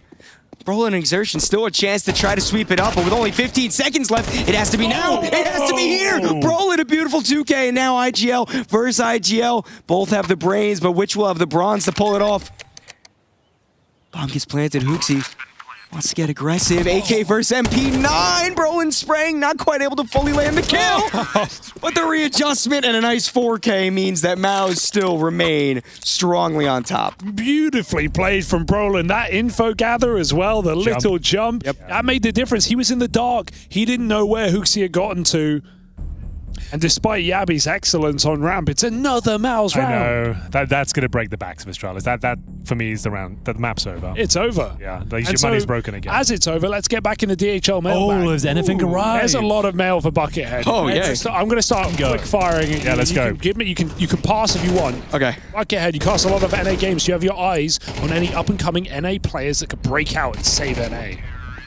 Break out and save NA. You know, keep the bar low. I was going to say, up-and-comers. Not, I won't name a specific player because I feel like I have a lot of people in mind, but a team that's doing really well in like the advanced circuit that's slowly making a push towards like a solid tier 2 is Lag. Life's a Game. They have looked incredible recently. They did just make a roster move, so gonna see how that plays out, but shout out Lag. I mean, they're doing really good things to help NA. That's nice. I got a good one here as well from Austin. Buckethead, how do you get your hair to look so picturesque? I'm envious of the immaculate flow of your hair. It's nice hair, to be fair. It is Texas asking him. Oh, hey Texas. It's genetics, you know. Shout out Mark one time. Shout out to my that and sea salt spray. Sea salt spray? That is true. When I have my hair long, that's what I'm using as well. Going for more of a shaved look these days, but sea salt spray is the go. Hing says he loves you. I love you too. This one's open for anyone here. Will Maus be able to keep it together for the second half of Mirage? Ooh. I think they might. This time, it's actually a very valid question. It's normally the first map they choke and throw away. If we're going by previous results, they should be absolutely fine to close out the second and indeed the third. Yeah. Are you actually a firefighter? CJ's talking about you fighting fires here. Oh yes, I'm a volunteer firefighter. No way, that's cool. Yeah, man. It's How often do you get called up as a volunteer? Has it ever happened? Do you ever get called up? Yeah, we usually. Are you saving like cats or actually putting out fires? A mix of both. We've had a lot of. We feel like the plumbing department right now, a lot of like busted pipes because the weather's been so shitty, for lack of a better term, in New Jersey. But really quick, Hooksy. He's definitely not shitty. MP9 sprays down one, not quite able to connect with another one, but a 2-on-2 does leave this round open for interpretation until towards he takes out FaZe. Yabi, the only one left. We saw Magic come out from him, but maybe his hat is empty now, as this retake definitely going to be hard, especially when the timing is leading towards Jimmy's favor. Spotted in the back. End around 10-1. So even better than the first map. They had 9-3. Surely can't choke this And that one. means an even harder fight. Famous last words. Surely he can't choke this. It is unchokeable. I need to get more into this firefighter situation. Yes. So did you do any like real training for that, or you just like, look, I'm available, let me know, I'll be there with the boys. I'll come down. Bar is so low.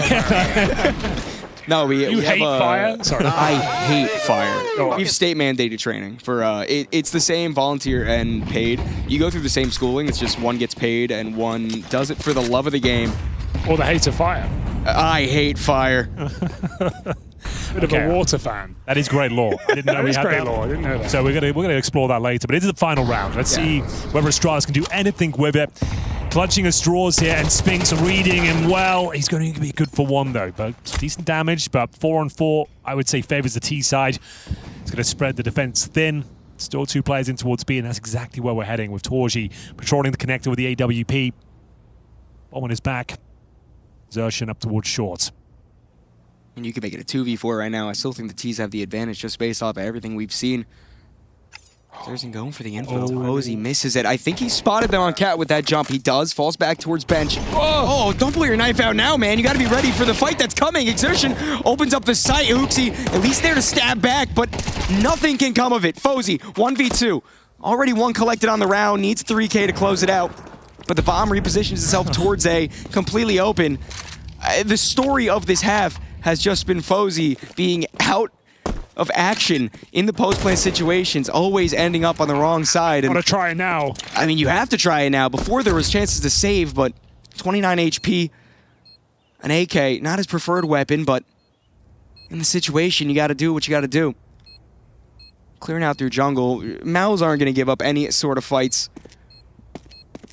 especially with the noise being made now. Torzy should have the sight line from CT ready to go. If not, Brolin firing off with the AK. 11-1. The good for Maus, the bad, the ugly for Astralis. We'll have to see if there's a little bit more magic left after this break.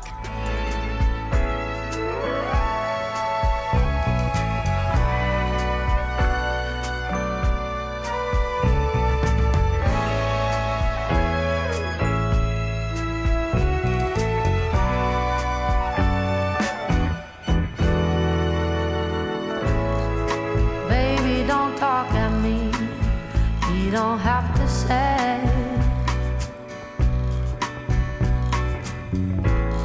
a word to encourage the sun to come out to play on a rainy day. I know we belong, we magnetize. It's more than a man, he is my life.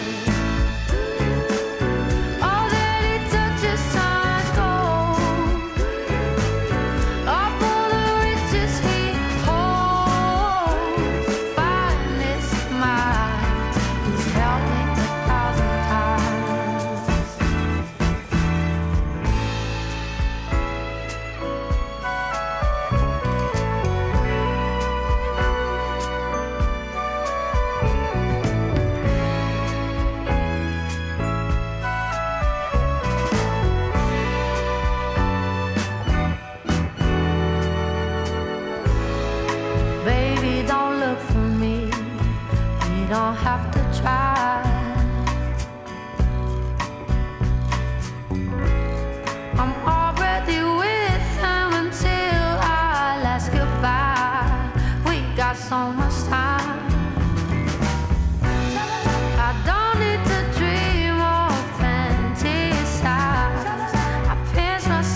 Stunning result from Heroic brings us to a third map in this series, and it's going to be a good one. FUT, absolutely a dangerous team. Couldn't quite find their footing. I can't believe I've done that.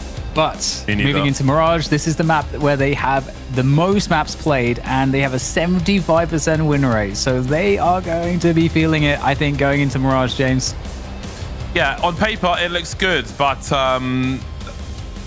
each opponent winning their maps, especially the fashion in which they were done, at least in the second half of Ancient, and the whole first map, maybe things that we aren't going to be reading on paper. So, I mean, the main thing is that we have got a real match.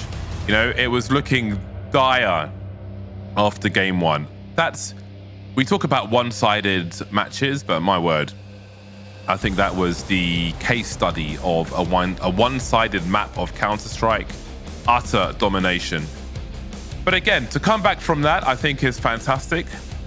They looked great psychologically from the outside, did Heroic, and now they will feel confident. I'm sure they're not going to be looking too much at these numbers of FUT. They're going to be expecting to make those numbers a little worse. Their sample size is small, which means that their true power in terms of momentum will be a mystery. They could be, I mean, this feels like a 50-50 for me. Like, I just don't know what to expect. And I think that's always making for exciting matches. Neither of these teams want to be going 0-2 in this stage of the competition. That much is for sure. So yeah, I think we've got a juicy decider on our hands before we head forth to FURIA versus 3D Max. Yeah, I agree, and I think Mirage is just going to be such a fun place to be, because I think especially for FUT, they have such good mechanical players. I can't wait to see what the likes of a Demon will do with this map in terms of some of these performances. I think Mirage has some of the most fun, gun battles. So looking forward to seeing that, and also looking forward to seeing Heroic and how they come into this one as well, because it was actually quite a struggle in the first half of Ancient, but they overcame it and got a 7-5 first half in their favor. So really cool to see that there's more resiliency, because on map 1 on Nuke, they got completely trounced and they never found their way back in. But look at the knife rounds here now. See who starts where. Insert London joke here. Yep. Weirdly enough, I have seen, actually no, never mind. Knife round's finished. Are you about to talk about criminal activity? No, I don't know what you're talking about. Oh, there was a wrestler he had a sock puppet. What was his name? Santino Marella. And it just made me think of that. He used to be in WWE many years ago. Anyway, better focus up, stay alert. Get ready for the action to come. Who are you picking for this one? You have to pick. FUT? Yes. Yeah, I think I shouldn't be disloyal to myself and what I said at the beginning of this series, which was leaning towards FUT. So I will continue with that lean. But yeah, I mean, Heroic, again, they did more than reassure themselves in that second map, I think it's fair to say. So I do think it's wide open, but I want it to be competitive. I don't want to see a one-sided decider, and I don't think I will. I think they'll be fighting tooth and nail to not be 0-2. So let's see. In fact, talking about let's see, while we have a little time, we had some more questions in the mailbag. Primo Flood says, "Hi James, any chance of ever having an event in Switzerland? Would be epic, easy for FUT. Best regards, Primo." Now, I will say, when I used to go on the European circuit for Street Fighter 4, I did go to an event in Switzerland that was called Beats by Contest. And then I took a flight from somewhere in Switzerland to Cannes in France for £10 one way to go to World Game Cup, whatever year that was. But there was never a second Beat by Contest, and it's a completely different genre.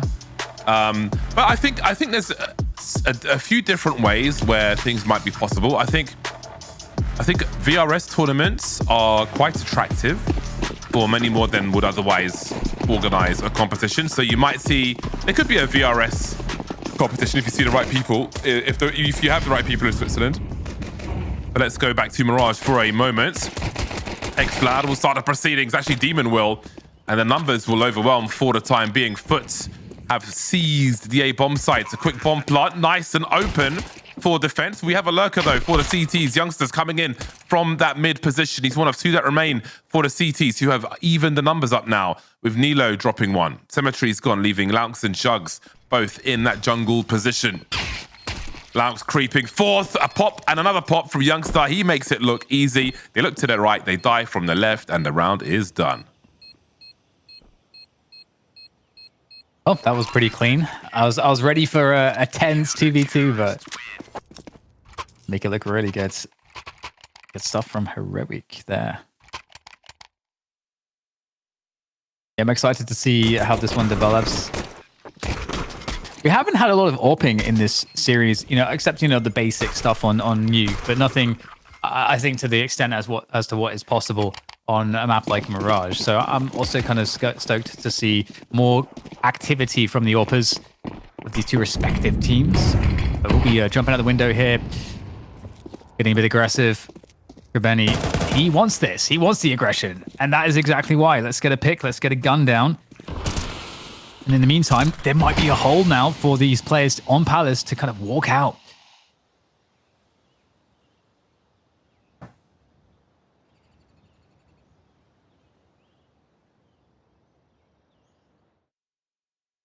Just want to leave space for you to experience the quietness that Heroic are experiencing, trying to defend with 4 players.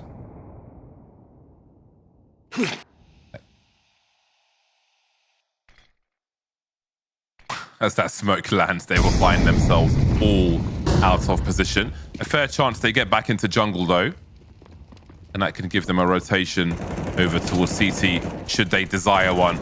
The bomb is definitely going to get planted though. And now the T's are in CT. There are no flashes for a swing, but they don't need one because there's no CTs in there just yet. Nilo on the rotation now. Kristen's got a kit here, which is really important. He also has all the util. So speaking of flashes, we've got Jugs playing anti-flash here. Laux is going to eat one. Oh, he avoids it. But the second one as well. How has he done that? That leaves Kristen and Susp alone 2 versus 4. They are at risk of losing everything. Support comes for the T's, but to no avail. That clock is ticking. Kristen has a smoke and a kit, trying to desperately get to the site, but the peak will come before the smoke pops, and they have lost everything. Big round. That's a big one to pick up there, just straight away, just in the action. We've got the opening pick from, I think it was Krabeni. No, Demon. It was Demon here with the help of Krabeni. That really kind of opened up some space on the map. Boom. Gosh, what a huge eagle shot too. That's an impact frag. Now look who holds the D, gets Krisen. Oh, how good is his hearing to avoid the first and second flashbang there? Yeah, true. Laux locked in to turn things around and put the CT economy in the bin. So the only other scenario I would see where you would have an event in Switzerland would be an exhibition. And I'm thinking, like, for what industry? I'd love to see watch industry more involved, but there's too many balding old men in dusty suits in charge of things, and I think they'd have a heart attack not understanding the nature of this game. So They should do, James. They should do the World Economic Forum Davos event. Should have Counter-Strike. Where's Davos? It's in Switzerland. Oh, is it? Yeah. Oh, there we go. So maybe an exhibition.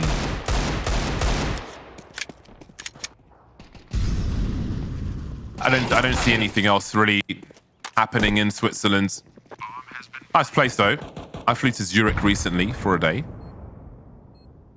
Expensive, man. It's expensive out there in general in Switzerland. They've got good croissants in a train station in Zurich when you come out of the airports. Yeah, nice place. Good rail system. Actually, I got a train to Germany and I got fined 60 euros because I changed train to go to a little village where there was a company in Germany. And when I got off the platform, there was an earlier train that was there. So I just ran onto it and I thought I'll buy my ticket on the train. Terrorists win. But the inspector said, "You have already committed a crime, so I must fine you." And I was like, okay, I'll take the fine. But he couldn't take a card payment. So he did me a ticket and I had to go to like the booth at my destination and say, I need to pay a fine. But by the time the train got there, I had bought a ticket on my phone and said, here's my ticket. So he ripped up my fine. Oh my God. What do you think of my German accent?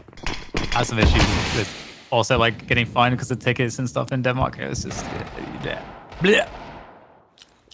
I've already committed a crime. Yeah. That's my German accent. It kind of sounds like Arnold Schwarzenegger. Yeah. It's working. I mean, he's Austrian, but we'll forgive it.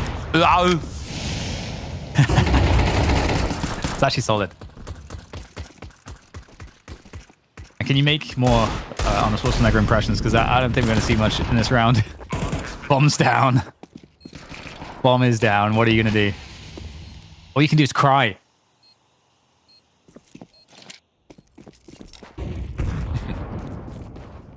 You crying yet? I actually retweeted a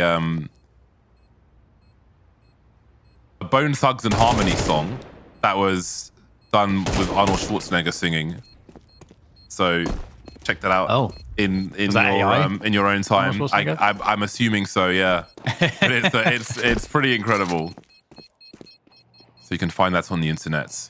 So a slow start for Heroic then. Not the way you want to begin the CT side on a deciding map of Mirage when you had momentum, and now it's been taken by force.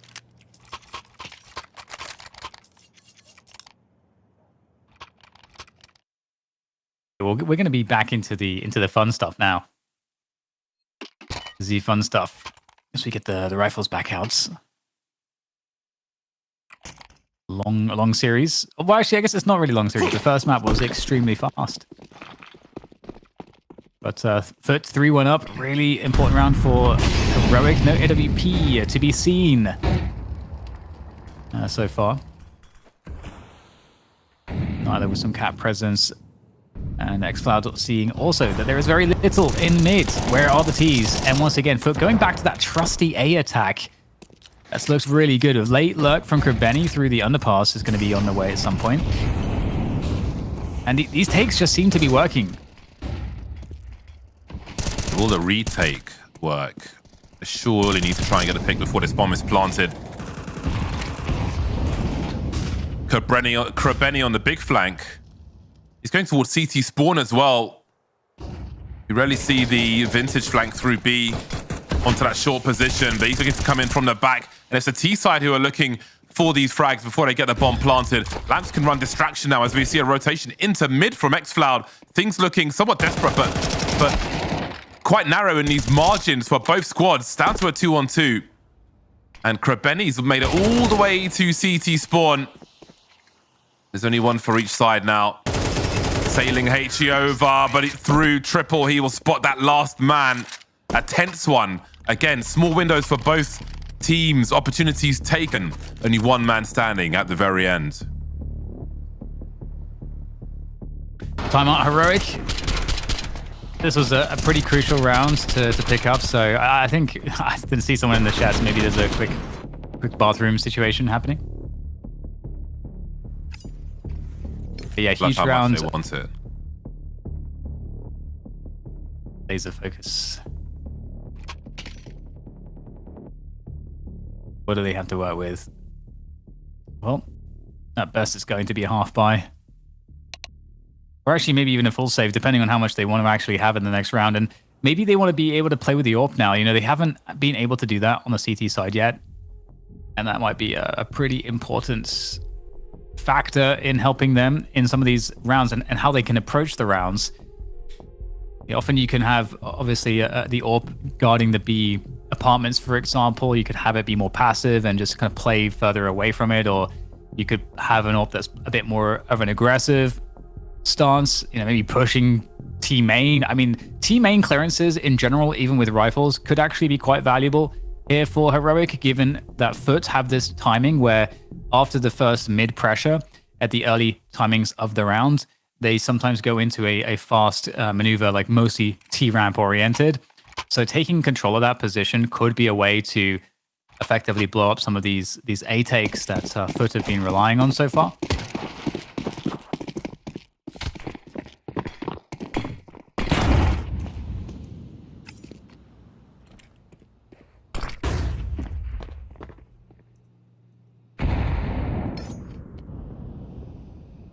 Some sound cues, inviting a challenge. See the pop flash being set up. Some very sneaky positions that Heroic are playing at present. Trebeni not shy to have a look with the AK. Does xFlood realize he's collided with someone? They're all looking for each other. And now the kill feed will start to get lit up. A big swing from Crizant. Lightning fast as we're down to a 3-on-3. AK's collected by the CT side. And Demon claiming all this forward space on the B sites. Really nice. Gives the clean out for the B site for Foot. And I mean, for the Heroic side, to be honest, I mean, they're going to go for this. They're full buying in the next round. They have a couple AKs. 5-7 connection. Okay, now it's starting to get a little dangerous. Do not have a kit though, so they've got to be really quick here. This crossfire should do the damage, and it will. No problem for Foot in the end, but a good look though, despite Heroic having very little in the round to work with. And they are going to be buying up again now. I don't know if we'll see an AWP though. I want to see it here. Just give me the AWP. Yeah, I like how purposeful the setup was from the CT side. Well trained, even in the unlikely rounds. Want to make it as difficult as possible. Loving the pop-offs we're seeing from both squads as well when they went around. Strong buy for both teams. One of those big smokes in mid that allow the CTs to play behind it. Let's give them some extra info, extra confidence with their decision-making in the mid-rounds. Lounx seeking to destroy, sweeping through. Look at his crosshair flying around on the bomb site. xFloud deleted by Lounx as well. Now that it's open for business, Youngstar just trying to hold map control at the back, but the angles are being taken away bit by bit. Oh, Nihilo thought he saw something around the corner of the smoke, but Shugs was faster to respond.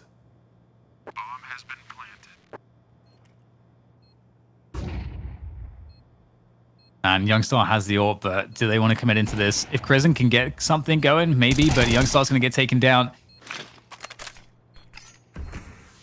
Is the AWP recoverable? It might be recoverable. That might be the play. Crizant moving closer, but Cemetery's on the angle. You walk into this position, you are going to die. As Crizant has a cognizance that this could be held. Okay, well, we get the pullback. Oh, looking to be saved, and it looks like it should be successful. Terrorists win. That's always the mega pickup. I know, they're so strong. Like, look at this guy. Lethal. He saw way more of his opponent than the other way around. Great angle from Cemetery. Trusts his teammates to have his back. Team that more and more people will pay attention to every time they play. I think they're doing a great job of acquiring fans on their rise in the last 6 to 9 months. Certainly an enjoyable team to watch. I think this is a good testament to that principle we talk about sometimes, where sometimes teams will switch off of something that works because they expect the other team will just counter it because they know that you've been doing it all the time. But so far, Foot have just been hitting the A side again and again whenever they feel like they need a quick win. But they are going to be definitely changing the situation here very fast through the apartments. Cemetery, oh, it's just too easy. Just so ready for that Youngstar, looking to catch players running forwards, but meets the AWP. done by Prison, though. Important to try and hold some map control. Now, what does xFloud suspect of this scenario? Minute 20 on the clock, and FURIA taking liberties with their map control. Fallen back from the B-bomb site, though, after that trade frag with the AWP. And our Prison looks towards that short position. Demon waiting for a peek. He knows it's coming. And that compounds the problems for Heroic. Utter deletion. They are getting mangled now.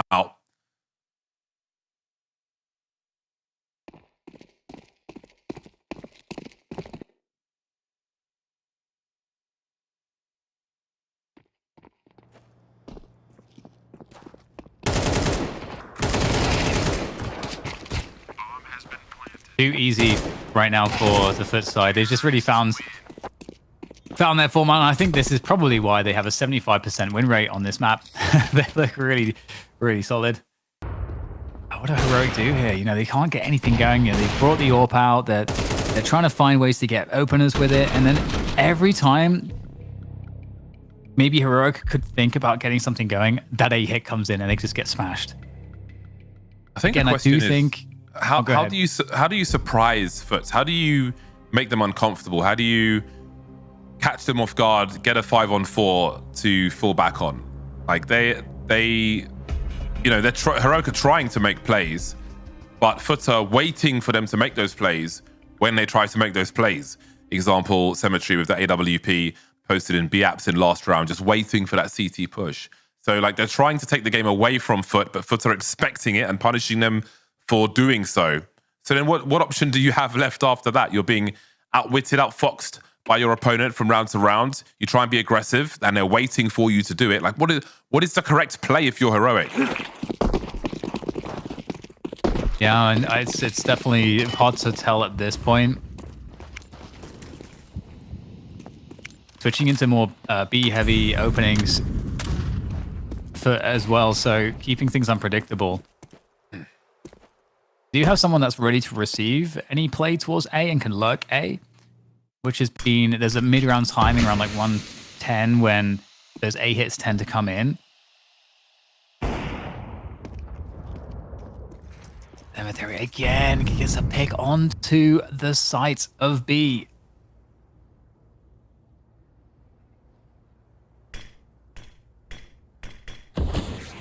There's nowhere they can stand that he isn't ready for.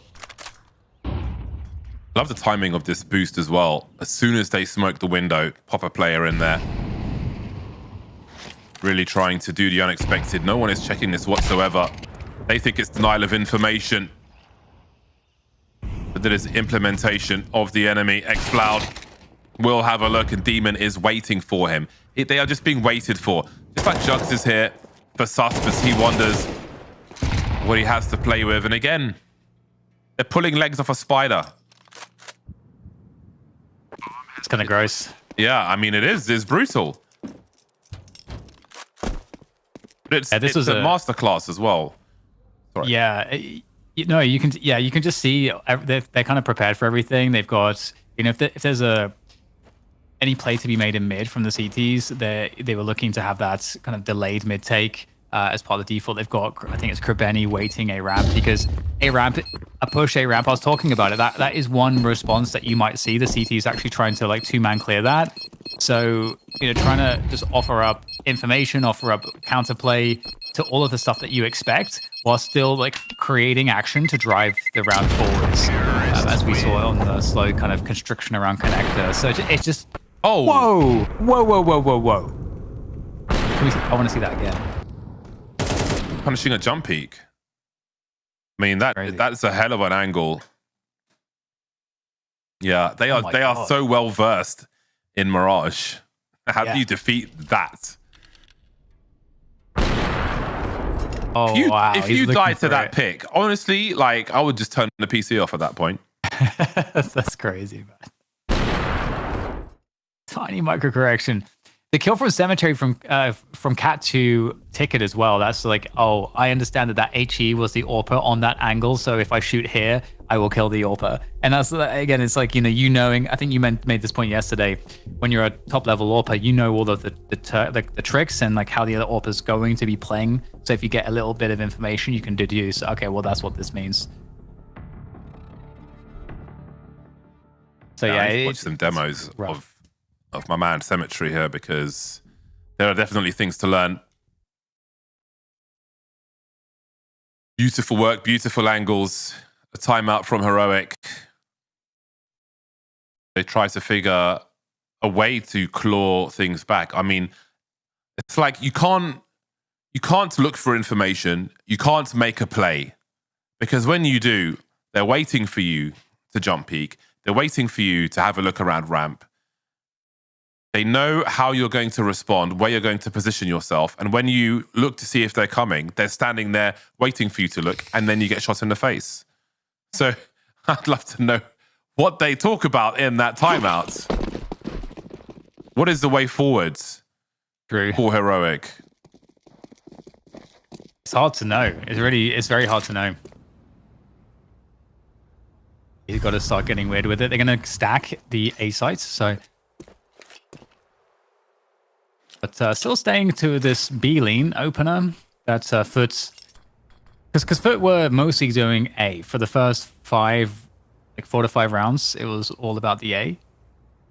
Now they've kind of switched to mostly occupying the B apartments. And this time, Krabeni's given up T-ramp as well, so no presence towards the A side of the map. So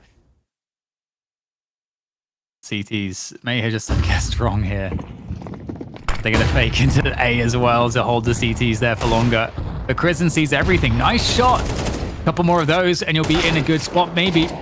Oh, and he has got another one. A great effort.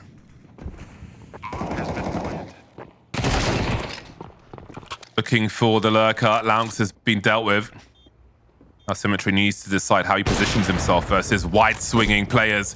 A tag through the wall. There's some utility here for the CT squad, but they do have to pursue a tight choke point. Will he be ready for the boost? Symmetry has a swing, but the numbers will be enough for Heroic to survive. Doesn't matter how they win rounds at this point. Like every little piece, every little thing they can take from their opponent just gives them a little more space moving into the second half. So that is a really crucial second round for this squad.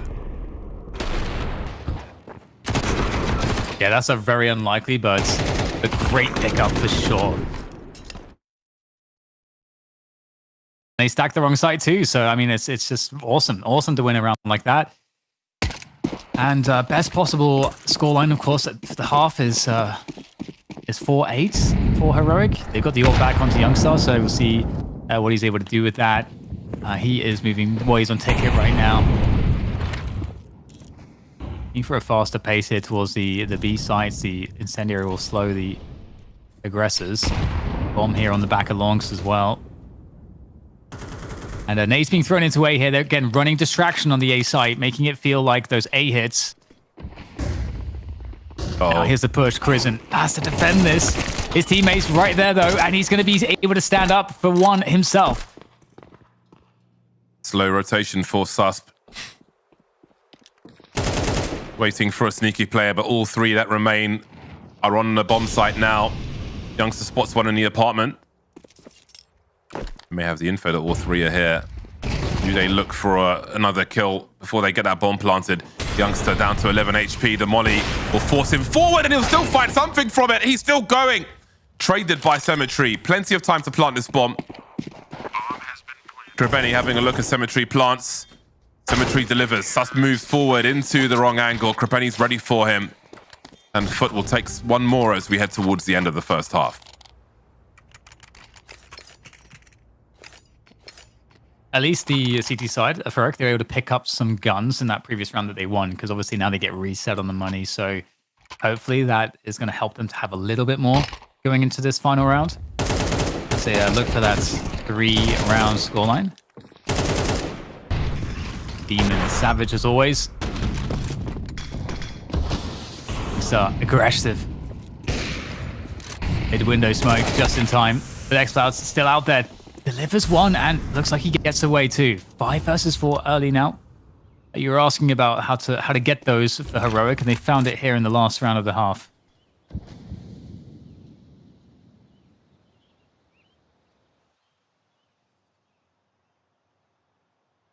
Another oppressive map for Heroic. But maybe a third round is on the cards for them. Symmetry walks to his demise. A better way to close out the half if this can continue. The bomb is lost on the ramp. CTs will be slow in their rotation.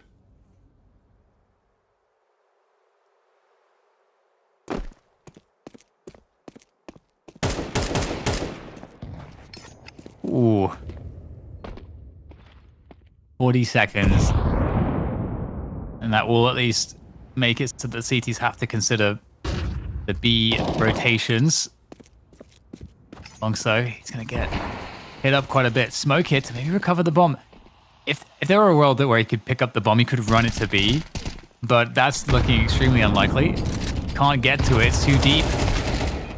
Spraying for everything it's worth and gets very little there. Longs, 15 health and no time. Gonna just try to improve his stats perhaps at the end of this first half. And that's a wrap. Heroic with 3. That is something to work with, but it is going to be very difficult here in this third map. We'll find out if they can do it after the break.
how much is left in the tank for Heroic?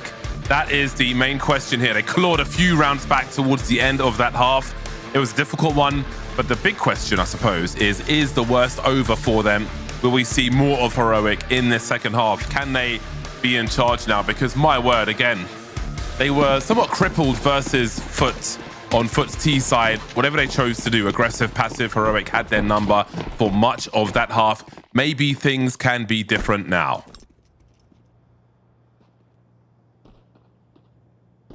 Looking for the top mid swing. Shugs. Krabeni looking to get these openings, and they will. Longs helping out too. Extra angle from Cat. Youngstar takes that as a cue to go into the A site. He's alone though. He's got the attention of a couple CTs, so creating some distraction. His teammates still trying to work the mid position. Krabeni is going to just get out there with the dualies, looking for the long-range engagements. Takes down Exar to 11 HP. And Youngstar's in trouble. Gets also dropped by this Krabeni dualie action. And it's a complete shutout for Heroic. The worst has happened here now. Xcloud, 11 HP against 5 players. RIP. Yeah. Sometimes your opponent is just having a good day.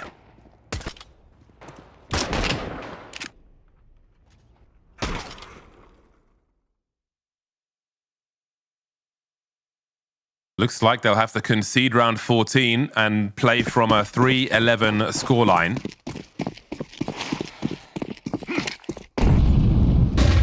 Yeah, bomb plant would be nice, but how do you get it? That's the thing. With Glocks, I mean, that's usually some of the best value that you can get. Is can we just get onto a site? But the problem is so much util.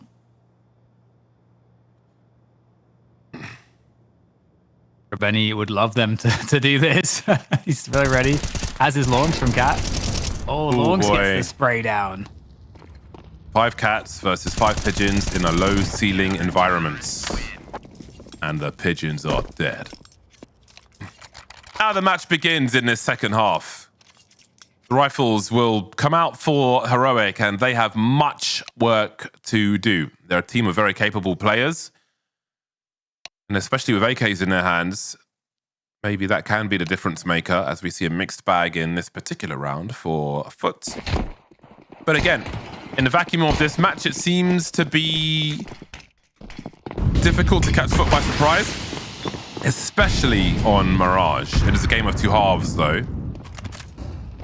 So again, let's see what Heroic have to offer. They've got a good amount of nades as they take their initial map control.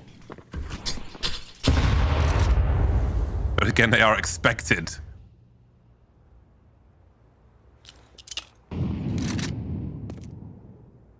Minutes and 20 seconds as we have Heroic working mid.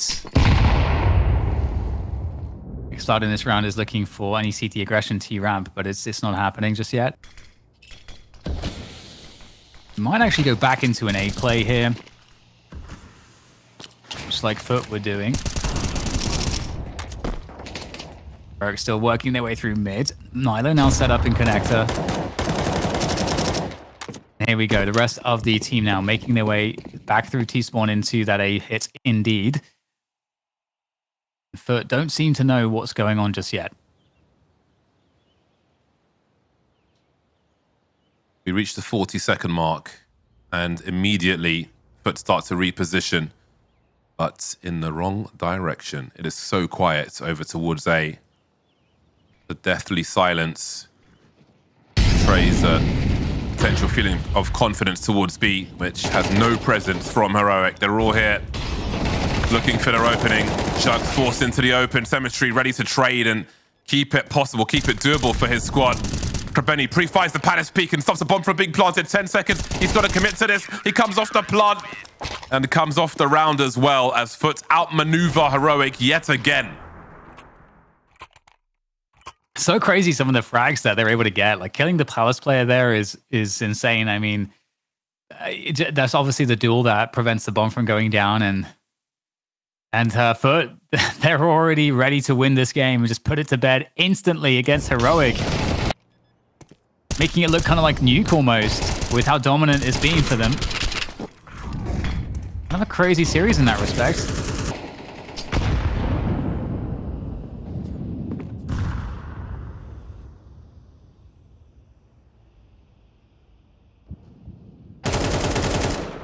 Oh, will he get both? Yes!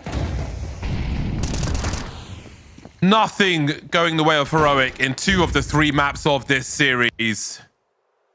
Foot in full control. A minute 20. 1 man remains. Youngster with the bomb, hiding in a corner, holding on for dear life.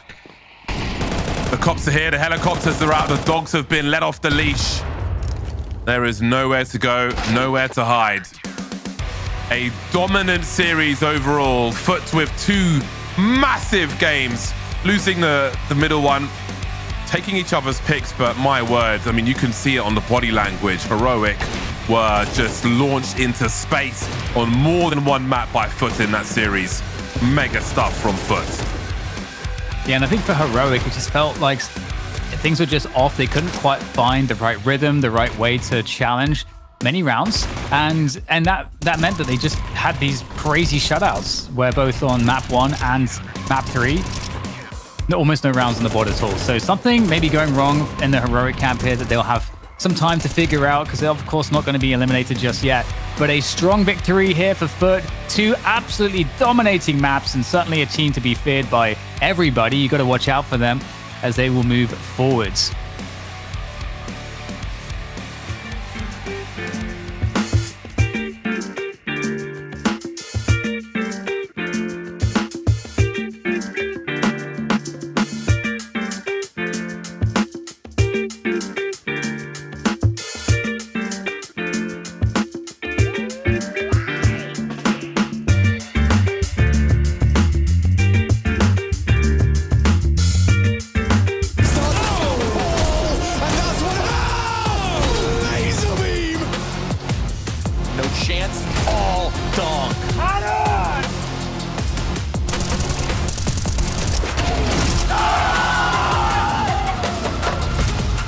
Opening fight here, and no utility to do it. Brokey going for more. Brokey walks it all.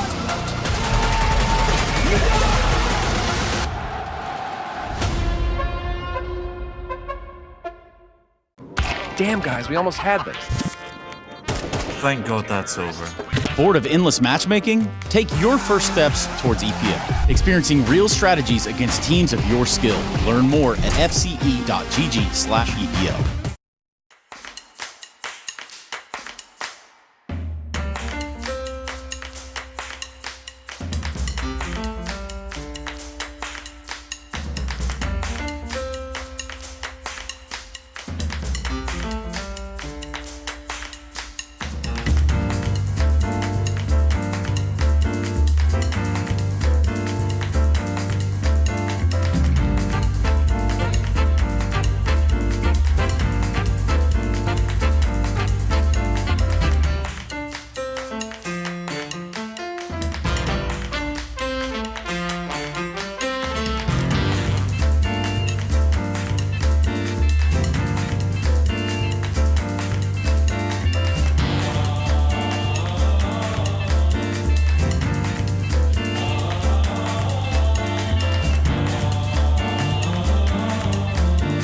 this is the thing.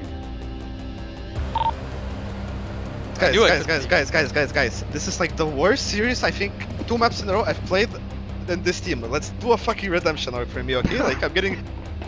Okay, Ryu wants to The redeem worst himself match here. he's played in this team. Two of the worst. That's a big call. Redemption. Well, listen. If you're Astralis, you play a lot of Overpass. This is your 15th Overpass this year with this roster. You know a 9-3 scoreline is pretty damn common. So your job is to dig this out. CT side, win the pistol, win the force, win the eco, flash in. And, well, the 4th map of this series is, of course... Yep. Yeah, not a hot start if you want to secure a pistol round. However... This is over. I don't want to be that guy. You've already... No. Look, Clear. Hooksy knows what's up. He did get gooshed, which isn't great. You could say terrible. Save. Imagine. Save the dual Berettas and armor. Save the flashbang. Why not? Yabby, gonna try to get something done with these dualies. Although with the smoke blocking out the site, no one can really access any point. Brolin dancing around the pillar. Gonna get swarmed by the CTs, although no kills will fall. Oh, Stare, okay, nice little double. I mean, it's really just for fluff at this point. 3 kills might get your emotions a little bit better.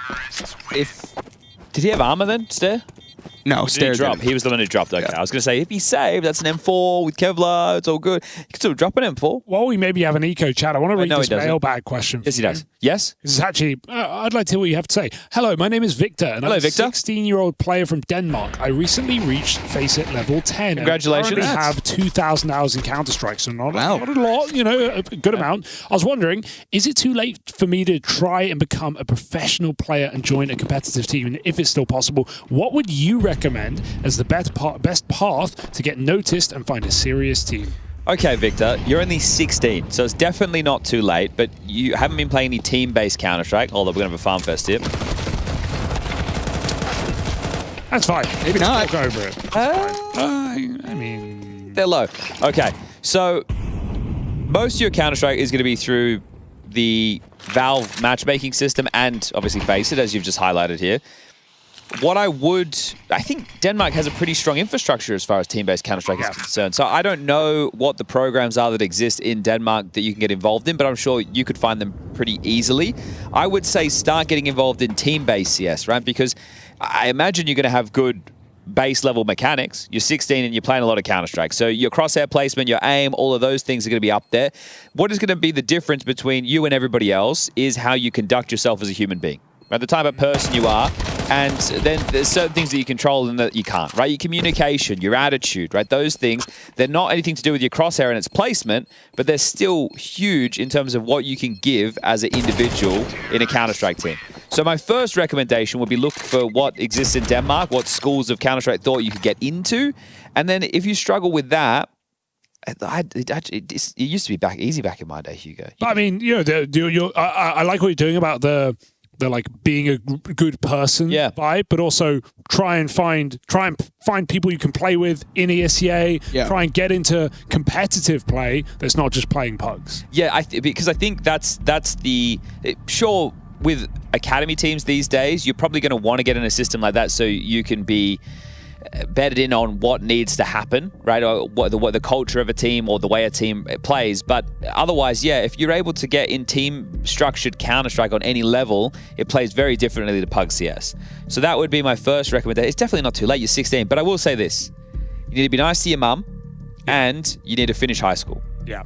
Anything else after that, when you're an 18, 19-year-old man, you can figure it out, right? If you want to give it a crack, as long as you finish high school and you're nice to your parents, I think it's okay. I think everything else is fine. That's actually very good life advice. I think that's the baseline. And play Team CS. And play Team CS. Yeah. 16. That's a good age to ask the question. Yeah. It's not too. It's probably the just perfect beginning. time. Yeah. It's just beginning. You could get good now. So good luck to you, Victor. We'll see you at ESL Pro League maybe one day. Season 42. Actually, that's a bit far away. I was going to say. Like 32 maybe? That's not that far. But from one ESEA player to an ESEA caster, take it away, Buckethead. Oh, great what transition. a segue. All right, well, 11-3 the scoreline. Astralis need to secure this gun round. I mean, basically this entire series hangs in the balance. Not basically, it does. And a decent start. 4v4. As Mao's kind of recollects their thoughts. They're grouping back up. Back towards T-Con. Aggression out from the CTs here into bathrooms is good with the timing. A minute left, you're going to have the clear out in bathrooms. Know at least a little bit of an idea of where Astralis is trying to, or excuse me, Mao's is trying to play to. Exertion, though, apparently knows exactly where Hooksy is. 180 headshot. 15-5, good math here from Exertion. Spinks has been on one as well. And this is where I'd usually tell Hugo to wrap it up. Well, we've got a bit of a walk-it-in situation here for Mouse. They've had a great series across the board. If you ignore that second half of Ancient, Mouse just popping in, flash up high. Instead does provide. One kill is not enough. So Ryu, can he redeem the redemption arc already ending in this round? And so will Astralis' hopes, unless FUZI 3 and 11 had a poor series from the two international pieces of Astralis. And it might get worse before it gets better. Jumping in over the top, no kits. And Mao's just waiting, hiding out. Don't need to give him this fight. FUZI's got to force it. They're dancing. Dance of death. FUZI hits one more before all is said and done. Don't overcook Torshi. Oh, what's he looking for? A kit? A molly? That's something, but Torshi can just run through. In fact, he has... Oh my God. No way. Torshi? No, Torshi, no way. You think you ran back. Off? You ran back. You didn't run through, you ran away. Hey. Just in time to save the day. He almost overcooked. Oh, I would say he did overcook. Lucky to pick up that round at the end, but either way, series point is series point. That's such a weird 1v1. He knew he had time. Calculated. Yeah, what a Where we talk about animes that we're enjoying at the time, you know, and we're pretty. That's what? Weird. It's page 13. There is a maze on 67.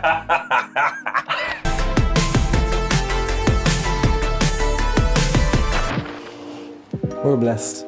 We're unstoppable. Fuck. Good one? Yeah, you got it right. Okay.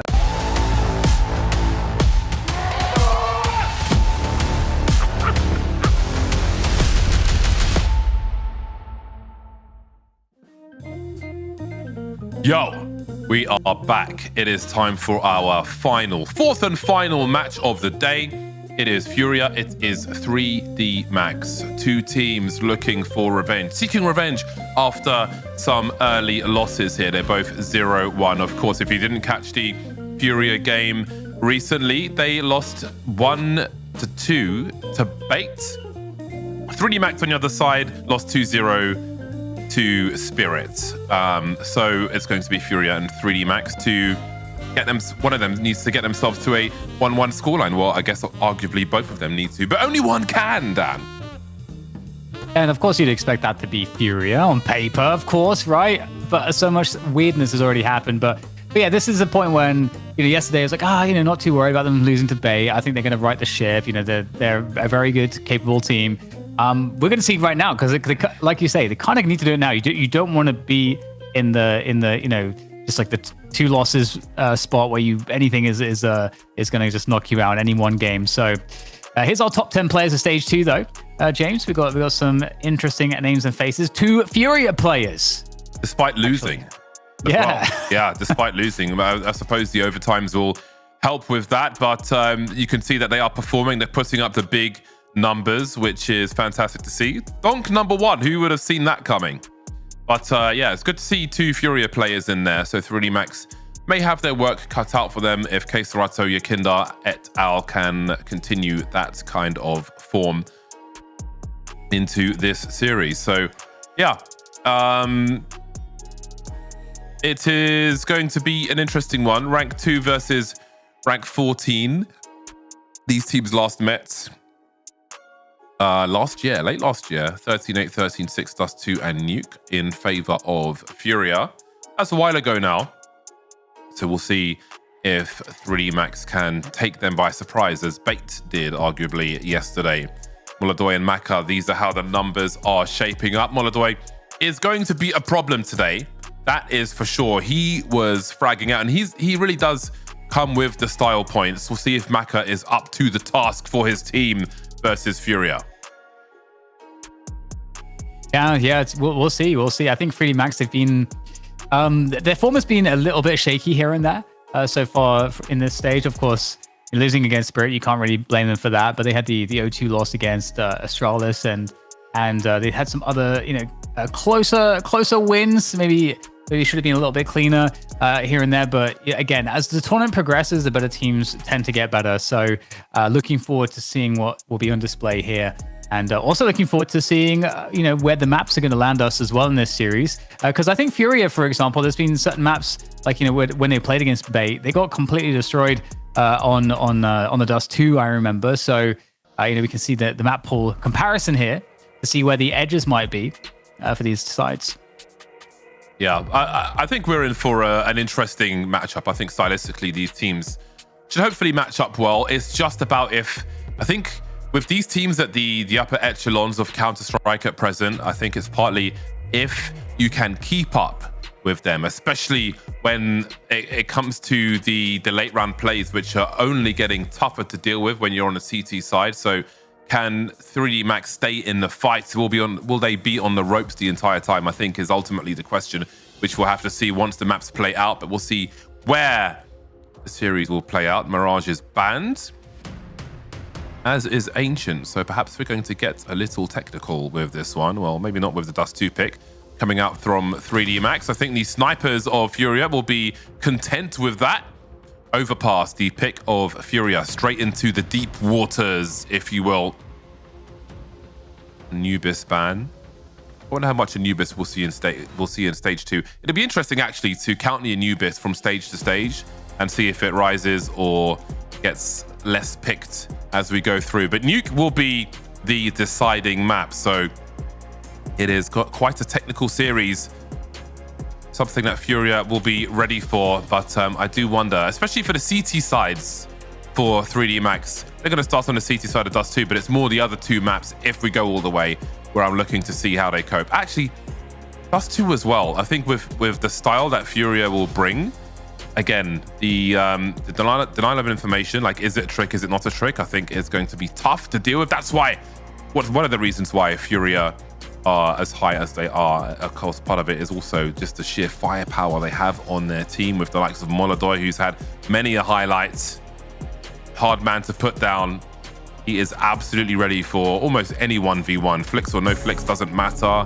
He's going to be there to wreck. Yeah, Molodoi has a very, very high ceiling. And Maka is going to have to meet that here on Dust 2. We'll get, I'm sure, many an AWP showdown. But we are looking at FURIA starting off in this pistol on the T side, 3D Max on the CT side. And we are going straight into a long hit. Box are out. Yukinda is also out, as is Yuri now. Ecstasy's starting off well, trying to give himself some range. That's a nice defensive smoke as well to keep the CTs up, but too many peeks from Lucky. Oh, Molodoi. I mean, I did try to brief you, but here he is with some nasty frags, tying up the numbers. Still only Glocks for FURIA, not opting for a P250, at least that I noticed in this pistol round. Can't comment on the players who have passed already. But Maka has gone for the information play. As again, FURIA dictate that pace. FURIA have a smoke, so they could actually go to B and smoke CT. That is a possibility. So if that's what happens, Maka's play here doesn't end up helping out too much, depending on the timing. But his timing's not looking too bad. And Gravity's going to spot the cat play. But yeah, they can still drop down back into mid. That's an option. So he might decide to do there. Okay, they're going to turn back into Maka. If they can take him out, that would be a huge kill. Now, do they go back to A?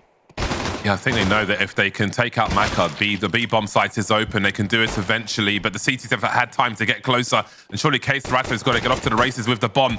He's going to try and defy belief and go towards the A bomb site. So where do these CTs go? KSRATO hops around the corner. Are there sound cues for the CTs?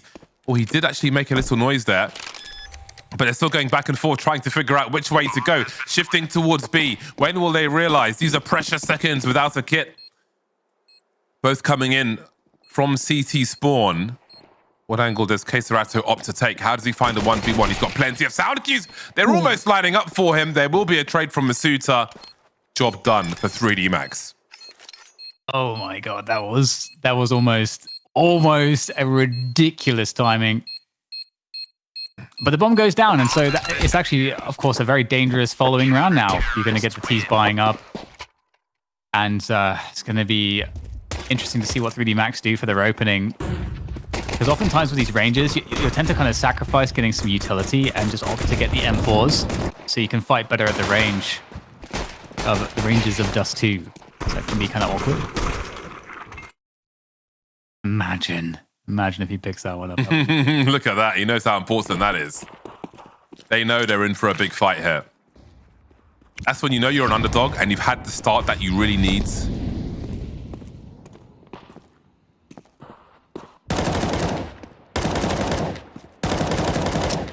So yeah, 2 nades left for the CTs, 2 smokes. The flashbang. Going, that's gonna send it B.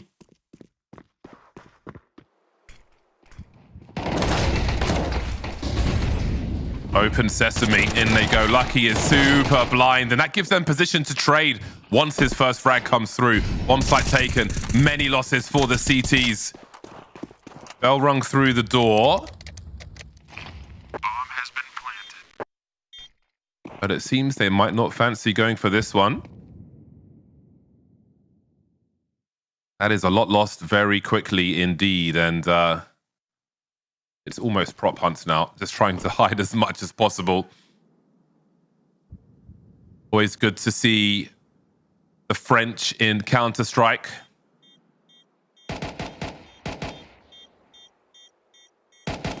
Yeah, definitely a long history. Long history of French Counter-Strike being right at the top of the game. I still miss existence. I'm sorry, but I do. Terrorists win. Coaching in Valorant, I believe. How many people in the chat are like, who is existence? Do you mean Exodus? I think then NBK, did he coach in? No, it's Happy. Happy coaches in Valorant as well. Another famous French in-game leader.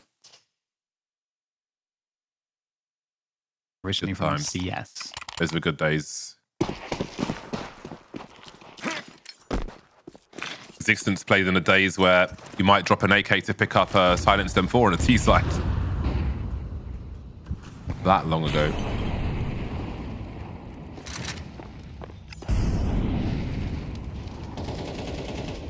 FURIA looking to have a way better start than they did against Bates, where they struggled to get any rhythm going. They've successfully forced away the CTs from Cat. So now the options of going for the late long retake, or dropping into the B split all become possibilities that the CTs have to figure out, like, which one is it going to be.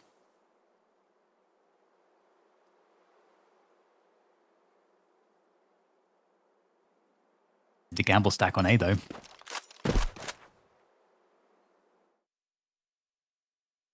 How many questions will FURIA ask before a full commitment? Gravity's got sound cues. The chain flashes, though. The chain flashes are timed so well. Bing bong. He eats a huge flash. Maka eats a huge headshot. There are more frags here for the 3D Max side. We've got a fight on our hands, and they've got some weird angles, which are going to be hard for FURIA to deal with. Starting to rotate over. At least Yakindar will. Oh, he's shifting back. He's trying to bait rotation, at least in parts.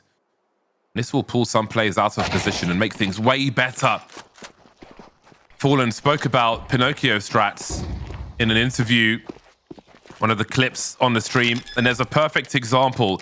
Even if not everybody rotates over towards B, it's the mere fact that Yakindar running into B halls and then shifting back just weakens the stampede of players that were on that A bomb site and makes it a little easier. The small details just open the door in ways that otherwise would not exist for FURIA. It's also really cool too, because if you think about how Heroic played this, 3D Max. Still in the last series. If you think about how 3D Max played this round 2, they stacked the A site, and that kind of makes you impervious to what the other team's doing, where they are putting you in a spot where you're having to try to guess what they're doing based off of information. Instead, you're saying, I actually don't care what information you show me. We're just holding this like 4-man stack on the A site. It's only after the CTs, get contact, get a couple kills, that then they're like, okay, now we can start reacting off to the information. And then still, like you say, Fallen is throwing in the fake there, the little fake to create timing. So yeah, a lot of cool stuff in that round from an information perspective, and FURIA. They could be really, really difficult to deal with if they keep kind of getting, if Fallen keeps getting the wins here from the in-game leader battle. That's going to be tough now that Molotow's got Nuke too. Another phrase for non-FURIA teams might be a what-if play. FURIA offering some what-ifs to outmaneuver their opponents. Suits are collecting an AK on long. This is really good map control early for 3D Max. Gravity absolutely needs to stay alive.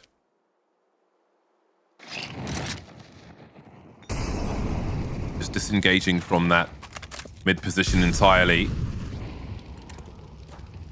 I wonder if they might boost him behind that double stack in CT spawn. But he will be fielded towards short, where there is much interest from the CTs. 4 CTs here, long has been abandoned. How far will they pursue this?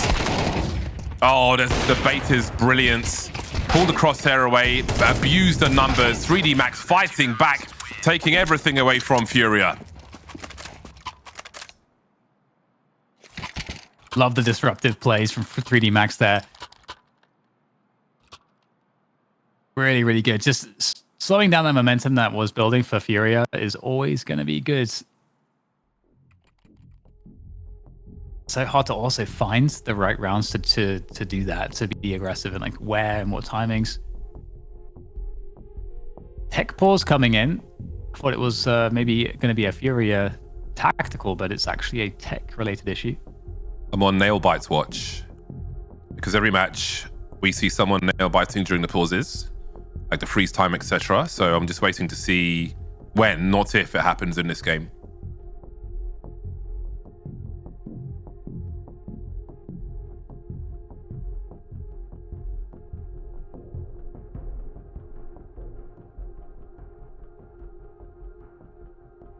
One's doing it, James.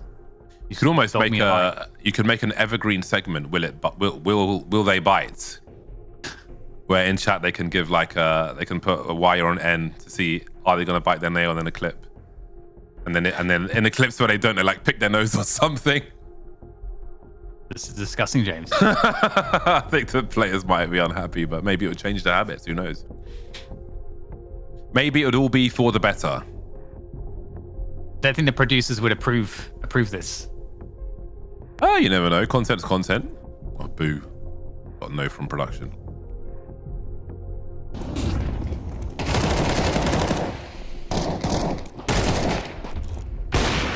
Replay the aggressive moves there.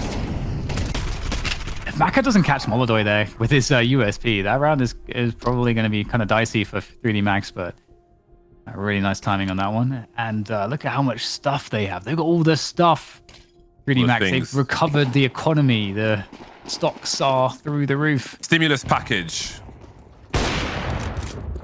Oh. I think he saw 2. No one positioned towards B for FURIA. This may slow down the round for them.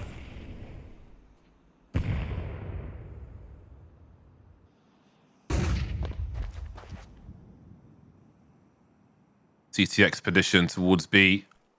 Potentially 4 players in that B area. I'm sure Maka will be rotating over urgently. Ecstasies could be in some trouble.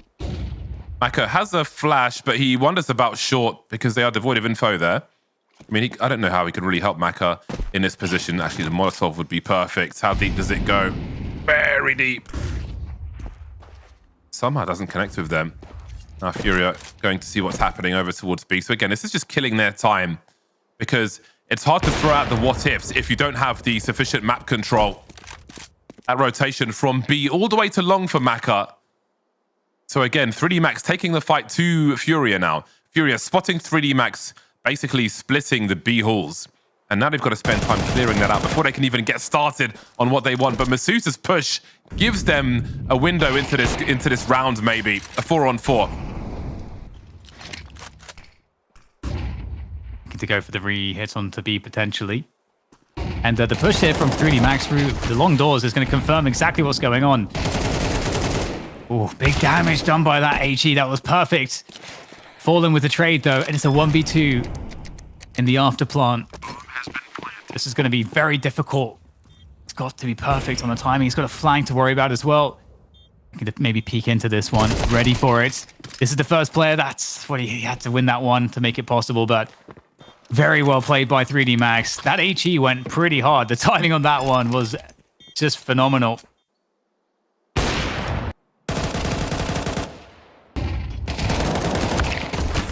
Must have been a tense moment when Masuta lost that duel. FURIA finding a way in, but you can't be afraid to take the fights to FURIA and make the plays you think you need to play. If you become afraid to do that, then you become a victim to FURIA. Trophy for the shelf. So a very important round for 3D Max. It's currently in the lead with plenty of opportunity now that they've put FURIA's economy in the bin. Stimulus package continues for FURIA as, for 3D Max as FURIA will be walking to shallow graves around the B bomb sites. Got kind of wrecked. Fast eco round. This is a good eco round. True. Get it over with.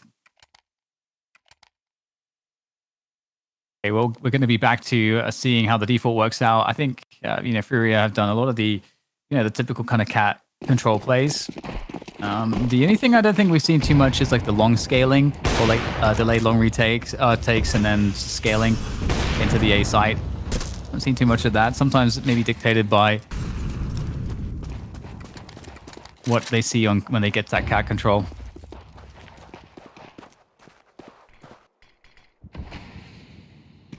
Forward smoke, that's going to delay the cat's play a little. Because if you throw the mollies now to kind of do the forward clearing on cat, you're not going to be able to punish anyone who's falling off, so they get to retake the position for free. So this actually kind of forces FURIA to either wait it out and then go for the take of cat, or to go clear mid, which they started to pressure mid a little bit, pulling Lucky down.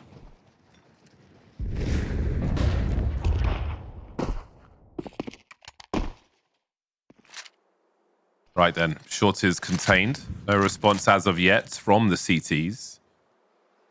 Now, what do FURIA want to do with the mid position? Which way do they want to send this CT? Oh, hopping in to deal with him. There's the answer. Wonderful timing. Masuta now, you can see him holding down 2 jobs. Gravity needs to stay alive now. Masuta's caught on the site though. That is a really sick round from FURIA. So good. So good. I mean, okay, Ecstasies will get Molodoy, some exit frags to be had, but yeah, brilliant rounds. Because the problem is as far as the CTs are concerned, it can be 2 different things at once. And it's just so hard to know. The drop down, because that very often, like, the CTs have to respond to the initial mid smoke by pulling a player down, as they did with Lucky, into CT spawn. So that's beautifully timed by FURIA. Can't do that every time, but Terrorists win. I think it's safe to say we can probably expect a lot more cat control defaults from FURIA. Oh man, I mean, just the timing of that round was so good. From our perspective, how are they going to deal with the mid position? Boom. Decisive, but still work to be done, because 3D Max have plenty of money to buy in this round and perhaps the next. So they can still hold a fight. But how do they keep throwing different looks at FURIA?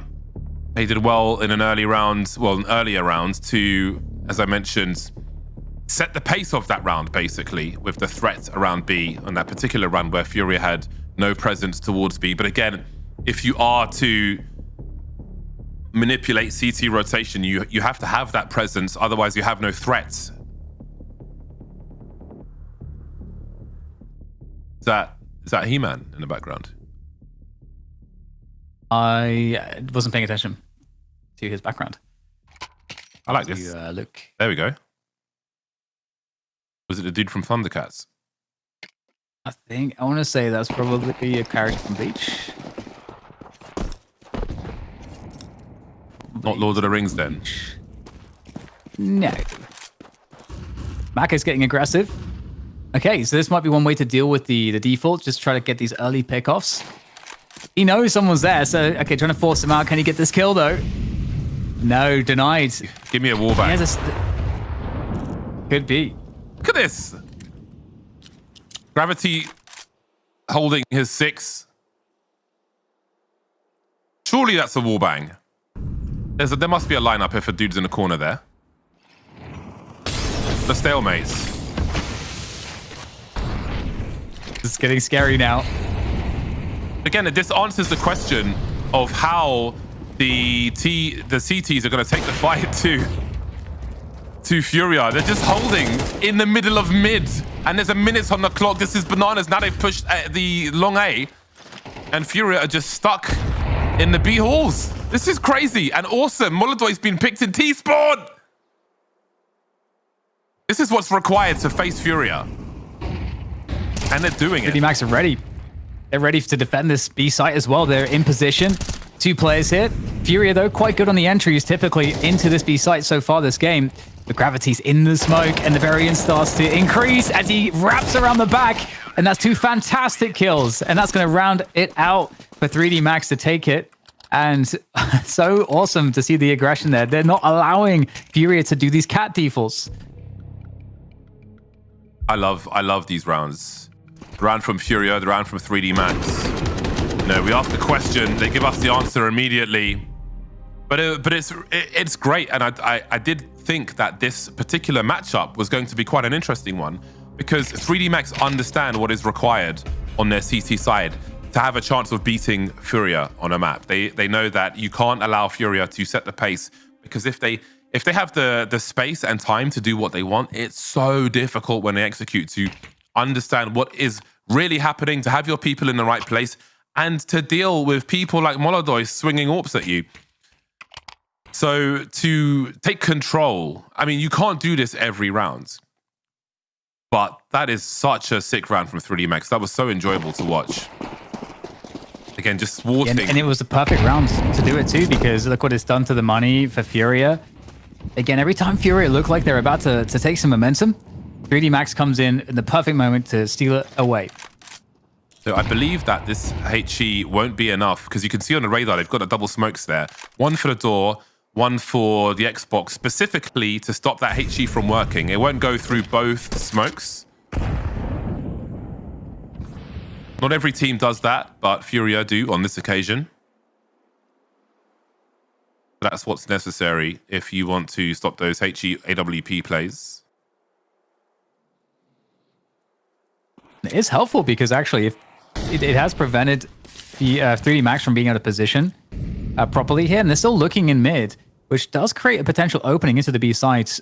Here come the nades from that. Maybe it means more grenade dumping as well in that short position from the CTs, because they don't really understand how many people may have gone there. Space now being taken in the mid position while B is compromised. 3D Max find themselves outside the site versus Pistols, and Lucky is in such an awkward position with the NWP, but they're still all standing. 3D Max, bombs getting planted, Masuta looking to round the corner, Lucky low and now gone. That AWP won't be retrieved. Masuta, only one firing at him. That one is gone now. Surely the remainder will overwhelm. Indeed they will. Just the one loss. Not too shabby for 3D Max. I thought FURIA did so well there to get onto the site like that.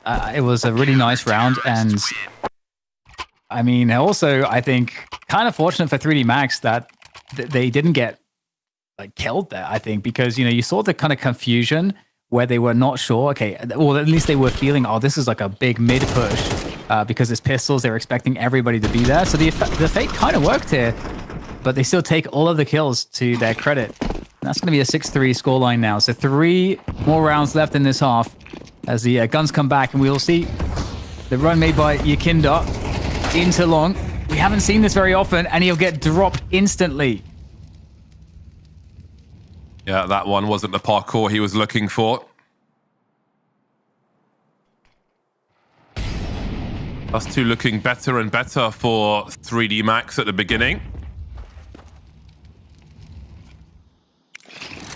This is the pick of 3D Max, and again, they are showing us prowess versus FURIA.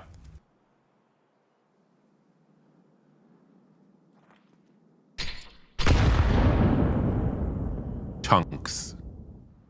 Taken by Fallen.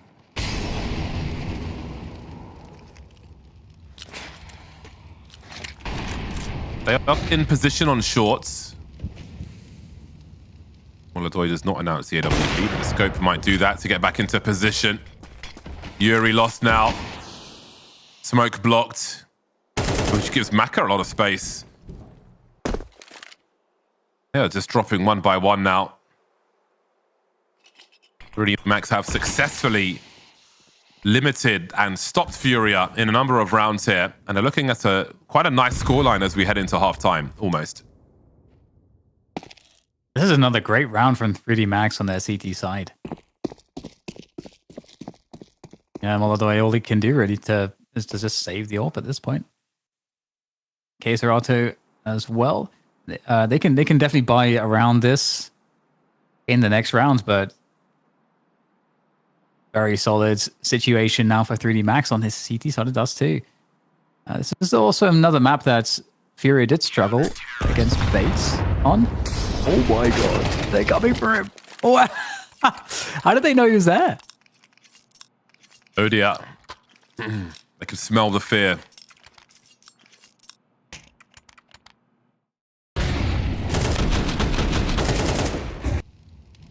And this is looking great for 3D Max. That is a hell of a flick from Maka. To not be a wallbang as well. Very clean indeed.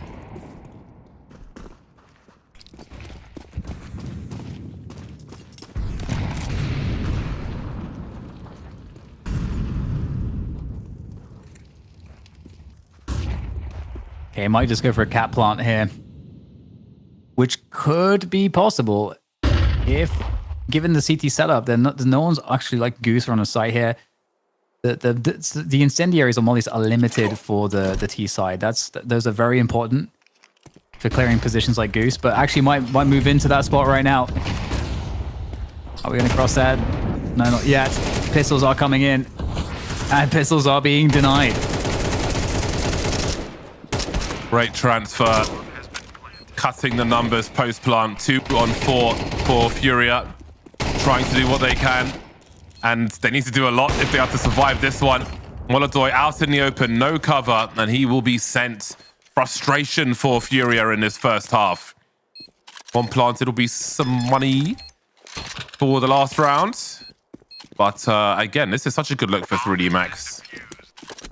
They are very satisfied with the proceedings thus far. I've really enjoyed this game of Dust 2. We've seen good things from both teams. We've seen struggles for 3D Max overcome. They've been able to control, limit, and annoy FURIA. Now lead by 5 as we head into the last round of the first half. A goodbye for both squads. No AWP for the T side. Khalil for grenades for Molotov.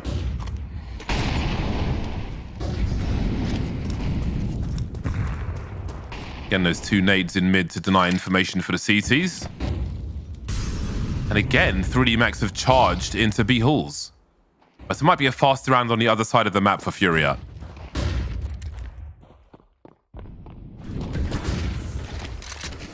Moving up behind the push there. Up catwalk. We'll see if the timing's any good. For this final round, Gravity is going to have a very nice timing, presumably. It's got a teammate there as well, the HE, to disperse the smoke. 3 versus 3 though, so FURIA holding on for now. They need this round desperately. The taps from Yakinda looking good. Taking down Masuta low. And now it's just these 2 players, Cat. Maka with the AWP. It's going to be hard to move forward with that, but it's the last round, so they're going to do it or try. Quick incendiary. Time is of the essence. And oh my goodness, 2 quick kills coming out of nowhere. This is how you do it if you are to make it happen. Molodoi now, the Galil will find one. He just has to make sure that this other player gets off this bomb. And there's the spray. He's going to deny it. Another round for FURIA. 4-8 at the end of the first half.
It is a good start. It's a great start for 3D Max, but it's always about how you finish.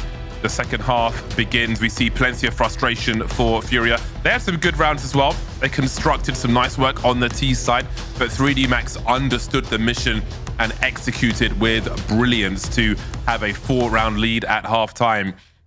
The pistol may be a big swing round here. 3D Max could potentially run away with their pick of Dust 2 should they be successful in this round. Then again, FURIA could start the fight back turbo mode, especially if they can stop a bomb plant.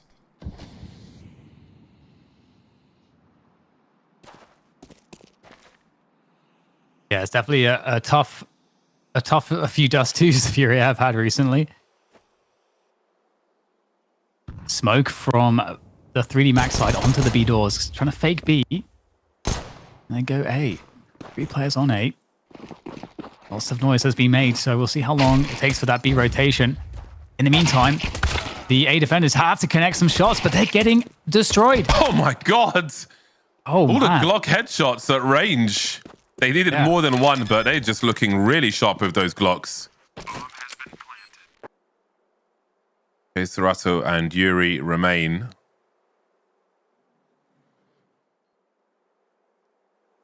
Who needs long-range pistols when you've got numbers and aim? Bish bosh. What is there to be done? Yuri wants none of this with his Kevlar and Julies. So it will be 3D Max off to the races.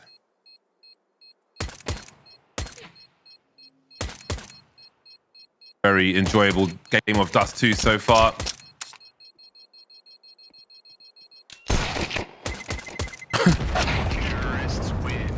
Gets his bonus money, looking for a bit more. Again, in that scenario, the Kevlar's worth more than the frag. Okay, Serato will do whatever the hell he wants to do. So let's see what the CTs choose to do. Now that they have lost their pistol round, the urgency will suddenly be very high for Dust 2.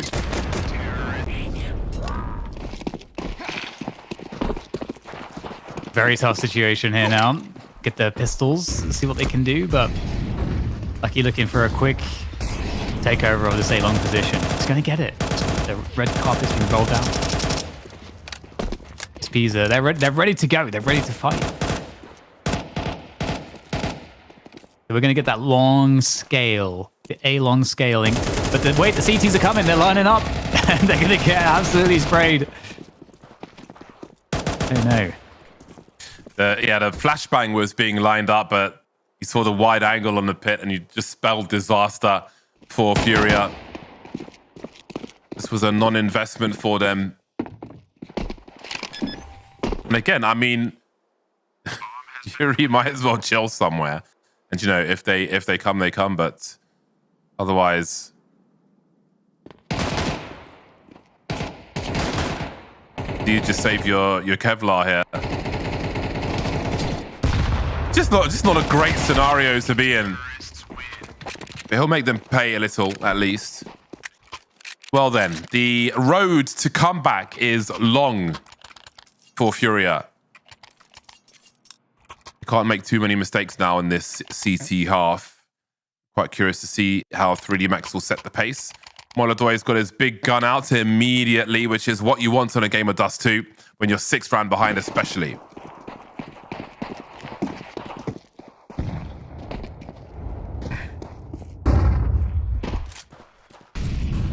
Okay, so it looks pretty standard from the CTs, although Molodoy going to get active there on Catwalk. Doesn't get the fast timing he's looking for, so has to get out of there. Got to get to the chopper.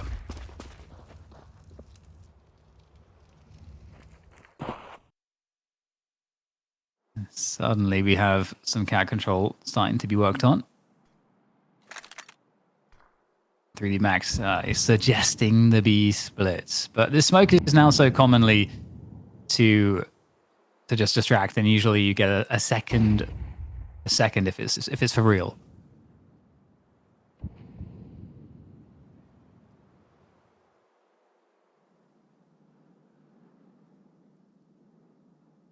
Flash points on long. Fallen willing to take a bullet for the team. Crouch peek with the FAMAS winning the duel. Exorcist is not going to be happy with that. I think he only sees Fallen there. I don't know if he sees Yakinder at all. If he sees a second player there, 3D Max might get their skates on in this scenario. 35 seconds remain, and got a number of players heading back towards T spawn. They're saving? I guess they're saving. It, yeah. Interesting. I mean, after Fallen gets that kill, they... But by the way, why did Fallen not pick up the AK? It's standing right next to it. But either way... Who wants to shoot the French with the French gun? Fair. Yeah, once Fallen pushes that and sees what he saw with the 2-man push, it's then... I guess they're just like, well, they know what's coming. So... Counter-terrorists win. They don't want to open a door wide open. They don't want to let FURIA kick open the door and make them broke. And again, I think they lacked position. Yeah, that's a really bad duel to lose. Partly because of all the position of the remaining players, and I think they're relying on Ecstasies for them to have map presence in combination with their ultimate goals. So the lack of him there increases the risk. So they have more or less a reset in this one after losing one player. I like the decision, especially with the lead they have. They're not taking it for granted. They respect their opponents just enough.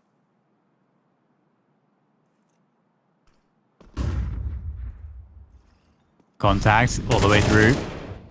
Oh, so close on that one. Yuri's ready to strike. Should they push past the angle at least? They might be forced to reconsider, though. It's not a committed play. The bomb is down outside the B tunnels at the moment, so that would be indicative of a B play, most likely. A lurk smoke to be deployed as we go back into mid control. They might still finish B. They forced the B defenders to use some utility. So a re-hit on B would definitely be pretty nice because of that. There's the B split smoke.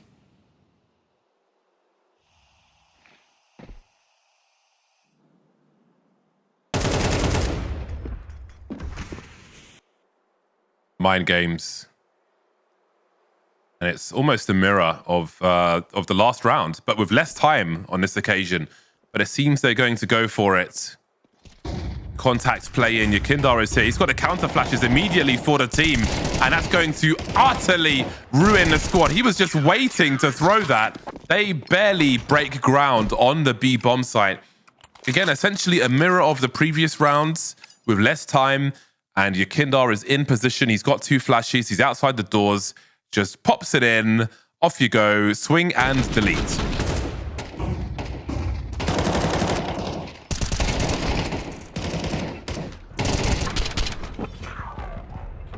Solid.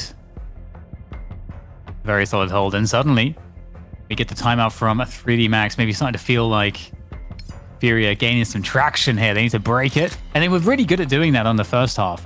It was the case that every time we got to this point where FURIA started to get that momentum in hand, then the very next round, 3D Max finds some sort of disruptive play to kind of just exactly target what's been successful for FURIA, and then to just put FURIA back to square one again. So see what 3D Max comes up with this time. They are on the T side instead, though. And I think so far what's been cool for FURIA is that the success is coming from playing like passive Dust 2. They're not having to get active, which is quite risky on this map. It's not something you would want to have to do very much. Just keeping an eye on a lower tunnel push. You're wandering at home or wherever you are. Might be watching from jail. Loads of people have got phones in jail these days. Why not watch Counter-Strike?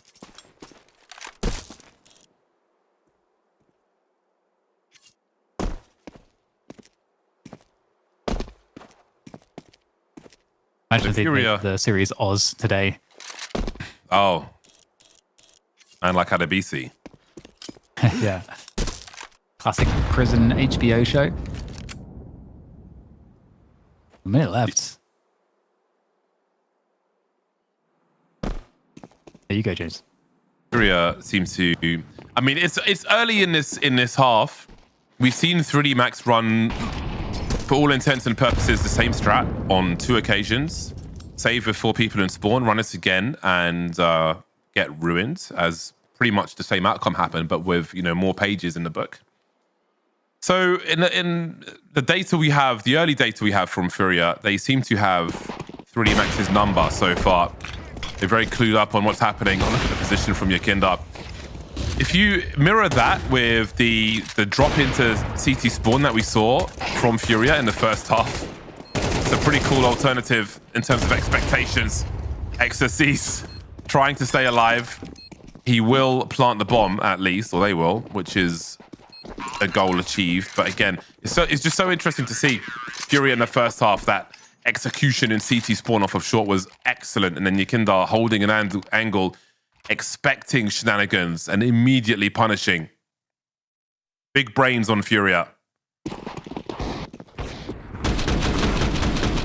Where are you going? Yeah, they like you said, they got the bomb down at least, so that's nice. So that is a win, really. Okay, 7-3, 7-10, I should say, as can't read. FURIA on the way back. Molodoi getting even more aggressive this time, looking for something lower dark. And we'll see if he can find it. Maka takes a shot from the tunnels, gets smoked off. And with that smoke, you would absolutely imagine that someone will come the way of Molodoi. Gets flashed. He's going to be very careful. A whiff. And he's going to be able to escape scot-free, it seems. It's got to be your life flashing before your eyes if you're Gravity with that jump peak, thinking, oh, I'm just in the middle of the air and I may be about to die. Somehow gets away with it, though. Great air strafe. But Exorcist will continue to show presence on long, hoping for a better result this time. They'll say hello back. Fallen is still here waiting to greet you once again. I wonder if this duel will continue to be important for the construction of 3D Max rounds. Yekindar running away from long in the background, but nobody pokes their head out as they are headed elsewhere. Ecstasy's not fancying that duel on this occasion. What do FURIA make of this? You are reading the movements fairly well. There's 20 seconds to get the bomb down now, and a move has to be made. They're going to drop, and Yekindar knows. They try to do what Serato did to them, but Yekindar with the defense. And now a spray as he falls backwards. 15 seconds to plant here. Delaying might even just do it, but that's an instantaneous kill. Yuri has to defend, and another instant entry. Wow, okay. I feel like there's so many ways for them to lose off time, but they make it work, and that's a crippling round for FURIA to lose. They do have a lot of money, though, and I guess that's good because the AWP is gone.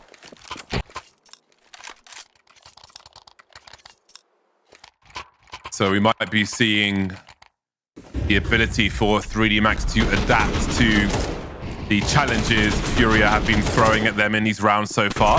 Again, the 1v1s that we had towards long have been pivotal in the construction of rounds for 3D Max, and he lost those 1v1s, but this time Exorcist goes elsewhere and the goods are firmly delivered. Speaking of 3D Max, Body, OG announced earlier on, is on loan from 3D Max, so he'll be playing for the OG squad in the near future.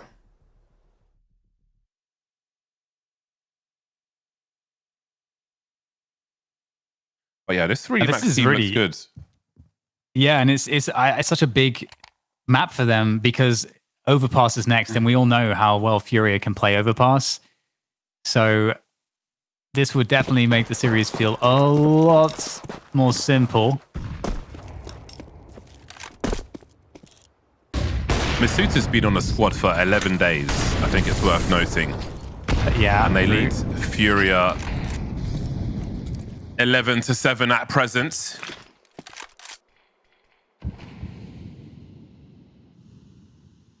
Change of setup though, you know, now we've got Molodoi who, as opposed to being active mid and cat, he's holding down long, and we instead have Fallen working with Yekindar towards the site with the rifles, and Molodoi can't make it through after getting a pick onto Exorcist.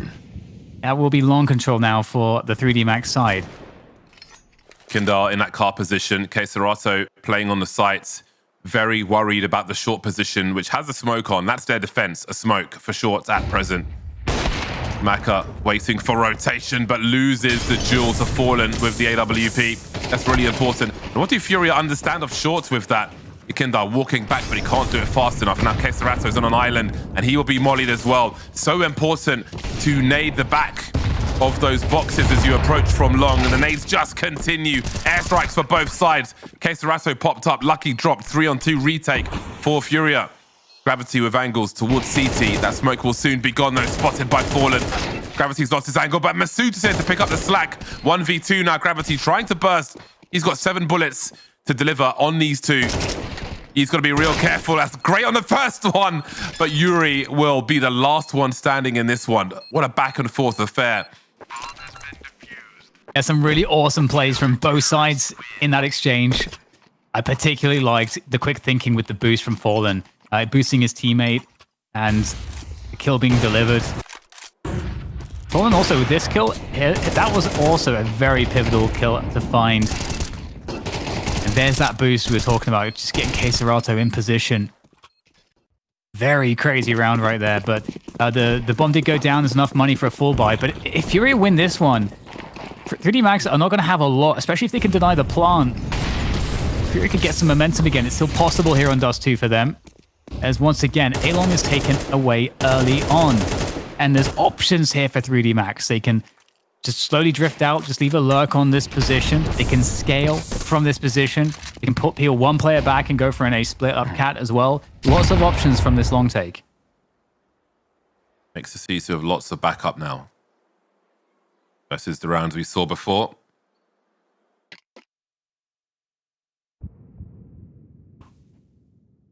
Aka moving around, trying to understand the climates around the map. We have 3 players holding on A for FURIA. Again, concerns, of course, towards short. As long as compromised, the nade starts to stream in. Molly towards the car. Oh dear, that's going to cost them so much. The flash comes out for Fallen. He collects 2. Could be good for a 3rd. Indeed, he will be. Betrayed by that incendiary. That absolutely decimates 3D Max, and now you are worried if you're a 3D Max fan. Because FURIA are closing the gap. That molly has really got to be mega, mega precise. How's that even possible? It looks like he's in the fire. Yeah, it did. It's really strange. Like, a lot of people throw it from on top of the barrel, around the corner from the long doors. You aim at the keyhole of the door. You can aim at the same place, and sometimes it feels like it spreads properly, and sometimes it doesn't. I don't know. Perhaps there's a better one I'm not aware of.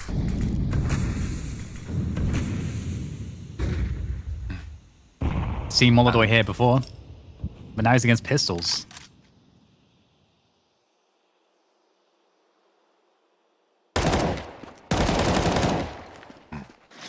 Okay. Careful. There's 3 Deagles, so you got to be careful here.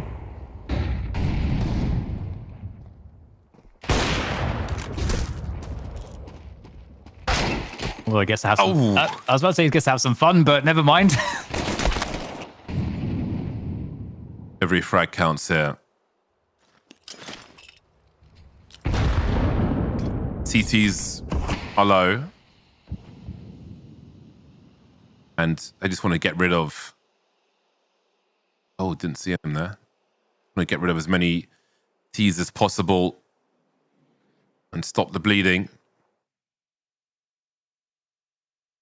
So damage for 3D Max in this round could have a part to play in potentially closing out this map. So there's more than a bomb plant at stake. Oh, Yakinda popping through, but Masuta delivers once again. Oh, there's a chance for Lucky. He's got to commit to the bomb plant here. Can he reach for that rifle? Does he prefer the Deagle? 5 shots, 3 targets. Flash up. He expects... Oh, they were almost lined up for him perfectly. Didn't connect, though. It will be the 2 frags. I can't believe this. You know, off the back of that molly that didn't spread fully on the car position. Of course, FURIA may have still won that round anyway, but you know, now we're here. We're in a spot where it could all be slipping away for 3D Max unless they can suddenly start to stem the flow. Nice opener, but they are outgunned otherwise in this particular round. 10-11. Moldoy's been very active here, James. He's moved around a lot, lots of low dark pushes. He's been all over the shop.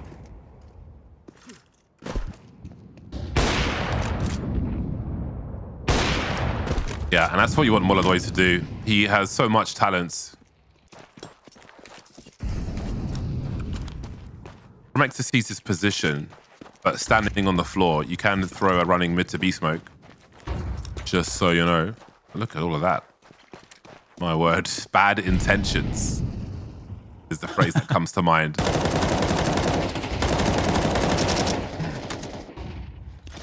Well, weaponry cache on the slope.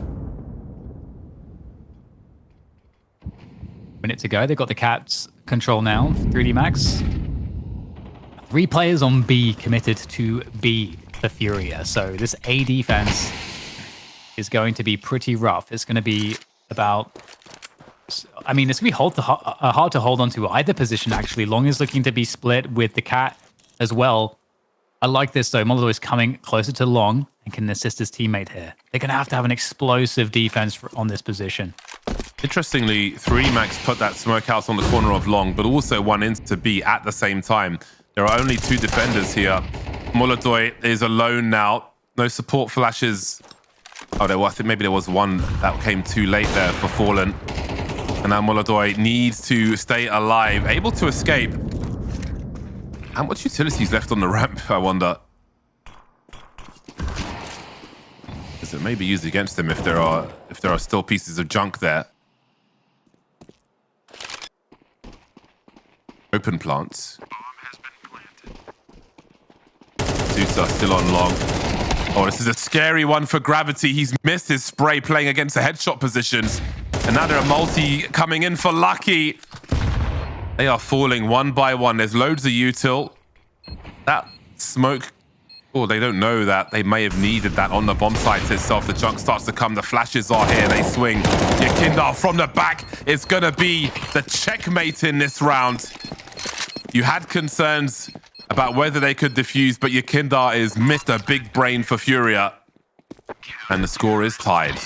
A good first half from 3D Max, but that's not enough to take down FURIA. They've got to find a way to solve the problems in this second half.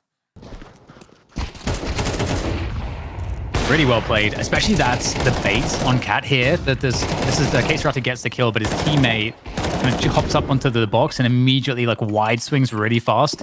So if that first bullet misses from Lucky, you're not going to hit the rest of the spray and you get instantly killed. Really well played. 11 to 11.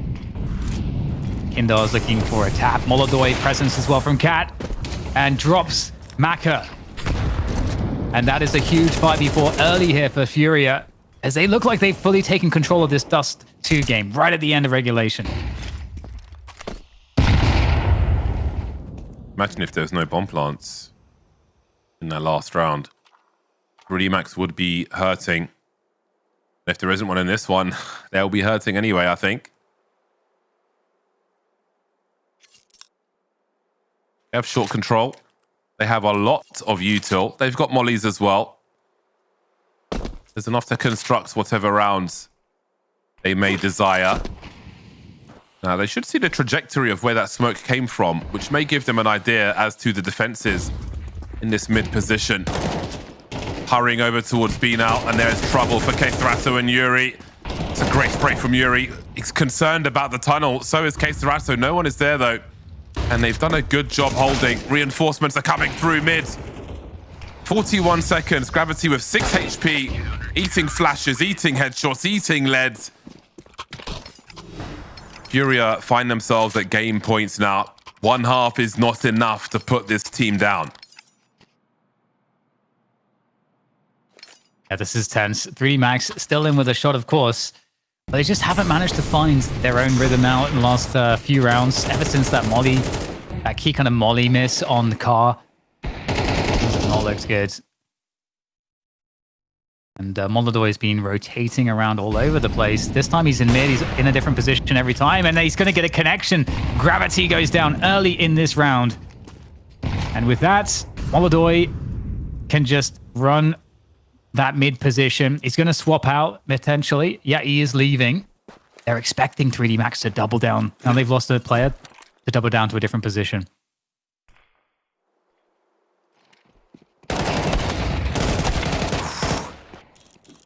Those are some really important frags as things turn around. Molodoi now, battle sniper mode. He is heard. Exercise is able to deliver.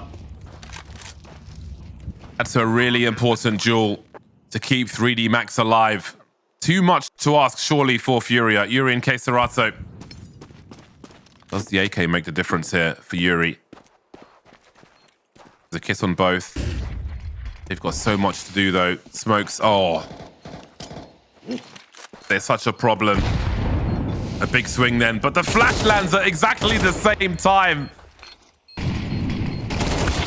It's not to be in this round. They've got to press on.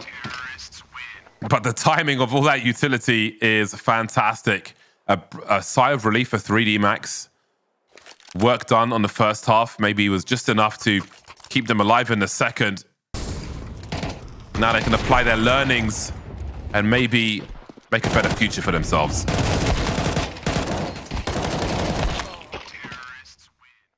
Wow, they actually did it in the last possible round, especially when they dropped a player early against Molodoi. Impressive stuff there from 3D Max. Again, really, I think a lot of pressure for them to actually take this map. Overpass up next. Molodoi again, aggressive cat denied by the early Molotovs from 3D Max. Aware of the shenanigans. They know what's possible with this Molodoi guy. If you ignore the pistol, they only won. I mean, that was only the second round. They really won in that half. And they won both pistols. Still, Furia have been able to force an overtime. A good point.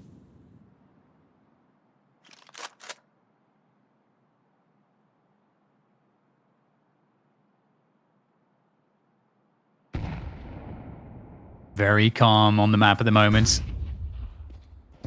We saw a lot of this from Furia. Just very patient CT sides. There's the pop flash for the AWP that could be watching him. And the Molly as well. And they okay, so they're hitting a fast B timing off of the cat control. This would very likely catch the CTs off guard, but can they defend this B site anyway?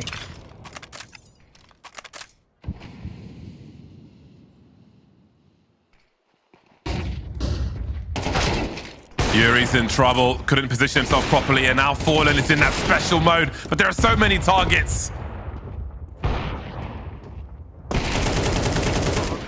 Some revenge now for 3D Max, hopping off that short position, eliminating the remaining defenses.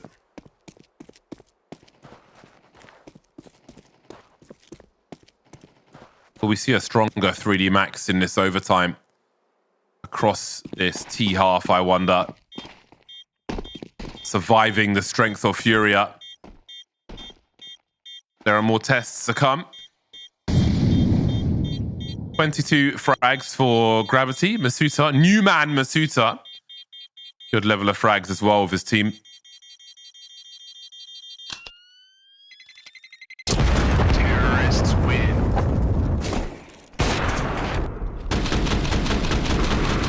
This is impressive work from 3D Max. I think that, you know, as I mentioned, the timing there into B, very very unusual to hit a timing like that. I think off of the cat control, and Furia would, I don't think, mentally prepared for that. You could kind of tell by how they lost their lives on the site. And they've fallen not in a great spot because he has to drop down from window, so he's got no space to work with on the AWP. His teammate goes down instantly to a flash.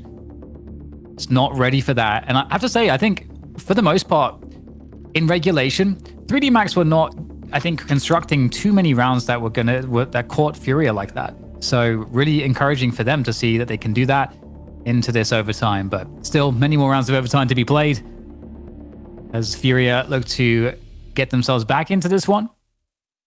Still with all the money to work with.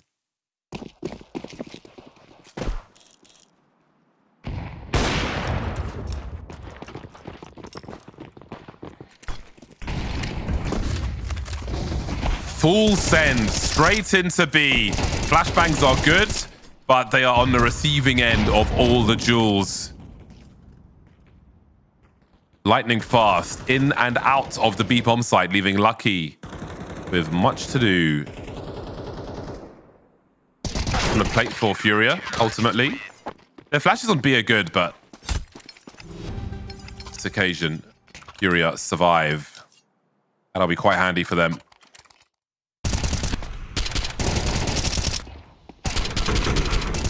I like the call here from 3D Max. I think even though it was catastrophic, I think, you know, maybe they felt confident about the B site and also just hitting like a mega fast B timing. I don't think we saw that once from them in regulation as well. So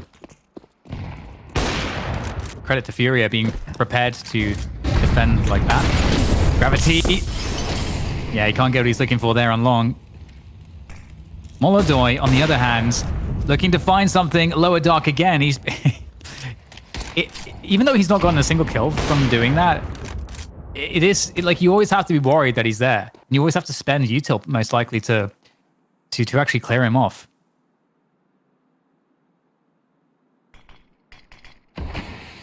Look at the movement of FURIA. You know, maybe considering pour over towards A for a moment. Again, we have a similar round constructed. Smoke almost forces Molodoi into this position. No off angle, like you might otherwise see. This will keep the CTs entertained for a time, but what is the play? 4-man on shorts. Ecstasy's creeping through mids. 43 seconds left. Where is that third man? Where is that middle guy? Yakinda. Oh, the flashes. The flashes. I think he maybe seen there by Yakinda. Wondering where Ecstasy's now. What does this mean? He'll slow things down at the very least. He's picked off Queserato and left Yakinda stuck in CT spawn, but he looks away at the wrong moment. 4-on-3. Retake territory for FURIA. Yuri still on the B bomb site. Making his way over. Making sure that it's safe. Everything's turned off before he leaves. Oh, that's a great shot onto Maka. And the defense from the site now is up to Masuta. Masuta alone, the spray is not enough though. FURIA able to overwhelm. And that's going to be another round for them. So 2 of the 3 in the first half of overtime 1.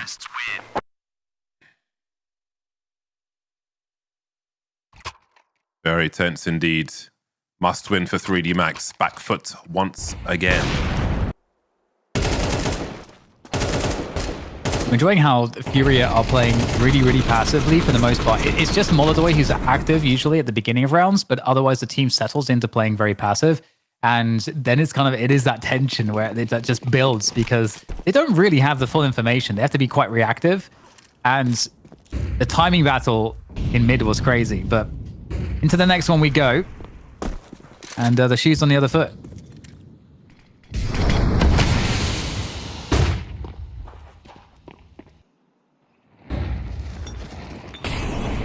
Lots of detail in the default from FURIA.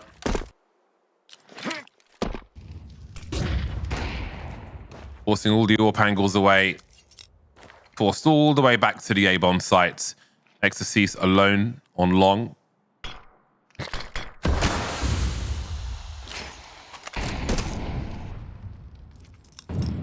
The minute 10 on the clock. We'll see if there's presence on mid later, but the way they're positioned would suggest they're heading straight in towards B. So it looks like FURIA are content with the job they have done, putting that third man away after forcing the info player away from that short position.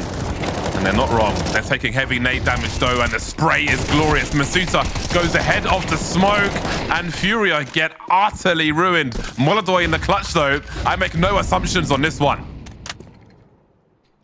Yeah, I think that's fair. 30 seconds to go. He is surrounded.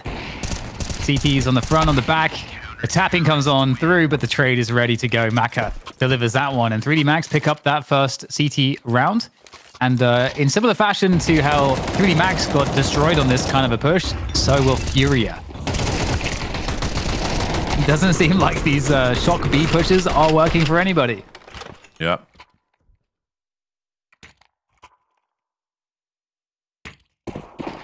Big train in a small tunnel.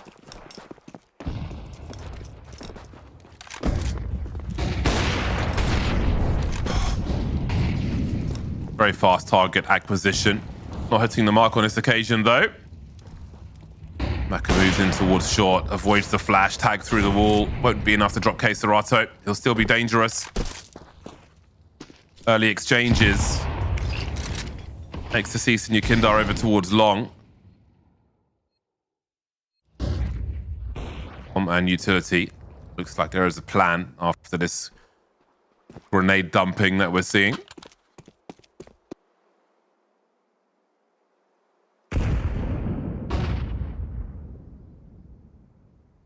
They doing it? Okay, they're doing it. They're going to Longhouse. The Siege gets spotted. The angle not looking good. And he gets taken out for free. Oh, they're faking A. The bomb's going back to B. They're threatening that they're just going to scale slowly, but Maka takes down Molodoy in mid. This is going to be quite interesting. Oh, I think Serato might hear this. He'll hear these players from the long. He'll hear them charging towards short. And perhaps he's giving them some noise back as well. Unable to stay alive for long, though. And it needs to speed up on the other side then. They have been sold a lie once again. The rug pull has happened. But can they find the scammers? Closing in on them.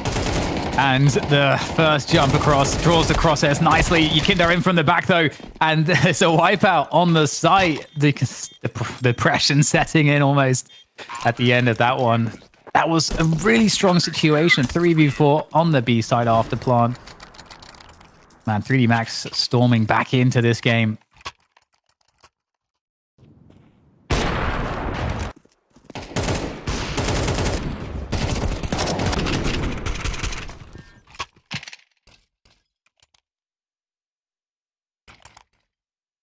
What are you thinking, James? Another overtime or 3D Max?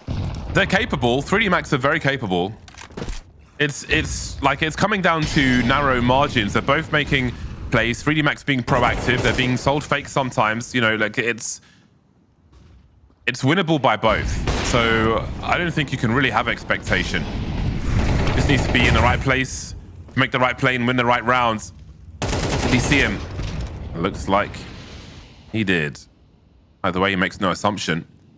And then there were three.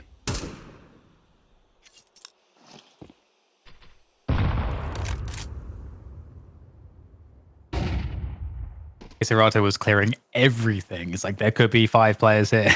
It's a good mentality to have. Ecstasy really needs to find something as they jump up. Looking for it, but so far it's not coming all too easily. Ecstasy needs it, so he's going forwards. He has a good angle for this kill. He gets the kill. But where's the trade frag? Yuri tries to make it happen. Quick flick from Fallen. Delivers the second kill on the trade. And now down to Maka, caught out in the open. And it's overtime 2 now between these two sides to decide Dust 2. It's so important Fallen gets that second kill there. That became a very diabolical situation for FURIA. But this is why it's so hard to... Like, you can't really pick something between these squads because 3D Max are not shy to make plays against FURIA. They know that they have to. They can't just stay static. They're bringing the fights, and that's why it's so close. It's really great to watch.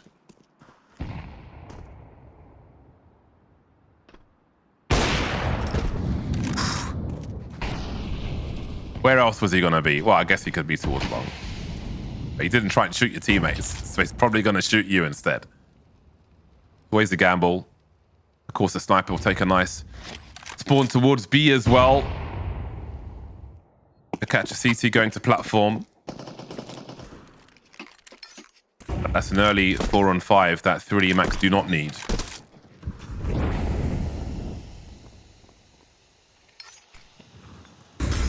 Yeah, neither of the CTs will try to get information somewhere. They'll either stack 1-3 somewhere, or they'll sit 2-2 and play passive. Like, those are the 3 things, really, that the CTs can do. Those are the 3 options, and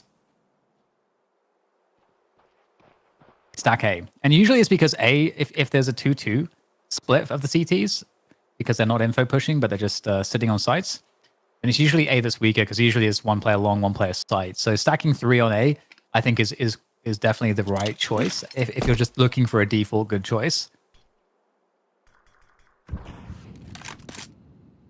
tree is a scientific anomaly. It is a non-solid tree and has obscure utility, especially flashbangs that allow you to pop out and look for a transfer. But the mollies, he's got nowhere to go. Brazilian barbecue of a different kind. Lucky says hello. 15 seconds. He needs to stay alive now, but be enough of a threat to stop this bomb from being planted. Fallen spots one. The cover's gone though. He's got to frag out, but there's too many man on road, and it's 3D Max to take the first in the second. I always find it very satisfying when we get to see Fallen Orb. Yes.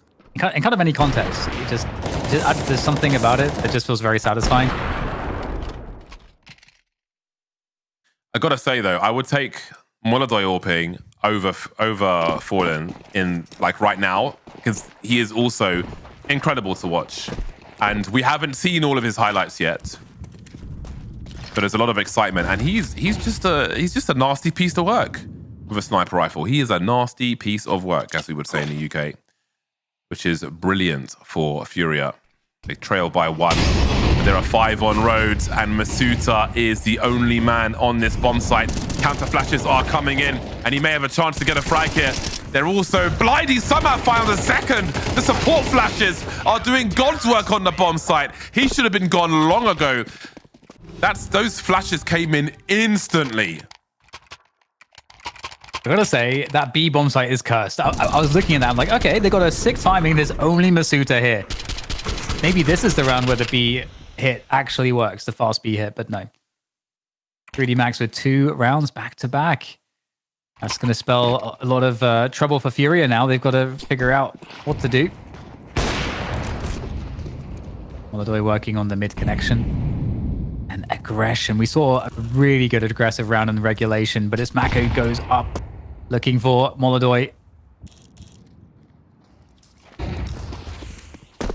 They are going to escape. Resets the positions.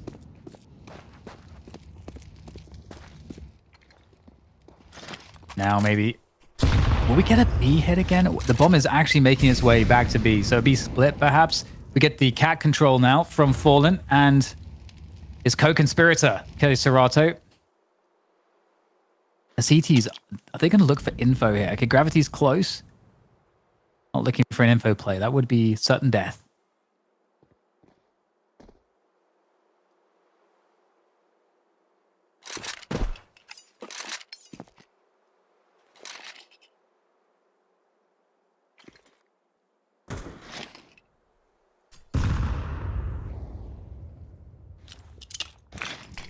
Masusa's got the tree flash once again.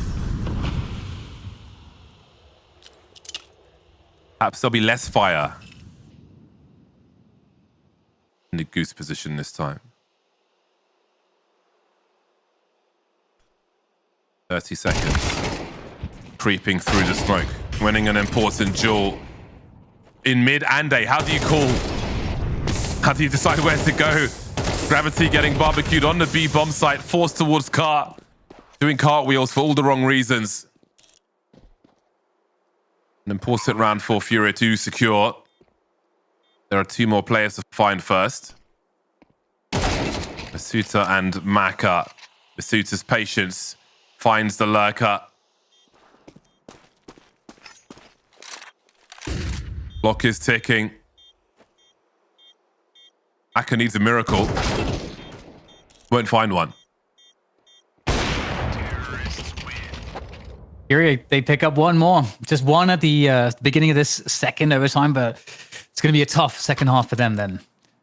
But that was a beautiful round from FURIA. I mean, I was really curious how they were going to play off of K-Serato with that double smoke. It looked like a fake, and I thought they were absolutely going for a B hit. But for some reason, you know, they changed their mind. They walked back out in towards mid. So really hard to read FURIA's movements there, that's for sure. And now we're back into the second half. We're going to expect perhaps more Molodoi shenanigans. He's holding mid for now. And it looks like... are we going to get another B? Timing. Let's do it again! Wow. CTs are in horrible positions on this occasion. Sometimes it is the luck of the draw. As the nade starts to stream in, Yuri's good for one, but Queserato is blind and on fire. And not going to last long on this bomb site. This should be it in this round. People save here, normally. Should be it. Yakinda's overtime, man. You've got to do it. Yeah, Yakinda's got a lot of junk to throw at this problem. Double nades will confirm nobody's home, surely. Double incendiaries as well. Their 3D max swing during this deployment. XSC's just round the corner. There is a flash, she leads it. Great angle, pursuing the problem, trying to get that info as well. Only 2 remain. They'll look to keep that AWP money then. As the sniper exits the premises. That's 3D max getting to game point. Nice. Okay, so that's one of the very few B rounds actually worked out. Well done to 3D Max, because that's a feat, this map of Dust 2. Clean entries.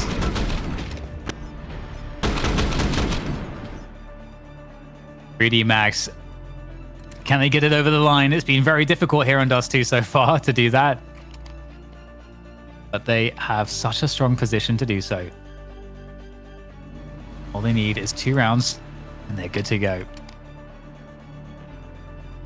FURIA take a timeout to get everybody on the same page, gather their thoughts.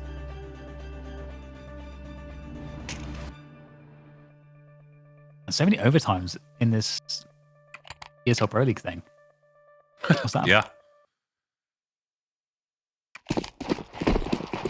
Double AWPs for round 35. Fallen and Molodoy.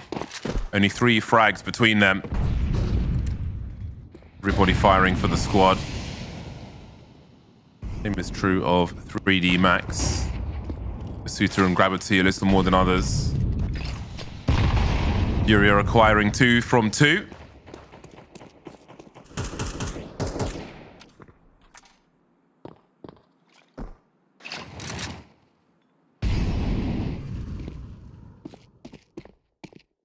I think we're going B, James. We're going B again. Early doors keeps CTs far away. Molodoy is starting to head over. He's got no support flashes for his squad, however. And here we go. Abuse the numbers. The molly will land, but only Yuri's able to get a frag. And again, it's brutal. Yakinda wants to push before they get too deep. Keeping it simple, and there might be no way back for this one. Double AWP retake on the B-bomb site of Dust 2, 2 versus 4, with 1 grenade, which is a smoke.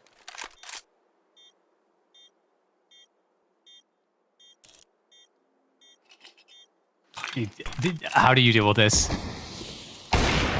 He knows what the setup looks like. That's really one way to do it. Denies the attempt at trading, but still, there's so much ways to like just kill time here. Nice shot, my goodness, from Fallen. Are they making this actually happen? It was close. It was close, but it wasn't enough. 3D Max, they got the goods here on Dust 2.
No chance.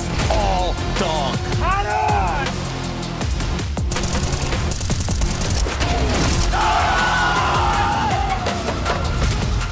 Opening fight here and no utility to do it. Brokey going for more. Brokey wants it all.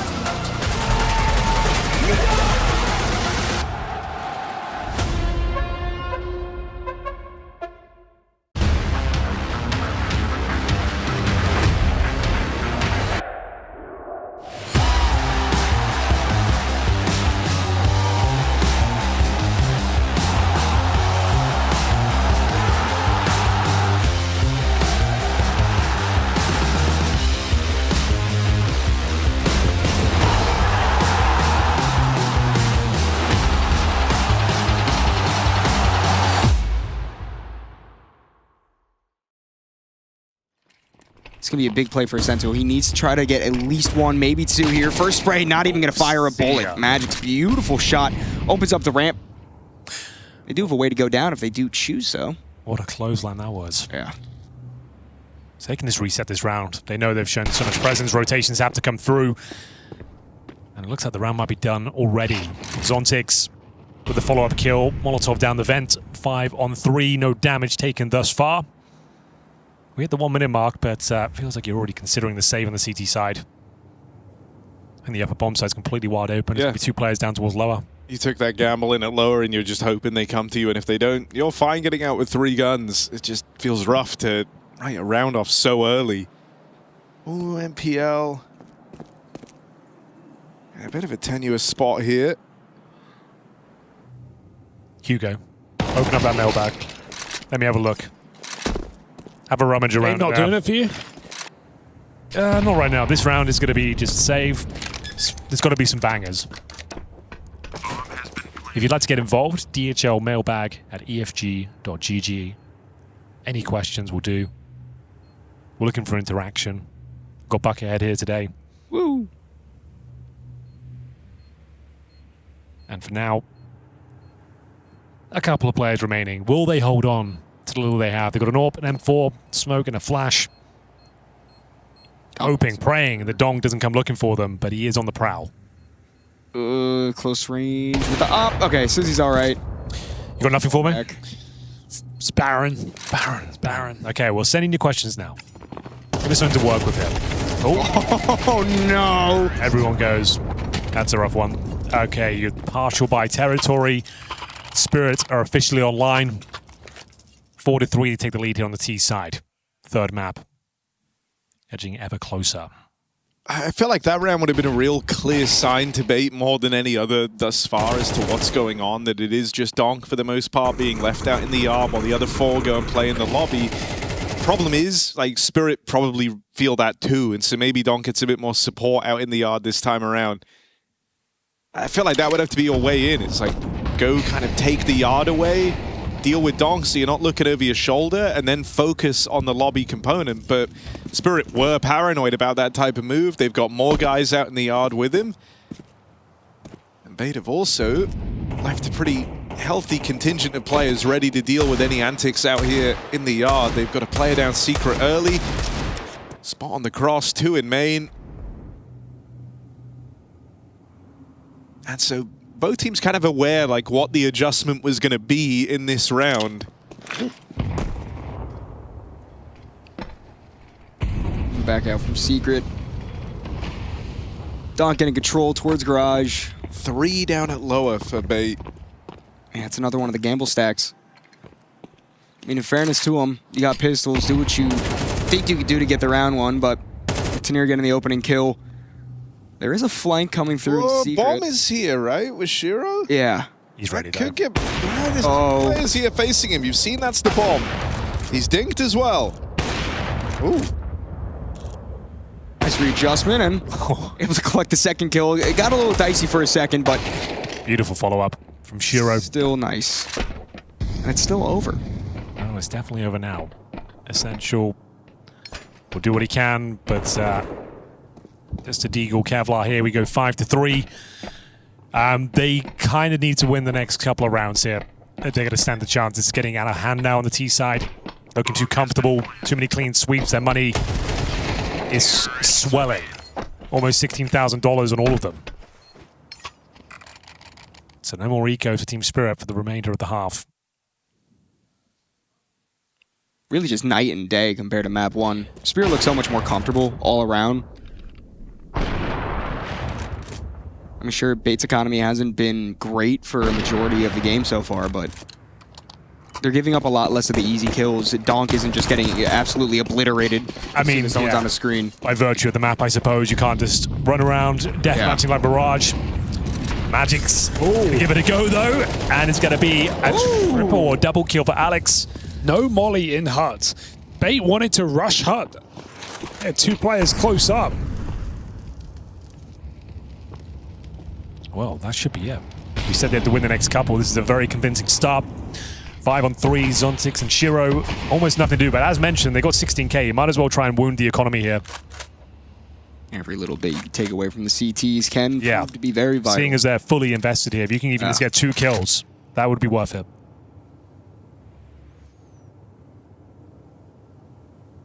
Still time to work with.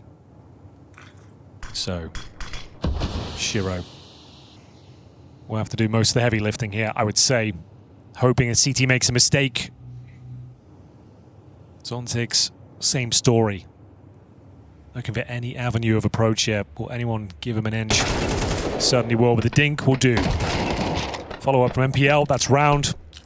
As mentioned, Shiro, all he can really do here. Hope for a couple of kills, no real point saving, they will hunt him down.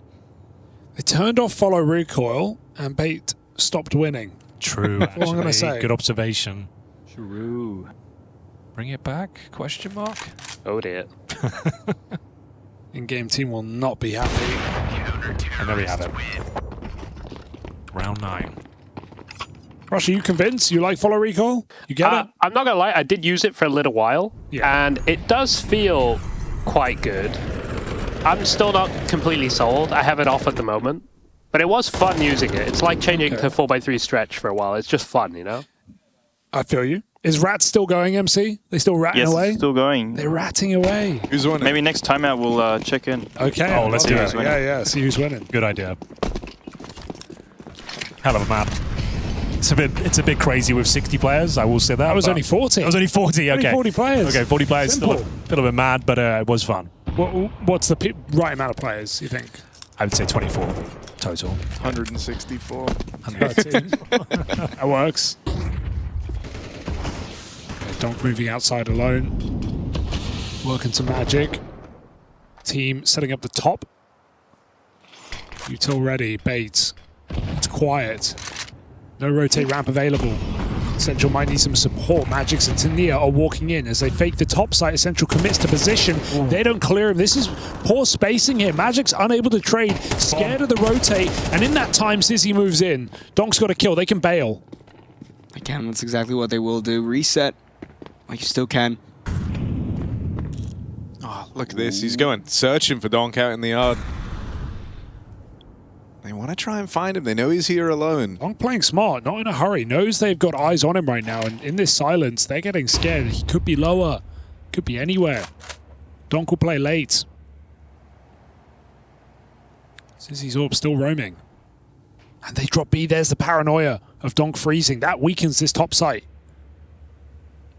Yeah, 25 seconds. The hit's going to come in any moment. Zontix trying to look around. Sizzy not able to hit the shot, although kills do fall on A. It's still Spirit in favor until maybe Alex can get one more. Sprays down Donk. Shiro left pushing out of Hut by himself. 1v1. Central up top. Molotov goes down. Bomb needs to get planted. 5 seconds. He taps it. He tries to go for the kill. But unfortunately for him, Essential just a little bit quicker. We have a tied game. That's sick. What a cool round to watch, actually. Just the way that Spirit slowed down, and then Bait do panic. They do over-rotate, but still, that player at CT Vent, Alex, holding so strong. I think we're going to check in on the Rats now. Let's see. Oh, we're checking in on Rats. Rat check. Oh, it's looking beautiful out there. It is going. Look at that mini-map. It is crazy. Get out of spawn, Sassy. This is what CS used to be about back in the day. Community browser, hanging out with the boys, playing the mods, playing the fun maps. I love There's not how, enough of that these days. I love how everyone's still in the server. Still Yeah, playing that is away. cool. Even my barber today said Yeah. the same thing. Swedish guy said CS used to be all about community. He said that? Yeah. That's an accent. That's good. Yeah. Don't know where he was from. Sweden. You would have bet on Shiro to hit that shot, to be honest. I think Bait learned a really valuable lesson from that round where Spirit tried to fast pop A, and that's that if we actually just wait for them to be the initiators and for them to run the strat, they can't do it. Like, it's only when they fed them kills in the opener trying to be the team taking the initiative that the rounds got away from them. You've seen them move into like a way more passive setup on this CT side. They're kind of letting Spirit play and then just have faith that they can shut it down. Tonk once again makes his way towards Secret. Sizzy is at the bottom of the staircase. Might be able to catch him off. That's exactly what happens. Falls back now. 3 more Ts group up towards the staircase, but a bit afraid to commit. Beautiful nade. Massive nade, if you don't mind me saying, Buckethead. I don't mind at all. You know, a massive another kill for Sizzy. Trying to triple up. This is the shot. Trying to regress. Very good kill from Tanir, and Zontic able to trade back to make it a 3-on-3 with all 3 CTs pushing lobby. Here come the 3 Musketeers. Ooh. Spotted. Zontic should go down, but he's done very well to even get one there. The round is well and truly on. Lower plant coming through, courtesy of Tanir. Sure to back him up. They know where both these players are coming from. Bear in mind, they've been spotted towards a ramp room. Very difficult retake. Very unlikely they win this round, but let's see what they can make of it. Tanir didn't cross out. He's just running interference with the util. It's down to Shiro to hit the shots on players crossing. Which he will. Time wasn't there for the first, though, so still a one-on-one towards the end. Alex versus Shiro. Trying to bait. Alex has to make the move here. Oh! Shiro. I like that. Catches him while going for the defuse. Shiro knew exactly how he was going to play that. The CT has to make the aggressive play, try to make Shiro to peak, so why not just catch him off guard while he's making that initiative? Very nice. Spirit secure at least a tied half. And the money for bait once more. NP9s, FAMAS, 2 M4s, no op in the round. Spirit are back, but it's still a competitive game. Bait do more with less. We've seen a situation where they have done more with less, so maybe history will tend to repeat itself as NPL waiting perfectly timed, sprays down 1. Good effort. Huge damage on the donk as well.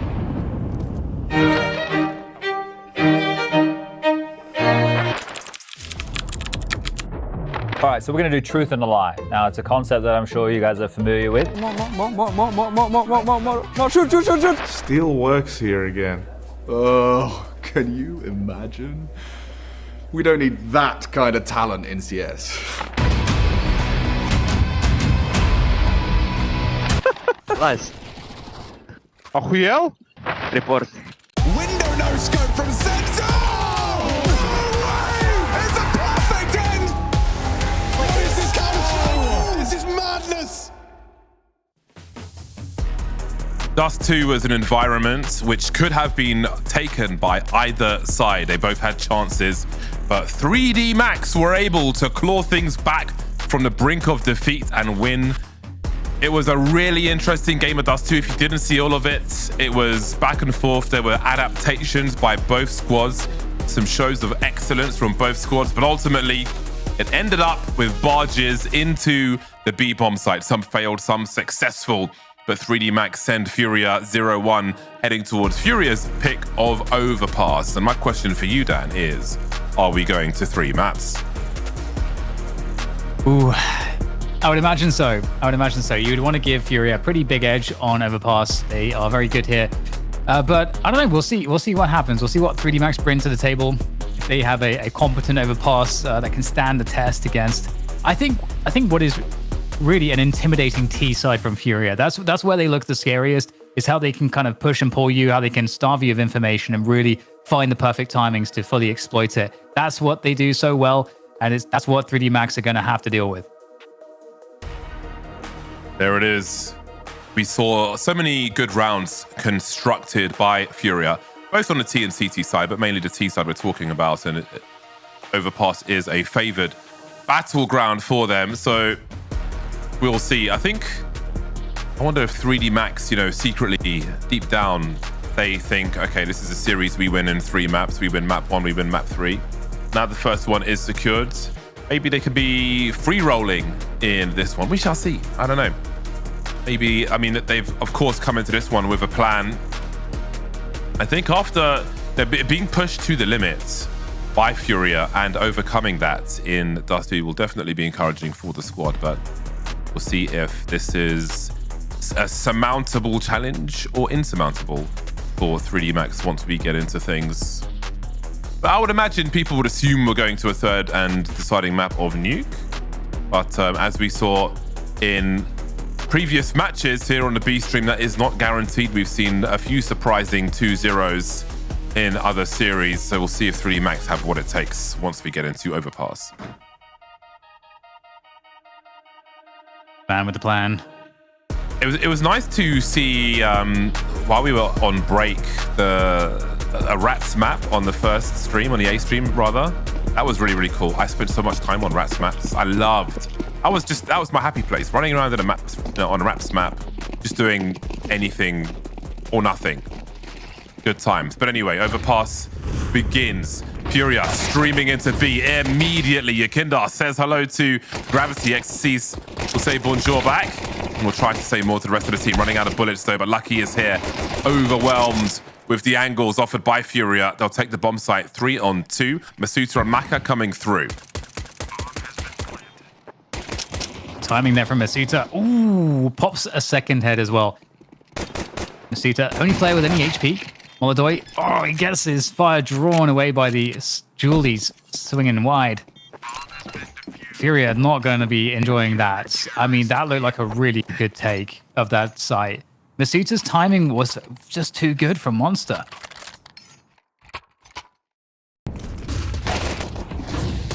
What a snap.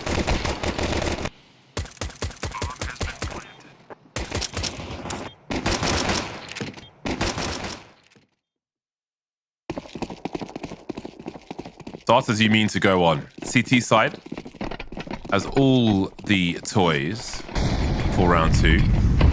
Varied weaponry, plenty of util. FURIA, of course, come into this one with intention, and they are getting started really quick. Molodoi dropping Masuta lightning fast.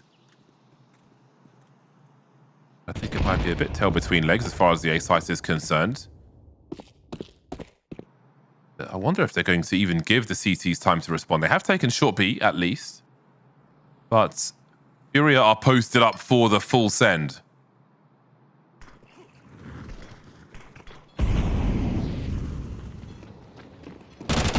He's in a very good spot. Got to take that one, but the fire is too strong from FURIA. Shock to be looking good. On the way. The timing doesn't seem to catch Gravity there, but down to Yakindar now. Oh, we've got a plant in the open. It's not a good look there for FURIA. Once again, the B site fails them. Even though it looked like they had everything they needed, they just fall short. That 2-man spray down from Gravity was pivotal to turn things back into 3D Max's favor. Have a look at this. This is everything. The MP9, no less.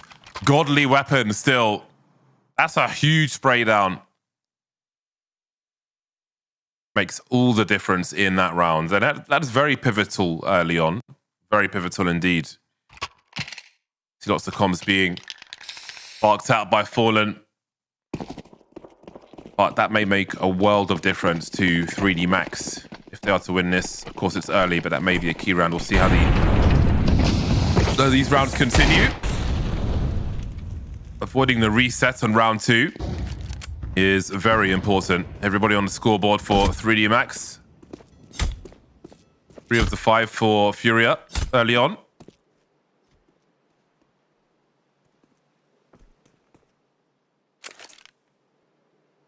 Reconfiguration of some positions.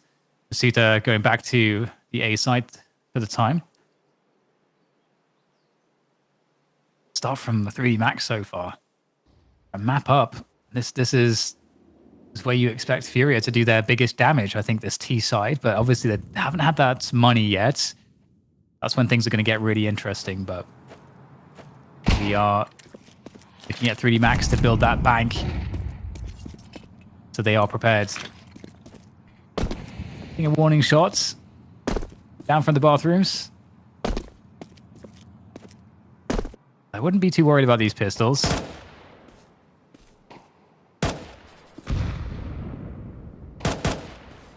It's got to be a bait. It's got to be a bait, Masuta. Don't fall for it. Plenty of bullets with the Galil. Oh, just about checking as well. What's French for let me ace? Je voudrais ace. God, it's embarrassing that I'm not fluent in French, honestly.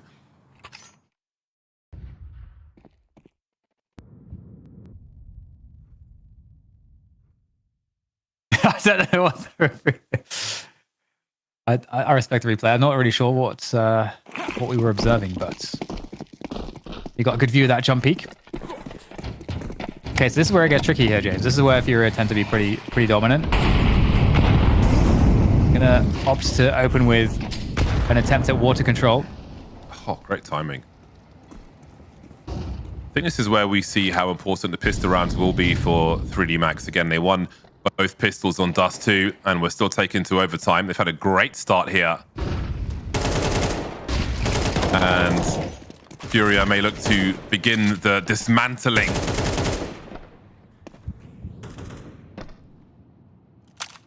Well-oiled machine is FURIA. But the timing on these HGs continues to be great for 3D Max.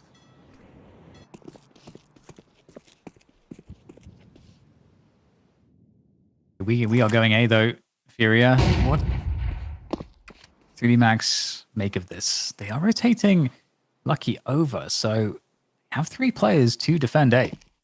But with the luck in Molodoi towards Monster, it always makes it possible to pivot if necessary. 39 seconds. Sees one on long. Some util. Still sees one. Have a look at Maka and Masuta. They are moving away from the site. If looking for a flank, it won't come soon enough. But now he surely hears multiple footsteps. Maka will need to help if he can. But the defenses are falling. Down to a 2-on-2. Maka jiggling in all the wrong directions. Perfect for Yakinda. Masuta trying to close the distance now. A wide swing from Yakinda. That's the bomb carrier. And Yuri's not going to get there in time. They're going to win by timeout. Dude, Masuta is on a mission right now. He's almost quad... Okay, so quad killed in the last round, 3 kills in this round. 2 insanely pivotal frags with that Galil of his. How long is he going to hold on to that for? FURIA take the timeout. Wonder if we'll get a replay of some of Masuta's kills there. Those were so crazy. He is 9... I think he's 9 for 1 right now. Kills to death, I think. Great to see people drinking loads of water. Yeah. It's important. If you're dehydrated, your brain is going to be the first thing to start being a bit crap. That's one way to put it. But yes, it does slow you down to be dehydrated. Ooh, what on earth was that? Is that like a... I guess it wasn't a collab, but it was like, looks very close. They were right next to each other. Masuta's really stepping up here so far on Overpass.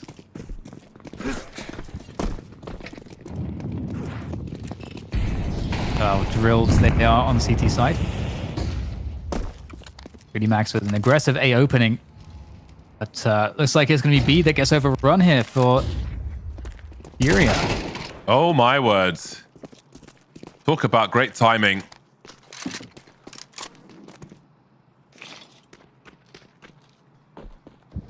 Hey, it's one of those rounds. You pick this card, I pick that card. And it's done. Yeah, the money's not spectacular for the CTs. I think they've got good discipline as well. 3D Max. Good round hygiene, if you will.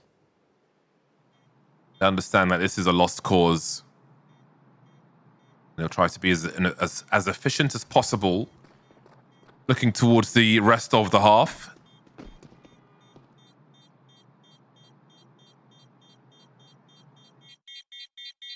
One of the beauties of Counter-Strike there.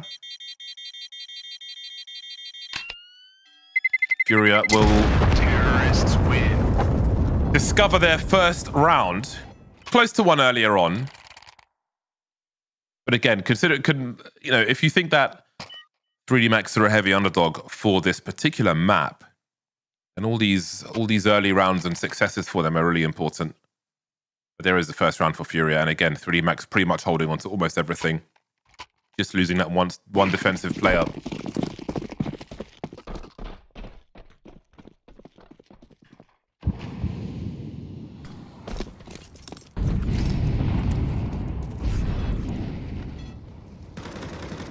Maka on let AWP.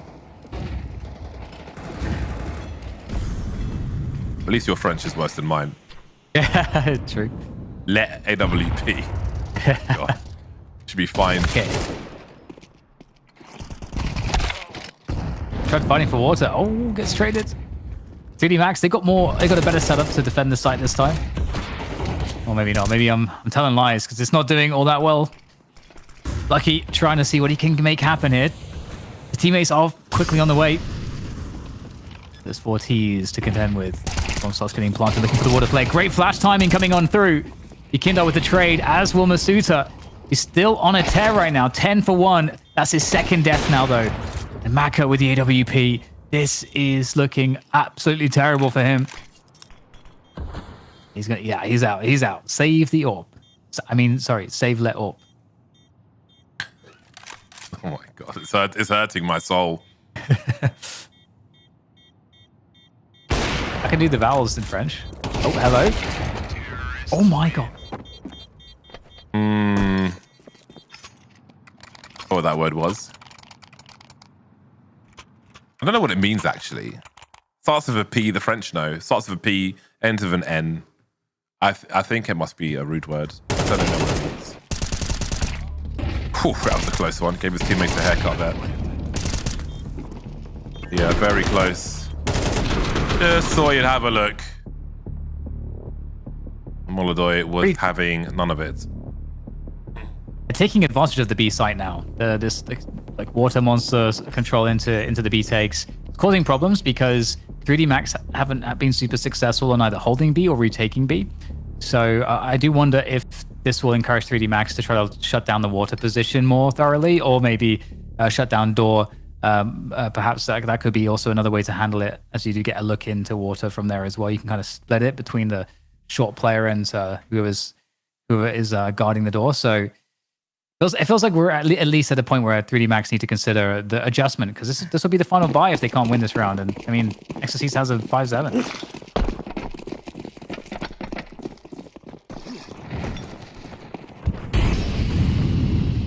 Oh dear. Now it's meant to stop the CCs getting towards shorts. They don't seem particularly interested on this occasion, but that's for the Ts to discover.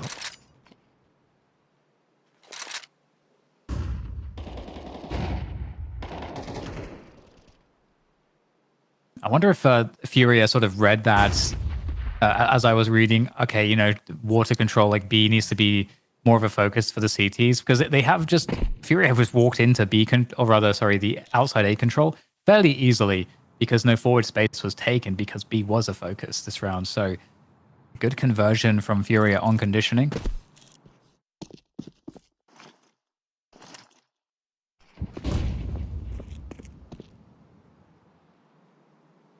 Prompt again from FURIA. Just executing straight onto the bomb site. Toilet's relatively unknown, so this is going to put 3D Max on an island with these forward positions. The FAMAS delivering onto Fallen though. Masuta trying to hide in plain sight. So many players here, but there's only one frag for FURIA so far. 3D Max securing a 5th round. FURIA trying to give them minimal time to respond, but respond they will. Body language tells the story now. Yeah. I was going to say the bathroom setup was really good.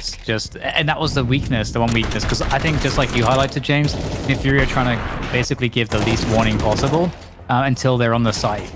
But the issue with that is that they didn't clear bathrooms. Obviously, the trade-off there is that if you do clear bathrooms, you're showing players, you're using util, you are kind of announcing what you're doing, so it's more likely the CTs will be able to rotate onto the site, etc.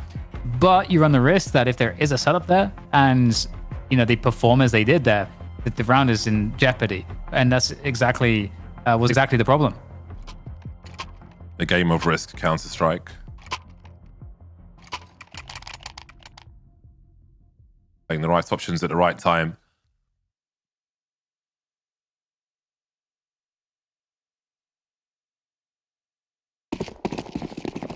Volodoy's on the AWP. Galil's out.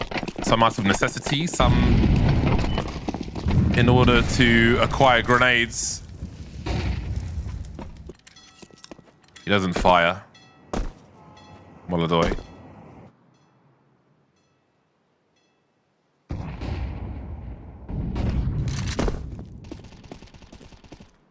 Maybe a change of pace then for FURIA in this one. Different look to throw at 3D Max. With an AWP of their own in the hands of Maka. Masuta, 11 kills so far. Maybe it's not a change of pace as FURIA look to charge into the A bomb site now. Masuta spotting one by the truck. He knows someone's there. The flashes continue. Those supports on the way, but not in time. But maybe quick enough to secure the bomb site, or at least try. He'll slow down FURIA, that's for sure. Kesterato looking for rotations. And out they come. The trigger discipline looking for a second. Won't catch the first though. 4-on-2. Bomb not planted just yet. Considering their options, inviting the CTs out. They're being real careful, but that's a great shot from Volodoy, who's alone now. 1 versus 3. Looking for more. And he'll get more, but not in the way he wants. Frustrations continue for FURIA. 3D Max are looking awesome on a lot of these A holds. Just the play around A in general is really good. And it's interesting because, we now start to see the adjustment from FURIA. Okay, this is clearly not working as well as we'd want it to work. Do we just start hitting the B side again, which was going very well, actually. They got a lot of success off the B hits. And if you think about what is the most successful round, it is anything that involved the fast B hits. So it might even be too predictable for them to do it, but at the same time, they will have Tech 9s, so it might just be worth just running it and seeing. 3D Max, James, they got map 1. They're 6-2 up on the CT side of Overpass. This is actually such a great performance from them. I think Masuta really started off this map just like an absolute juggernaut, and his form, I think, has been a huge benefit. He's 12-4 at the moment. His teammates are also now really stepping up as well. And the setups look great on the CT side too. Like really nice timings. They're clearly very comfortable.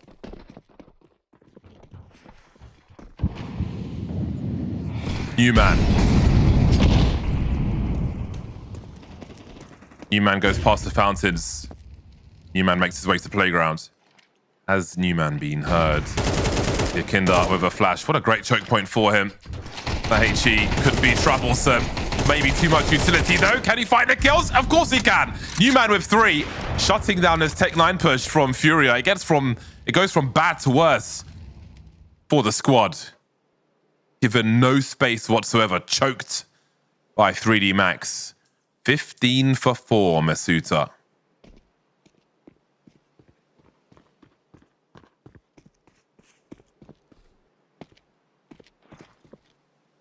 I would love to get any kills here. And again, I wonder if, what we're seeing here also is that, because I'm thinking to myself, what's the logic for the A hits for FURIA with the Tech 9s? And I think one of the pieces of logic, if we follow the continuity of the rounds, how they've gone so far, is that if indeed you get this B rush that you think the opponents will expect. Oh! Ooh, hello. Okay. Yeah, if you get a B rush that your opponents are expecting, then you would probably expect them to play less players towards the A side of the map. So that means that they're probably not going to be defending that deep, as Masuta was. Because to have Masuta out here, normally it means there's probably 2 other CTs playing around the bathrooms, maybe playing down into the door position. So you probably don't expect them to do that. So 3D Max making all the right calls and looking super confident. It's crazy that he throws the second grenade in their faces and manages to get away with it. That will be another frustrating one for FURIA.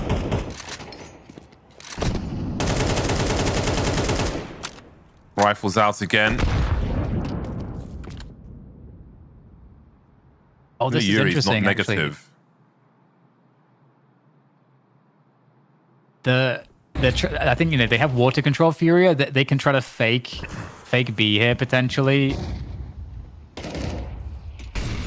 Again, I think 3D Max are really I think they really are suspecting still that a B play is exactly what FURIA will do. So FURIA don't have to do an enormous amount to sell it, but FURIA are claiming space fairly slowly towards A. So you're going to get a timing now where 3D Max will start to ask some questions.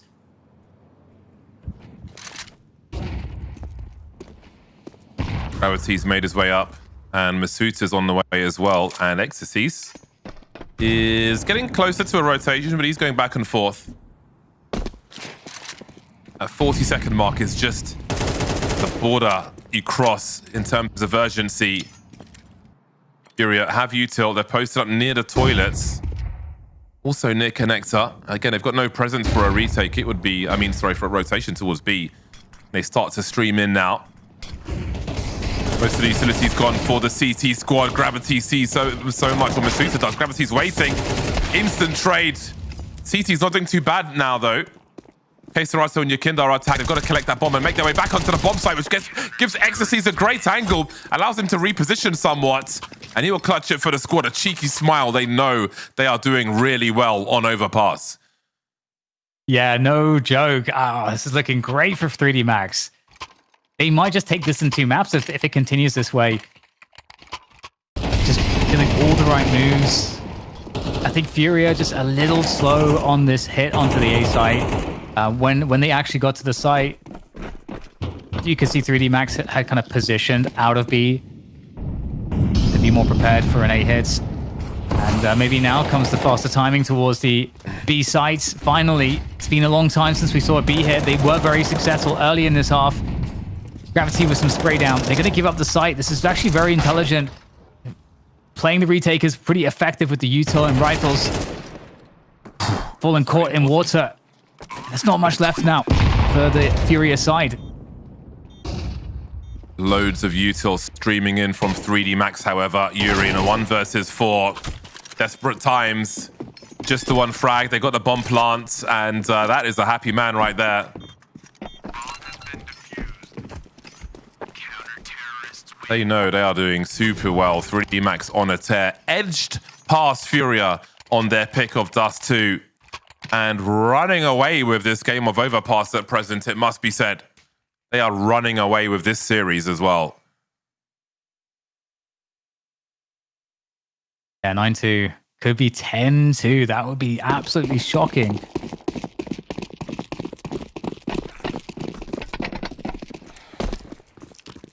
FURIA going back to what was perhaps working towards B, maybe more so this round. Now that they have weapons.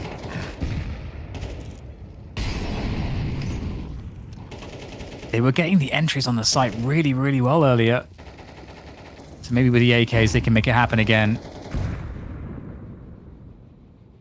Indar trying to lurk around the playgrounds. He could get a good timing if he gets some good luck on his side too. They're really deep still. CTs.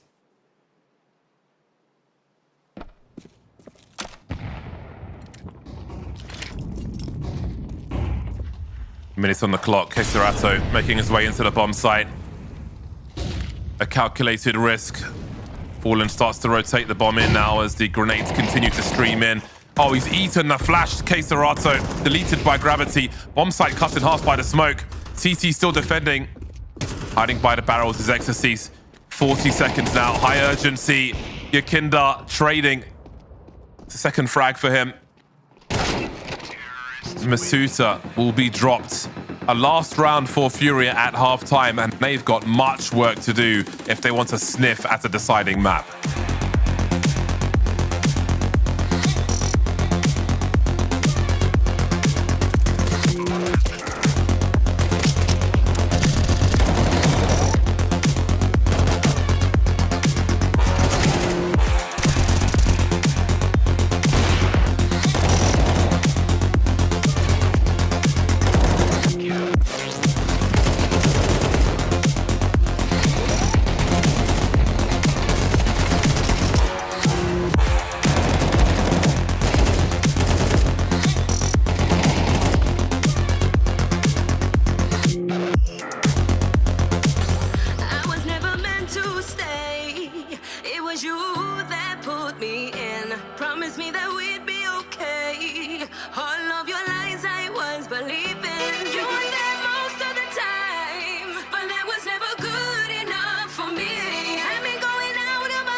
We are back here on Overpass with 3D Max versus FURIA. And what a stunning, blinding start that we see 3D Max is having. Can they close this against FURIA in 2? About to find out as we kick things off with a quick monster rush coming in from the French. Exorcise, first man to go down. In fact, everybody's going down. Yeah, FURIA saying shut it down with this push. Gravity needs to isolate fights. He will, but he won't win the duel. An angry FURIA in the second half pistol. How much does this change the trajectory of this game of Overpass then? Because there has been so much for these boys to do. Well, there is so much for these boys to do after the calamity of that first half. Now, let's see if they can do it. Comeback trail will be long for FURIA, or it will feel long. Maybe it'll be quick. We'll see. No bomb plant means no force buy for the French side. Eating utility damage as Yukinda hears many legs in the playground. Got support for his M4A4 with the MP9 of Molodoi. Right man for the job of the SMG. Extra money heading towards an undoubted AWP. Yes, the anger, the fury.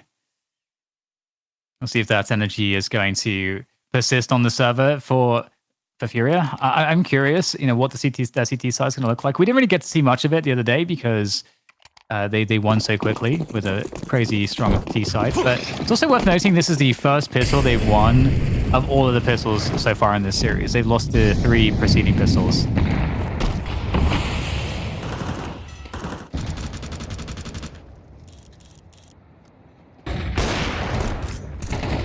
Great start from Molodoi. Stratos here for support as well. Not only him, others to run distraction at the same time. But the T's are fighting back. 3D Max not done with this one yet. Molodoi trying to stay alive. He has to smoke up there eventually. We'll see if they can deal with him. His teammates will be dropped in the meantime. That leaves Yukinda getting tagged. I think they've heard it. He's found one in the smoke, but they will return fire.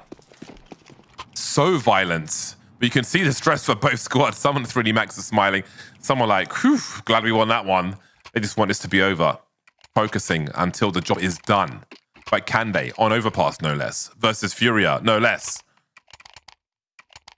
Yeah, starting to look a little bit scary here for FURIA now. 10-5 for 3D Max, as now they're on the better end of the economy. But AWP is in play for Molodoi, and you can certainly do a lot with an AWP here. In fact, I mean, Fallen's famous, I think, for when Overpass came in like 2015, 2016, whenever it was. He dominated with the AWP on this map. Perhaps he's passed down the wisdom to Molodoi, one would imagine so. And it is a run from 3D Max. They're going to try to evade the entire setup and just get straight onto the A site. And this is not dissimilar to some of the plays we also saw from FURIA on their T side. I think Molodoi's heard something. Look at the rotation. Yukinda and Fallen. He must have been close enough. Flashed, but he will still deliver. I love how he jump peeks even though he's completely blind. Just the automatic movements there. 4-on-4. This would be such a big round win for FURIA. But this is one that 3D Max cannot let go of. 3 of the 4 are here now for FURIA as smokes are still being deployed over towards B. AKs need to cut these numbers down. They have done so, but there's still more to do. Don't expect much though from the remainder. Fallen trying to gamble and find the right time to jump through the smoke. But this will not be an episode of Airwolf. Yukinda can only do so much. 1v3 with the Deagle. The series is slipping away from FURIA. Ooh, very, very good round from 3D Max again. I mean, getting on top of the A site so quickly. You can see that was a good way to shut down Molodoi and the potential danger that he had in that round as the AWP player. And this has overall been, I think, a hard series for Molodoi to get into. On Dust 2, we saw a lot of impact, but it is all about 3D Max right now. And looks like there's no one home on the B site. All of FURIA walking through the door position now, or into the squeaky door position. Connector. Okay, there's everybody. information for 3D Max. Really urgent spray there from Maka, trying to steal the weapon away. Kindar will hold on to that with all his might.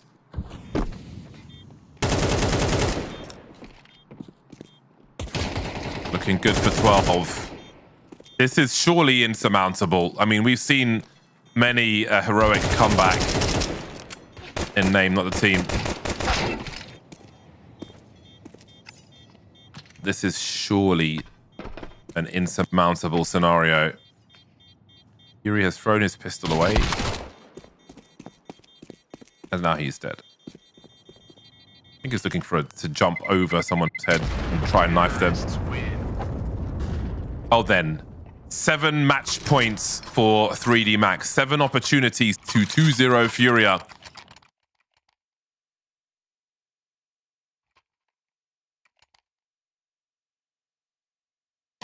Well, they are one step closer, 3D Max, to having an incredible win here against FURIA. I mean, again, this would put FURIA into the 0-2 part of the Swiss bracket. Which kind of sucks for anyone else who's 0-2. Get up against them next.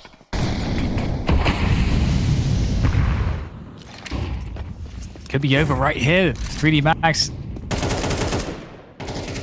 Oh, they're going to lose 2 players instantaneously at the start of the round.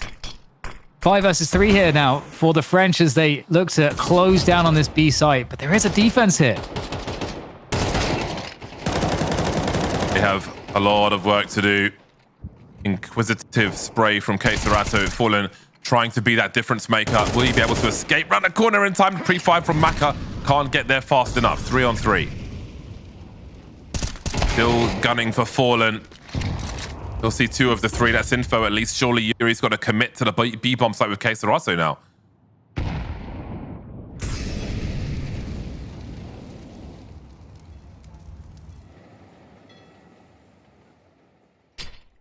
Seconds to go. Trying to ice out the FURIA side. Keserato has to deliver. With the jiggling ends. 30 seconds now, so that the CT side know that they have to be making a move somewhere. But again, Keserato's alone here. First kill, where's the trade fragger? There's got to be someone. Keserato expectantly looking, and he's going to find it. Beautiful work there from him. 20 seconds for Lucky. Oh, but it's all on Keserato, and he gives his team everything they need. Oh, there's the first test. There's a few to come. It's a great start as well. A 5-on-3 very, very quickly. How did this one slip away? They'll have the rifles once more. Plenty of AKs, plenty of util. No warp to contend with on the other side.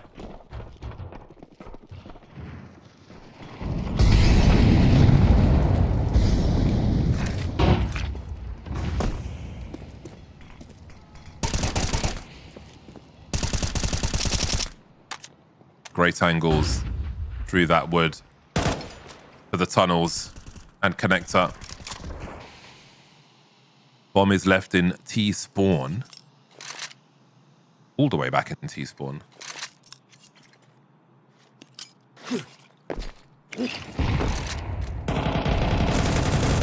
This is very far away, I gotta say.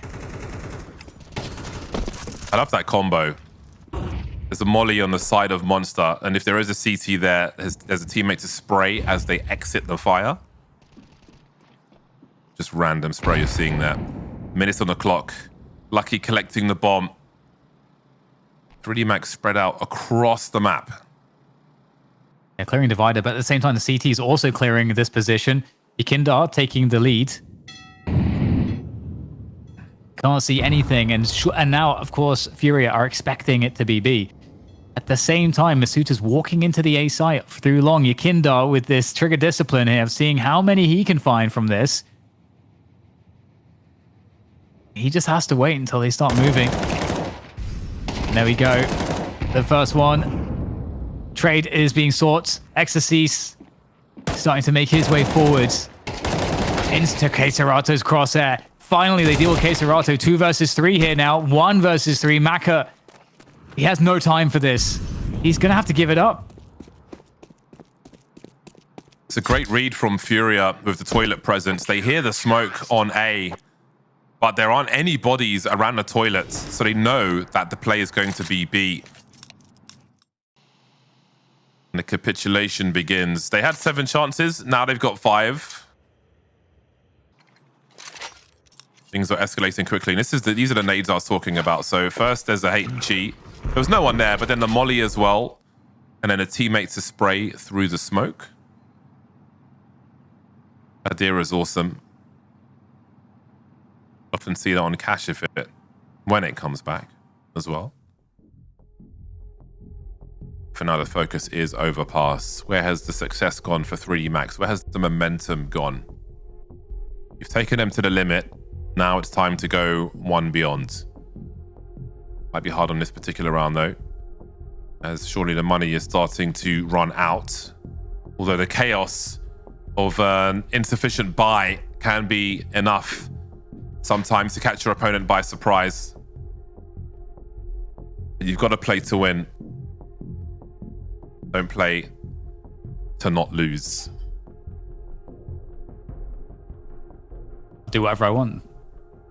You can do whatever you want, Dan. Absolutely. Nice. Yeah, this is a tricky situation for sure for FURIA. There are, I mean, the other teams in the O2 right now. You got FaZe, you got Monte, and you've got Heroic. So it's not a fun place to be. But that's where they're headed right now, into the O2 bucket. No one wants to be in the bucket. Trying to think if I've ever been in a bucket. I don't think I have. Needs to be a big bucket though. So tech pause before we resume. Time to reflect. These situations are interesting if you have an extended pause, because you can just reflect on all the rounds, all the habits that you've seen. Maybe pick up on something or find a new idea. Something to make the difference. We go back into the match.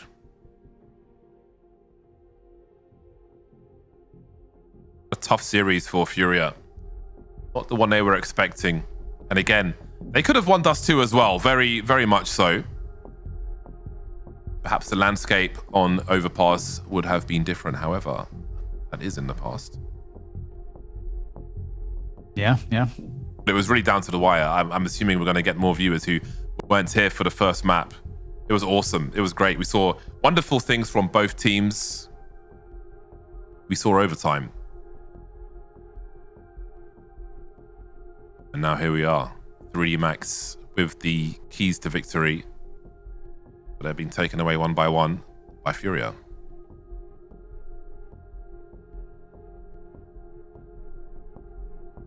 Yeah, isn't it the case also that FURIA, if they do qualify through the stage, that Fallen has to, the coach has to stand in for Fallen? Yeah. A bit of extra detail there. See if he can get his team that far in the first place, because it's going to be very, very tough. But we're back into the action here on Overpass. 3D Max with a pretty terrible situation. Mac is on the hero AK. So he is the man to watch initially, at least, for the 3D Max side, as his teammates will throw the bodies at the CTs so that he can trade. And the CTs are getting active here. They don't want this economy getting out of control.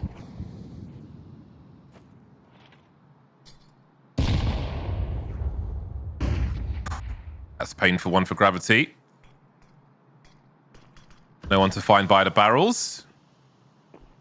Molodoy is behind enemy lines already, as FURIA know exactly what the plan is here for 3D Max. And this will continue to be a problem. If this persists in this half, then we may be in for a long ride on Overpass. But does he wait for them to line up? Oh, this is going to be a nice one for Molodoy. Bomb collected. All the warnings. I mean, this is a warning. This is like a nothing round for 3D Max, right? This is a warning for them. The liberties that FURIA are taking in a round such as this, they must be conscious of in their future buy rounds. But they can't allow that to cripple them and their intentions either. They need to find a way to balance these things out. A perfect round for FURIA. No losses, just money. And the money almost doesn't matter at this point. 3D Max just need one more round, so with the loss bonus building up, they're going to have, and if they get any bomb plants, they should be in a position to kind of just continue buying now for the rest of this half. Try to get that one round they need to take it over the line. So here we go, back into another buy round for the most part. Maka on the Tech 9, unfortunately for him. Sucks to be you.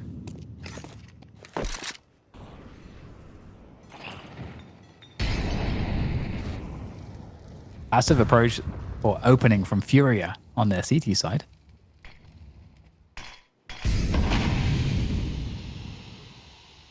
Keep them guessing. Keep them scared.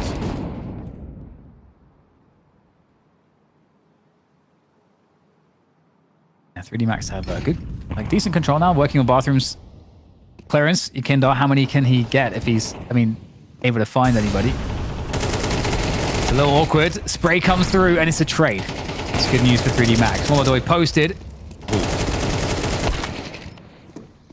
Long spray. Yuri getting the better of it. More players 3D Max lose, the less likely they are to plant the bomb. This could be a big flashpoint though. Does Ecstasies check the hard right? I need to be far from the angle to have a chance, and he is. The timing's working out for him. That's a really important frag. Fallen still on the B bomb site. There is a window for them to take this now. They don't have utility though. They've got one molly, which Lucky will throw. There's no smokes once this one goes, and Molodoi is just waiting, salivating at a chance. Drops some more players. 20 seconds to get that bomb planted, but we've got stereo frags coming through. This might be it for 3D Max. It's down to the Tasman. Fallen versus 3. To keep his team in the fight. His silencer may betray his position as well. Clearing the angles. That's one down. He's got a kit. But where are the other two? Can he find them? 9 bullets in the magazine, and Lucky will complete the job. 3D Max 2-0 Fallen and the crew of FURIA on Dust 2 and Overpass. Very strong result. Very strong result indeed. I think, for me, not an expected one. The Overpass strength from FURIA, we saw that yesterday. Definitely something that is pretty powerful, but they just couldn't really get going against 3D Max. Again, big credit to Masuta. He put forward some crazy rounds in the first 5 or 6 rounds that really, I think, put 3D Max in a very dominant position going into their first half momentum. And then they just managed to continue that. Good reads on FURIA, and throughout, just besting them in a lot of these important aim battles. So just bringing a level to this series that they needed to get the victory and to prevent themselves being the 0-2 team. And that's the bucket FURIA are now going to find themselves in. Yeah, that is a fantastic result for 3D Max. And it's great to see teams rise to the occasion. We need to see more of that. We've seen plenty of it in ESL Pro League thus far. But again, that is a disappointing result for FURIA. But again, I think always when you've got the bigger brand, the bigger name on the server with a loss, you can always look to them as losing the match. But 3D Max fought hard. They fought tooth and nail. It was very clear, if you didn't see the Dust 2, 3D Max's CT side, knowing that they have to take the fight to FURIA, they have to take the game away from FURIA. If you allow staging areas, let's say for FURIA on their T side, then you often won't stand a chance. But they didn't give them space. They were super aggressive in the right ways and were able to go all the way and beyond on Dust 2. It was a fantastic map of Counter-Strike and a great example of what is necessary to beat the top teams in Counter-Strike. Yeah, really impressive performance on Dust 2 as well. It's great to bring that one up. Having to go overtimes to take down FURIA here. And FURIA, to their credit, they won both pistols as well. And this was still an exceptionally close game. So Yeah, really impressive for FURIA to have that performance, especially after a map of Dust 2 they had against Bait, which really was not looking very good, but it looks much better here today, but just wasn't quite enough for 3D Max, who I think, again, based on the previous performance that we've seen from them on the B stream in this tournament, they're getting better every series, and that's exactly what you want to see for any team that's looking to make a deeper run. Yeah, really, really good stuff. I think for FURIA, the long run is the bigger picture for them. They were outfoxed by a very good opponent today. I don't think they'll be too concerned about it. Again, I've got to give huge credit to 3D Max. We saw some great plays on Dust 2 from FURIA on the T side. Honestly, if you tuned in and didn't see the first map, you should go back and watch it. It was really engaging by both teams. Well-balanced fights. I expected some good action in this particular matchup, and it certainly delivered with surprises as well, which are always good. Yeah, definitely an enjoyable series. And of course, it wouldn't be the B stream without some overtimes. So we got to have that as well. Yeah, that was really good stuff. I don't know if any player in particular. I mean, Masuta, again, considering how new he is to the team, he put up a lot of frags in this series and really did his team good. So I think that's not easy to do, and I think the higher your opposition, the more difficult that's probably going to be. So considering they've got a guy on the squad for around 11 days, I think that makes the victory all the more impressive on this occasion. Ecstasy's just looking at the numbers here about who the big performers were overall, but Masuta had a fantastic job. I'll have to wait for these to update a little bit further, but yeah, I mean, they both, I mean, I'm looking forward to, we're going to have Ecstasy's for an interview, and I'm very interested to ask him about the action on Dust 2, because it was stressful in regulation. Being the lurker around long, dueling with Fallen was proving quite difficult. But again, like a great performance from Masuta, really great work from him. And again, it's not easy to do when you have just joined a team. Then again, Body, who was previously on the squad, has been announced for OG on loan. So they're holding on to a number of players, but I mean, things are looking pretty good with this 5 at the moment. Yeah, I would say so. I'm loving what I'm seeing, and it's just getting better every time, like we said. So looking forward to seeing what their next matchup is going to be. I need to find the Swiss bracket. We'll take an updated look at that at some point as well after we're done with the interview, and we can kind of review what the potential matchups will look like. But yeah, very exciting stuff. Absolutely. I think we're just around the corner from the interview, so just a few more seconds. Oh, we got Gravity for an interview, I believe. So not Ecstasies after all. Okay, so are we ready for the interview? Are we gonna? Right, let's go then. Let's get into this interview. So we've got Gravity. Hello, bonsoir. Hello, bonsoir. Congratulations on a really big victory. Talk us through that game of Dust 2, because that must have been stressful. I was going to ask Ecstasies about his role on long, because there were some rounds where you were constructing the same what looked like the same rounds, but there was some duels on long which kind of broke. But I mean, the bigger picture, like, it was a hell of a back and forth. You guys are very, very good on Dust 2. FURIA are a formidable opponent, but talk me through that experience of the Dust 2 going to overtime. How important was it for you to win that game? I think there is 2 key things on Dust 2 that we didn't do that well, and they do well. Like, the first thing, it's like the game plan we had around long in the rounds, how Maka wanted to call. Fallen just played well and kill exercise most of the time. We wanted to fake on this zone. And also, second thing, it's about like our default to fake any strat for Maka or anything. We were just not going enough. We were just not taking enough space with Lucky, honestly, at the beginning of the game. And then we took a tactical pause, and I was thinking like, wait, we are missing something on the map. Like, I'm not playing like usually. I'm not on the same spot, on the same timers. And I said just that to Maka, and then we fixed that, and it was more easy for us to play in T side. So on the CT side, you guys were, I mean, it was a very enjoyable map of Dust 2 to watch, but on the CT side, the aggression that you guys showed was savage, and I think it's very necessary to have that approach to a team like FURIA. But is that mostly prepared in advance, or do you just have a feeling as to what the next play is? If you're going to surge in mid, you're going to be in lower tunnel. What is that like? That's a lot on Maka, honestly. He's cutting all this type of front, and he's feeling it well. So it's on Maka. It's both preparation and both feeling. You know, it's not only one thing. Like it's like overall thing, I think. But Maka is doing a great job on that. How's Masuta feeling on the team right now? Obviously, you guys haven't had him for too long, but it looks like every game things are getting better. He looks really comfortable in this series, I would say. So yeah, how's things developing with Masuta? I think he's very comfortable in the team. Like the coaching staff that we have right now, he know them. He was with them before, so I think that's helping him a lot. Even for us also to understand how Masuta is working, because we have a coach actually who know already how he's working, so it's more easy for me as a teammate for him. Like example, when I'm playing on B on Dust with him, it's more easier to prepare the game, and just overall he's a good player. He's killing everyone. Well, what else? Were you expecting your Overpass in this series to come out as strong as it did versus FURIA? Yeah, honestly, the two last Overpass we had, so against Astralis and Spirit, we fucked up. We had the round in our hand and we fucked up.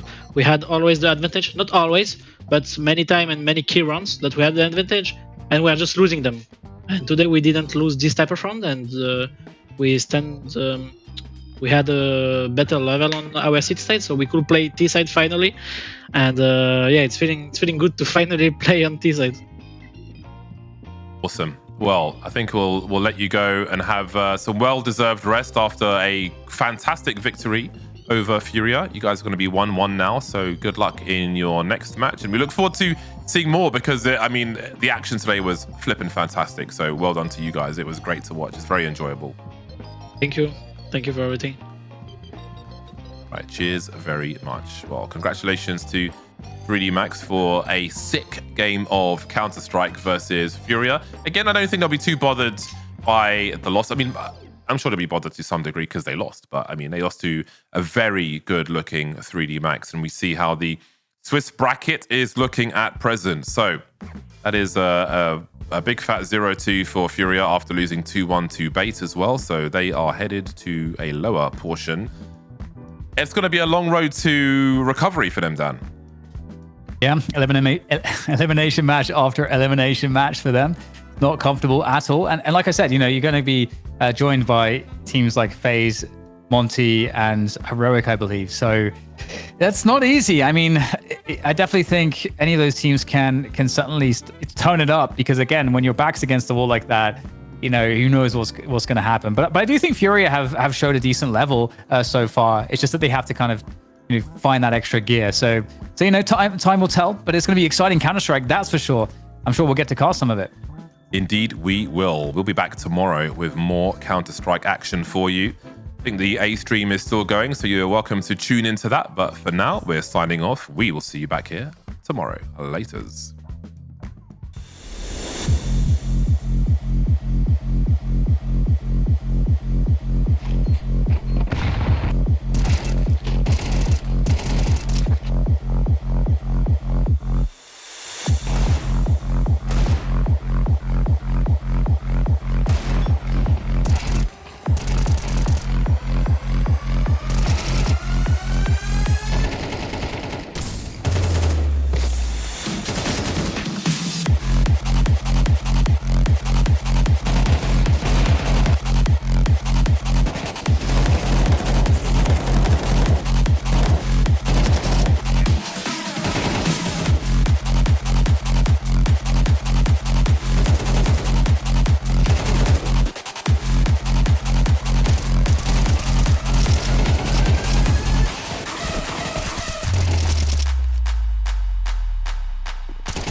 ESL presents the ESL Pro League in partnership with Intel, Acer Predator,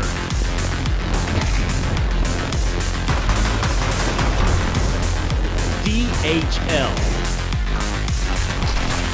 Zoe,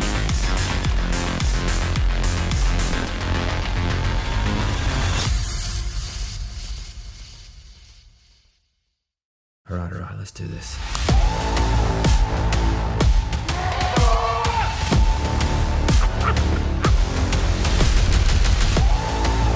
And that's what laser beam! Window no scope from center! No way! It's a perfect end! This is California! This is madness! I hate to be a pessimist, boys, but this one is done, unfortunately. Wrap it up. Now? Before halftime? Yeah, start it up. Start it up. Start the engine. Good try. Like, they're making moves. They're trying their best to flush these positions out, but this two-man setup in towards A main has been a real thorn in their side. Again, money's broken. Go for the half buy. It's awesome.